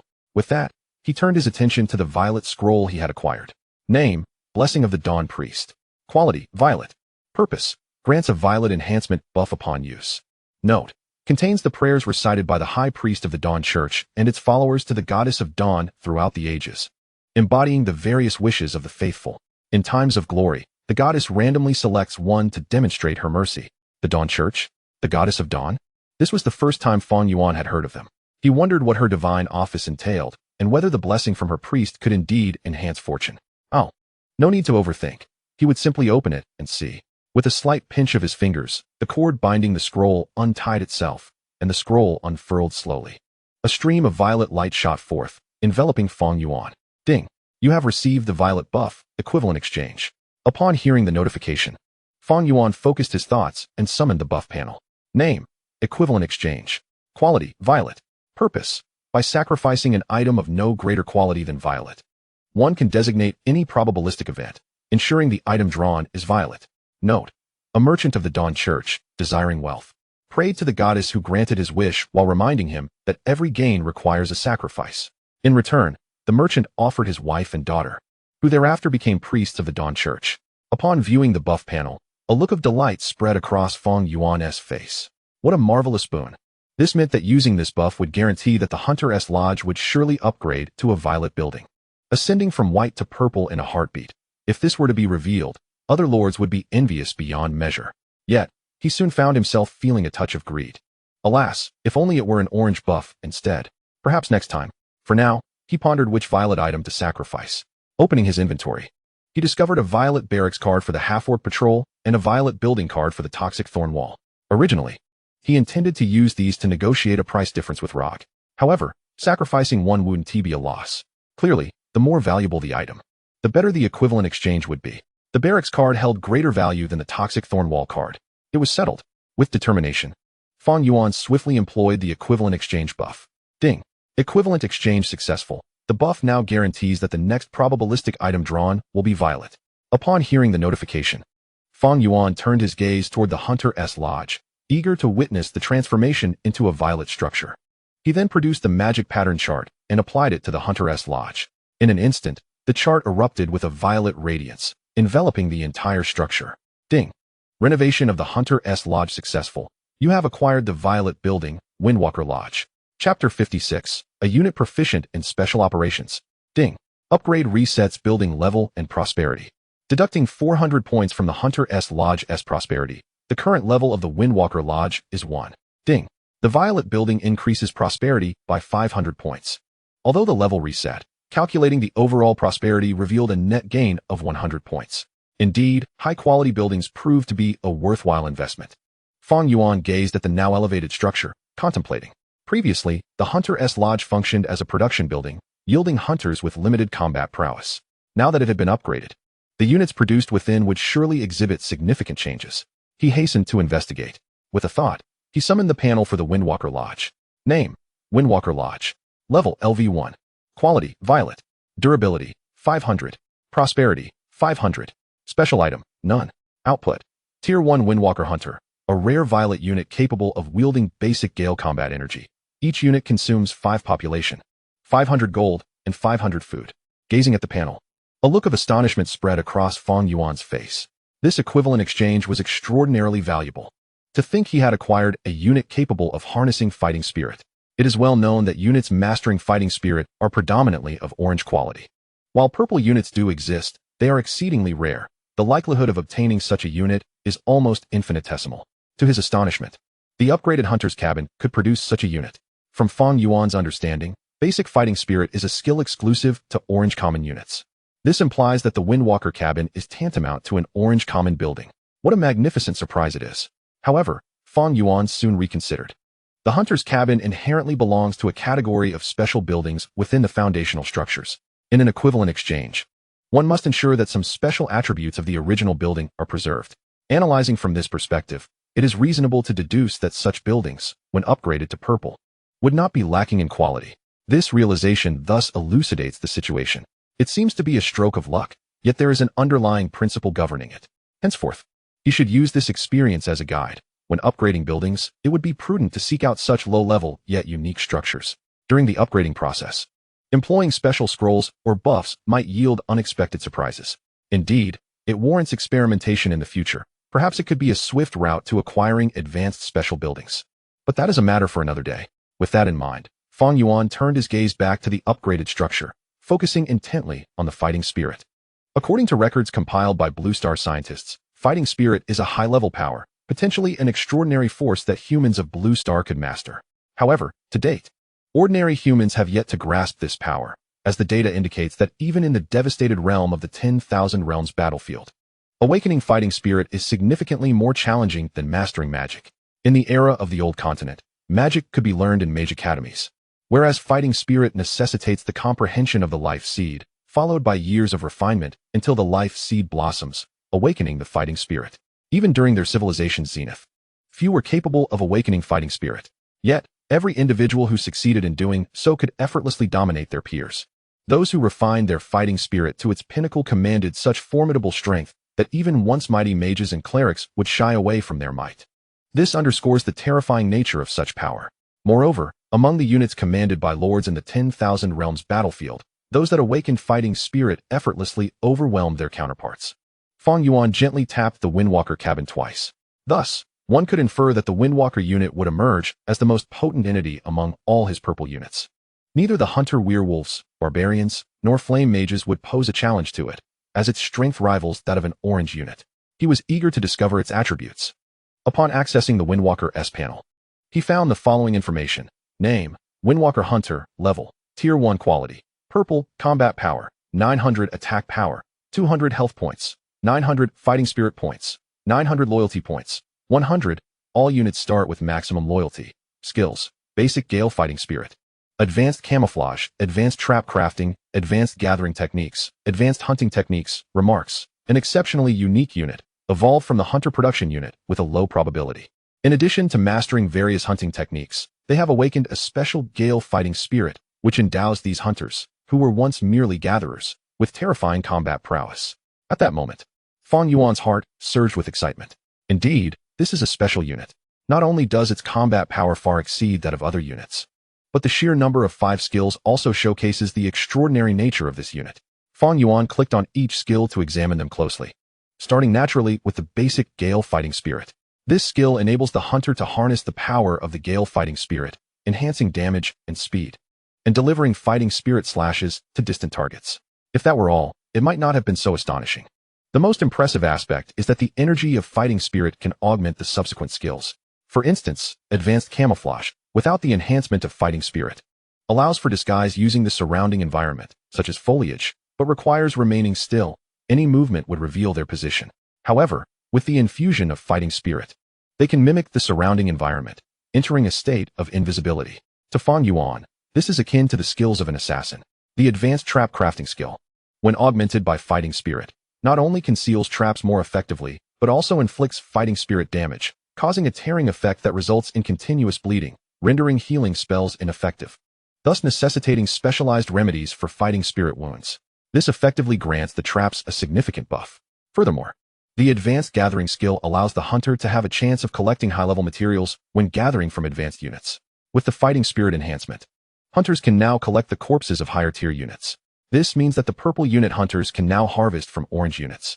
Finally, the Advanced Hunting Technique skill enhances the hunter's perception, increasing damage against units of the same tier. With the fighting spirit enhancement, their perception range expands, enabling them to inflict similar damage upon orange units. After reviewing the skills, Fang Yuan attained a comprehensive understanding of the Windwalker Hunter. This unit adeptly balances combat and hunting. While the Windwalker Hunter appears suited for reconnaissance, its utility far surpasses that of a typical scout. To fully leverage their capabilities, they should not merely be employed as reconnaissance troops, but rather as special forces. When engaging in combat with enemies, the formidable combat prowess and stealth capabilities of the Windwalker allow them to infiltrate enemy lines effortlessly, executing decapitations and ambushes as part of special operations. This unit is far more suitable for battling other lords than for hunting magical beasts. Having concluded this analysis, Fang Yuan let out a small sigh. Alas, he found himself in the Northlands, a desolate and remote region where he had not seen another lord for hundreds of miles. Where would he find another lord to engage in battle? With this thought, he helplessly patted the Windwalker cabin. It seemed he would have to underutilize its talents.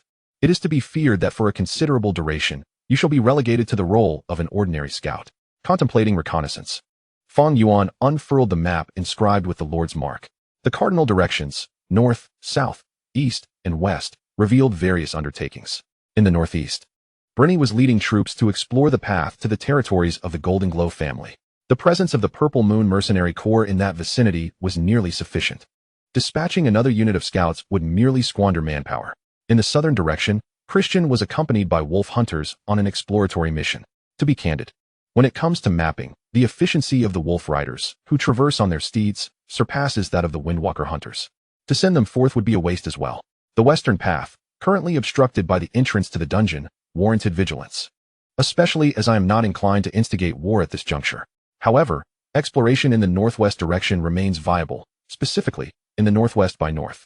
My current location lies to the southeast of the shadowy forest, which should not yet be considered its core area, as evidenced by the distance from Stone Spring Village and the Valley Barracks. This region was significantly developed during the era of ancient civilization on the continent, implying that both the south and east are likely to be zones of considerable human activity. Conversely, the remaining areas to the west and north are domains where magical beasts abound. Progressing in these two directions could likely lead one deeper into the shadowy forest. Having resolved to develop in this locale, it is imperative to explore these regions. Firstly, to map and gather resources. Secondly, to ascertain the presence of advanced beast nests. And thirdly, to anticipate potential dangers. During my time on Blue Star, I often heard tales of beast tides erupting in the battlefield of myriad realms, with the demise of hundreds of lords occurring in the wake of such events. Typically, these eruptions transpire in the depths of mountains and forests. Deploying scouts in advance is thus a prudent measure for my safety. With a plan in mind, Fang Yuan swiftly accessed the Lord's Mark and opened the construction panel. Before recruiting troops, upgrades must take precedence. This time, not only will the Windwalker Lodge be elevated, but all other structures must also reach level 5. Previously, due to financial constraints, aside from the main city, no other buildings had been upgraded to this level.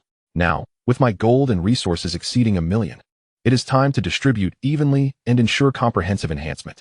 Chapter 57. The unexpected use of blood-sucking vine seeds. Ding. Consumed 30,000 gold and resources. The Flame Mage Camp upgraded to level 5, Prosperity 500, Unit Magic Strength 10, Skill level 1. Ding. Consumed 70,000 gold and resources. The Windwalker Lodge upgraded to level 5, Prosperity 2000, Unit Attack Power 40, Skill level 4. Ding. Consumed 50,000 gold and resources. The Mystic Hall upgraded to level 5.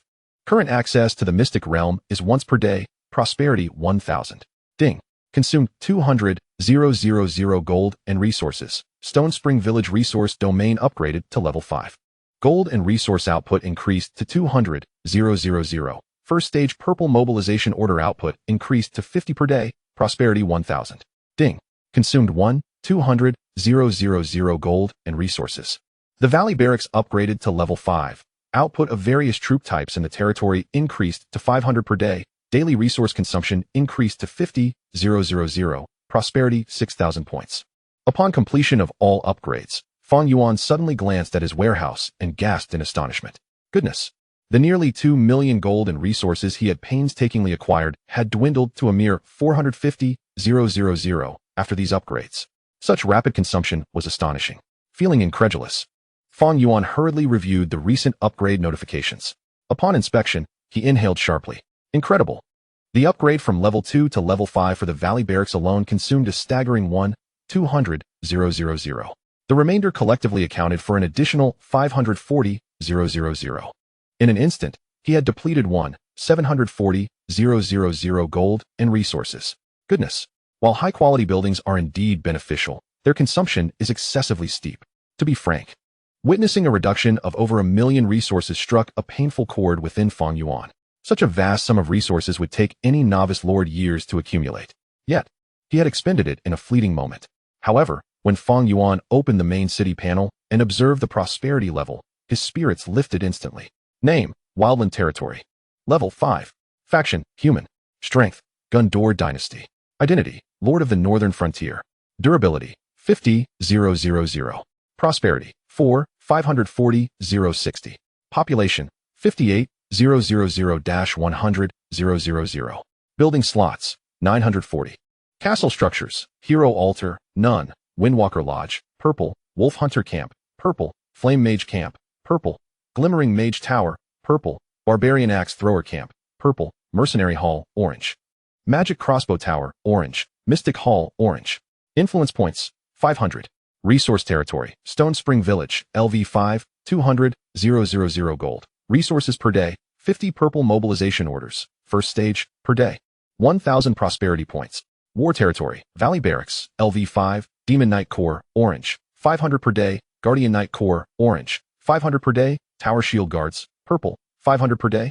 Two-Handed Greatsword Infantry, purple. 500 per day. Purple Moon Mercenaries, red, 500 per day. Daily consumption of 50,000 gold. Resources, 2,000 prosperity points. Miracle Territory, 0. Upgrade conditions, 1. 500,000 units of gold, 500,000 units of stone, 500,000 units of wood, 500,000 units of food, 500,000 units of minerals, 1,000 units of complete white source crystals. 2. Prosperity must reach 60,000 points. 3. At least one purple building must be owned. 4. Conquer 10 territories, nests, tribes, or factions of at least blue level 5. This upgrade has granted me a substantial increase of 100 prosperity points. The additional 100 points were provided by the hero altar. At this moment, the prosperity of the main city has reached 45,400. I am merely 600 points shy of the 60,000 points required for upgrading the main city to level 6. Notably, acquiring just 3 orange buildings would suffice to achieve this prosperity. Contemplating this, Fang Yuan mused that since the lord named Rog had already agreed to the exchange, it is highly probable that he would acquire the 3 orange buildings by tomorrow. This implies that on the 4th day, he would successfully elevate the main city to level 6. Oh, but wait. In the realm of prosperity, merely achieving a level 6 stronghold is not the sole criterion for advancement. Among the 7 requisite conditions, I find myself still tasked with conquering 10 blue 5th-tier layers. Furthermore, my resources are insufficient. Out of the 450,000 points I possess, I must allocate 50,000 for the daily expenditures of the Valley Garrison. This leaves me with 400,000, which, when combined with the 200,000 produced by Stone Spring Village, totals only 600,000. Alas, even this amount cannot be fully utilized. My current population has reached 5,800, with over 1,000 soldiers enlisted under my command. A portion of these resources must be reserved for their routine supplies. Additionally, I have ambitions to expand my military, necessitating the recruitment of windwalkers, an endeavor that demands further funds. Upon reflection, I realize that this meager sum of 600,000 gold coins and resources is woefully inadequate for elevating my stronghold to level 6 by tomorrow. The dire financial circumstances are truly stifling. I cannot help but press my forehead in exasperation. Should I force the upgrade, I would forfeit the ability to produce windwalkers. Even if I were to succeed in upgrading, I would immediately find myself impoverished. Relying solely on the daily yield of 200,000 gold coins from Stone Spring Village, I would struggle to maintain even my basic expenses, let alone aspire to reach level 7. Unless I can amass a significant sum today, my situation appears bleak. As I ponder methods to acquire wealth, I rummage through my inventory. The remaining half-orc structures are non-negotiable, as they are designated for trade with Rog. What else remains? The dragon blood? Only a fool would part with that. Oh, and I have source crystals, both purple and orange. Yet, selling them is out of the question. The source crystals in my warehouse are of high quality and complete. I cannot bear to use them for mere hero upgrades, let alone sell them. My reluctance to part with these source crystals stems from the threshold they represent. High-quality buildings require crystals of the same caliber for downgrading. I estimate my current stock is still insufficient, making it impossible to consider selling them. As I survey my inventory, I notice a trove of weapon fragments piled in a corner, ranging from white to red, including purple and orange. The quantity is substantial, all obtained from conquering Stone Spring Village and the Valley Garrison. The primary function of these fragments is to repair damaged weapons. However, such repairs require a specialized forge and a hero skilled in blacksmithing, neither of which I possess. Moreover, my heroes are not equipped with gear, rendering these fragments nearly useless. It would be more prudent to sell them for gold. The lower quality fragments will likely fetch a meager price due to their abundance. Yet the purple and orange ones should hold considerable value. With this thought, I swiftly access the spatial trading market to search for relevant items. I am soon inundated with offers from merchants seeking to purchase these fragments. Upon examining one vendor, I confirm my suspicions. The pricing for weapon fragments of red quality and below is astoundingly low. White fragments are valued at 1:1,000, green at 2:1,000, blue at 3:1,000, and red at 1:100. Purple fragments are priced at 1:10, while orange ones reach an impressive 100:1. An orange fragment can be exchanged for 100 gold coins. After surveying my warehouse, I realize that even if I sell all my fragments, I would only obtain a little over 10,000 gold coins, a paltry sum. Initially suspecting this merchant to be unscrupulous, I continue to check over a dozen others, only to find the same pricing structure. With a heavy heart, I let out a deep sigh. It is said that even the smallest fly is still meat. Reluctantly, I decide to sell all the weapon fragments. My inventory is instantly emptied, leaving even the mice shaking their heads in disbelief. Just as I resign myself to this fate, I catch sight of a few green glowing objects previously obscured by the weapon fragments. What is this? I recall that these are seeds of the blood-sucking vine, a rare green item obtained by Lilith at the Valley Garrison. Though green in quality, I wonder if they might still hold some value. Driven by desperation, I contemplate selling one of the 5 seeds I possess. While the item is of lesser quality, its origin from the abyss may afford it a decent price. I access the spatial trading market once more to search for blood-sucking vine seeds. After a brief moment, I find myself in deep contemplation. To my surprise, there are no trading records for this item, suggesting it has never been exchanged before. This could make selling it quite challenging, as I cannot even ascertain a proper price. What if I end up undervaluing it? For me, any profit that isn't substantial feels like a loss. I decide against setting a price outright. Instead, I will list it without a price and wait for knowledgeable buyers to inquire. When the moment arises, I shall negotiate accordingly. With this resolve, I promptly list 1 blood-sucking vine seed in my shop, stating only that it is a rare item and that interested parties may inquire. I then exit the market. Unbeknownst to me, in the Silver Moon Forest, a notable figure within the Elven faction, the top-ranked Lord Su Fei, suddenly receives word of a significant development. Boss Su, the item you requested has appeared. The blood-sucking vine seeds are now listed in the spatial trading market of the Gundor Kingdom. Chapter 58. A major client approaches. In discussions of human lords, it is challenging to determine which territory reigns supreme, as many lords possess heroes, barracks, and structures capable of placing them on the leaderboard. One would not disclose their own name. However, when it comes to identifying the mightiest among the human lords, there is a consensus on one individual, Su Fei, the leader of the Flying Industry Alliance.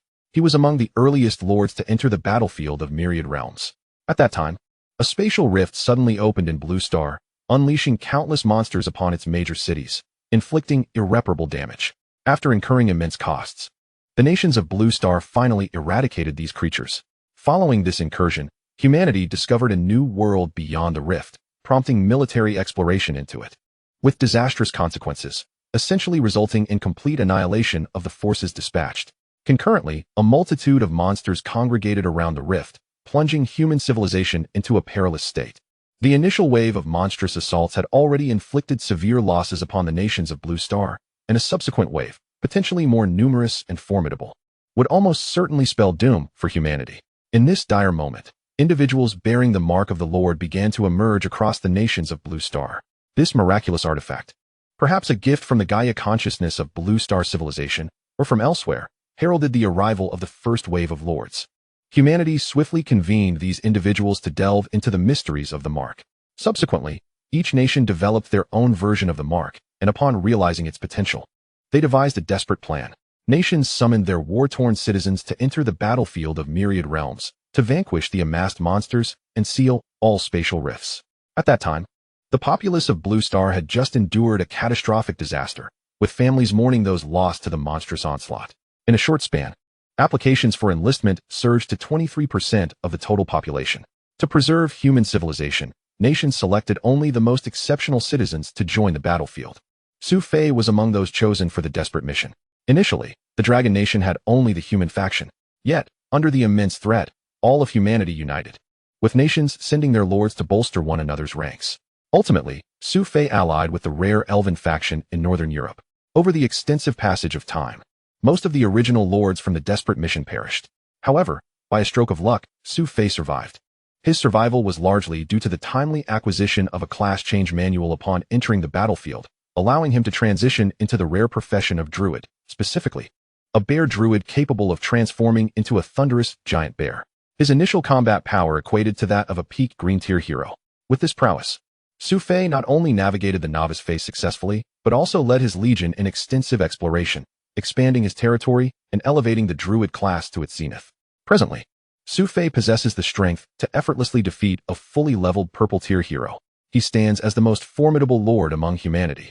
The Flying Industry Alliance he established has ascended to become the third-ranking alliance within the elven faction of the Silver Moon Forest. Although designated as third, the gap to the first and second is negligible. This accomplishment has drawn the envy of other lords, who have sought to replicate Su Fei's legend by transitioning classes and leading their forces into exploration. However, aspirations often clash with reality. Thus far, All who have attempted to emulate Su Fei have met with utter failure. Only Lord Su and his Flying Industry Alliance stand proudly within the Silver Moon Forest. Yet, over the years, Su Fei's progress has stagnated. His level 10 main city remains unyielding, and the materials for the second class change for druids are ensnared by the seeds of blood-sucking vines. In recent times, Su Fei had come to terms with this stagnation. As he had already attained considerable strength, further advancement seemed inconsequential. However, the increasing frequency of beast tides in the battlefield of myriad realms, particularly the frequent roars of dragons emanating from the Silver Moon Forest, has rekindled Su Fei's concerns. Behind his Flying Industry City lies a spatial rift leading to the Dragon Nation of Blue Star. A passage not merely accessible to individuals, but a grand conduit capable of allowing dragons to enter. Should his Flying Industry City fall, it could plunge the recently restored Blue Star into yet another cataclysm. This predicament compelled Su Fei, who had intended to rest on his laurels, to instruct his subordinates to seek materials for upgrading the main city and for his class transition. Regrettably, both endeavors have yielded no results thus far. Just as despair began to take hold, a sudden message arrived, causing Su Fei to pause in astonishment. He gazed incredulously at the contents of the chat box, exclaiming in disbelief, "No, it cannot be. Blood-sucking vines are abyssal creatures. The abyss has vanished since the era of the old continent's civilizations. How can they possibly reappear? Unless someone has found the abyss." The thought sent a chill surging from his feet to his brain. The abyss. If the demonic army within were to awaken after being invaded by the mists, then every last one of us human lords would face annihilation. Blue Star civilization would be utterly doomed. With this realization, Su Fei cast aside thoughts of the blood-sucking vine seeds, swiftly responding to the message, "Quick! Contact the lord selling those seeds. I must speak with him directly." At that moment, within the wilds, Fang Yuan hung up the seeds of the blood-sucking vines and ceased to pay further attention, returning instead to the Lord's Hall. In light of his dwindling gold reserves, Fang Yuan contemplated seeking the craftsman alliance's Zhao Yu once more. However, he quickly recalled that Zhao Yu had recently been mined and was still in a recovery phase. If he attempted to mine immediately, it could very well lead to a collapse of the mine. After some deliberation, Fang Yuan decided to allow Zhao Yu to recuperate a while longer. Nonetheless, the matter of acquiring funds remained urgent. Just then, he noticed Lilith diligently crafting basic burning magic runes and fireball magic runes for her studies. In that instant, a thought struck Fang Yuan. How could I have forgotten about the magic runes? Having mastered the art of magical runes, one would presume it possible to generate substantial wealth. With this thought in mind, Fang Yuan promptly activated the Lord's Mark to examine the trading records of finished magical rune diagrams within the spatial trading market. Historical trading data indicated that the price for completed white magical rune diagrams hovered around 100 gold coins, particularly for non-offensive runes such as the Illumination rune. Offensive magical runes, even if merely white in quality, could command prices up to 1,000 gold coins. Those achieving red-tier quality with special effects could fetch even higher prices, albeit with considerably less frequency in trade. Most of these finished magical rune diagrams were obtained by lords from the remnants of ancient civilizations on various continents or as rewards for specific tasks. They could not be utilized as teaching runes, functioning instead as one-time use items. However, having recently acquired the technique to draw the rocket technique rune diagram, if Fang Yuan could achieve mass production, each finished product could be sold for around 1,000 gold coins. Presently, as he was still honing his skills, he managed to produce one every hour, yielding an impressive daily income of 240,000. As his proficiency improved, that income would surely soar. This prospect represented a significant financial boon. Yet, Fang Yuan shook his head, realizing that he required funds for an upgrade by tomorrow. Thus, distant water could not quench his immediate thirst. In his desperation to find a source of income, he could not help but ponder whether to press Zhao Yu further. Who knows, perhaps Zhao Yu's resolve remained unshaken. With a flicker of hope, Fang Yuan, almost as if possessed by some unseen force, opened the Lord's Mark once more, intending to confront Zhao Yu. At that moment, a message suddenly popped up, interrupting his plans. Upon seeing the displayed avatar, excitement washed over Fang Yuan's face. A level 10 lord, a significant client had arrived. Without hesitation, he abandoned the pursuit of Zhao Yu and opened the chat window. Meanwhile, far away in the territory of Count Lanny, Zhao Yu shivered involuntarily, muttering to himself, "Strange. Why do I feel as if I have just been targeted by something unclean?" At that instant, Fang Yuan, upon opening the message, did not immediately read its contents, but instead noticed the opposing faction's race. His brows furrowed slightly. Elves. Suddenly, a memory surfaced reflexively in his mind. Druids and princesses. The Colored Tales of the Old Continent. Chapter 59, Client Claims, I Am Dying. During the era of ancient civilizations on the Old Continent, the Elven race was among the most formidable of all civilizations. They thrived in forests, underground, on grasslands, and even in high mountains and icy plains, with various branches of their kind scattered throughout these regions. The forest-dwelling elves, the drow in the depths, and the prairie elves were merely named according to their habitats. However, the term elven is a generalization. The various factions of elves were not allies, but rather bitter enemies, exemplified by the enmity between the drow and the forest elves. Whenever they crossed paths, conflict was inevitable. Neither side would relent. The forest elves worshipped the goddess of the silver moon, while the drow revered the spider queen. Of course, their differing beliefs contributed to their hostility, but other factors also played a role. The elven race was not inherently benevolent. They possessed their own empire and harbored a fervent desire for territorial expansion, rivaling even that of human empires. Throughout the era of the Old Continent, 6 major racial wars erupted, each instigated either by elves or humans. What stood out most vividly in Fang Yuan's memory was the First Racial War, notable for its rather grotesque origins. According to historical records unearthed by Blue Star, the conflict was sparked when an elven druid fell in love with the princess of a human kingdom. The princess promised that if the druid helped her locate her lost magical pet, she would agree to marry him. However, upon the druid's arduous retrieval of the magical creature, he discovered that the princess had merely been toying with him, mocking the elven druid's audacity and belittling his profession as that of a savage beast. This affront ignited the druid's fury. In his wrath, he returned to the elven empire, liquidated his assets, and hired several high-ranking professionals. Under the guise of the princess's wedding, he abducted her during the ceremony. While this behavior might seem somewhat understandable to Fang Yuan, the ensuing events took a darker turn.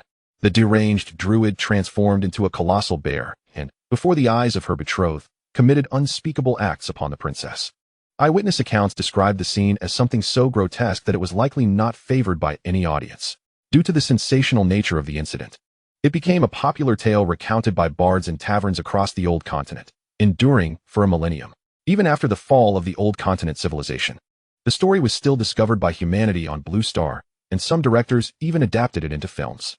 The madness of the elven druid severely tarnished the human king's reputation. In pursuit of honor, he personally summoned all the knights of the kingdom to initiate the First Racial War. As the conflict escalated, various races of the Old Continent joined the fray. This war would rage 6 times, leaving goblins, ogres, and other races shattered, retreating into the forests like wild beasts. The dragons were driven away from the continent, taking refuge on Dragon Island to survive, while the unicorns were reduced to endangered species, daring only to hide deep within the woods. Yet, there were victors. The human races, elves, half-orcs, and dwarves expanded their influence significantly after the 6 Races Wars, transitioning the entire Old Continent from the barbaric Bronze Age to the Silver City-States era, followed by the Golden Empire era. By the time of the Golden Empire era, humanity had cultivated a vast number of professionals, particularly mages, greatly enhancing their power. Other races stood no chance against the formidable mage legions, ultimately retreating as human civilization seized dominion over the continent's major regions. This ushered in the Age of the Holy Spirit, followed by the Age of Divine Wars, and many subsequent epochs, though numerous documents from these times have been lost. Scholars on Blue Star have been tirelessly excavating information about these later eras, albeit with slow progress. To better understand the battlefield of 10,000 realms, Fang Yuan dedicated extensive time to studying the historical records of various races. However, upon perusing the historical accounts of the Elven race, I discovered a dearth of documentation pertaining to this faction. The only striking impression left upon me was the peculiar poem chronicled by the bard, The Colors of Another Realm, which speaks of the druids and the princess. This is precisely why, when Fang Yuan beheld the elven avatar, a vivid memory surged forth in his mind, for that poem was indeed extraordinarily intriguing. Fang Yuan withdrew his thoughts from the annals of the Old Continent civilization and turned his gaze towards the chat window. Su Fei? To his surprise, the name belonged to a lord from the Dragon Kingdom. This revelation caught Fang Yuan off guard, as the elven faction was rather uncommon. Amongst the nations of Blue Star, elves were predominantly found only in the Nordic countries. However, during the initial onslaught of monsters upon Blue Star, most of the Nordic nations were decimated. The remnants are mainly comprised of later migrants, originally hailing from Eastern and Western Europe. These migrants generally harbor animosity towards the Dragon Kingdom, except for the initial counterattack, which saw a few lords from the Dragon Kingdom joining the Elven faction. As the situation in the multiverse battlefield stabilized, these nations resumed their enmity towards the Dragon Kingdom, disallowing any of its lords from joining the elven ranks. Thus, one could infer that this level 10 elven lord. A sudden shock coursed through Fang Yuan's mind. He could not help but wonder if this individual was among the initial batch of lords who entered the multiverse battlefield. The realization filled him with profound respect. The Breaking the Cauldrons plan had become a household name across Blue Star. Each lord who participated in this initiative was heralded as a hero, striving to save Blue Star. Yet, the vast majority perished in the multiverse battlefield, with only a scant few managing to survive. However, those who did endure were undoubtedly exceptional individuals, each capable of ascending the ranks of the leaderboard. Could such an esteemed figure be interested in purchasing my bloodvine seeds? Given their rarity as a green commodity, it was indeed remarkable that he would take notice. This notion prompted Fang Yuan to ponder how he might raise the price. Yet, considering the other party's identity, he took a deep breath and clenched his jaw. At most, it would be a fair transaction. With this thought in mind, Fang Yuan's gaze descended to the messages in the chat window. He soon discovered that the inquiry posed by the other party pertained not to the bloodvine seeds, but rather to matters related to the abyss. Greetings, Fang Yuan. I am Su Fei, the leader of the Fei Yi Alliance. Could you possibly divulge where you acquired the bloodvine seeds? This matter is of utmost importance, for the bloodvine is a unique organism of the abyss, which has vanished from the annals of the old continent's glory. Its sudden reappearance raises my suspicion that the abyssal realm may be re-emerging, potentially awakening its terrifying demon lords, each of whom possesses dark gold-level power. Should they awaken, the entire Blue Star could face annihilation. Therefore, I implore you to speak truthfully. Reading these messages, Fang Yuan recalled Lilith's earlier words. She too had seen the bloodvine seeds and suspected a connection to the abyss. The outcome was not as she feared, and he felt a wave of relief.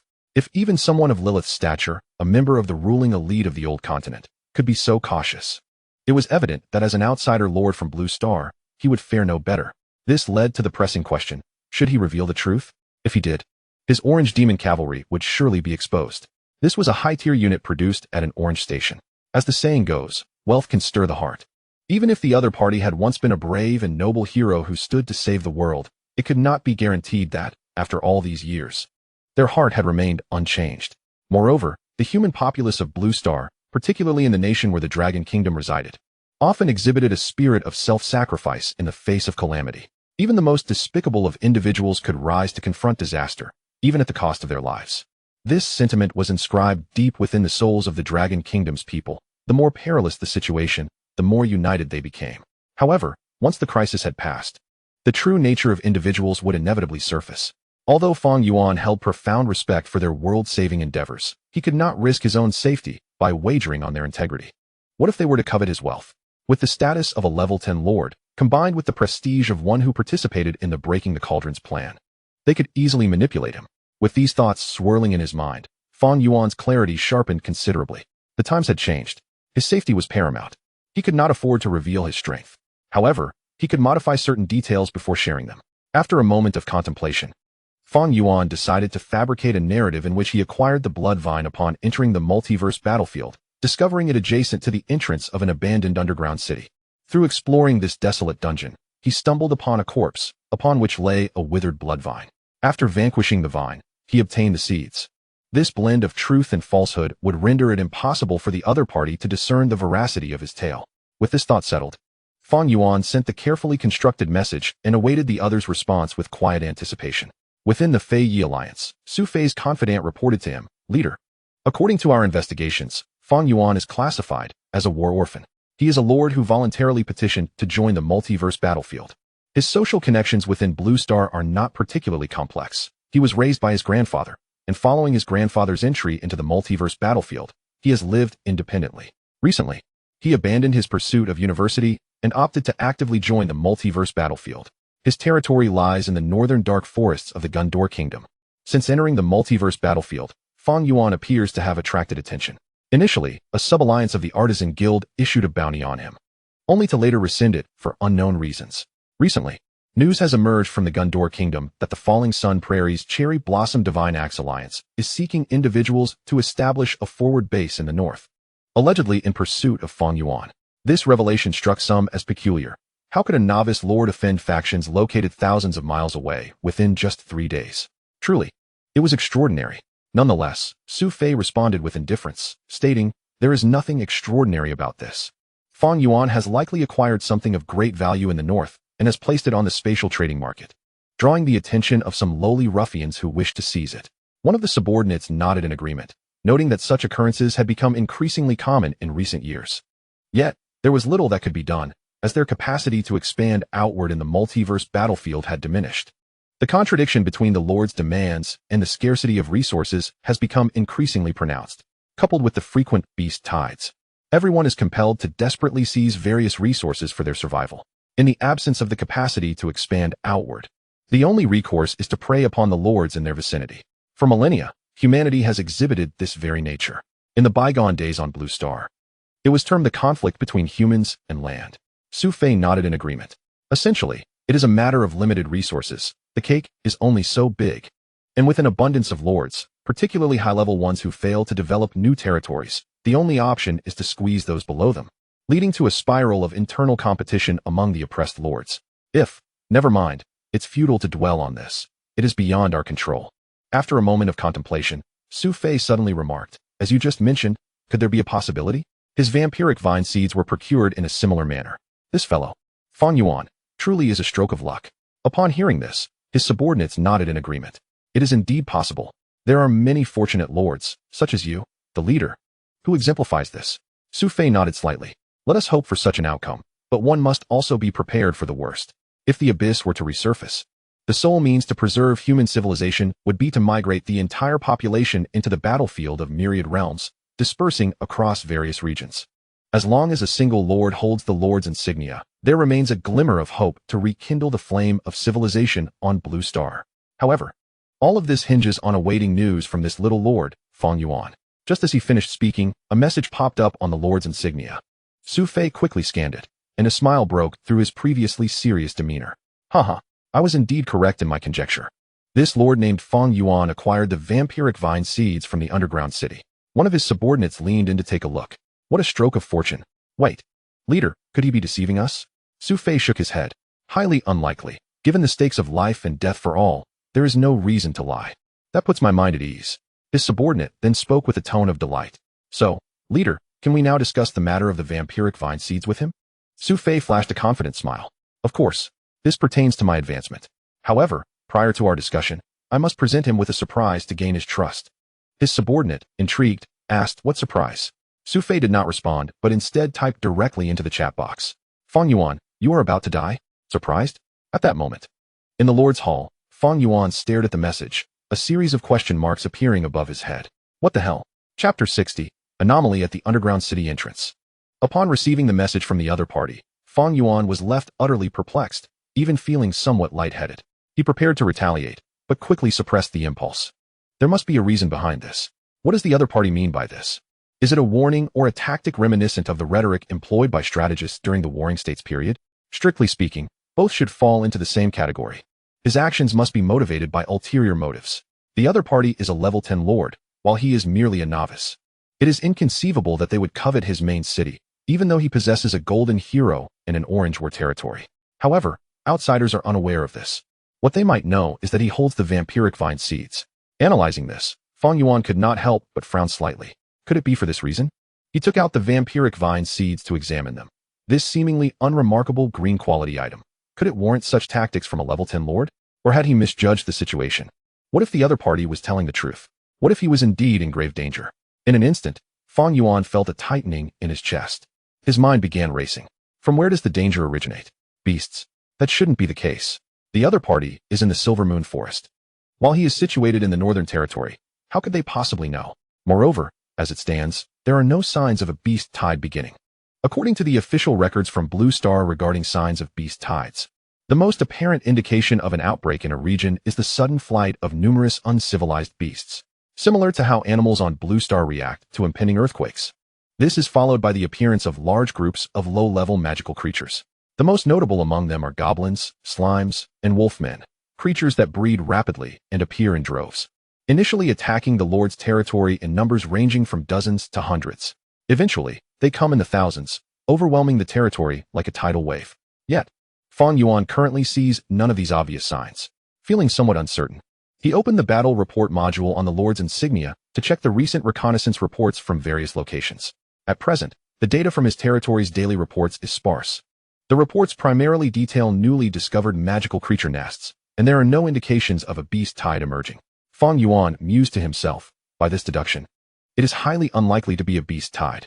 So aside from beast tides, what else could pose a threat to his life? The answer is self-evident: other lords from different regions. The battlefield of myriad realms is far from safe. In recent years, many lords have met their demise not at the hands of magical creatures. The reasons are complex, and Fang Yuan typically does not delve deeply into such matters, as it serves little purpose. He is not particularly concerned about the fates of other lords.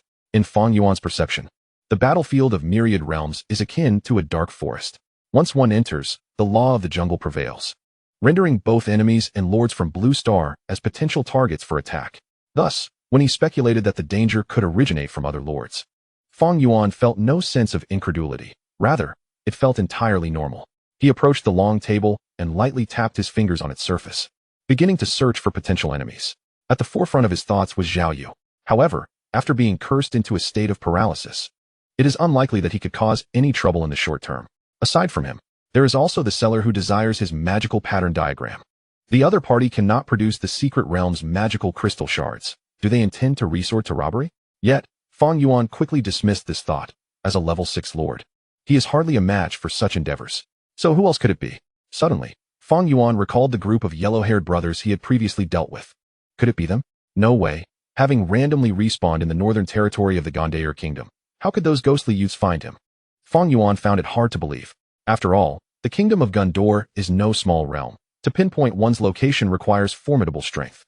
It should not be. Fang Yuan mused to himself. But aside from them, who else could it be?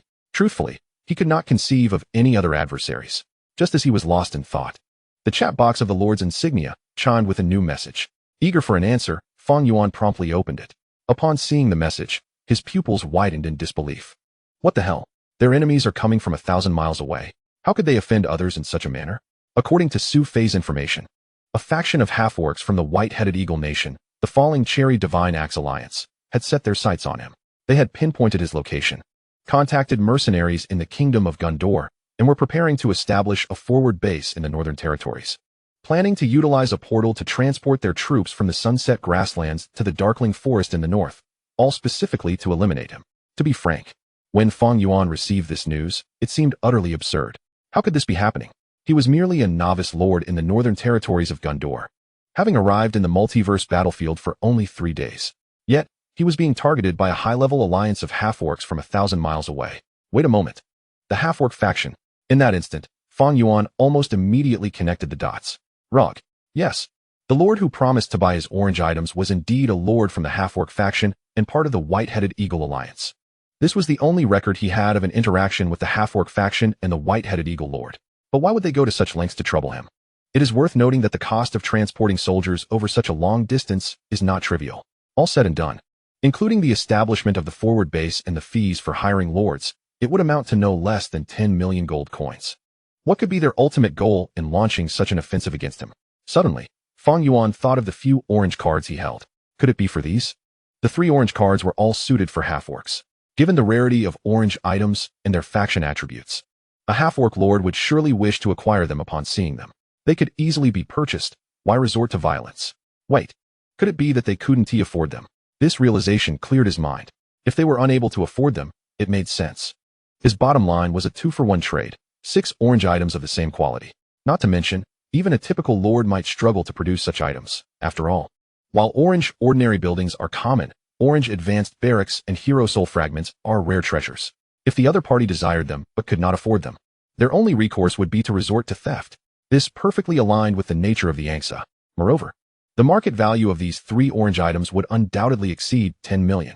Spending 10 million gold coins to seize them would be a lucrative bargain. Upon arriving at this conclusion, Fang Yuan murmured, "How careless of me. It seems that in the future, I must also choose suitable trading partners for my valuable items. Otherwise, seeking out lords without strength is a recipe for disaster." However, a question suddenly sprang to his mind. How did they have the confidence to locate him? The Darkling Forest is quite expansive, and the area around him for hundreds of kilometers is uninhabited, devoid of other lords. Pinpointing his location would be exceedingly difficult. This was something Fang Yuan could not fathom, yet it was crucial. If he could discover how they located him, he could find corresponding methods and strategies for counterattack. If not, he would remain in a passive position, akin to the enemy knowing him while he remained oblivious to them. This was a grave battlefield taboo. Unable to find an answer, Fang Yuan glanced at the chat box. Perhaps Su Fei knew, but to obtain that answer, he would certainly have to pay a hefty price. Gritting his teeth, he resolved to do so. Just as he made up his mind, another message arrived in the chat box. However, this time, the content struck Fang Yuan as somewhat peculiar. Fang Yuan, as a fellow compatriot, I can once again provide you with information free of charge. The mercenaries found by the falling Cherry Divine Axe Alliance have already reached the edge of the Darkling Forest in the north. They will confirm the location for the forward base tomorrow. If you do not wish to be eliminated by the half-orcs, it would be wise to seek assistance from a powerful lord. A level 10 main city, the hero lord of the Burning Bridges plan, the leader of the Flying Industry Alliance. Capable of crushing purple heroes with bare hands, the strongest combat profession of the human race, the druid Su Fei. At the end of this message, an unexpected tale had appeared. Upon reading it, Fang Yuan was left speechless. This was far too blatant. They had even gone so far as to add colorful, flashy effects to ensure he noticed. To be honest, the atmosphere had been set to such a degree that if he did not inquire, the other party would likely explode with frustration. After contemplating for a moment, Fang Yuan directly asked, "What do you want?" At that moment, in the conference hall of the Flying Industry Alliance, Su Fei pointed at the extravagant effects set below and asked his subordinate, who was also his vice leader, Shangwan Jing. Isn't this a bit too obvious? The vice leader rolled her eyes. Do you call this a bit too obvious? This is ridiculous, Shangwan Jing retorted with exasperation. You could add a bit of music to it. That would enhance the effect. Su Fei lit up at this suggestion. What a brilliant idea. I shall add it right away. Shangwan Jing, who had merely spoken offhandedly, instantly regretted it. As a top alliance in the Elven faction, we are going to lose all face this time. But recalling Su Fei's usual behavior, which was only somewhat normal when defending Blue Star, her other antics were truly beyond words. She could only let out a sigh. Just as Su Fei was preparing to set the music effects, Fang Yuan's message arrived. See, I told you the tale was effective. He took the bait, Su Fei said with some pride. He then inquired of Shangwan Jing. How should I respond to appear less contrived? Shangwan Jing clasped her fists and said, just be yourself, my lord. Su Fei nodded earnestly. Sincerity is the most moving. He then replied to Fang Yuan directly, 5 bloodvine seeds. I will help you resolve this. Having slain Dragonborn and butchered blood demons, unmatched in martial prowess in this era, Fang Yuan chose to disregard the musical flourish accompanying the message. After such elaborate preparation, it became evident that the Cinder's true aim was to procure blood-sucking vine seeds, 5 of them, no less. He stroked his chin thoughtfully. While the quantity seemed excessive, the blood-sucking vine seeds bore no utility for him. He could relinquish them entirely. However, he would impose additional stipulations. Aside from subduing the half-orcs, he must also obtain intelligence regarding how the opponent pinpointed the location of his territory. This information was of greater significance than merely silencing the half-orcs. Fang Yuan promptly dispatched his demands. In due course, he received a reply from Su Fei. I shall provide you with an answer before the day's end. Upon reading the response, a flicker of reassurance coursed through Fang Yuan's heart. He then opened the map contained within the Lord's insignia. He could neither afford to place blind trust in Su Fei's words nor dismiss them entirely. When the ground beneath one's feet crumbles, one's safety must ultimately be self-preserved. His gaze roamed across the map briefly before settling in the southwestern region. Regardless of the enemy's stratagems, any impending assault would necessitate the deployment of troops. By stationing additional scouts in the southwest, he was bound to glean valuable insights. Resolving this, Fang Yuan promptly summoned the nearby barbarians. Go, send word to Christian. Extend the range of the wolf hunter surveillance towards the southwest. The broader the perimeter, the better. After issuing the command, he accessed the Windrunner's cottage. He still possessed over 400,000 gold coins and resources. With danger looming, he prioritized safety above all else. He decided to produce a portion of Windrunners first. Initially, he intended to maximize the number of units, but after considering the necessity of retaining some reserves, he opted for half. Ding! The system chimed, consuming 200,000 gold coins and resources, producing 400 Windrunners. Fang Yuan immediately dispatched these Windrunners to the southwestern front, assigning them reconnaissance tasks. Even after this task was completed, a sense of unease lingered within him. He began to contemplate further fortifying his defenses. Just then, a barbarian rushed in, breathless. My lord, we have spotted lizardmen cavalry at the entrance of the dungeon. Their numbers are increasing.